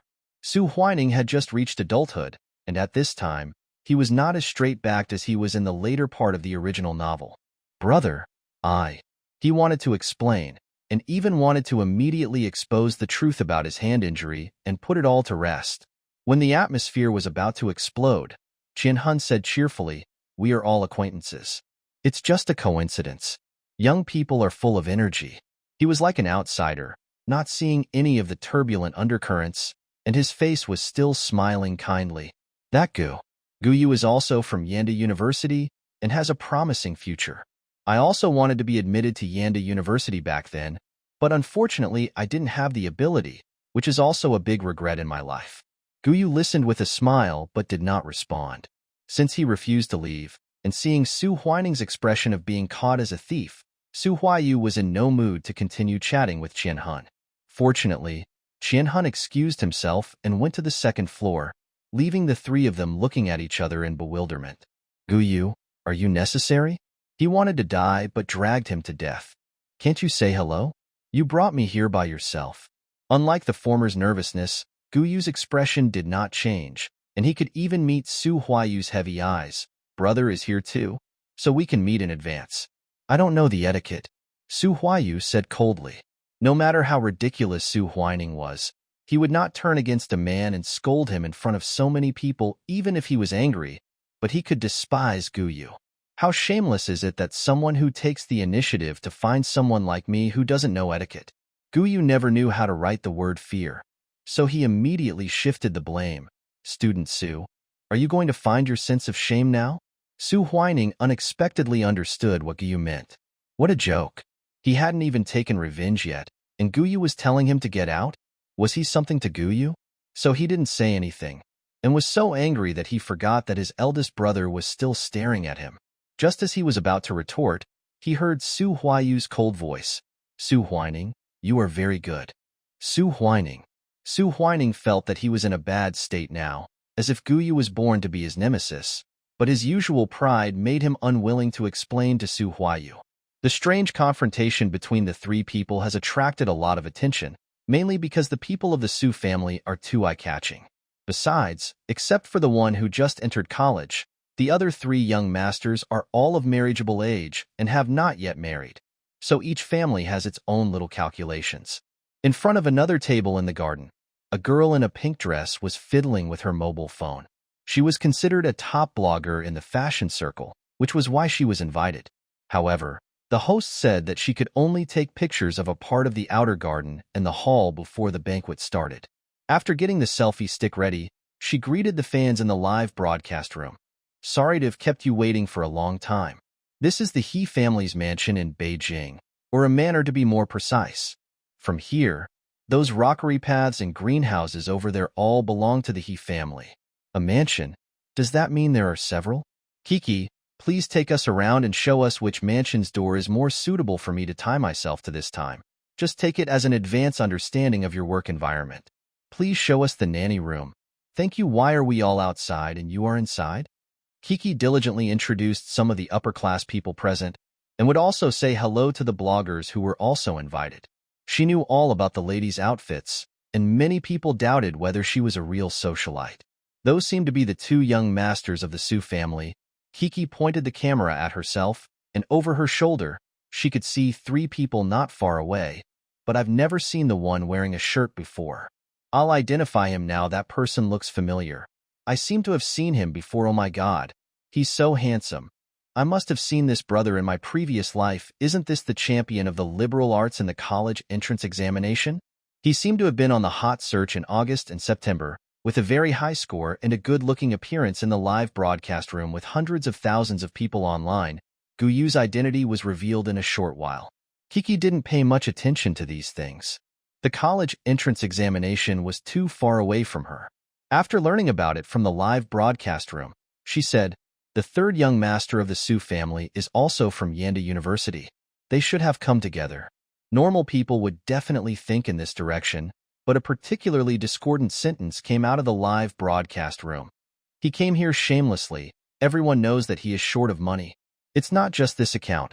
Many people followed suit. Guyu didn't have a good relationship with his roommates at school and was a loner, but he was very close to girls in the same major because of his face. He's not bad with young Master Su. I saw him get out of a luxury car several times. You guys take a closer look first. Some irrefutable evidence is presented, and then it is expanded upon infinitely without being stated explicitly, thus stirring up everyone's curiosity. In fact, the direction of the evidence is obvious. It cannot be said that academic qualifications represent a person's character, nor can a person's personal morality be measured solely from a one-sided transcript. There are also scumbag men and women in Yanda, as well as some people who try to take shortcuts. The student union's little secret can be talked about for 3 days and 3 nights. Otherwise, you thought he was a classmate, so you brought him here, but he's actually a poor guy from the countryside. Guyu's father must have owed a loan shark. He must be very short of money. The topic of the live broadcast room was gradually diverted. Kiki knew that these things could not be used as topics of conversation regardless of whether they were true or false. She immediately took her selfie stick and was about to leave the place, and kept starting new topics to try to attract the audience's attention. Unexpectedly, an acquaintance called her and invited her to go over there. To go there, she had to walk past Guyu and Su Jia. Kiki ran over with a bright smile. But Su Huayu was silent for a moment and then spoke. Su whining, "How much money did you give him?" Live broadcast room. Guyu said without a joke. "He gave me a card, but I haven't used it yet. After all, I'm not short of money." He's so honest. Come on, isn't this just selling a persona? I don't want your money, I only want you as a person. Gu Zijian sat awkwardly in the private room of the restaurant. He watched the live broadcast on the mobile phone taken out by the man opposite him in silence and pursed his lips. The other party thought that he was irritated by Guyu's actions. He knew that there was no affection between the father and son, not to mention that Gu Zijian was a gambler. He sneered and said, "Look, your son is living a good life after getting rid of you, but you owe so much money." "So?" Gu Zijian shrugged and asked tentatively, "I can take you to find him. Can I go back to the hospital to take care of my mother?" 2 voices sounded at the same time. Gu Zijian's voice had more words and prevailed. The man was stunned for a moment. "What did you say?" 30 minutes. I've been out for a long time," Gu Zijian said timidly. Although Guyu told him that if someone came to find him, he should just follow them, but he felt that this was a trap. His son, the king of Hades, had no good heart at all. He said he wanted him to get out, but what if he set the timer? What if he settled the score afterwards? Gu Zijian didn't dare to think about it. It's not that he hadn't thought about Guyu trying to escape after going to college. Once, he was caught by Li Sanshun and was almost chopped to pieces. There were also a few times when a few tall and strong men with fierce faces took out their mobile phones that were video chatting. Guyu in the video smiled and looked at him. "Gu Zijian, are you exercising? If you feel that your body is too weak, I can send you to reincarnate now. It penetrates everywhere, is omnipresent, and follows you everywhere like a shadow." Even in the windowless private room, Gu Zijian felt that Guyu's eyes were looking at him. "Have you figured out the current situation?" The man thought it was outrageous. From the information, Gu Zijian was just a domestic violence scoundrel who hung out in the casino. Why should he pretend to be a family man in front of him? It must be that the benefits are not in place. The man immediately took out an envelope as thick as a brick and handed it over. "As long as you cooperate, these are all yours." Gu Zijian immediately reached out to take it, and after opening it, he saw the red bills. His hand shook and the money fell to the ground. Guyu was indeed still staring at him. Otherwise, how would he know that someone not only wanted to ask him out, but also wanted to give him money? Seeing how greedy Gu Zijian was, the man finally nodded with satisfaction. This was the normal development path. Man, are you satisfied? It will be more, not less. Gu Zijian, Guyu he. Man, I offended someone I shouldn't have offended. Gu Zijian nodded thoughtfully. His eyes became clearer, as if he was blinded by the sight of money, and the man felt that this matter was very easy to handle. Little did Gu Zijian know that someone was finally going to be as unlucky as him. His long-suppressed mentality had found a strange balance. Don't refuse free money. After receiving the money, Gu Zijian thought that he could use the money to pay off his debts first, and then use his salary to add more money to the store's household expenses, so that Gu would not say that he was useless. He still has value, so he would not be beaten to death by his son. So Mr. Gu is willing to go with us? The man's brows relaxed when he saw Gu Zijian accept the money. Gu Zijian put the envelope into the inner pocket of his jacket, but couldn't help asking curiously, "What do you want me to do? Are those things on the internet true?" The man said half of the answer. He became the lover of the young master of the Su family, and I'm afraid he wants to get rid of you, his biological father, as soon as possible. He stared at Gu Zijian, hoping to see anger in his eyes, but on the contrary, Gu Zijian's eyebrows were filled with inexplicable excitement, and his tone rose. Really? Get rid of him quickly. God bless you. A trace of contempt flashed in the man's eyes. He thought Gu Zijian was blinded by money. It didn't matter what his son did, as long as he could make money. He suppressed his impatience and said, "I can help you find someone to take care of the old lady in the hospital." No need. Guyu had already found someone to let him go anyway. Pack up and go. Then I'll pick you up tomorrow. Gu Zijian. I won't be beaten for being obedient, and I don't have to work this time. That's great. Man. Money-obsessed idiot. So easy to control. The incident in Kiki's live broadcast room could have been a big deal, but someone fanned the flames. Soon someone saw the related trending search in the top 20. Galkal Guanyan Panfu Halmun. This entry is extremely weird, and the combination of the two words seems inappropriate, but it is so unique in the hot searches for entertainment and people's livelihood. Many people clicked on it out of curiosity, and soon the popularity soared and reached the top 10. Not too high, not too low, just right. The content is very simple. A marketing account posted screenshots of Kiki's live broadcast room, and then took screenshots of Yanda's confession wall, and even had photos of Guyu sitting in a luxury car.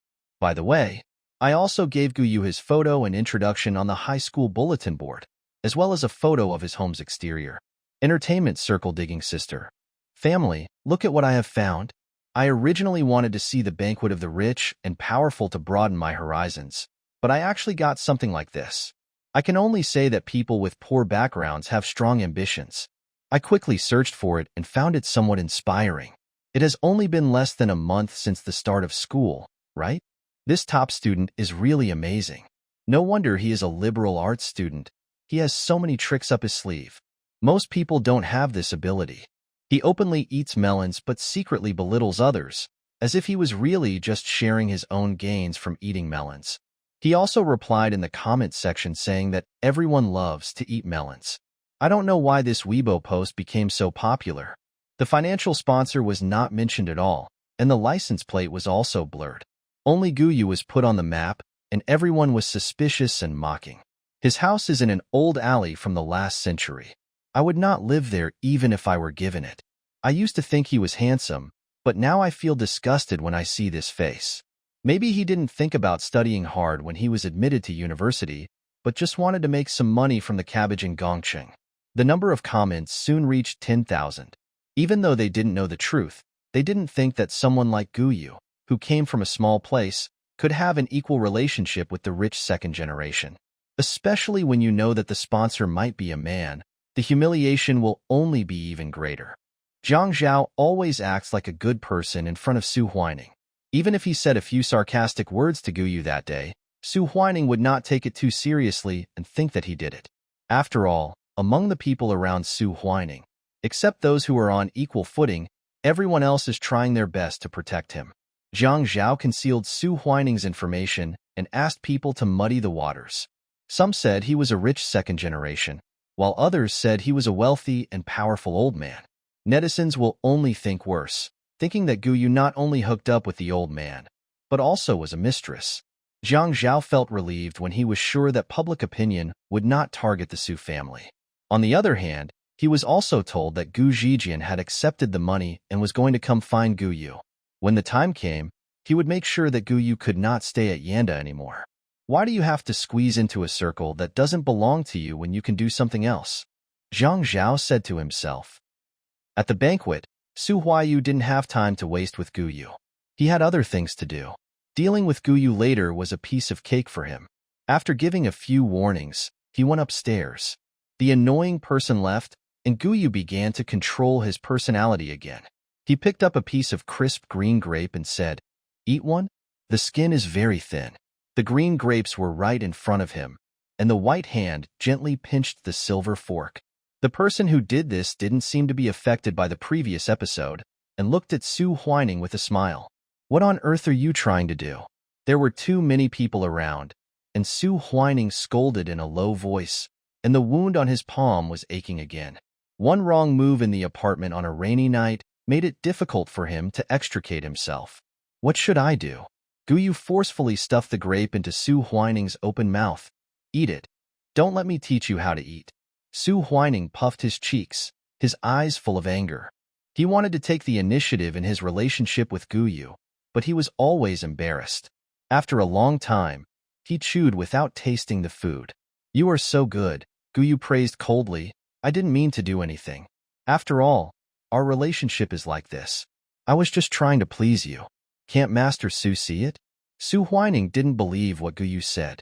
He even felt that the other party approached him for other purposes. Gu Yu lied without any hesitation. "You answered my question, and I can also tell you that it seems that I fell in love with you since the first time I saw classmate Su. I am very happy that you gave me a chance." "Madman, you are not. Like him so much that you almost broke his hand? To like someone means to possess him, to get him. What's wrong with me being afraid of losing him? Anyway, you are fine now, and I was careful when I attacked you. Aren't you willing to bring me here? Would you do this to someone else?" Gu Yu repeated the male protagonist's original words exactly as they were said. Although Su Huining didn't know, he subconsciously felt that this logic was very familiar, and even vaguely agreed with it. But when this logic was applied to himself, he felt powerless.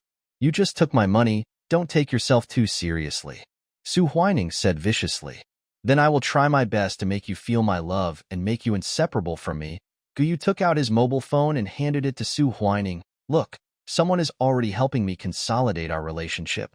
When Su Huining saw the hot search, his eyes suddenly widened. "Gu Yu, I can't wait to meet the parents." Zhang Zhao first asked someone to post it on the school forum, then went to the confession wall to reveal the news, and finally bought some marketing accounts to make it a hot topic. Gu Yu was considered a semi-celebrity before school started, and now that his popularity has not subsided, it is a good time to take action. He even arranged for a few internet celebrities to go to the He family to take secret photos, capture some embarrassing scenes of Gu Yu, and then surprisingly post them online. The screenshots on the internet were incomplete, and when he saw it, he thought it was the live broadcast room of someone he had arranged. The person who spoke was indeed arranged, but the live broadcast room was really wrong. Kiki's live broadcast room filmed the two brothers of the Su family, and someone took screenshots, and even the conversation between Su Huayu and Gu Yu is recorded. Now, his previous cover-up has become even more obvious, and netizens are getting what they want. Among those gossipy speeches, there was a group of people who seemed to be enjoying the fun and knew everything.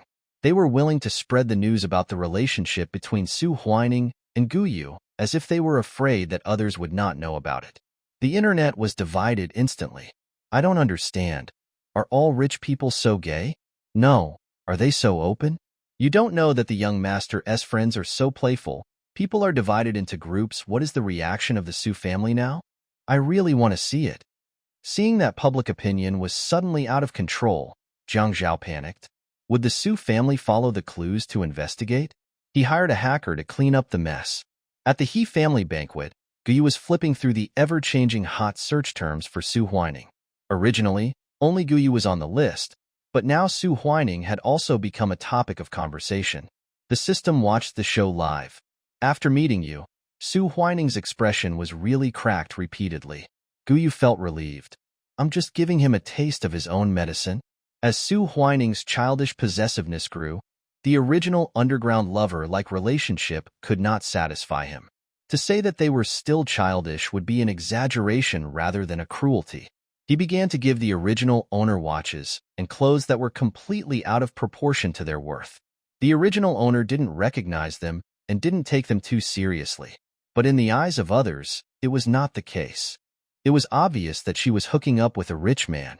For a time, rumors spread throughout the class and the school. In particular, Su Huining sent different luxury cars to pick up Guyu every day and deliberately let people see it.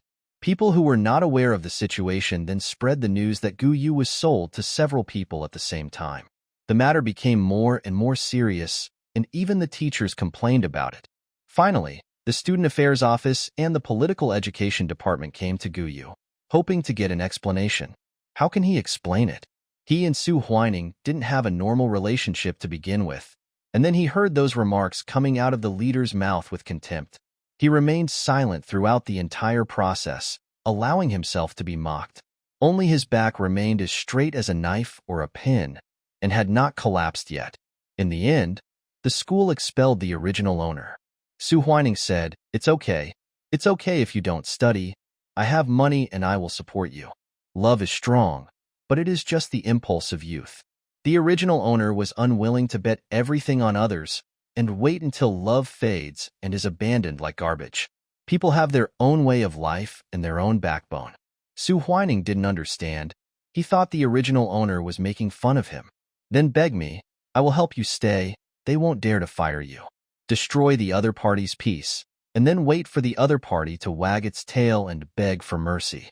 You were right. I don't quite understand why the original owner is entangled with this trash, Guyu said to the system, slowly walking around the long table and towards Su Huining. But I like to bully this kind of people. Guyu slowly put on a pair of extremely thin gloves that he had taken from somewhere. He then extended his hand to Su Huining and smiled brightly. I'm very happy. We have been through thick and thin together, right? Many people were watching this side. Su Huining wanted to shake off Guyu's hand, but he didn't dare to move drastically. After that day, he had a new understanding of Guyu's strength. Let go. Do you want me to embarrass myself with you? Su Huining almost gritted his teeth. The victim's family will definitely know about it today, and he doesn't know if he can escape it. Why don't you want to tell others? Are you afraid?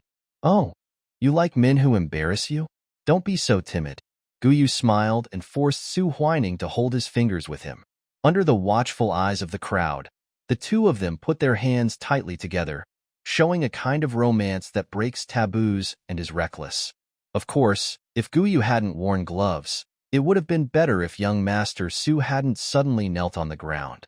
Guyu's hand was like a finger-pinching device, torturing Su Huining's intact hand, almost breaking the finger bones.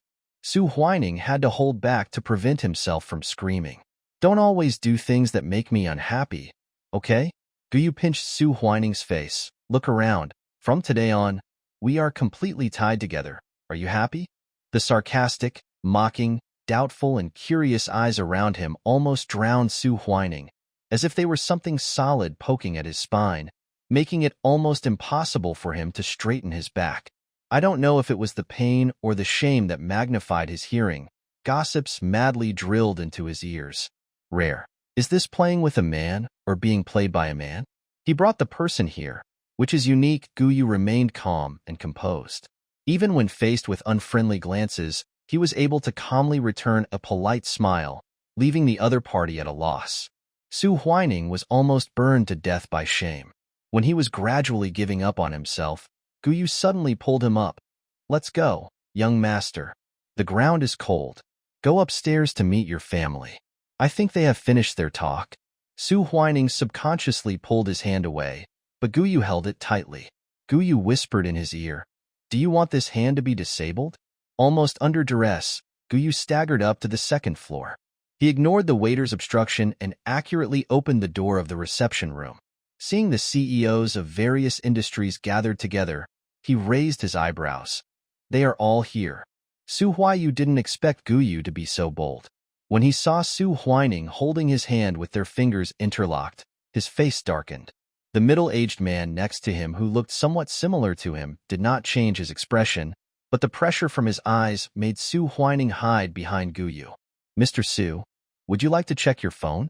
I wanted to give you this surprise later, but I didn't expect it to be earlier." Guyu ignored the others and dragged Su Huining towards the Su family. Mr. Su didn't say anything. Su Huayu checked his phone. He had muted it before, but now he opened it and found it was bombarded with messages. He showed it to his father. "What do you want to talk about?" Mr. Su glanced at him, and he didn't know if he was happy or angry. He got straight to the point.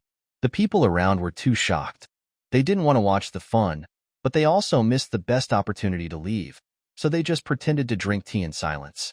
Guyu raised his hand, which was interlocked with Su Huining's. "Isn't it clear enough? We are talking about marriage.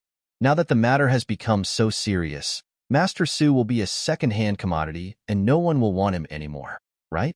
Puff. Qianhun realized that everyone was looking at him, so he immediately restrained his expression, sat up straight, took out a handkerchief and wiped the corners of his mouth and clothes calmly, put down the teacup, and said lightly, "The tea is too hot. It seems to have bubbled. Sorry. You guys continue. The more you try to cover up, the more obvious it becomes." A vein jumped on Director Su's forehead, but he couldn't say anything to Qianhun.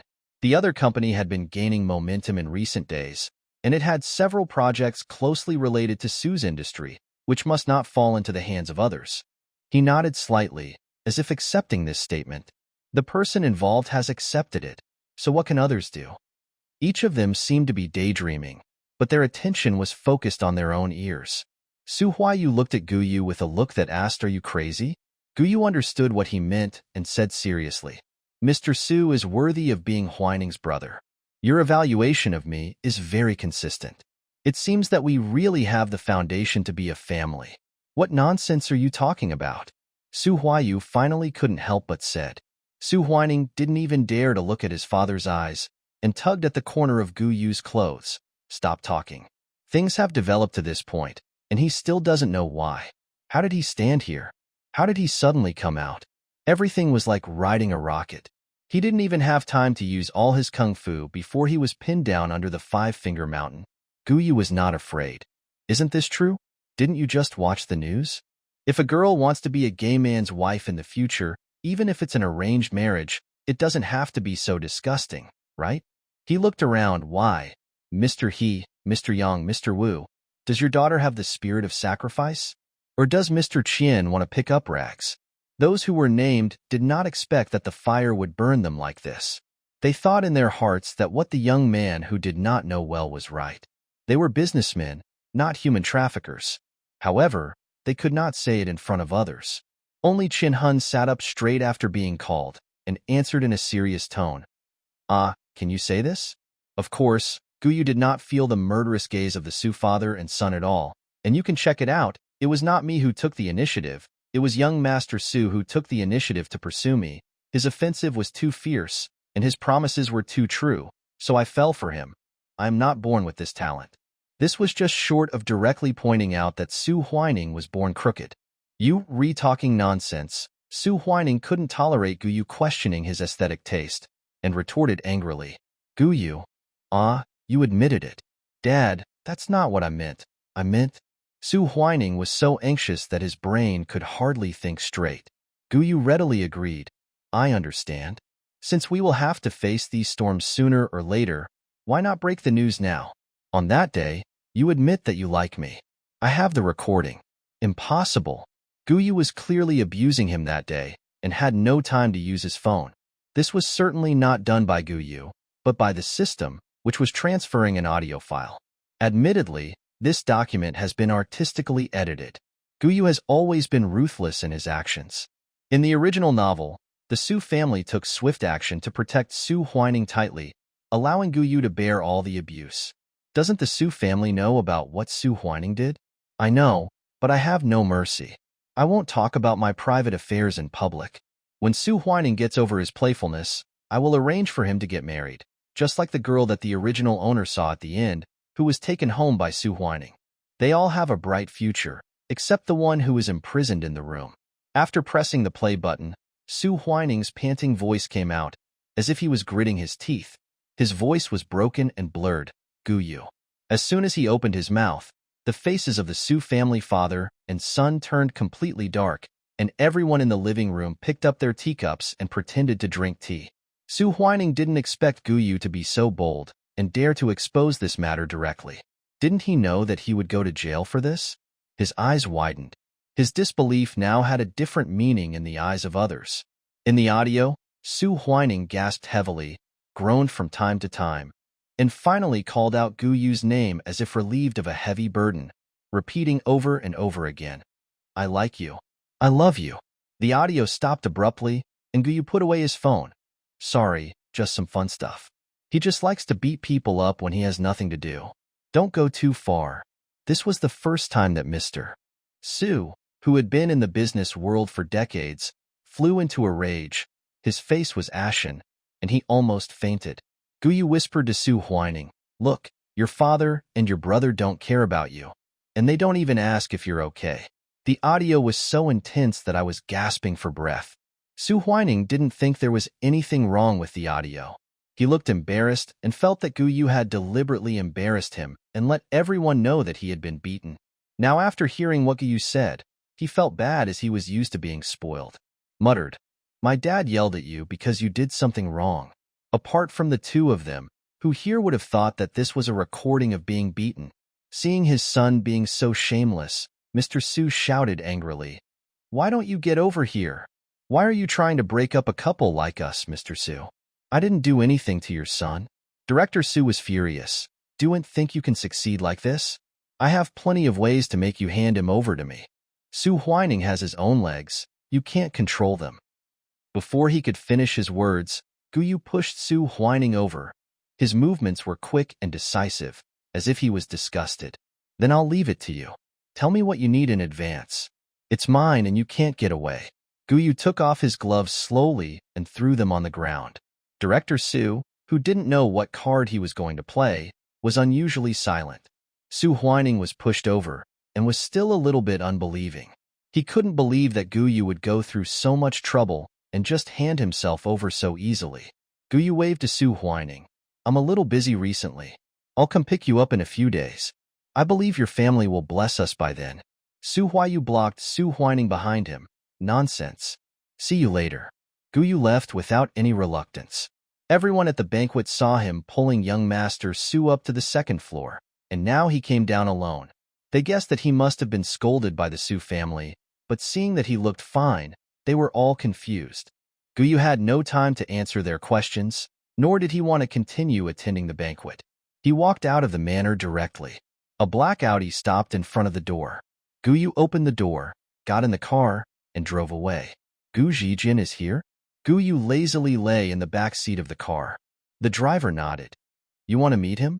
"No, I just think his identity is actually quite useful." The driver was puzzled. Guyu completed it himself. For example, "Help me propose marriage to the Su family." "Ah." The driver's shock was written all over his face. Guyu smiled nonchalantly. "Just kidding. Of course it would be best to ask them to send the person to me." How could Su Huining be so rampant if he didn't have the Su family backing him up? Everyone is an accomplice. Since he can't use Su Huining to complete the task directly, he might as well educate them all.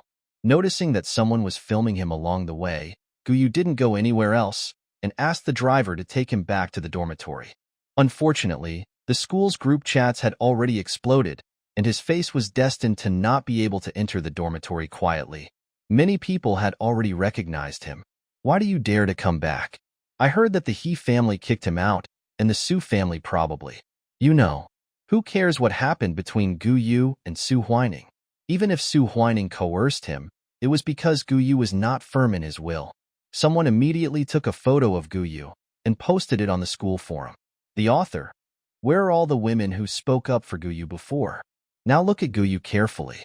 Was he threatened by Su Huining? What kind of script is this about forcing a good woman into prostitution?" You must have read too many novels. He is just from a poor family. Seeing that Su Huining is rich, he sells his ace. He even creates a persona that is out of touch with the world. He is a male chauvinist. It is so disgusting. I bet the Su family will come to deal with him immediately. All of them were gloating. 1L. We are classmates after all. There is no need to be like this. Did you see him take the money or have adult love? What you said is so harsh 2L. Then the upstairs proves that he didn't take the money and didn't do that kind of thing. You lived under his bed. Did Guyu secretly tell you last night? 42L. I'm not saying that this kind of person should be expelled, ruining the reputation of Yanda. 43L. I understand. I said that generally men should keep a distance from women. There were so many women around him before. Was it to cover up that he was hooking up with that person? 166L. Go check Weibo quickly. What are you still browsing here? There is new gossip. Just as Guyu went upstairs, the hot search swayed up again. The cold-blooded top scholar abandoned the father who raised him. A marketing account that looks like a news media said that it had contacted Guyu's biological father and conducted a series of interviews. The manuscript read very objectively and seriously, but in fact, every sentence was biased, intending to create an image of Guyu as a person who does not recognize his relatives. Gu Zijian's wife Li Na died of illness when their child was just in elementary school. At that time, Gu Zijian, who was only 30 years old, had to play the role of both father and mother, shouldering the burden of supporting the elderly and children on both sides. Due to his low education, the number of jobs he could find was limited, and his meager salary could only barely make ends meet. But he still held on to his breath and continued his wife's wish before her death to train his son into a talent. But he never expected that after the pride and honor of his son, the top scholar, he would suffer such a fatal blow. Gu Zijian said that since he went to college, Guyu never contacted him again, and he didn't even come back to visit his grandmother who was seriously ill in the hospital. He couldn't even afford a smartphone, and it was only when others saw the news about his son on the internet that he suddenly realized what had happened, and it was hard to accept. Many netizens felt distressed after reading the report, especially some parents, who expressed their sympathy for Gu Zijian and anger towards Guyu. I come from a single-parent family. My father is a farmer who only knows how to farm. I can't imagine what will happen to him after losing me. Guyu is such a jerk. I knew his family was poor, and I thought he was speaking for him in order to subsidize his family. I didn't expect that he just loved money and was cold-blooded. Young Master Su, do you have vision? Why don't you look at me? I have no black material and I am simple. Gu Zijian received another sum of money. The person on the other end sent him a message, gave him a link to the press release, and asked him to be careful with his wording. A live interview would be arranged soon, and he was told not to reveal the truth. After reading the entire article with trembling hands, he was stunned and completely terrified. No one knew better than him what he had done. The report full of lies portrayed him as a saint. He hurriedly called and sent messages to Guyu, but all fell on deaf ears. After calming down and looking at the transfer on his phone, Gu Zijian realized that this was actually a great opportunity to get rid of Guyu, right? The three people in the dormitory looked up from their phones and looked at Guyu, who came back with a calm face, with different expressions. Guyu, are you okay? The roommate in bed number 3 couldn't help but say. It is true that they are not very close to Guyu, and Guyu even always intentionally or unintentionally avoids contact with them, but they are still roommates after all, and they are probably the ones who know Guyu best in school. This guy is just reading some economics and communication books in the dormitory, and there are basically no messages on his phone. If it is said that he is hooking up with a rich second generation, isn't that ridiculous? Who hooks up with a sponsor and doesn't contact the sponsor to maintain the relationship? Moreover, they had never seen Guyu spend money to buy anything expensive. They said that the rich second generation gave money, but where was the money? After reading the news online, they felt that it didn't make sense at all. Guyu didn't expect his roommate to ask him, and he stood at the door in a daze for a moment.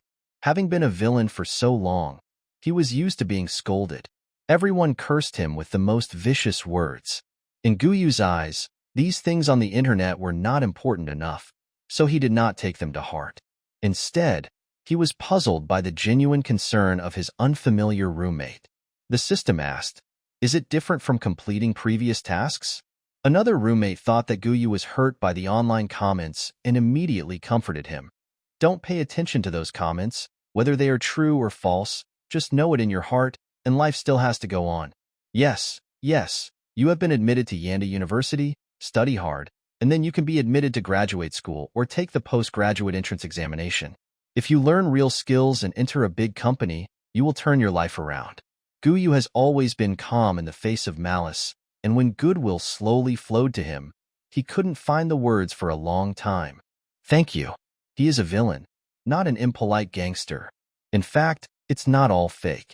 The guy from the Su family and I do have emotional and financial disputes. Why do you say such nice things?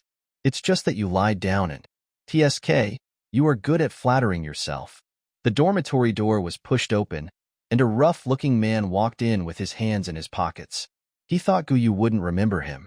Guyu, you come over and turn yourself in? I'm still worried that I can't find the person who locked me and Su whining in the equipment room that day. Stop talking nonsense, you idiot. The man was furious and immediately rushed forward and pretended to grab Guyu by the collar. Seeing that something was wrong, the roommates rushed forward and asked, "Who are you? Why are you coming into our dormitory and beating people up?" Then Guyu stepped on the other person's chest. Come to see me laugh? You are not worthy. Guyu's movements were so fast that before his roommates could even move their legs and reach out their hands, the big guy was easily knocked down by a shoulder throw. It was as if it was not a person who fell, but a sack. There was a loud thud when the body landed on the ground, and many people in the dormitory ran to the corridor to watch. Hu Lin didn't really beat Guyu, did he? Hu Lin was a senior who failed a grade. He had good grades before entering college, but he relaxed in college and played around every day. He failed several required courses, but he didn't care much about it and still skipped classes. He is a flamboyant person, and everyone knows that he has fallen in love with a junior girl in his freshman year, but she just likes Guyu.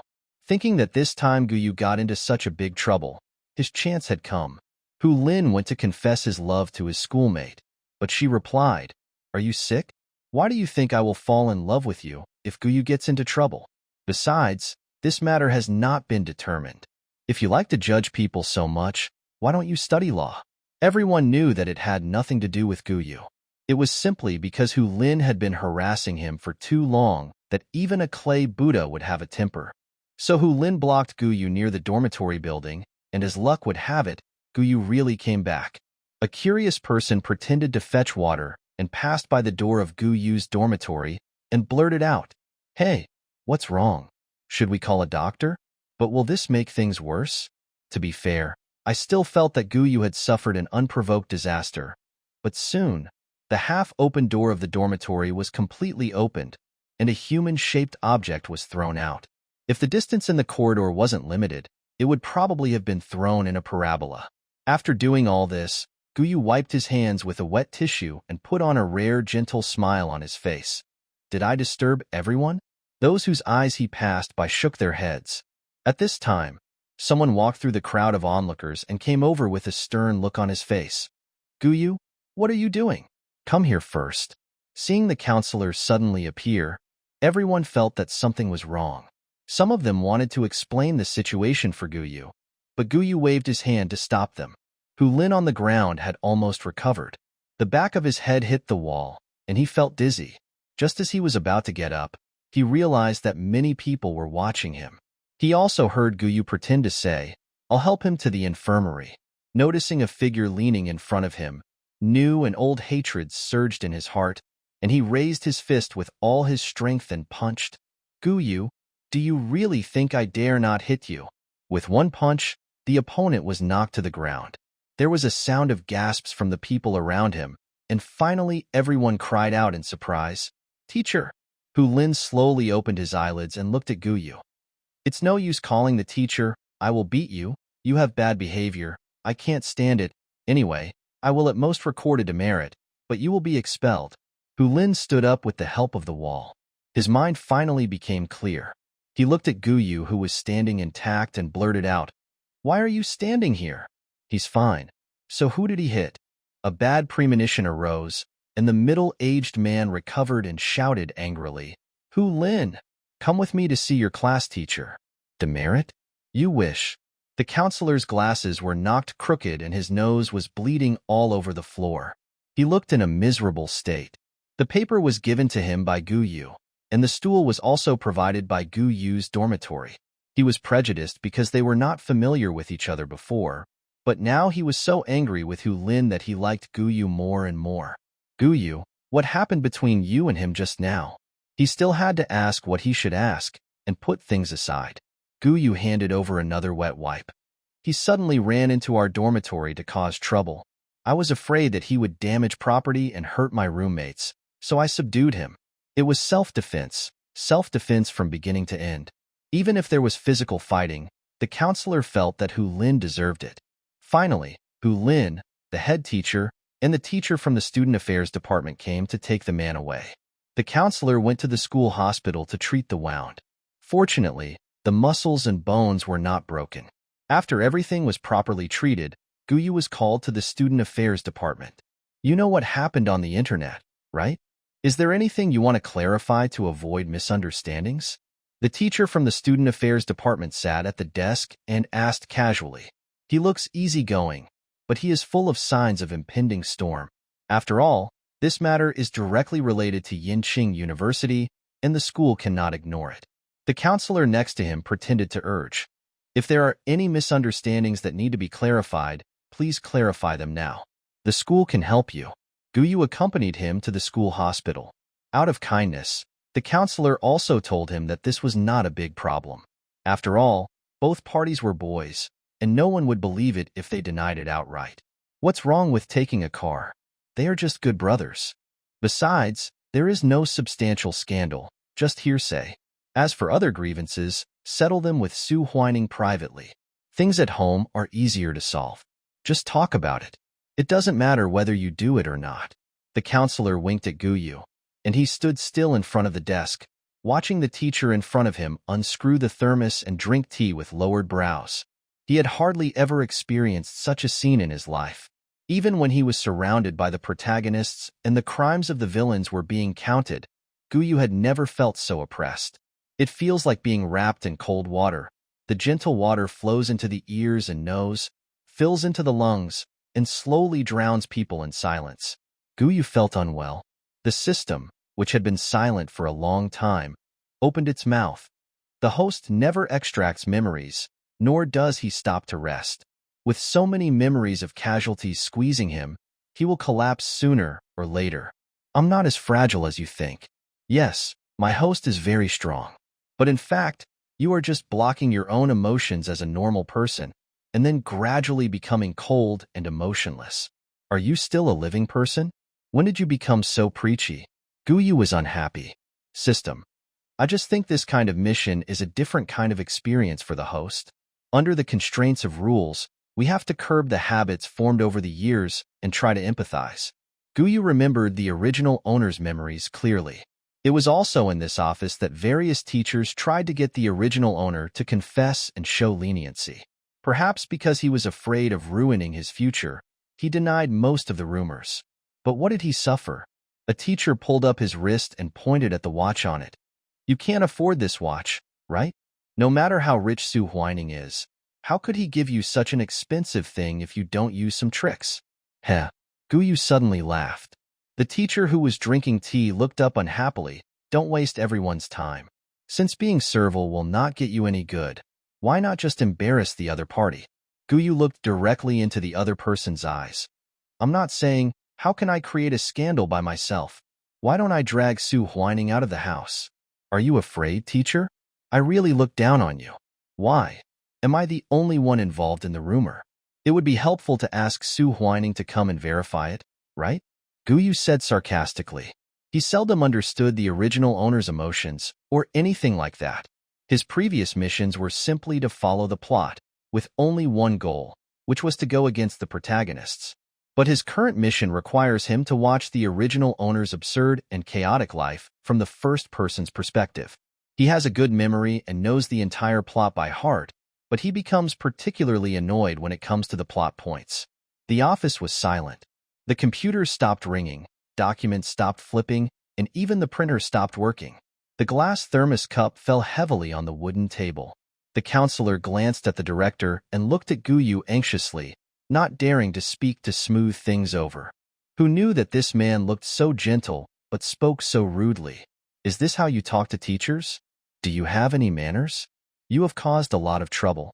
Do you know how much impact it has brought to the school? The director said with a sullen face, deliberately suppressing his anger so as not to lose his temper. No student has ever dared to talk to him like that. It's so uncultured. Guyu didn't buy it. The high-sounding words in the protagonist's manifesto to attack him were better than this. He simply stopped standing and found a chair to sit down. Oh, so? Su whining didn't have a negative impact on the school? It is true that the Su family is the investor behind many of the research laboratories projects, not to mention that many students go directly to work in companies affiliated to the Su group after graduation.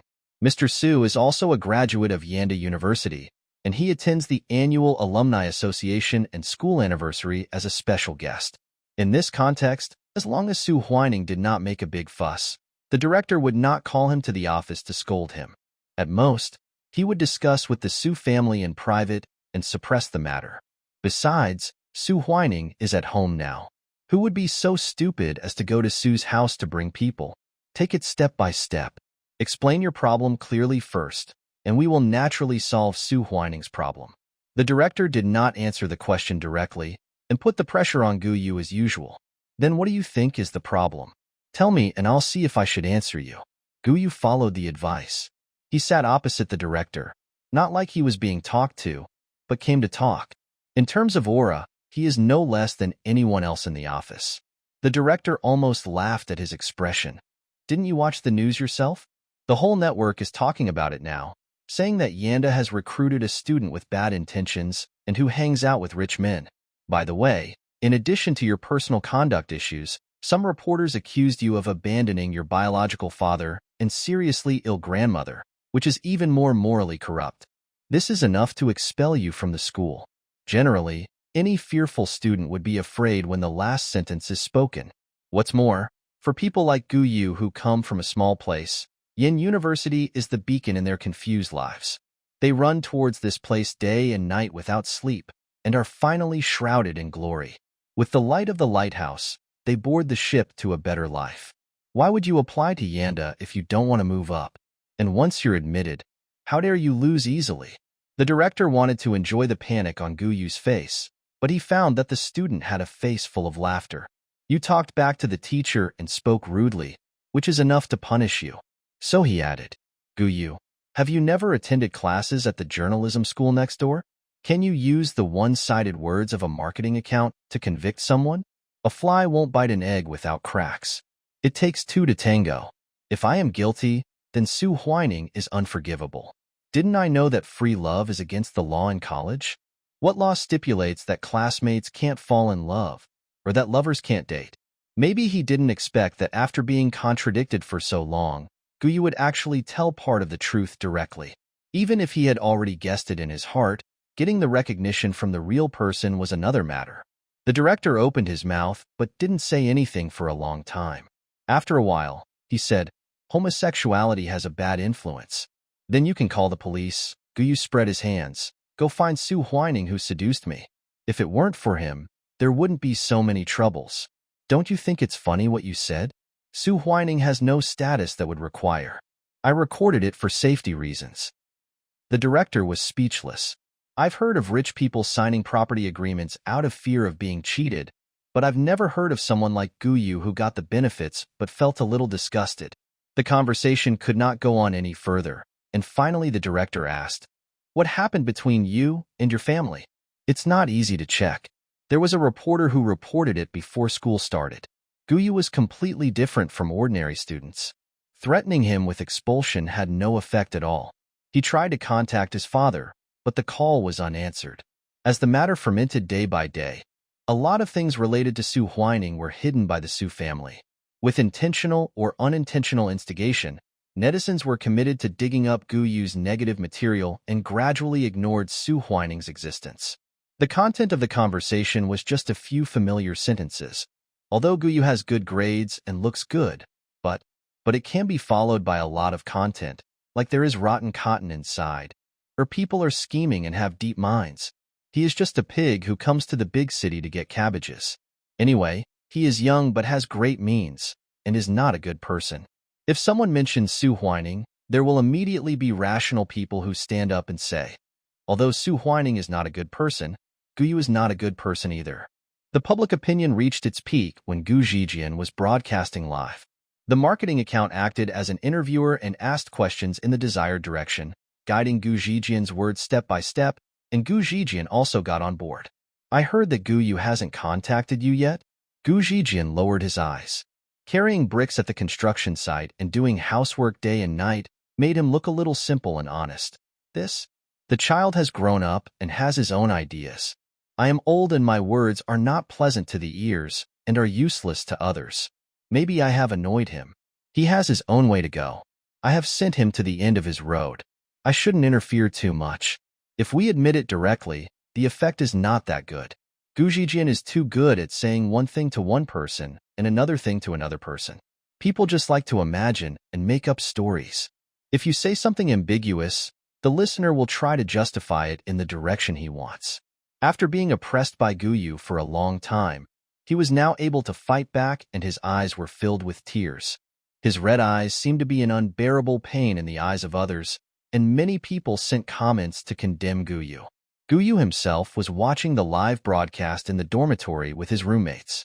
The roommate didn't know other people's family affairs and was a little angry when he saw Gu Zijian's behavior, but he became hesitant when he saw Gu Yu's sarcastic expression. He tentatively asked, "Your father, Gu Yu, this is not the first time that Qian has sold his son." "What? I said I can do it, right? Now so many people are scolding Gu Yu. You have achieved your goal." Gu Zijian returned to the hotel where he was staying and talked to someone.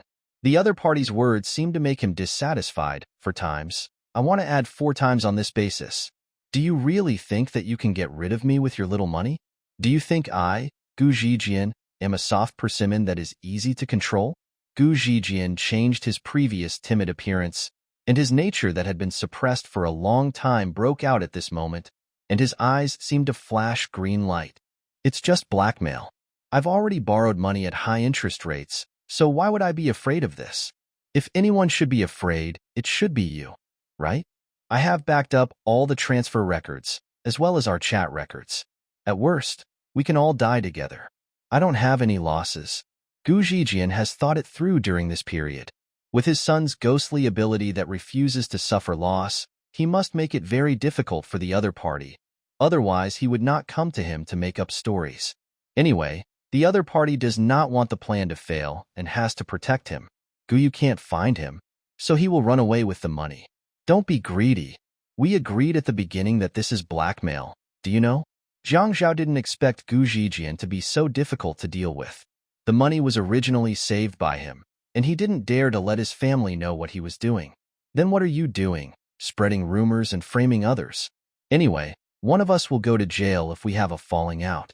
I have been to that place many times, so what am I afraid of? On the contrary, oh my, I dare not think about it. When the young master is thrown into prison, how will people outside spit at you? Then what will be your fate? Will Gu Yu not sue you? Gu Zijian subconsciously trembled for a moment when he heard Gu Yu's name. Now that he was not around, he could easily lie to others. So what? I am his father anyway. How can he not acknowledge me? What are you to him? If he wants to do something to you, he will do it to you. Zhang Zhao didn't know what was going on between Gu Zijian and Gu Yu. He found out that the relationship between the father and son was not good, and used this as a breakthrough to completely discredit Gu Yu. However, he didn't expect that this person was like a dog's skin plaster, not only shameless but also so extreme. No wonder Gu Yu doesn't want to pay attention to this dad. Finally, under all the threats from Gu Zijian, Zhang Zhao chose to keep quiet. He gritted his teeth and said, I will give you the money. For times, all of it will be given to you. After I give it to you, delete all those things and get out of here. Why didn't you say that earlier? We can all be in harmony and happy. He had clearly said something harsh in order to turn the tables, but his defense was completely broken by Gu Zijian's words. He was really asking for trouble. Zhang Zhao immediately hung up the phone, feeling so angry that his head was buzzing, as if he was having a high blood pressure attack. After calming down, he found that he didn't have that much money in his card. He is not Su Huining, who has more money than his family gives him. He also has a very strong sister. Although he is the only male in the family, his sister insisted on taking over the business and stayed in the company as soon as she graduated. Her parents are actually happy to see it happen. Thinking of the set of jewelry that his sister gave his mother for her birthday some time ago, Zhang Zhao had an idea. As the storm is brewing, public opinion is also constantly condemning Yanda's official Weibo account, with all the new messages being filled with sarcastic comments. Is this the standard for your school to recruit students? I will never let my children take the entrance exam to Yanda in the future. Want to take the entrance exam to Yanda? Do you want to do something immoral and shameless? You are so awesome for not saying anything to be fair. Even if those things were true, Gu Yu's actions did not reach the level where he could be fired. Especially without Su Huining's instigation, there was not enough evidence to even support the claim that he was being kept. So far, the director has not been able to contact anyone from the Su family, and he doesn't quite understand what the Su family's attitude is. If it is true as Gu Yu said that Su Huining insisted on pursuing him, then it is completely different. The university does not oppose free love, and the law does not stipulate that you cannot find someone of the same adult love. But in the end, the school reluctantly issued a disciplinary notice regarding the fight between Hu Lin and Gu Yu in the dormitory. The former was more serious in nature and was expelled, while the latter was reprimanded. The school also specifically stated that due to recent bad remarks, Gu Yu would be suspended from classes. You can't talk about it if you can't see anyone, so the cold treatment is often more useful at times like this. But netizens don't buy it. They want to see Gu Yu get fired and see the embarrassment of someone who was once better than themselves falling from the altar. Justice does not exist in their hearts. How can they just give up when they finally have the chance to stand on the moral high ground and make decisions? Gu Yu had no objection to this treatment. To him, this was just a minor matter. Gu Yu, why aren't you in a hurry? When his roommate came back from class at noon, he couldn't help asking when he saw Gu Yu still calmly looking at his phone in the dormitory. Another brought food to Gu Yu. I guess you didn't go to the cafeteria recently. Don't go there recently. We can bring you food during class. If what others said is wrong, why don't you clarify it? Gu Yu took the meal and thanked him. Actually, it doesn't matter whether I say it or not. It will always make some people realize that they have done something wrong. People only believe the truth they see. Just like you know me so you believe me, they don't know me. So no matter what I say, they will think I am quibbling. Gu Yu was already very indifferent to this. For some reason, when he said this, he always felt as if he had said this before. The roommate stopped trying to persuade him and prepared to eat, when he suddenly saw a message online. Isn't this Su Huining's company? Someone has snatched it away. Su family.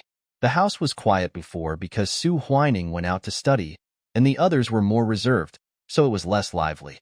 But now the silence is so oppressive that even the servants dare not rashly pass by the master's house. After the He family banquet, the young master was dragged and thrown into the house, followed by Mr. Su scolding. I have never seen such a gentle and refined gentleman get so angry. But no matter how he scolded, Su Huining kept his head down and said nothing. So Mr. Su locked him in the room and refused to let anyone bring him food. Su Huining was also stubborn. He had not eaten for 3 days since being locked up inside. His wife was knocking on the door and crying outside, and she even started arguing with Mr. Su. Just now, a company that had been cooperating with them for many years suddenly changed its partner when the contract expired. The Su family had invested a lot of financial resources and energy in this project. After finally expanding and preparing to spread out their territory, they were hit hard by someone and all their years of hard work went down the drain. The target of the interception was none other than Qian Hun, who was smiling at the He family banquet that day. What is he going to do? Director Su rubbed his temple. Su Huiyu looked strange and glanced upstairs. He said that Su Huining knew why. What does he mean? Even though Mr. Su was used to the ups and downs of the business world, he didn't understand the meaning of Qian Hun's words. Thinking about Qian Hun, it can be said that he was unknown before this year. His company was not small, but it was not enough to be compared with the industries of the Su and He families. This year, his life seemed to have entered a turning point. The half-dead company was suddenly revitalized, and drastic reforms were carried out, making rapid progress towards the high-tech field.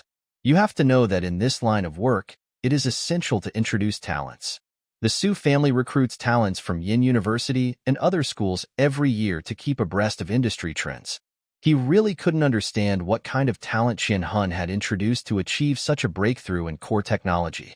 He just happened to take advantage of the policy support. It must be said that his grasp of the wind direction was better than theirs. It's not that there wasn't some inside information before, but after building such a big industry over the years, everyone has been seeking stability and is afraid to rush into things recklessly. They no longer have the sharpness they had when they were young. Su Huayu also had this doubt. He was the eldest in the family and had a personality similar to his father. He was calmer than his peers. At this moment, he looked at his father with doubt in his eyes. "Go and call that kid out for me," Director Su finally decided.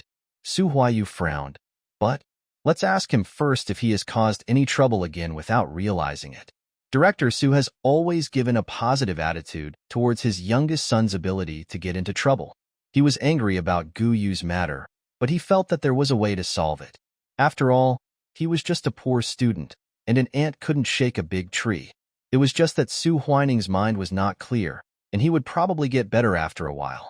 What surprised him was that in all these days, Su Huining really didn't run out late at night to eat secretly, which was considered a tough move on his part. No matter how tough he is, he wouldn't dare to refuse if I really asked him to go. This is the case in the original novel. He dares to have affairs outside, but he doesn't dare to bring the original owner home, for fear of being beaten by his father. After all, as long as no trouble comes to his face, Mr. Su is a person who will turn a blind eye. Only after the original owner died did he dare to rebel against his family. With a determination to throw away everything, he refused the arranged marriage and drank day and night to drown his sorrows. At this moment, his stomach was protesting with hunger, but he was obedient and didn't dare to say or look too much. His clothes were wrinkled, probably because he didn't change them on purpose. Every time he played the victim, he could always get some sympathy. Today, our project with UBS was intercepted by someone. Su Huining blinked, his face full of "what does it have to do with me" written all over it. Of course, the one who intercepted was Chin Hun. He said, "You know what's going on." Su Dong suddenly had a flash of inspiration when he mentioned this, and he spoke with a twisted tone. "You didn't hook up with his kid, did you?" I didn't pay much attention to Su Huining's love life before, but I didn't expect that there would be such a big problem. I always feel that everything is not without reason. Maybe he has always been restless. What is it? I don't know. You can starve me to death, but you can't question my aesthetics. Su Huining was instantly furious. Why? You are praising yourself. Do you know how much trouble you have caused? I can't delete all those messy messages. Recently, I can't talk about business in peace because of you. Su Huayu said coldly. Anyone who comes to discuss business likes to ask about Su Huining's affairs. Who doesn't like to have fun? But the premise is that the fun is not themselves. It would have been fine if he didn't say anything. As soon as he said it, Su Huining's rebellious psychology arose. From childhood to adulthood, it was better to say that he was spoiled, but in fact it was better to say that he was controlled. He could go out and play everywhere and swipe his credit card without restraint. But as for the plans for the future, he could not participate in any of them. My father would say, "You are young now, but you will understand later." My brothers would say that this is not a big sacrifice on your part, and that others would be glad to have it. The mother would say, "They are all right. When will you grow up to be more sensible?" Even the playmates around him were the same. The closest ones to him were only those with whom his parents had given permission to have contact, such as Liang Jing. Su Huining knew that if he had a falling out with the Liang family one day, their friendship would no longer exist. Something that was built on the same interests was very fragile. If you think about it, no one likes to listen to his opinion, except one person. He would ask him what his attitude was and like to force him to express his attitude and would not give up until he got it. He was never afraid of his family background, and it seemed that he could only see him. Su Huining clenched his fists. "Can you please stop treating me like a child? I'm an adult a long time ago. I'm a person, not your pet. Why should I do whatever you tell me to do? I've been admitted to Yinjing University, and I don't want to be controlled by you in the future." What crazy things are you talking about? Aren't we accommodating you enough? Aren't we good enough to you? When you were in high school, your mother could have done nothing, but she insisted on making breakfast and delivering meals to you. And she even suffered from headaches. Your brother was so busy at work, but he still had to pick you up, and I never gave you less pocket money. I know everything, and you didn't even come to the parent-teacher meeting for me, and your eldest brother didn't go on a blind date but sent me to school when I was sick. You say it every time, every year. I can recite it all by heart. Is it ever going to end? This is not what normal parents should give to their children. Why does it become a gift to me? Oh, I know. She cooked and delivered meals for me. Everyone who saw her said she was virtuous. It just so happened that Mrs. Cheng's son was also studying there. After a few visits, they became familiar with each other. Suddenly, the Chung family's business that was out of reach came. Why didn't you go to the meeting? Wasn't it because the other party's representative was too strong and wanted to lower the price, but you didn't want to give in, so you deliberately made the other party anxious? As for you not going on blind dates, is it because of me? Why do you always use me as an excuse if you don't want to get married? When the purpose of giving love is to gain something in return, even the softest sugar coating will give off a sticky and weird smell that you will want to get rid of. Su Huining has a bad nature, but Guyu didn't give him the opportunity to show it. As for where the root of the problem lies, it is naturally the Su family.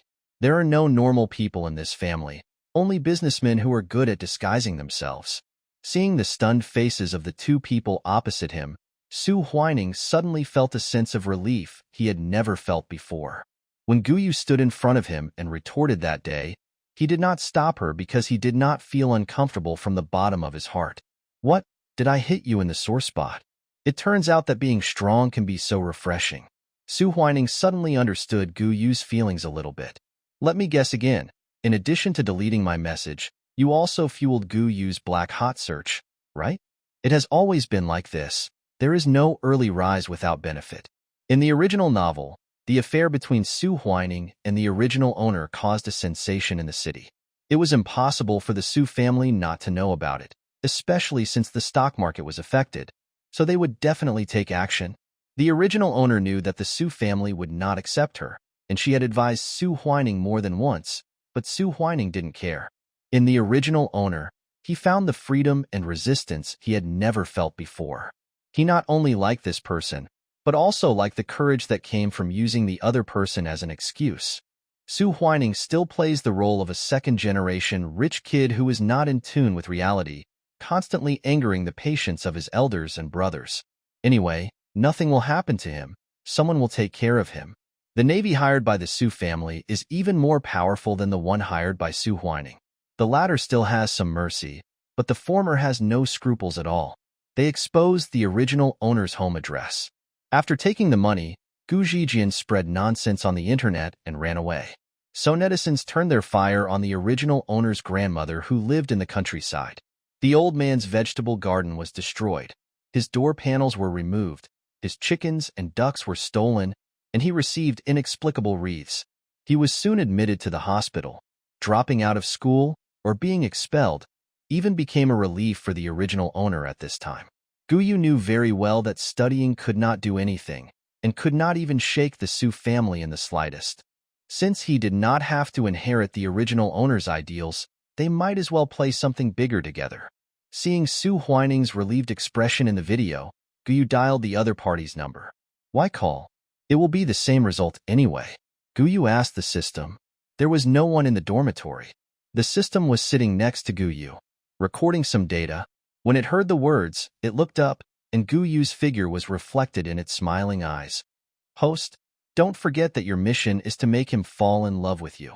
In this case, it is best to take advantage of someone's misfortune. You seem to understand a lot, and you have done good research. Thank you. I just think that taking advantage of every opportunity to do something bad will make the other party lose sight of the point. For example, the host once stabbed his hand, and maybe it will become a harmless joke. On the other side, a slap hit Su Huining's face crooked, and his fair face was instantly stained with a light red slap mark. Su Huining tilted his head and sneered. Are you hitting me now to affirm me? In fact, you don't care who I'm with outside. You're just worried that I won't be sold at a good price. The Su family has no daughters, but sons can also be used for marriage. You are really becoming more and more unruly. Director Su was furious. Suddenly, the cell phone in Su Huining's pocket rang. Under normal circumstances, he would not dare to answer the phone in front of his father and brother. The phone call at this time allowed him to avoid answering questions and made him appear calm and collected. Without even looking at who was calling, Su Huining pressed the answer button. "What are you doing?" Gu Yu's gentle voice came from the other end of the phone. The recent ups and downs didn't seem to affect him at all. Su Huining covered the other side of his face, and his mood inexplicably calmed down, but he didn't know what to say. It was Gu Yu who messed things up like this. If he hadn't gone crazy and announced their relationship, he wouldn't have been locked up at home. But it wasn't Gu Yu who released the news in the first place, right? No, my hand still hurts. This is a lunatic. Su Huining's thoughts turned into 1,000 twists and turns, and finally turned into a dull sentence. "Why do you care what I do?" There seemed to be a pause on the other side, and Su Huining became inexplicably nervous. He didn't know what Gu Yu was going to do next. After waiting for a while, the gentle and self-sustaining voice changed slightly. "Why did your voice change?" Su Huining was stunned. "I've already let you go home, but you still hate me so much? Stop messing around. I don't like your current voice. I order you to change it." It was still that casual yet commanding tone. "Hey, Su, say something. Say it again." Silence. There was so much silence that Su Huining thought Gu Yu was going to hang up the phone, but he didn't. After his hand was injured, he also talked to his family on the phone. He had thought about telling his family about it, but he didn't get any substantial care, so he was unwilling to say anything. But when facing his mother, Su Huining felt very wronged for a moment, as he had spent money to find someone to suffer. Hearing the voice on the other end of the phone asking if the food was good and if he was used to the living environment, Su Huining felt more and more aggrieved. Just as he was about to say something, he heard his mother seem to be saying goodbye to someone. After turning away, he stopped talking and changed the subject instantly. "If it doesn't work, call the housekeeper at home. He knows more. I'll give you some more money. Be good and don't make trouble." Just hung up. At that time, it was even more painful and uncomfortable than it is now. The other party couldn't hear it, and only Gu Yu noticed that he was in pain. Although Gu Yu's words still made him unbearable. Su Huining opened his mouth, not knowing what to say. "Gu Yu, okay, if you don't want to talk to me, don't talk. If you're not comfortable living at home, I'll pick you up later." A strange feeling gradually spread in his chest, but Su Huining couldn't figure it out. Unfortunately, he couldn't see that although Gu Yu's words were warm, there was no expression on his face, and he was even looking at the teleprompter given by the system. It was so quiet that even the father and son of the Su family heard Gu Yu's words. "You overestimate your own abilities. Do you think the Su family is a place you can enter whenever you want?" Director Su shouted. Gu Yu naturally didn't buy it. "Then let's take a closer look. Maybe you and your son still have something to talk about." Su Huiyu snatched Su Huining's phone directly. "I think you have some misunderstanding. Even if you don't do these things, there is no possibility between you and Su Huining. The Su family has always felt that in addition to the person who initially broke the news about Gu Yu, there was another force fanning the flames, seemingly wanting to make the matter known to everyone, causing Su Huining to be mentioned repeatedly. But the strange thing is that Gu Yu can't possibly have such a great ability." "Really?" Gu Yu asked casually. Su Huiyu replied coldly, "It's just a child's play. Just play it by yourself." As soon as he finished speaking, Mr. Su's cell phone rang, and Su Huiyu's own cell phone also rang. Perhaps because he was afraid that it would be inconvenient to answer the phone, the first message came, which was very short, but the matter was very important. "Mr. Su, our order with Nanhong has also been intercepted. There is a problem with the goods at the subsidiary." The father and son even thought they were dreaming. It was strange that one order was missing, so how could there be less? Gu Yu was a little impatient. "Okay, Su Huiyu, give the phone back to Su Huining. I want to talk to him." It's really uncultured to eavesdrop on other people's phone calls. Just as Su Huining got the phone, he heard Gu Yu say, "Look, you chose me again." The call was hung up, and Su Huining was stunned for a long time. Indeed, when he heard Gu Yu say that she was coming to pick him up, he did not resist at all. That rainy night in the apartment or the scene today, he actually chose Guyu. If he was deceived by Guyu's appearance before, then now he is like a moth flying into a flame. The withdrawal of investment and termination of contract signing by the cooperative company made the Su family extremely anxious and made Su Huining feel like he was watching a play. He didn't know who did it, but he was very grateful. The topic was brought back. Qian Hui said it had something to do with you. What did you do? It must be said that the other projects were lost because of Qian Hun's Wangyuan group. I had thought about cooperating with him before, but was politely rejected. Now it seems that this guy has a big appetite. What does it have to do with me? I am a mascot you raised. Don't you know it? Su Huining continued to play bad. I'm afraid you have offended someone, and the other party just found a random excuse to prevaricate. You are so old, and you are not sensible at all. After all, he is his son. He has beaten him, scolded him, and locked him up for several days. Director Su is too lazy to nitpick Su Huining's disrespectful words. After all, Su Huining's affairs have become trivial matters. Stay at home and don't go anywhere. Don't do anything embarrassing for me. After saying that, he went out and prepared to go to the company.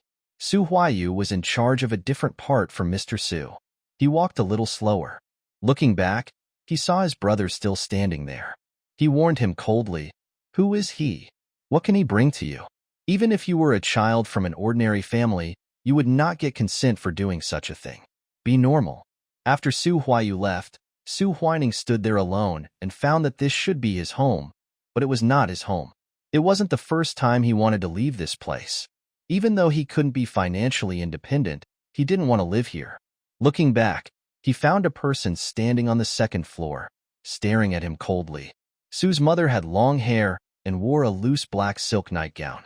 Her eyes were slightly red and swollen from crying. She didn't put on any makeup today. She looked more haggard than usual, not at all like the beautiful and smart rich lady.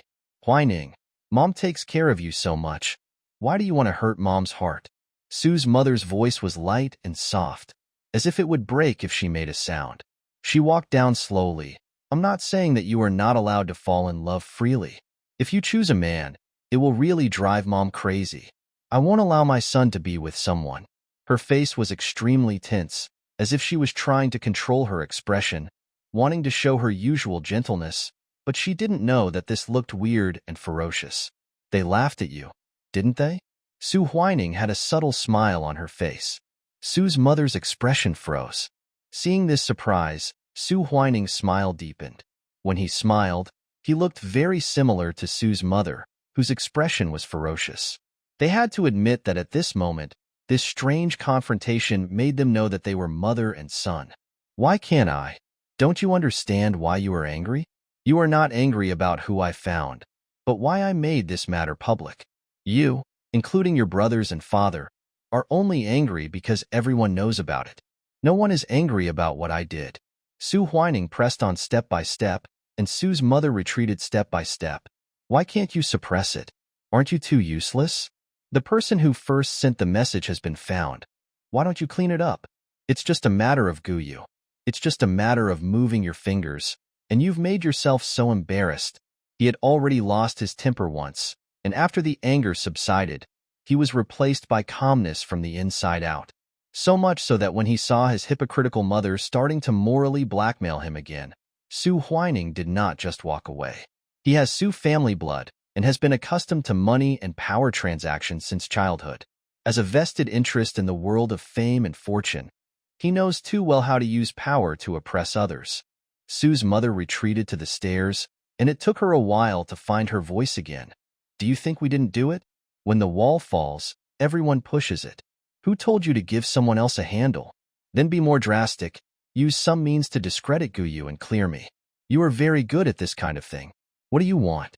The mother's shelf was already difficult to maintain. Mom knows very well that it's not. Of course, I want you the most now. You think of a way. If he wants to see me, bring him here. Su Huining looked up and looked around the house. Give me a house. I want to live there. Su's mother lowered her head. You can't let him come to find you.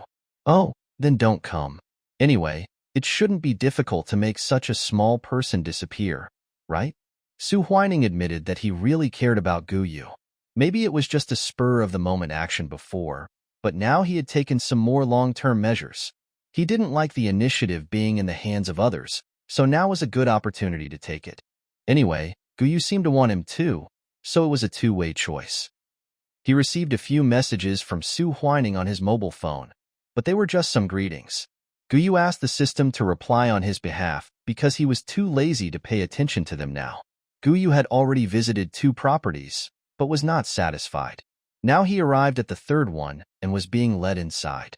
Qianhui was a step behind Guyu and introduced the house respectfully and responsibly. I heard you said you don't want a too Western style. After much thought, I think this place is suitable. This street is an old street. It has been slightly renovated and still retains its original style. The house covers a large area and is left over from the past.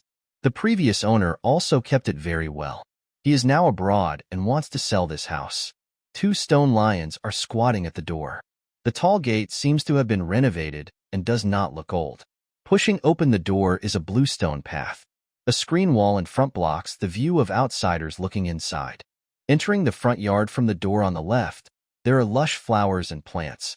Going up the steps, you can see the hanging flower gate with lotus columns on the clear ridge.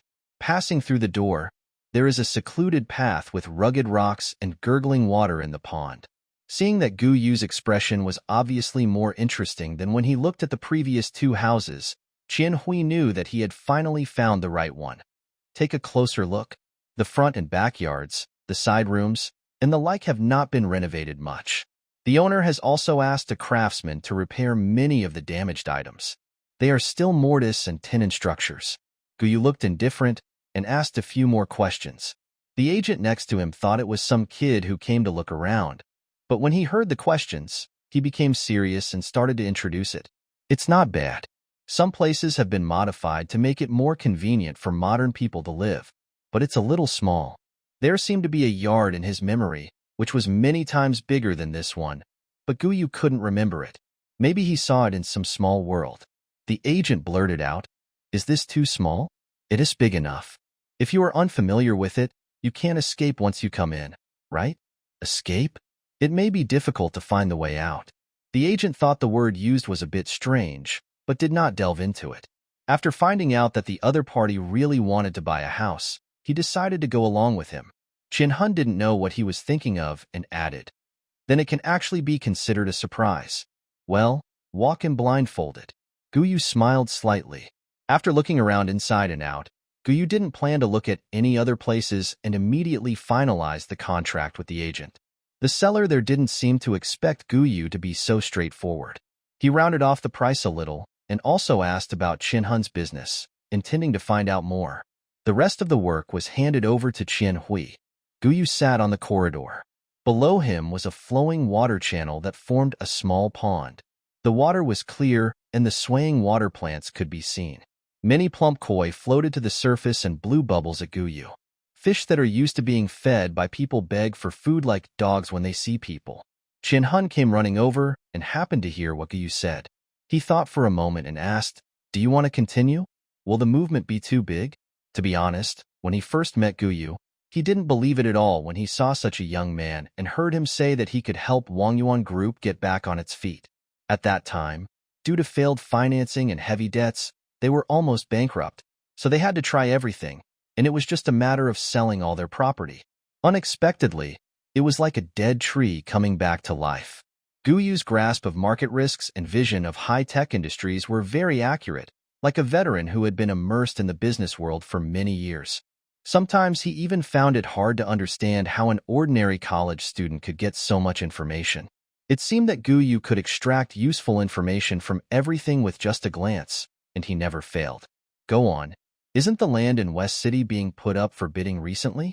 Guyu leaned down slightly, and as soon as he dropped his hand into the water, the fish swam happily over, all circling around his hand, and the scene was very lively.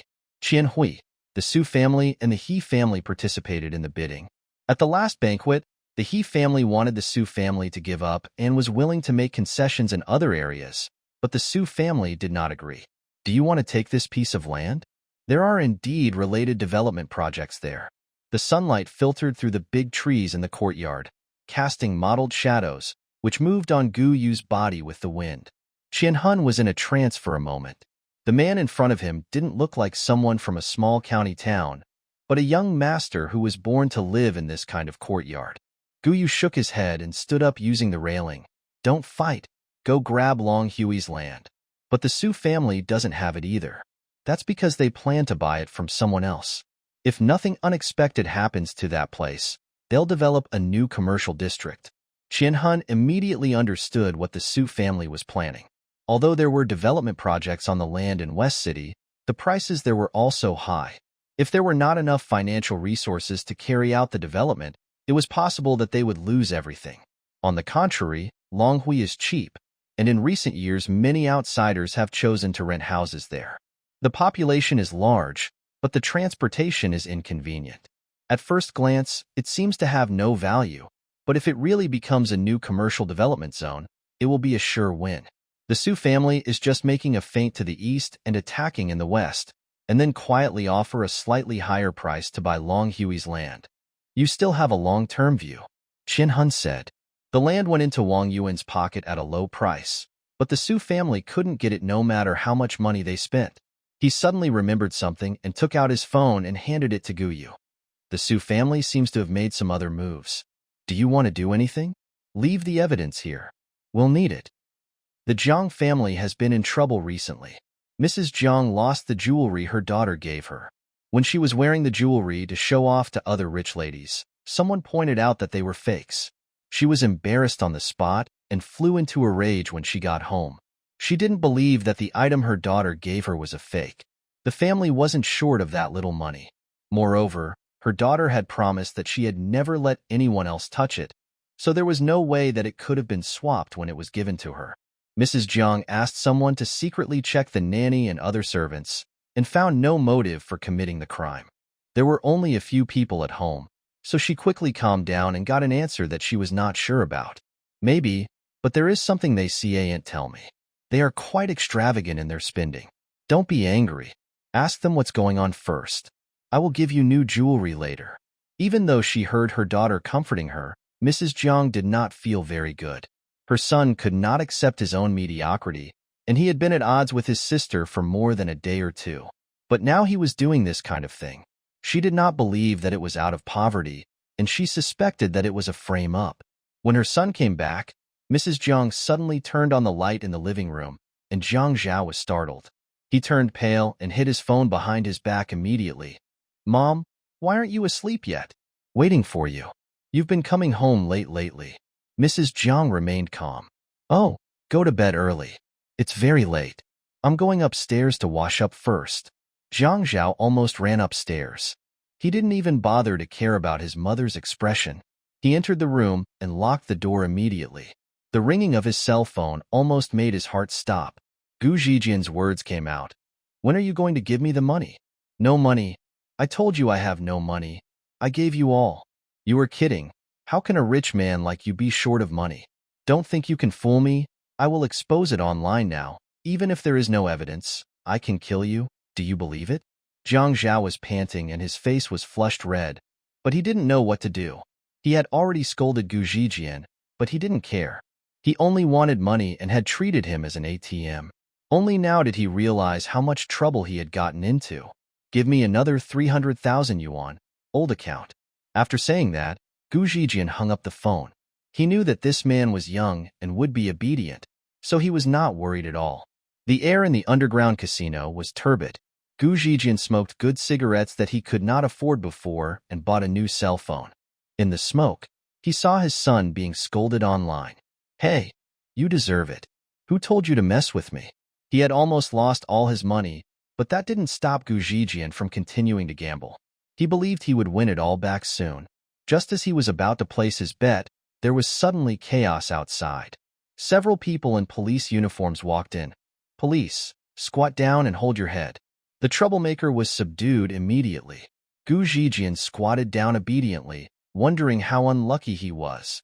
As luck would have it, his cell phone suddenly rang. It was a transfer from Jiang Zhao. The policeman walked up to him and asked, "Who are you contacting?" The phone was taken away and unlocked. Not only was there a transfer, but also a message from Zhang Xiaofa.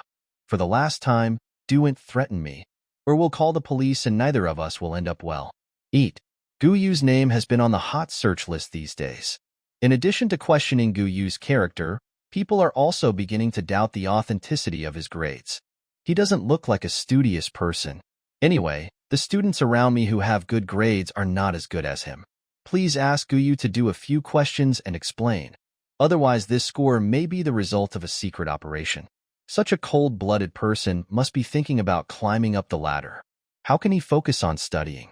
He was suspected of being homosexual, and some people started to spread rumors that he was hooking up with someone.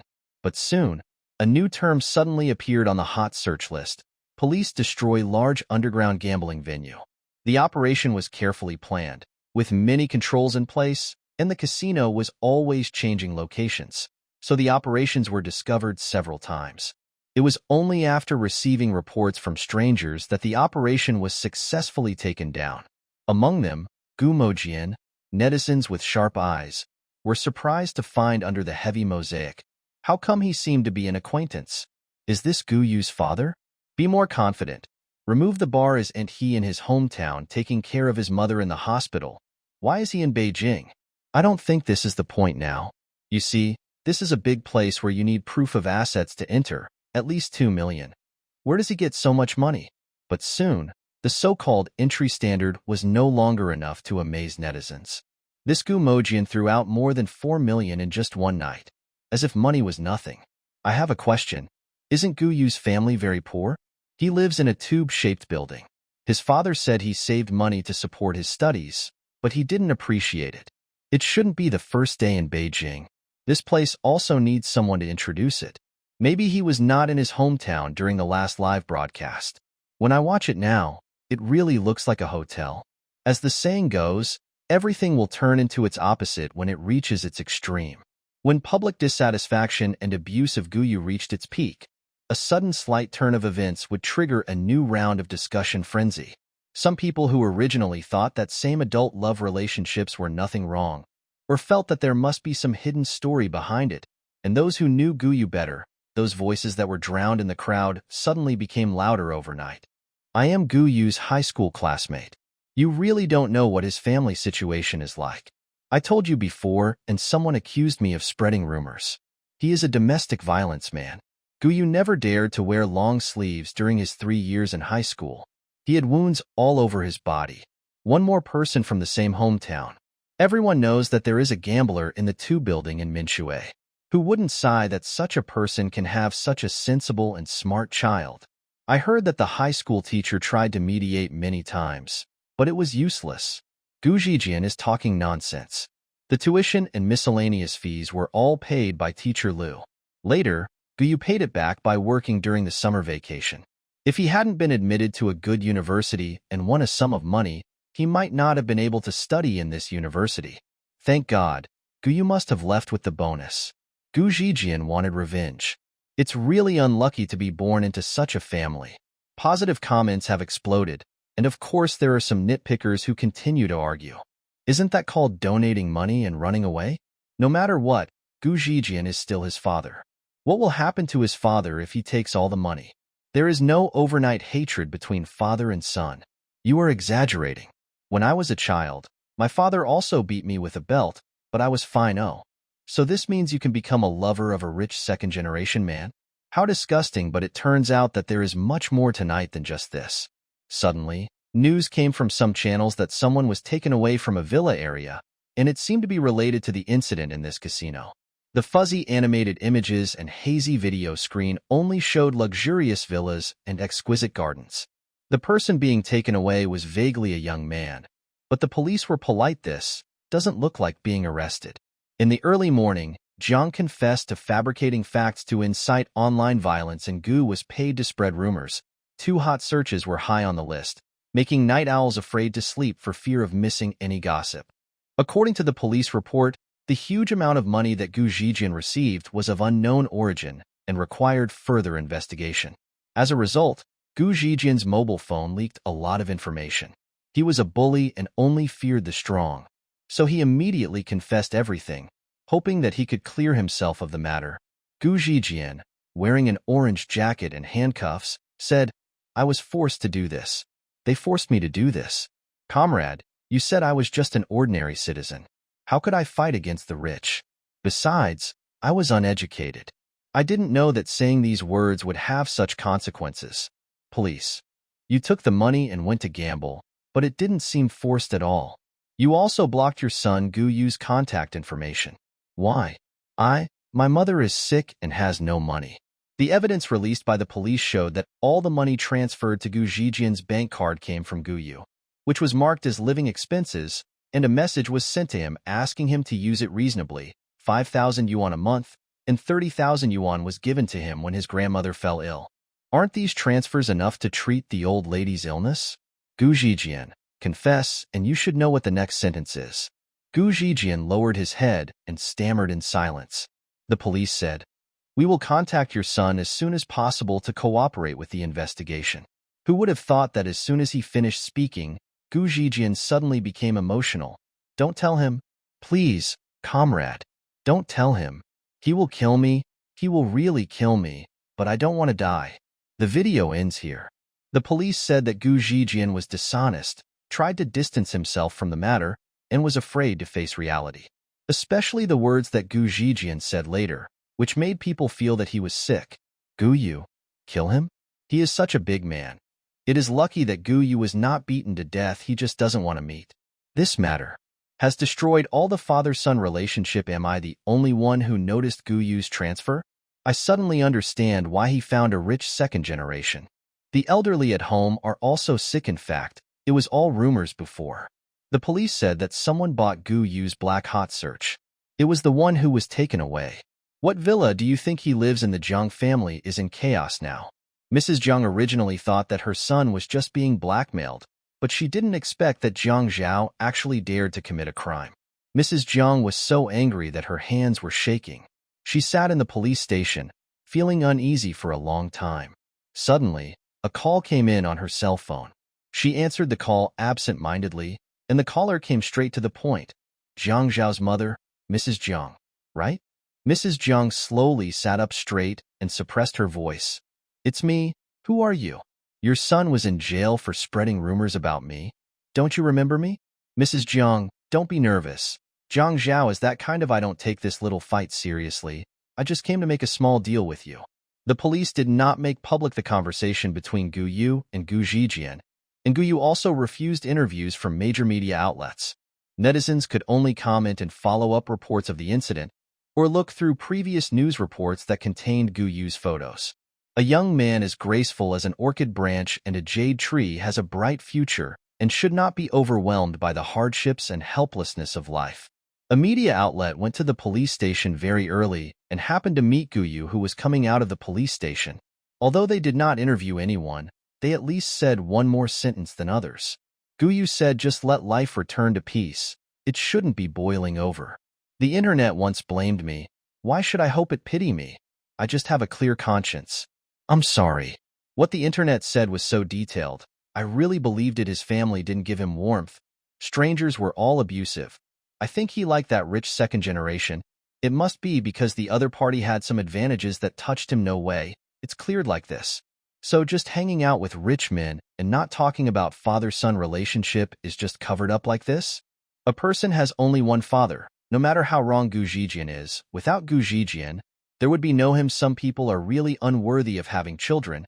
They don't feel pain unless the knife falls on themselves. See clearly, Gu Zijian is suspected of child abuse, intentional injury, and even the death of Gu Yu's mother is related to him. Why don't you take this scumbag back and respect him yourself? Soon the netizens started arguing, each with their own opinions. Any normal person will understand this truth, but there are some eccentric creatures in the world. The Jiang family's hot searches were at a relatively low position, and they also used some means to try their best not to make things worse. Mrs. Jiang did not immediately agree to Gu Yu. She knew that it was important to gain the other party's understanding at this time, but it would inevitably require some price. "I discussed it with my daughter and husband first. Mr. Jiang, the request is definitely not simple. We have been caught by someone else. Who knows what else they may have?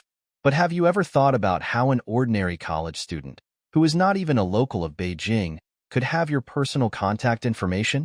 The words hit the nail on the head, and Mrs. Jiang felt a chill all over her body. It's not hard to imagine. I asked someone to show me the latest information. The Su family is withdrawing the hot searches, but someone has been buying hot searches. Jiang Zhao can't achieve such an effect with the money he has, the eldest daughter analyzed slowly. Someone is deliberately making things so difficult that they can't be resolved. After all, the lower it falls, the harder it will rebound. When a rumor is far more outrageous than the truth, the moment the truth is known, all the half-true and half-false parts of the rumor can be straightened out according to the trajectory that the person behind the scenes wants. Jiang Zhao heard Gu Yu's call and found Gu Zijian. Gu Zijian followed him to Beijing.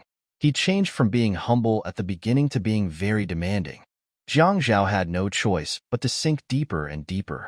Finally, someone told Gu Zijian the location of the casino, and Gu Zijian happened to have the money Jiang Zhao gave him to enter. This is a chain trap, and everyone has calculated every step, but Jiang Zhao insisted on stepping into it. Mr. Jiang nodded weakly in agreement when he heard his daughter's words. Mrs. Jiang was completely exhausted. She naturally understood the pros and cons of this trap, but the more terrifying thing about this trap was its incredibly accurate judgment of human nature. Gu Zijian will definitely not care about the slightest bit of affection between father and son, and he is so bold that Jiang Zhao can hardly restrain his malice towards Gu Yu. If Jiang Zhao had no desire for revenge and Gu Zijian did not value immediate interests, how could the people behind the scenes succeed? Mrs. Jiang covered her chest and said, "What should I do?" The eldest daughter looked at her and let out a long breath. "I know that my parents may think that I am selfish when I say this, but such a large enterprise of the Jiang family cannot be destroyed here. Jiang Zhao is such a grown-up and still acts so recklessly and impulsively. If he apologizes to others now, there is still room for redemption." Although they didn't say it directly, Mr. Jiang and Mrs. Jiang both understood that this was to completely remove Jiang Zhao from the Jiang family's business. "I understand if you don't agree," the eldest daughter said. With her hands crossed on her legs, someone saw the Su family at the bidding meeting for the Longhui land. It's a pity that the land was taken away by Wang Yuan. The Su family's feng shui is not very good recently. Mr. Jiang suddenly realized something and said firmly, "Do what you want." It's a good thing for Jiang Zhao not to get involved. He then said to Mrs. Jiang, "Contact Gu Yu and ask him what he wants." Long Hui's land is gone. How did Wang Yuan Group know about this? How is Qin Hun so well informed? Director Su was furious and flew into a rage in the study. Recently, many orders have not been signed. Wang Yuan Group has made many new breakthroughs in research and development. Not only are their products cheaper than Su Group's, but their quality and efficiency are also better. It seems that it is an obvious matter who to choose. But what Su Huayu and Mr. Su could not understand was why some clients, who had cooperated with them for many years and would not necessarily choose others, turned to Wang Yuan Group so quickly, and several senior employees were even poached. Wang Yuan Group even paid a huge amount of liquidated damages for them. Su's mother sat on the sofa nearby, her hands unconsciously pinching the hem of her clothes. "I think you should also look at other things besides business." The child of the Jiang family was arrested for suspected rumor-mongering. "Will we investigate?" Su Huayu glanced at his mother. "Did you do anything else?" "I just increased the intensity. I didn't know that kid was so lucky. I just wanted Huining to be quiet. He asked me for the person, so I naturally found a way to give it to him. Anyway, he is just an ordinary college student. His mother died early and his father didn't care." Su's mother found that the expressions of the father and son were not right, and her voices became smaller and smaller. Su Huayu rubbed his temples. He didn't think it was wrong to do this, but now is not the time to do this. Why is Huayu still ignorant? "I want to see Qin Hun," Director Su said calmly. "It's not a good thing to keep doing this. Every time they talk on the phone, the other party repeats the same thing over and over again. Tell him that we will meet, and he can choose the place." Su Huayu didn't say much to her mother and immediately contacted Qin Hun. "I thought I would have to make several more calls and was prepared to be rejected by the secretary, but I didn't expect that this time it was Qin Hun himself who answered the call." Qin Hun's tone was still friendly, and people could imagine his smiling face just by listening to his voice. "Okay, it's good to eat. It's so lively. I choose the location? Mr. Su is really polite. Then I won't refuse. Let's go to the Su family. What do you think? Su Huayu relayed Qian Hun's words. Director Su still had doubts in his eyes, and finally nodded. Promise him. Qian Hun didn't think he was being rude. Then why not do it today? Let's do it tonight. Remember to ask young Master Su to come out for dinner with us. Hearing that Qian Hun was willing to come, the Su family was naturally happy, thinking that they would appear more proactive in their own home. President Su mainly wanted to find out what Qian Hun wanted. He was too targeted at the Su group. He couldn't get any useful information from Su Huining and even did some background checks. Except for the banquet at the He family, he didn't find any intersection between Qian Hun and Su Huining. Not to mention Qian Hun's family, who have nothing to do with Su Huining. However, this time Qian Hun asked Su Huining to be there. Director Su repeatedly asked Su Huining to get himself in order. He had been locked in the room every day for the past few days and looked exhausted. Seeing his brother sitting on the sofa in a daze, as if his soul had left his body, Su Huayu could not help but walk over and said, "Let's talk about Gu Yu's matter later. Everything has its priorities. My business is not important anyway, right? I thought you were so powerful, and you can't figure out anything after such a long time." Su Huining was used to asking his family for things. Anyway, he felt that his family owed him something. In the future, he might marry a stranger for the sake of his eldest or second brother's career. So before that happens, he has to live comfortably in the Su family. Su Huining's second brother is handling tasks for an overseas branch and has not been home for more than 2 years. Now there are only 4 people at home. He asked his aunt to make some exquisite home-cooked meals and clean up the dining room that is rarely used on weekdays, which can highlight their importance to this matter. Their family didn't often eat in restaurants, so when the 4 of them stood in the restaurant, they felt a little strange looking at each other. Looking at the agreed time, Su Huayu reminded Su Huining again. You are still young and don't understand many things. Maybe if you like someone now, you will find yourself ridiculous when you think back a few years later. In front of many things, liking is insignificant, not to mention Gu Yu's background. He will only ask for things from you, but will not be helpful to you. Mr. Su listened to Su Huayu's words silently, and his silence was his agreement. He devoted most of his energy to his first 2 sons. As for the third son, he could only be said to be caring, but he really didn't pay enough attention to him. He would arrange meetings for him whenever there was something important, or he would pay money to solve the problem and then let other people in the family educate him. If he spoke, it would definitely be the final word. Su's mother was silent for a moment and said, I can't accept that you like a man. It's okay to play around with him, but you can't be serious about it. My son, you can't have such a stain. Su Huining laughed at himself. I know, you are all doing this for my own good. If the person he likes cannot bring benefits to the head of the family or bring glory to his parents, then it is meaningless. This kind of life is like a rose carefully cultivated in a greenhouse. It will be cared for with utmost cherishment. The cultivator appreciates the sharp thorns of the rose. If the rose hurts him, he will calmly cut them off and wait for a good opportunity to meet a flower lover and show the cultivated flowers to the other party. Suddenly, he thought of Gu Yu. These days, Su Huining had not left the house, and the only thing he could do was to read the news and send messages to Gu Yu. The latter rarely received a response, but he became more and more courageous. As for the former, he knew everything about Gu Yu's life through all kinds of news, big and small. While netizens expressed their pity for him, they dug out all of Gu Yu's privacy. Su Huining felt that Gu Yu understood him, which was why Gu Yu asked him like crazy that day whether he liked him or not. They have the same pain and have never received true love. Because he couldn't get love, he went crazy for love. Su Huining touched the scab on his hand. At least his hand could move. If it were him. Didn't he just want to lock Gu Yu up? All they needed to do was find a place where they were alone, where they could escape the so-called responsibilities bestowed upon them by their family and be their true selves. Su Huining was thinking aimlessly when he heard the sound of a car braking and the warm but reserved welcome and greetings from his parents and brother. But suddenly, the world became quiet. Su Huining's eyes slowly focused, and he saw Qian Hun coming out from the passenger seat with a kind smile on his face as always. He walked to the back seat and opened the door eagerly. Please come in. This is Director Su was puzzled. Chien-hun ignored him, bowed his head respectfully, and stepped aside. A cool young man came out from the back seat, wearing a well-tailored white suit. There was a sense of alienation between his eyebrows. Although he was wearing clothes for formal occasions, there was a touch of unrestrained freedom in him.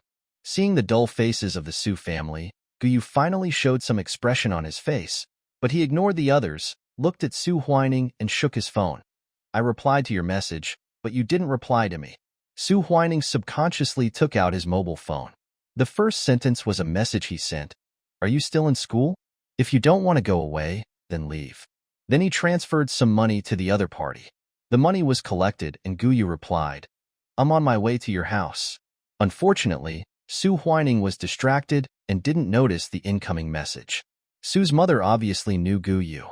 When she thought about what she had asked someone to do a few days ago, her face turned pale. Fortunately, she was wearing makeup, so it was not very obvious. She smiled awkwardly. Why did Director Chien bring Huining's classmates here without telling me? At this time, she still held on to a glimmer of hope. Guyu tilted his head, as if he had just noticed her presence, and smiled at Su's mother. Aren't you going to invite the chairman of Wangyuan Group to dinner?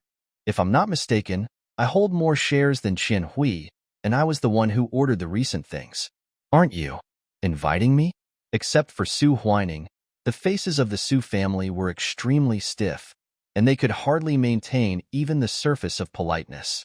Not to mention how outrageous this statement is. How could you be the chairman of Wangyuan Group? But looking at Chien-hun's attitude, there is no need to act out such a drama. The scenes that happened in the He family emerged in his mind. Su Huiyu remembered that when he brought Su Huining over, Chien-hun was standing with Guyu. Now it seems that it was not a coincidence. Chien-hun originally went to say hello to Guyu, and from Chien-hun's performance afterwards, Chien-hun was the only one among the people present who did not show disgust towards Guyu, and he even made some responses at the right time. This is how you please your superiors. It's only been a few days since we last met. Have you forgotten me? I told you I was coming, and since you guys were so eager to invite me, it's only right for me to meet you. Guyu strode inside, and paused when he passed by Su Huining. Follow me. Su Huining glanced at his family, and walked into the house with Guyu. You. Su Huining didn't know what he wanted to ask, so he asked directly, Are you venting your anger for me recently? Guyu narrowed his eyes. It's okay if you think so.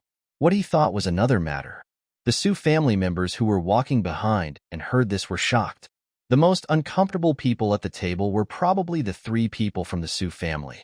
They obviously had not fully digested the massive amount of information. Su Huining was simply there to watch the fun. It was rare to see his family members like this, so it was quite something to watch. Su Huining wanted to talk to Guyu, but after he spoke for several sentences, Guyu only chose a few replies that he seemed to like to hear. In the past, Su Huining would definitely jump up. He had never been treated so perfunctorily. It was just that he had been with Guyu for a long time, and the other party always seemed to be indifferent. He thought this was normal and didn't realize how much he was trying to talk to him. How are you doing in school recently? You have Wangyuan Group now, so you don't have to read this book.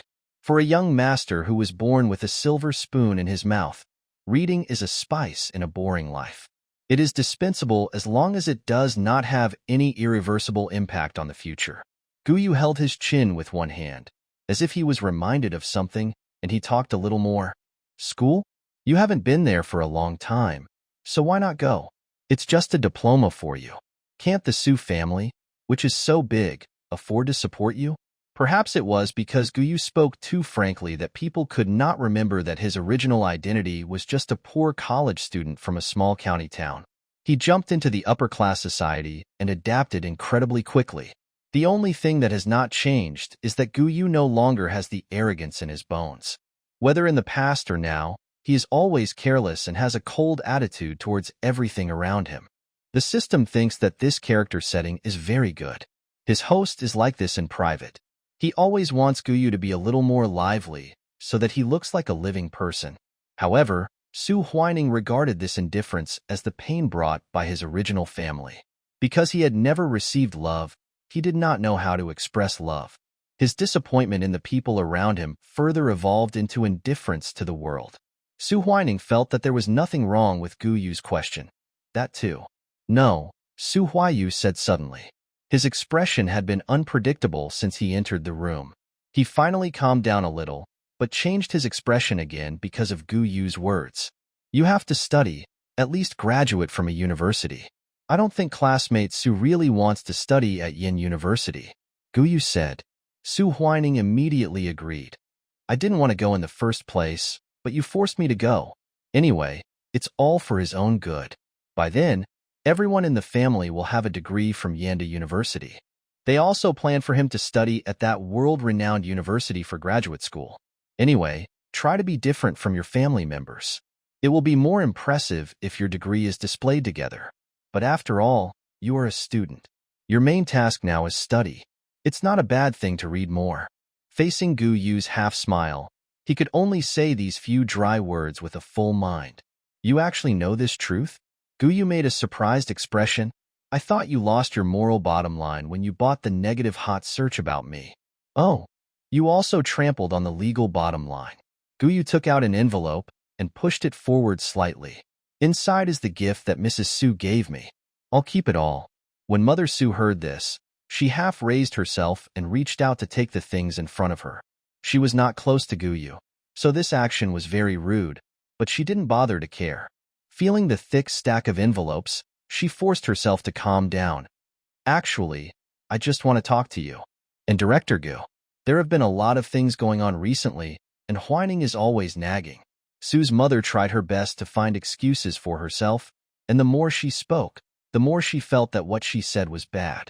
Thinking that Gu Yu might be coming for her son, she inexplicably felt more confident and held the envelope in her hand. After all, I am a mother of a child. I am also selfish. I hope Director Gu will understand. Huining is my youngest son. Although she was comforting him, she was actually reminding Gu Yu of her identity. Since she came here for Su Huining, she must not forget that she is Su Huining's mother. Director Su soon understood this truth and continued, parents' concern for their children is always selfish. I think the minor frictions with Wang Yuan Group during this period were all caused by misunderstandings. It's not that I don't want to be tough. Even if Su's mother misplaced the envelope, who knows how many backups Gu Yu has? Gu Yu sneered. You all know what I'm saying? In this kind of life, you still expect me to empathize with your fatherly and motherly love? The word sick is almost written on his face. They only then realized that talking about family harmony and parental care in front of Gu Yu was like walking in a minefield. Gu Yu shook his head, leaned back in his chair, and said lazily, I think you all misunderstood something. I am not here to discuss anything with you, let alone to talk about any relationship. I am just here to inform you that I want to take Su Huining away, and you have no right to interfere. Su's mother thought that they could still negotiate the terms. The other party was just trying to scare them. She looked at Su Donpa and immediately objected. No, I can't accept it. Su Huiyu frowned. Director Gu is also a student. He should also understand the inconvenience. Canceling your student status is not a big deal. Gu winked at Chin Hun. Do you really disagree now? I can still grab a few more projects from Su's. I watched my son grow up. I naturally hope for the best. I can understand that young people are impulsive. Su's mother saw that the other party's attitude seemed to soften, and the elder's shelf naturally came out. It is because you are all young now, and many things are not considered carefully. If you take away several businesses of the Su family for Huining, in fact, Huining will be the one who suffers in the end. If Su's life is not good, how can Huining be good? Director Su also spoke up. In fact, wouldn't it be better for Su's and Wang Yuan Group to cooperate? Why bother to repel each other? Instead, it will give other people opportunities. Heh. Su Huining sneered. He was too lazy to expose her. This sound made the situation a little awkward, but the others remained calm. Seeing that they had all quieted down, Chin Hun glanced at Gu Yu, and finally took out a folder from the briefcase he was carrying and handed it to Gu Yu respectfully. Facing the Su family's puzzled gaze, Gu Yu shook the document in his hand. Keep talking. Let me change my mind. This is the contract for the land in Longhui. Should I not take it? I am short-sighted. Su Huiyu, who wanted to speak, shut up, and his eyes never left the folder in Gu Yu's hand. You know them well, just leave. The land is more expensive than mine. Su Huining muttered. He didn't feel good at all. He didn't need to ask what they meant. From the moment they quieted down, he knew what they were going to do. Disgusting is the least of my words. Wouldn't it be nice to walk out of this door with dignity? After all, there might not be many opportunities to go out in the future. Guyu smiled. When other people heard the words, they had another meaning. Guyu just didn't want to solve the problem by force. After all, his system told him every day that he should be civilized and polite in a society ruled by law, like a monk chanting a spell. The Su family just regarded it as a compromise made by Guyu for Su Huining. Even though everyone had a bad quarrel before, a smart person did a smart thing. Guyu took out the land of Longhui, which was enough to show his sincerity. Several people from the Su family looked at each other, glanced at the folder in Guyu's hand, looked at each other again, and then set their eyes on Su Huining. Su's mother always regretted not having a daughter. Her health deteriorated after giving birth to her third child, and she couldn't have more children. Otherwise, if she had a daughter to marry into a family, everything would have been a natural outcome. Also because there was a big age gap between Su Huining and his first two brothers. When Su Huining just started to walk, his brothers had already completed their studies, which made Su's mother and husband see another possibility. There are already two outstanding sons, so there is no need to worry about no one inheriting the family property. So we just need to take good care of the third one, and if necessary, we can use marriage to help the older brothers. As long as one's ability is not very outstanding, there will be no disputes over inheritance of property. Regarding this idea of mine, Su's mother has always thought it is very feasible. Did Su Huayu and the others feel uncomfortable? Of course they did, because his younger brother had an easy life. As long as he waved his hand, his parents would give him what he wanted. But after gradually understanding his parents' intentions, this jealousy turned into mockery. Su Huining's absurdity and unruliness made them more mature and stable. Through their love and affection for Su Huining, everyone got the praise they wanted, such as brothers being friendly and respectful to each other, fatherly love for son, or mother-son affection. When his eyes fell on Su Huining, he couldn't help but scratch the wooden table with his knife and fork, leaving long and deep marks. The teeth-grinding sound reached the eardrums of everyone present. What does it look like? Su Huayu began to scold. Mr. Su and his mother also frowned. They thought that this impoliteness might also be a sign of dissatisfaction with Guyu. If Guyu was unhappy, they would lose a lot in this negotiation. Guyu grabbed the upper part of the knife and fork in Su Huining's hand. Why are you scratching the table? It's so harsh. In an instant, Su Huining felt that his hands had lost all strength. The others were about to agree, but they heard Guyu say with a faint smile, "Why do you punish yourself if you are unhappy? You are giving me a headache. You have something in your hand. Can't you scratch it from someone's face?" Guyu easily took the fork from Su Huining's hand, raised his hand slightly, and stabbed it down quickly. The entire silver fork sank about 3 centimeters into the solid wooden dining table. He casually picked up the knife on the plate and threw it, which barely brushed Su Huayu's cheek and pierced into the wooden shelf behind him. Did you see that? Guyu gently lifted Su Huining's chin with another knife and fork. An eye for an eye, a tooth for a tooth.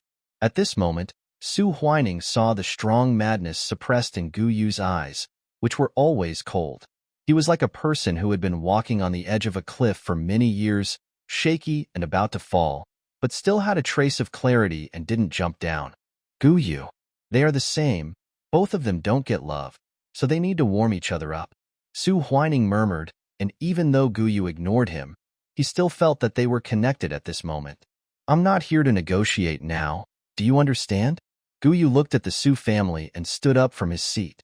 Qian Hun was on the sidelines the whole time, turning a blind eye to Guyu's violent methods, concentrating on tasting the food on the table that no one was enjoying. When he saw the boss stand up, he immediately put down his bowl and chopsticks, wiped his mouth and stood up. Let's go. Your house is really boring. Guyu glanced at Su Huining and walked forward. Su Huining immediately stood up and followed. The people of the Su family subconsciously wanted to stop them, but after being glanced at by Guyu with a cold look, they were all nailed to the spot. If I were to describe the experience of this day, I'm afraid the only word I can use is absurd. For some reason, Su Huayu felt that what Guyu said before was not a joke. As they walked along the road until they got into the car, Guyu complained to the system. I don't really like this kind of mission. The system was monitoring the background data and immediately replied when it heard Guyu's voice. What do you mean? There's nothing I can do. When the protagonists came to encircle me in the past, they all had missing limbs. Here I can only scare people. Guyu sighed as he recalled the past. Finish it first? I think the progress is fast, said the system. Su Huining, who was sitting next to Guyu, had put away his former hedgehog appearance and was now extremely well behaved. He had a sense of relief, a feeling that Guyu had seen before. In the original novel, when Su Huining destroyed everything the original owner had and locked him up in his villa, he had this calm expression. Su Huining. It was the first time that Guyu called him that. Su Huining was a little surprised. I bought a house. I like it very much. You are going to live there next. Yes. Su Huining just thought that Guyu had already prepared everything, and he felt a little nervous in his heart, but he completely ignored the commanding tone in Guyu's voice that had never changed from the beginning to now. Qian Hun, who was driving, glanced at the rearview mirror and then looked away. He was a little puzzled by the relationship between his boss and the young master of the Su family. According to entertainment gossip, they were the sponsor and the canary, but Guyu was obviously much richer. Or in other words, they were lovers, but Qian Hun only saw the opposite emotions in Su Huining's eyes. As for his boss Guyu, he was as cold and indifferent as ever, looking like he didn't want anyone to approach him. As the car was about to enter the bluestone paved street, Guyu took out a black silk ribbon and wrapped it around Su Huining's eyes without waiting for his consent. Be good. I'll take you in. The darkness made people feel uneasy. Su Huining subconsciously wanted to grab Guyu's hand, but he always missed it. He could only grab a part of Guyu's clothes. He couldn't see that Guyu was actually avoiding him. After Qian Hun parked the car, he watched Guyu take Su Huining away and finally drove away himself. Blindness amplifies other senses of touch. Su Huining can hear the gurgling water and smell the scent of green grass and trees. There is also a smell of tung oil in the air that is almost detached from modern society. Wherever he touches, there is a wooden wall. The tung oil is slightly sticky and seems to be impossible to get rid of once it gets stained. As he stepped into the cool environment, the silk ribbon on his eyes was untied like unwrapping a gift. The next moment, a cold and small object was buckled around his ankle. Su Huining lowered his head and found that it was a golden chain. Guyu smiled and stood up. Gold makes your skin look brighter. Do you like it? The door was closed when I came in. There was no light in the room. The only light came from the intricate stained glass window. The light sneaked in through the gaps in the carvings, wrapping the people and things in the room in darkness. There was a boundary between light and darkness on the ground, just like a chain that was suddenly tied on the foot. What are you doing? Untie it for me? Su Huining raised his leg to kick the chain, but found that the golden chain was extremely long. In such a large room, it stretched from the foot of the bed to his ankle, which was long enough for him to walk into the bathroom and the dressing room, but not out of the door. Su Huining rushed to the bed and pulled hard, trying to break the thin gold chain. But no matter how hard he tried, the chain remained motionless. He searched the drawers and cabinets in the room, but could not find any sharp objects. Not to mention a small fruit knife, there were no vases or flower pots, and all the toiletries were plastic. Su Huining sat dejectedly on the ground. Because of his crazy actions, the shackles left a circle of red marks on his ankles, which were glaring on his fair skin. At this moment, he was like a bird in a cage or a flower in a room, truly trapped in this room. Guyu was sitting on a solid wood chair opposite the bed. There was a cup of steaming tea on the table. He sipped this year's new tea. The bitter and sweet taste like that after the rain and the empty mountains flowed in his mouth. He just watched Su Huining go crazy. After the other person calmed down, he finally turned around to look at him, and the thought flashed from his face to the teacup in his hand. This is ceramic. Guyu seemed to understand what he was thinking. He sneered and threw the cup holder away. Keep trying? The cup holder broke into pieces and fell right where the light shone. The cracks were sharp and emitted a cold light, which looked very tempting.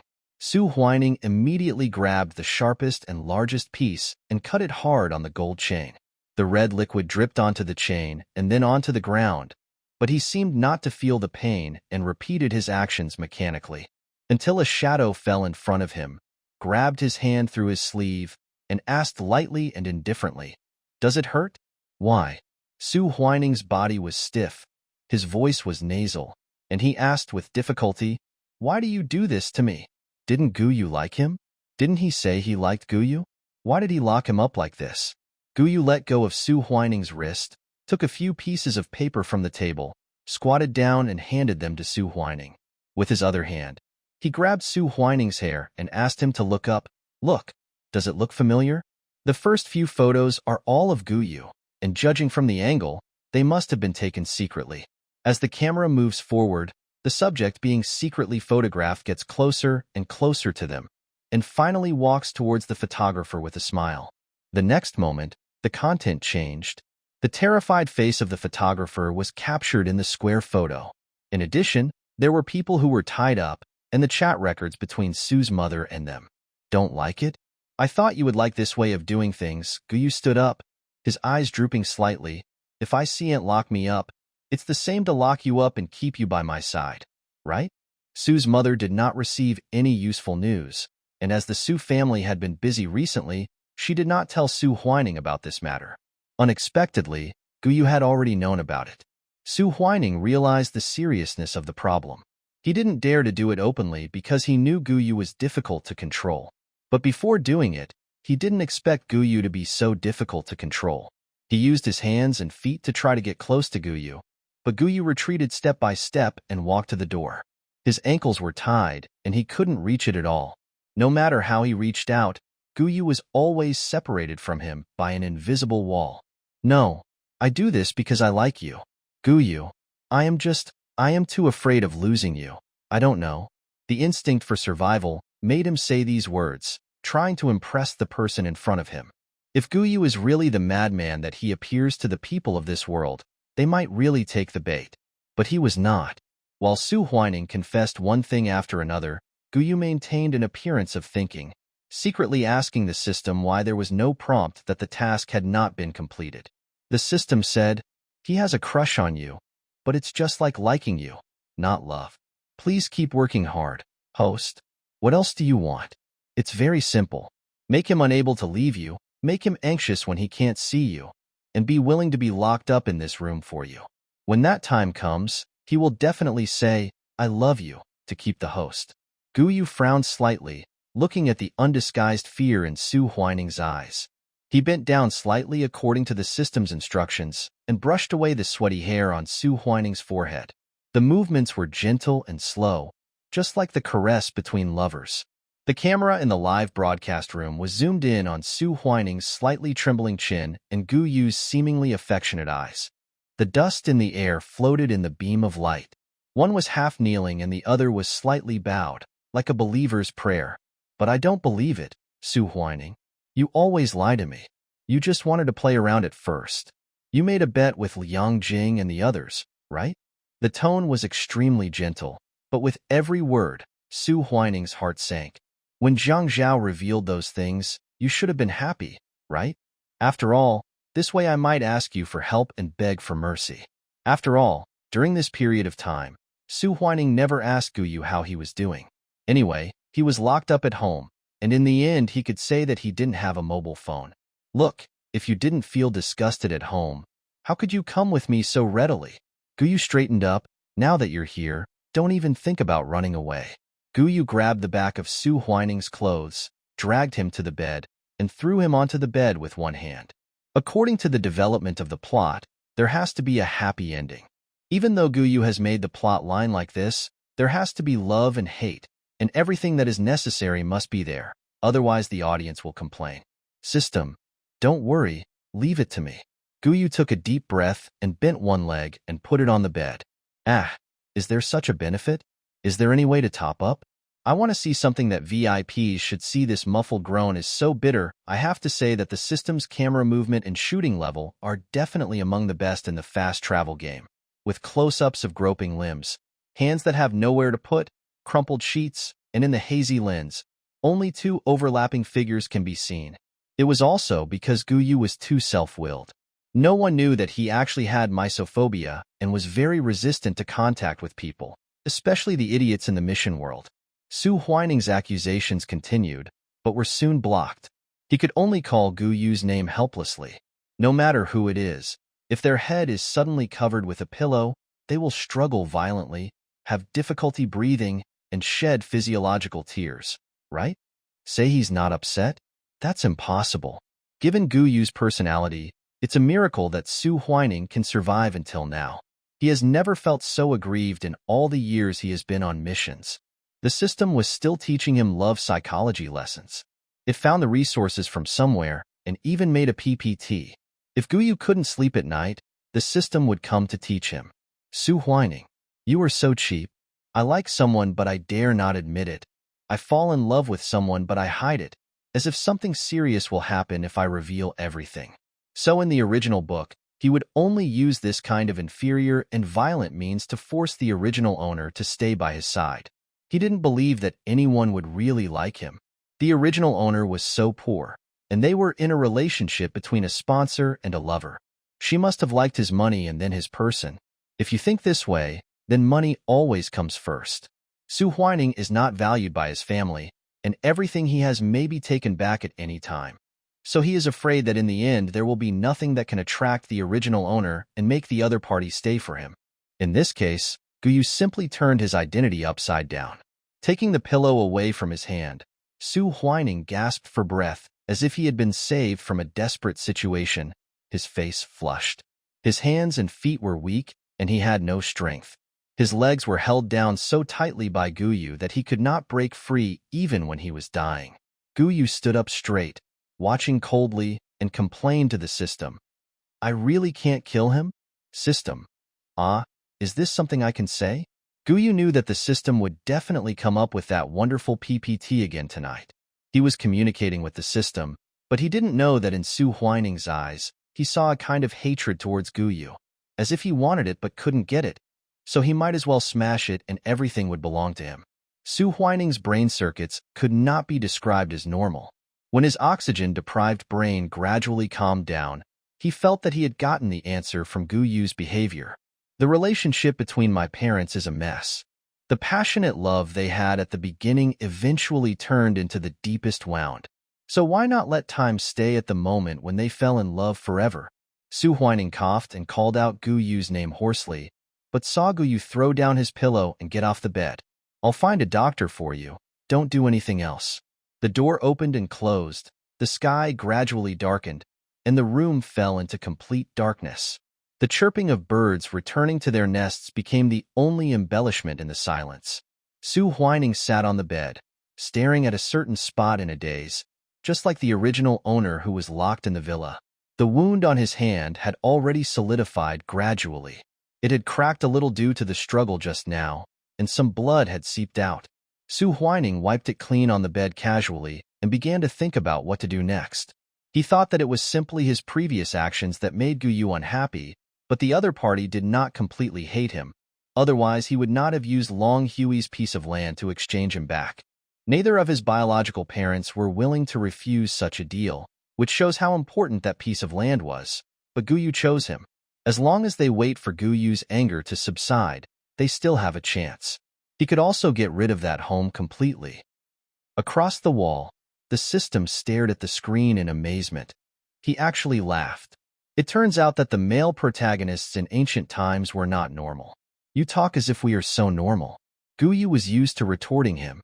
Unexpectedly, the system did not refute this time. It leaned against the wall and said, You are quite right. Gu Yu went to the bathroom to take a shower. He was too close to Su Huining just now, which made him feel uncomfortable all over. When he came out, he found that the system had put on a pair of frameless glasses again, and his silver gray hair was casually brushed up. He took off his suit, and the muscle lines under the white shirt were faintly visible. It is hard for anyone to imagine that a system with a weak temperament can be as powerful as Gu Yu. Gu Yu was wearing a bathrobe and lying next to the system. Why? Teacher Wen wants to give me a lesson again? I told you long ago that if you don't accept this stupid task, nothing will happen to us. Teacher Wen rolled up his shirt sleeves slightly, and the white reflection of the screen on his glasses made it difficult for Guyu to see his eyes clearly. I told you not to touch the formation, but you insisted on doing so. The hero and heroine died, and the small world collapsed. Oh, Guyu poked the other's arm again and said casually, I've never seen it before, and I want to try it. If I hadn't given you all the points to exchange for this body, how could I have no money to compensate? That's accumulated over thousands of years. The touch of his hands was warm and elastic. Guyu hadn't studied this exchanged body carefully yet, so he simply turned over and lay on his stomach, starting to touch it directly. Teacher went over there, opened his carefully prepared PPT, and clicked on the latest page. There was no other elaborate description, only 2 words on the simple and clear cover tease. Guyu glanced at him, not quite understanding. You're not good at interacting with people. Or rather, you seem to be somewhat resistant. Guyu sat up. Nonsense. There was no reason to explain it, but simply because he would feel sick whenever he was in contact with strangers, Guyu himself could not figure it out. But because the amount of debt we owed was huge, and villain roles were not mainstream, changing careers was inevitable. Teacher Wen flipped through the PPT and said seriously, gradually getting rid of some occupational diseases brought by villain tasks will allow the host to be better qualified for other jobs. When facing the system, Guyu didn't need to act. There was a lingering gloom between his brows, which had never dissipated for many years. This reminded the system of the time when they first met, when the system responsible for assignment recommended a supporting role to Guyu as soon as it saw his face. At that time, the silent Guyu suddenly asked a question and finally chose the villain's job. But, I've been working hard. Guyu interrupted the system's recollection and rolled his eyes. It's not enough. Teacher Wen stopped flipping through the PPT and slowly turned to Guyu. Your method is very stiff. Every time you make a move, if I don't find a good angle, it gives people the feeling that you are going to strangle him to death. Teacher Wen's hand touched Guyu's cheek, which was still warm from the shower. You should pursue the unintentional and the deliberate, and look at the other person, and don't avoid the other person's eyes, just like now. There seemed to be a deep ocean in those azure eyes, hiding turbulent waves, but they were willing to calm down for the person in front of them. Guyu saw a gentleness that was almost condensed into substance in those eyes. Teacher Wen's hand slid across my cheek. Although he didn't do anything else, it left a tingling sensation, and the itchiness radiated from the places his fingers touched. The body that was approaching was even hotter than Guyu's, and the moisture on his body seemed to evaporate faster. Guyu retreated back and finally leaned against the head of the bed. Don't hide. Teacher Wen still said seriously. It has to be said that this body of Teacher Wen, which Guyu spent a lot of money on, is almost perfect. From the brow bone to the nose bridge, to the philtrum, lips and chin, they all look like the most satisfying creation of the painter in his life. However, this face is not the product of the aggregation and superposition of some data. It only represents Teacher Wen and only him. Guyu resisted the urge to run away and looked into Teacher Wen's eyes. He wanted to see something from the other person's eyes. Everything was just normal teaching. After all, he can't. It's hard for him to empathize.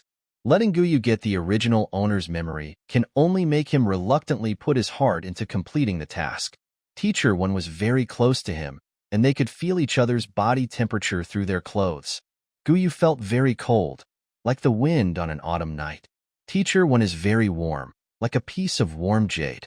It was obviously a normal thing for them to complement each other, but Guyu felt that his skin under the bathrobe warmed up too quickly. It might be because he had just taken a shower, he thought. Guyu suddenly had a vague answer in his mind, but the flash of inspiration was short and quick, and he didn't have time to grasp it before it disappeared. Relax? You never know how to relax. Your muscles are as tight as stone. When Guyu heard Teacher Wen say this, he was so stunned that he didn't even notice the other person's hand pinching his shoulder, moving down a little bit, kneading with skill, trying to relax his muscles. Teacher Wen's voice was as gentle as usual, and Guyu could hardly feel any difference. Guyu, it's been many years. Many years? Is it saying that many people have retired, but he is still working? Guyu couldn't figure it out. He thought he had a good brain, but now it was a bit out of control. Do you want to change the host? Guyu thought he understood the implication of the system, and his eyes became a little fierce. Teacher Wen was not frightened by the murderous look. He retracted his hand, maintained a close distance with Guyu, and raised his left hand to support the wall. Why do you think so? You always say that the points are not enough. You are no longer an ordinary system. I can't earn any points doing this kind of task, and it's hard and tiring. Now I just want to pay off my debts. You are so active in letting me study, isn't it just for the points? So? I am very poor now and can't support you. You think there is no future. Hee hee. Teacher Wen laughed briefly, then narrowed his eyes slightly. In order to prevent me from changing jobs, are you going to do something? Guyu almost exploded. You really want to run? He sat up suddenly and bumped into Teacher Wen's chin. He covered his head and saw that the teacher used his other empty hand to rub his chin, which was red from being hit, and then his hand continued to move down. That's not the case. Just learn it well. Her slender fingers deftly unbuttoned the first button of her shirt, and her collarbone was faintly visible under her slightly raised neck. I'm teaching you. You need to learn, not fight. The second button was opened, revealing the collarbone. Guyu's momentum weakened. What are you doing? Maybe it's hot? Guyu couldn't see that this page of the PPT said playing hard to get. Specious. Anyway, he had never been a good student. Teacher Wen stopped only when he buttoned the third button. He seemed to have done nothing. He looked calm and composed, and his face under his frameless glasses was still elegant and aloof. The hem of the shirt was still tucked into the waistband of his pants, meticulously. You don't like using belts. Why did you use a pillow to smother the male protagonist just now? You can do something else. He put his hand on the metal buckle and took off the belt flexibly. I see that you don't know anything except torture instruments. If there is one person in the world who verbally attacks Guyu every day and is still alive, it is only the system. Guyu looked coldly as he watched the other party straighten the belt in front of him. What do you want to do? You told me not to hit people, but now you are teaching me to hit people? There was a strange feeling brewing in my heart, but I couldn't find the source. Stupid, Teacher Wen said succinctly. The next moment, he skillfully wrapped the belt around his wrists, biting the inconvenient parts with his teeth, and bound his hands firmly. Guyu raised his eyebrows slightly. Do you know what you are doing? Not being able to complete this kind of task doesn't mean you don't know what certain actions mean. Teacher Wen's hands were tied, and the offensive and defensive momentum suddenly changed. Guyu opened his mouth slightly, and his tongue passed over the teeth on the upper palate. Every time he wanted to do something bad, he couldn't help but do this. Then the world spun around. Some people fell down, some stood up, sat on each other's belly. Guyu laughed viciously. Teacher Wen didn't tie me up, but tied himself up? Maybe he was too familiar with the other person and understood the bad qualities in his character too well. Guyu always had an uncontrollable and inexplicable tyranny, but he was not so strong at the beginning. He told the system that assigned jobs that he wanted to become stronger, so he accepted the task. Therefore, piling up elements of restriction and submission together can greatly arouse Guyu's nerves. I'm just teaching you to relax. Teacher Wen still had a calm expression. This time, Guyu took the initiative to touch his face, just like he taught him, like plucking the strings of a musical instrument. Then I should congratulate Teacher Wen. The bureau is short of a certificate for you. But have you ever thought about what you will face? Oh, you can try. Guyu rejected many things, but not his own system. Even if the other party had the same structure as himself, he would not hate it. Sometimes he thought that it might be because the other party was not a human from the beginning, but he rejected other systems. This was a dead end. You said it. Naughty children always have the desire to destroy, stirring up the calm lake into pieces, or carving marks on the warm jade, or causing a saint to become insane. The sky was dark, and the koi in the courtyard pond were entwined and tangled, splashing water in countless ways. The returning birds in the trees beside the pond were disturbed and fluttered their wings in protest. The night wraps up loneliness, and loneliness magnifies the chaos. The aggressive man thought he had the upper hand, but he almost lost everything. His belt had been thrown under the bed, and he tried to hook it with one hand but couldn't. I don't accept it. I said you can try. The night rain tires the crabapple tree, and the cool breeze brings its melodious sound. The carefully prepared PPT was flipped through to the last page. Guyu reached out and closed the interface. He was a little tired, lying on the bed, and said in a muffled voice, "Why are you a system? You look too much like a person. What high technology is so advanced? Then why is the host a host? The host never said what it was like when he was alive. I don't remember. That's a pity. He turned off the lights, then go to bed early today." Because he was too absorbed in teaching at night, Guyu forgot to call a doctor for Su Huining. When he remembered it, he thought about it and thought that the wound should not be deep. Otherwise, it would have spurted out blood. Since it was not deep, it meant that the person was actually fine, and at most it would get inflamed and leave a scar. Thinking of this, the guilt that didn't exist in the first place was completely eliminated before it even began to form.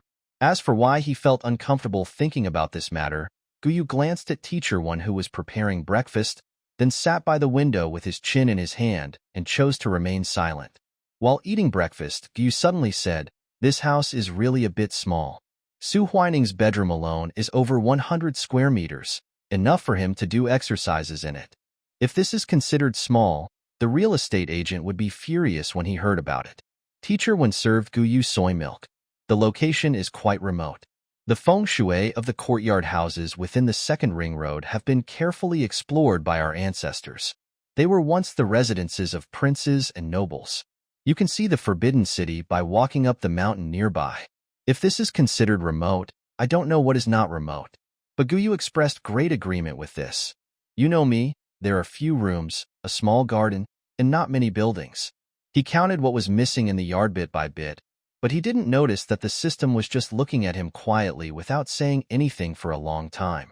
Guyu brought the leftover steamed buns, fried dough sticks, and other things to Su Huining. He asked Chin Hun to call a doctor to check Su Huining's wound. It has to be said that he admired Chin Hun's ability to do things. He never asked questions that he shouldn't ask. Even the doctor he found was so sensible. He ignored the golden shackles on Su Huining's ankles, disinfected and applied medicine after asking what the injury was, and left after he was done. For the whole night, Su Huining thought Guyu would come back, but he didn't. He didn't have a cell phone and couldn't go out. He stayed in the room all night, unable to sleep. At this moment, he had dark circles under his eyes and looked more haggard than usual. "Guyu, I won't leave," Su Huining said cautiously. He had never had his wings clipped like this before, so it was inevitable that he felt uncomfortable. After all, he had a good class last night. When facing Su Huining, Guyu's expression was more lively than usual.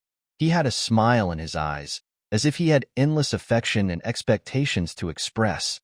"Let you go and let you arrest me? Su Huining, am I a fool?" Su Huining reached out to try to grab Guyu, but he dodged. He could only grab a small piece of his clothes. "No. There is no way for the Su family to go back. This is just the beginning. If they can sell him to Guyu, they can also sell him to someone else." Guyu's complicated emotions towards him have become his only life-saving straw. The more people lack something, the more they want it, even if it means going to extremes. When Guyu is weak, Su Huining will inevitably become strong, thinking that only in this way can he protect the peace he wants. When Guyu far exceeds Su Huining, he will not be able to find a foothold and will run around like a headless fly. "You can stay here. Didn't you say you like me? Then stay with me. Aren't you happy?" Guyu said. Su Huining's eyes flashed with a trace of struggle. His feelings for Guyu were too complicated. He wanted to control her, but he was afraid of her strength. He didn't dare to give his heart too thoroughly, lest he lose everything in the end. "By the way, you don't like Yanda, right? Drop out of school. I'll help you with the procedures." Guyu looked at Su Huining's face and said seriously, "Your family doesn't like our relationship, so why not make it public? They are the ones who are stimulated anyway, right? Sometimes being unorthodox is ingrained in one's bones." Su Huining didn't think that these things would do him any harm at all. He even felt that Guyu understood him too well and nodded in agreement immediately. Guyu acted very quickly.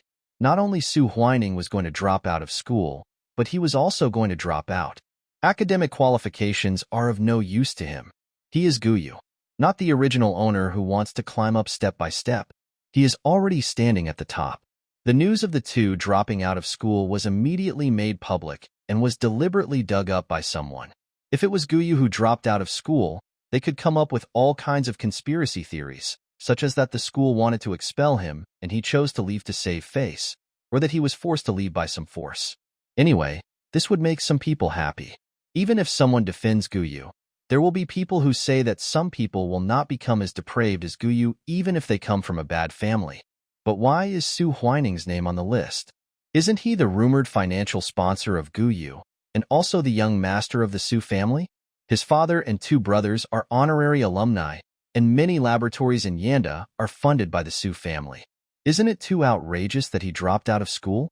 It's beyond the understanding of netizens. Is Yanda getting tough and firing the young master who corrupted the campus atmosphere? Do you think it's possible? Can President Su give in? Rich people are shameless. At most, he will take a leave of absence, come back to study a little, and then go abroad. I don't understand. The application was submitted on the same day as Guyu. What does that mean? You are too slow to eat melons. Why are you still studying when you are like this? People are different. The Su family has given the person to Guyu chain melons are the most deadly. Before one is finished, another one will burst out. Someone said that his friend was a real estate agent and that a courtyard house that had been idle for a long time was recently sold on the second ring road. The people who came to see the house were Qian Hun, a director of Wang Yuan Group, and a college student. Originally, it was thought that Qian Hun bought the house by himself, but in the end, it was the college student who had the final say, made the decisions, and signed the contract. Mr. Qian was like a follower from beginning to end, and the agent still remembers him clearly. The blogger finally said with certainty, "My friend rarely goes online. Today, he saw the trending search and told me that the college student was Guyu." Someone also took a photo that Guyu went to the Su family, took Su Huining away when he came back, and then went to the courtyard house on the second ring road. Every clue matched up. Oh my God, are you kidding me? Didn't they say Guyu was just a poor student? To be honest, you can use that to check it out yourself. The largest shareholder of Wang Yuan Group is not Qian Hun. Its Guyu Wang Yuan Group has been developing rapidly recently. It has snatched several large orders from Su Corporation. Even some of their patents have the name Guyu written below. Do you believe what you said? Don't you think it's ridiculous? A young boy is going against Su Corporation? Or he's the actual shareholder of Wang Yuan Group. He invented so many patents. You don't need to check to know they're fake. There are still people bragging about these things these days. Have some shame. Is it Guyu who hired the internet army? He climbed into Qian Hun's bed and cast a spell on him. Qian Hun, who was wandering around the melon field to check the results of public opinion, was so scared when he saw this sentence that he immediately contacted the public relations department. Delete it all. He shouldn't have a name in this kind of love and hatred. But someone was quicker than him. The Su Group's Weibo account, which had been silent for a century, posted a message. President Gu and Su Huining, the son of our company's chairman, are in a normal relationship. Please do not make malicious speculations, otherwise our company is willing to use legal means to protect the legitimate rights and interests of President Gu and our company. Qian Hun then remembered that the procedures for Long Hui's land had not been completed yet. The Su family also learned about the news belatedly. The matter of expulsion should have been communicated with the parents, but they didn't know what Guyu did to get it done directly, or whether it was the secretary who told them after checking the phone. Before they had time to settle the scores, news broke that Guyu and Su Huining had both dropped out of school and were living together again. People in the circle have always found it strange. The courtyard house on the second ring road has been on the market for a while, but not many people have bought it. The main reason is that it is too quiet and has not been renovated with any modern facilities. It has retained its ancient appearance to the greatest extent. If you don't really like it, you really don't want to spend the money. It was sold recently, and everyone was asking who it was, but no one knew for sure. Unexpectedly, it turned out to be Guyu. It can be seen how strictly Guyu controls the information. If he wants others to know, they will know it. If he doesn't allow others to say it, no one can find out. Just when he was about to ask Guyu what he was doing, before he even made the call, Su Huiyu suddenly said, "Dad, Long Hui's contract hasn't been finalized yet." Although Guyu gave the contract, Qian Hun kept saying that it had to go through the procedures. In fact, if both parties were willing, the process could be very quick, but Wang Yuan insisted on proceeding slowly and would not process it on non-working days. It has been delayed until now, and there is only one step left. Now that this matter has come out, a 1,000-year-old fox must be a shrewd person. Doesn't he understand what Guyu means? Director Su held his phone in his hand and said, "Send it. Cooperate with him in sending it. Don't specify it. Just go along with it. Only part of it is clarified, and the rest is left vague, leaving the onlookers to guess, which can also create the illusion that the rumor is being debunked." As expected, as soon as the Su family's official blog post came out, someone reposted it. Young and promising, right? Just because you don't have much experience, you can't deny that there are geniuses. What era is this? You're controlling everything and people's love affairs. The Qing dynasty is over. Am I the only one who thinks the Su family is so open-minded? If they were children, most people would definitely try their best to stop it, right? Even if they agree, they won't be so open and honest. Don't speak for them. Did you see the Su family say a word when they were arguing online? I guess the Su family didn't know that Guyu was so awesome at that time. Right? Don't be funny. To be honest, I have always been prejudiced against homosexuality, but after reading the whole story, I really want to ask, can Director Gu like me?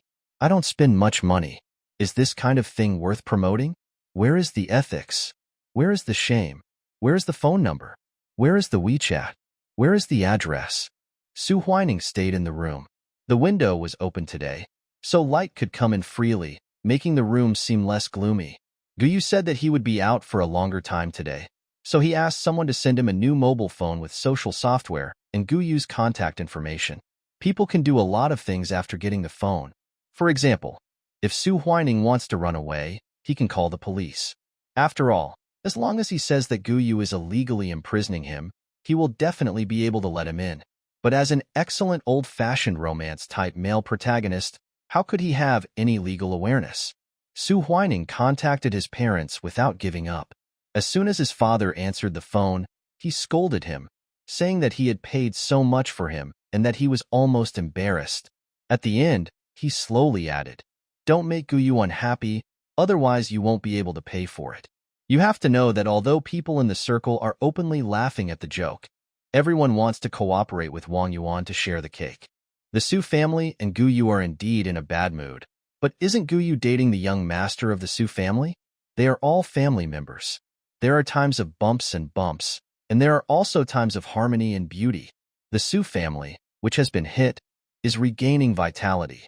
Su Huining called Su's mother and said that what he had done to Guyu was discovered, and he was locked up by Guyu. Su's mother comforted him uncomfortably at first. "I haven't dared to go out these days. We are in the wrong in this matter, but you are different. He is just angry now. If he really did something extreme, why would he take you away? He didn't do anything else to you, right? It's not a big deal. Other couples quarrel and even smash tables and use knives." Without waiting for Su's mother to continue reading the family sutra, Su Huining hung up the phone. He looked at the discussion on the hot searches and remembered what his parents said. Even though his ankles still felt the coldness of the shackles, he suddenly felt that Guyu really cared about him and kept finding reasons for himself to believe. For several days afterwards, Guyu did not come back. Someone delivered 3 meals to him, and he felt like he was in prison. But every time he sent a message to Guyu, he would reply. Although the reply was very brief, judging from the economic news, she must care about him because she took the time out of her busy schedule to reply. Liang Jing sent a message to ask where he was and whether it was convenient for him to come out. Su Huining did not reply. He is not a fool. The two have not been in touch for a long time. It is probably because the Liang family did not allow them to do so before. Now he suddenly comes to reminisce about the past. It is probably because he has taken a fancy to Guyu's recent projects. Su Huining felt like he was trapped in a giant spider web woven with interests all year round. Every step he took would bring about a disgusting, crushing pressure, preventing him from escaping. Now I finally feel a little more relaxed, and this relaxation is brought by Guyu. But he still couldn't see anyone and was almost bored to the point of counting the floor tiles. Su Huining called Guyu. The phone rang for a long time before it was connected. He asked, "When will you come back?" The word "come back" made him feel a sense of belonging. A decadent voice came from the other end of the phone that he had never heard before. It will take some time. If the food is not to your liking, just tell them directly." Su Huining was inexplicably flustered. Gu Yu, I'm alone here. Bored. The voice was a little muffled. Then I will bring down the Su Corporation for your amusement? Su Huining felt that Gu Yu was not joking despite the teasing. Just as he forced a smile, he heard a chuckle from the other side of the microphone that did not belong to Gu Yu. Then Gu Yu said he had something else to do and hung up the phone. Su Huining stood up from the bed and walked around the room several times, constantly reading the latest gossip news and searching for any information related to Gu Yu. He had no access to information and could only use this humble way to find clues about the other party. Finally, he saw a piece of news: the Jiang family apologized sincerely and the relationship between the two eased. How to ease it? Gu Yu lay on the bed, and Master Wen skillfully massaged his shoulders and neck. The essential oil with a soothing floral scent made Gu Yu relax a lot. I haven't massaged for a long time, and I feel that the muscles in my shoulders are stiff. Master Wen, not really, you've gained weight. Gu Yu didn't bother to pay attention to him and turned his face to ask, is your trick really useful? Don't let the mission fail directly. Master Wen poured some essential oil into his hands and rubbed them together calmly. It's better to trust me than to trust you. Gu Yu. TSK. Su Huining didn't move after the phone was hung up.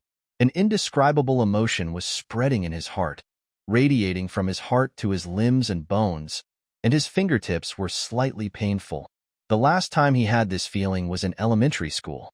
He was originally taken by his teacher, waiting for the family driver to pick him up, but when the familiar car stopped and the window was rolled down, his father's face was revealed.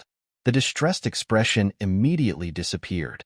He ran over happily, hugged the other person, and heard that the other person seemed to be on the phone. He apologized to the person on the other end. It's my child's 10th birthday. I was too busy these years and didn't spend time with him. I still feel a little guilty. It was my fault that I didn't plan it well. The two things conflicted. I didn't want to disappoint my child. Dad, do you remember that today is my birthday? Little Su Huining was very surprised. He originally thought it was good that the other party had time to come, but he didn't expect that he still remembered what day it was. So he began to think about how to celebrate this different birthday. The person on the other end of the phone didn't seem unhappy. Instead, he lamented that he had very little time to spend with his children. The children were not close to him and had a better relationship with the nanny at home. After the call ended, Su Huining asked, Dad, do you want to call Mom? The middle-aged man put away his phone and patted his head. No need. I'll just send her a message. Look, Uncle Zhang's car is here. You can go over now. I have something to do and I'll leave first. He did not look at all apologetic. Instead, he felt it was natural. Without any explanation, he asked the driver, Uncle Zhang, to come and take away Su Huining, who was not crying or making a fuss. Then he closed the car door and drove away. Liars. All are liars. Su Huining likes to bite his nails when he feels uncomfortable. Gu Yu's face is all in his mind. The other person's expression is always indifferent, and he will only look lively when facing him. Even when I was angry that day, I just smothered him with a pillow. Did the Su family do something to make him angry? Su Huining called again and asked indirectly whether the Su family had done anything recently, but got negative answers every time. Finally, he asked, What's the situation with Gu Yu and the Jiang family? What's the matter? The Jiang family should apologize if they know what's best for them. Su Huiyu said impatiently. Su Huining, how can an apology be accepted so quickly? The Jiang family must have sent someone over. What? What do you mean? What did you know? Su Huiyu's voice became serious. Su Huining hung up the phone. He knew that Su Huiyu really didn't know, but they were all in the same boat after all. Su Huiyu would naturally tell him if there was any news. I thought Gu Yu would not come back today. In the evening, the food delivery person still came to serve the meal, but there were twice as many as usual. Before I had time to ask, I saw Gu Yu walking in wearing a suit, as if he had just got off work and didn't have time to change his clothes. However, where is your tie? Su Huining suddenly asked. It was too hot. I lost it in the car. Gu Yu said casually. The two of them sat in separate sections. Maybe it was because Gu Yu hadn't been back for a long time, so Su Huining felt a little flattered by this scene. He didn't eat carefully and drank a lot of water. The courtyard has good feng shui. In the evening, The cool breeze blows through the hall and floats to Su Huining's nose, bringing a refreshing fragrance, as quiet as pine and cypress, and as fragrant as roses. But there are no roses blooming in the courtyard, nor is there such a strong smell of pine and cypress.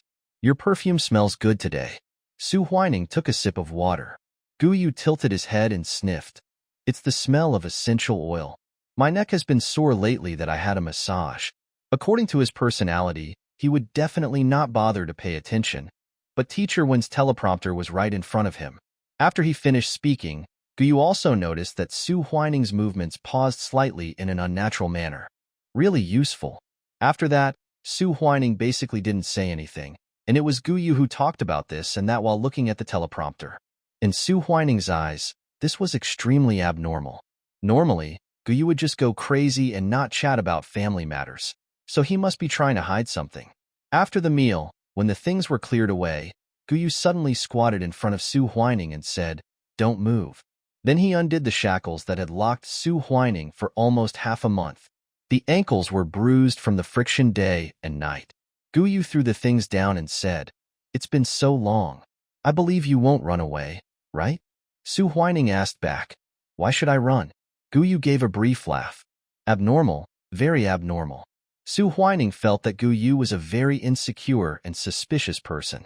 In just over 20 days, if he didn't pay attention to dispel his doubts, there might be more revenge. When the shackles were removed, he felt that this was a sign that the other party no longer cared about him. After walking around the yard with Gu Yu, perhaps because he was in a bad mood, he soon felt sleepy and tired. Gu Yu didn't say anything. She accompanied him back and even sat at the head of the bed, saying that she wanted to watch him sleep and would feel at ease only when he fell asleep. Su Huining's heart was in his throat, but for some reason he couldn't calm down, and soon he fell asleep. During this period of time, Gu Yu has been looking at Su Huining like a qualified partner. From their interactions today, people could see a rare warmth between them. The live broadcast room called KDL. After waiting for a long time, the clouds will clear and the moon will appear. Young Master Su is a hedgehog who has become a spirit. This time, he used violence to fight violence, but it has a very good effect. Love and hate each other. Finally, young Master Su gradually let down his guard. The original novel is so miserable. But, didn't the Jiang family send someone? Who doesn't love Shurafield? In his previous life, young Master Su had countless beauties. So what if Gu Yu has many beautiful women in this life? No one would be so saintly, right? The fans of both sides were in a huge fight. A group of people who only eat sugar saw Gu Yu's hands wandering around Su Huining's body and finally stopped at his neck, pressing gently, as if giving him a massage. Didn't he say he had a massage today? Did he learn the technique? Gu Yu was just a little awkward. They couldn't hear the conversation between Gu Yu and Teacher Wen. Otherwise, they would be heartbroken. Gu Yu, if I press this area, will my lumbar vertebrae break? Teacher Wen, stop it. Gu Yu, he is so weak. I can break his ribs with my bare hands. Teacher Wen, why did you choose the management school? You should have filled out the voluntary application form for forensic medicine. Gu Yu, the neck is so soft, it can be killed in one go. Teacher Wen, tired, that is. Fortunately, today's sugar spreading node has been completed. The host is really becoming more and more professional. I believe the debt will be repaid soon. How long will the show end? How long will the sleeping pills you gave him sleep? Well, the host is still impatient. When Su Huining slowly woke up, Gu Yu was still sitting beside the bed. Just as he was about to put his arm around her waist, he heard another unfamiliar voice at the door. Boss Gu, there is a document that needs your signature. I brought it to you.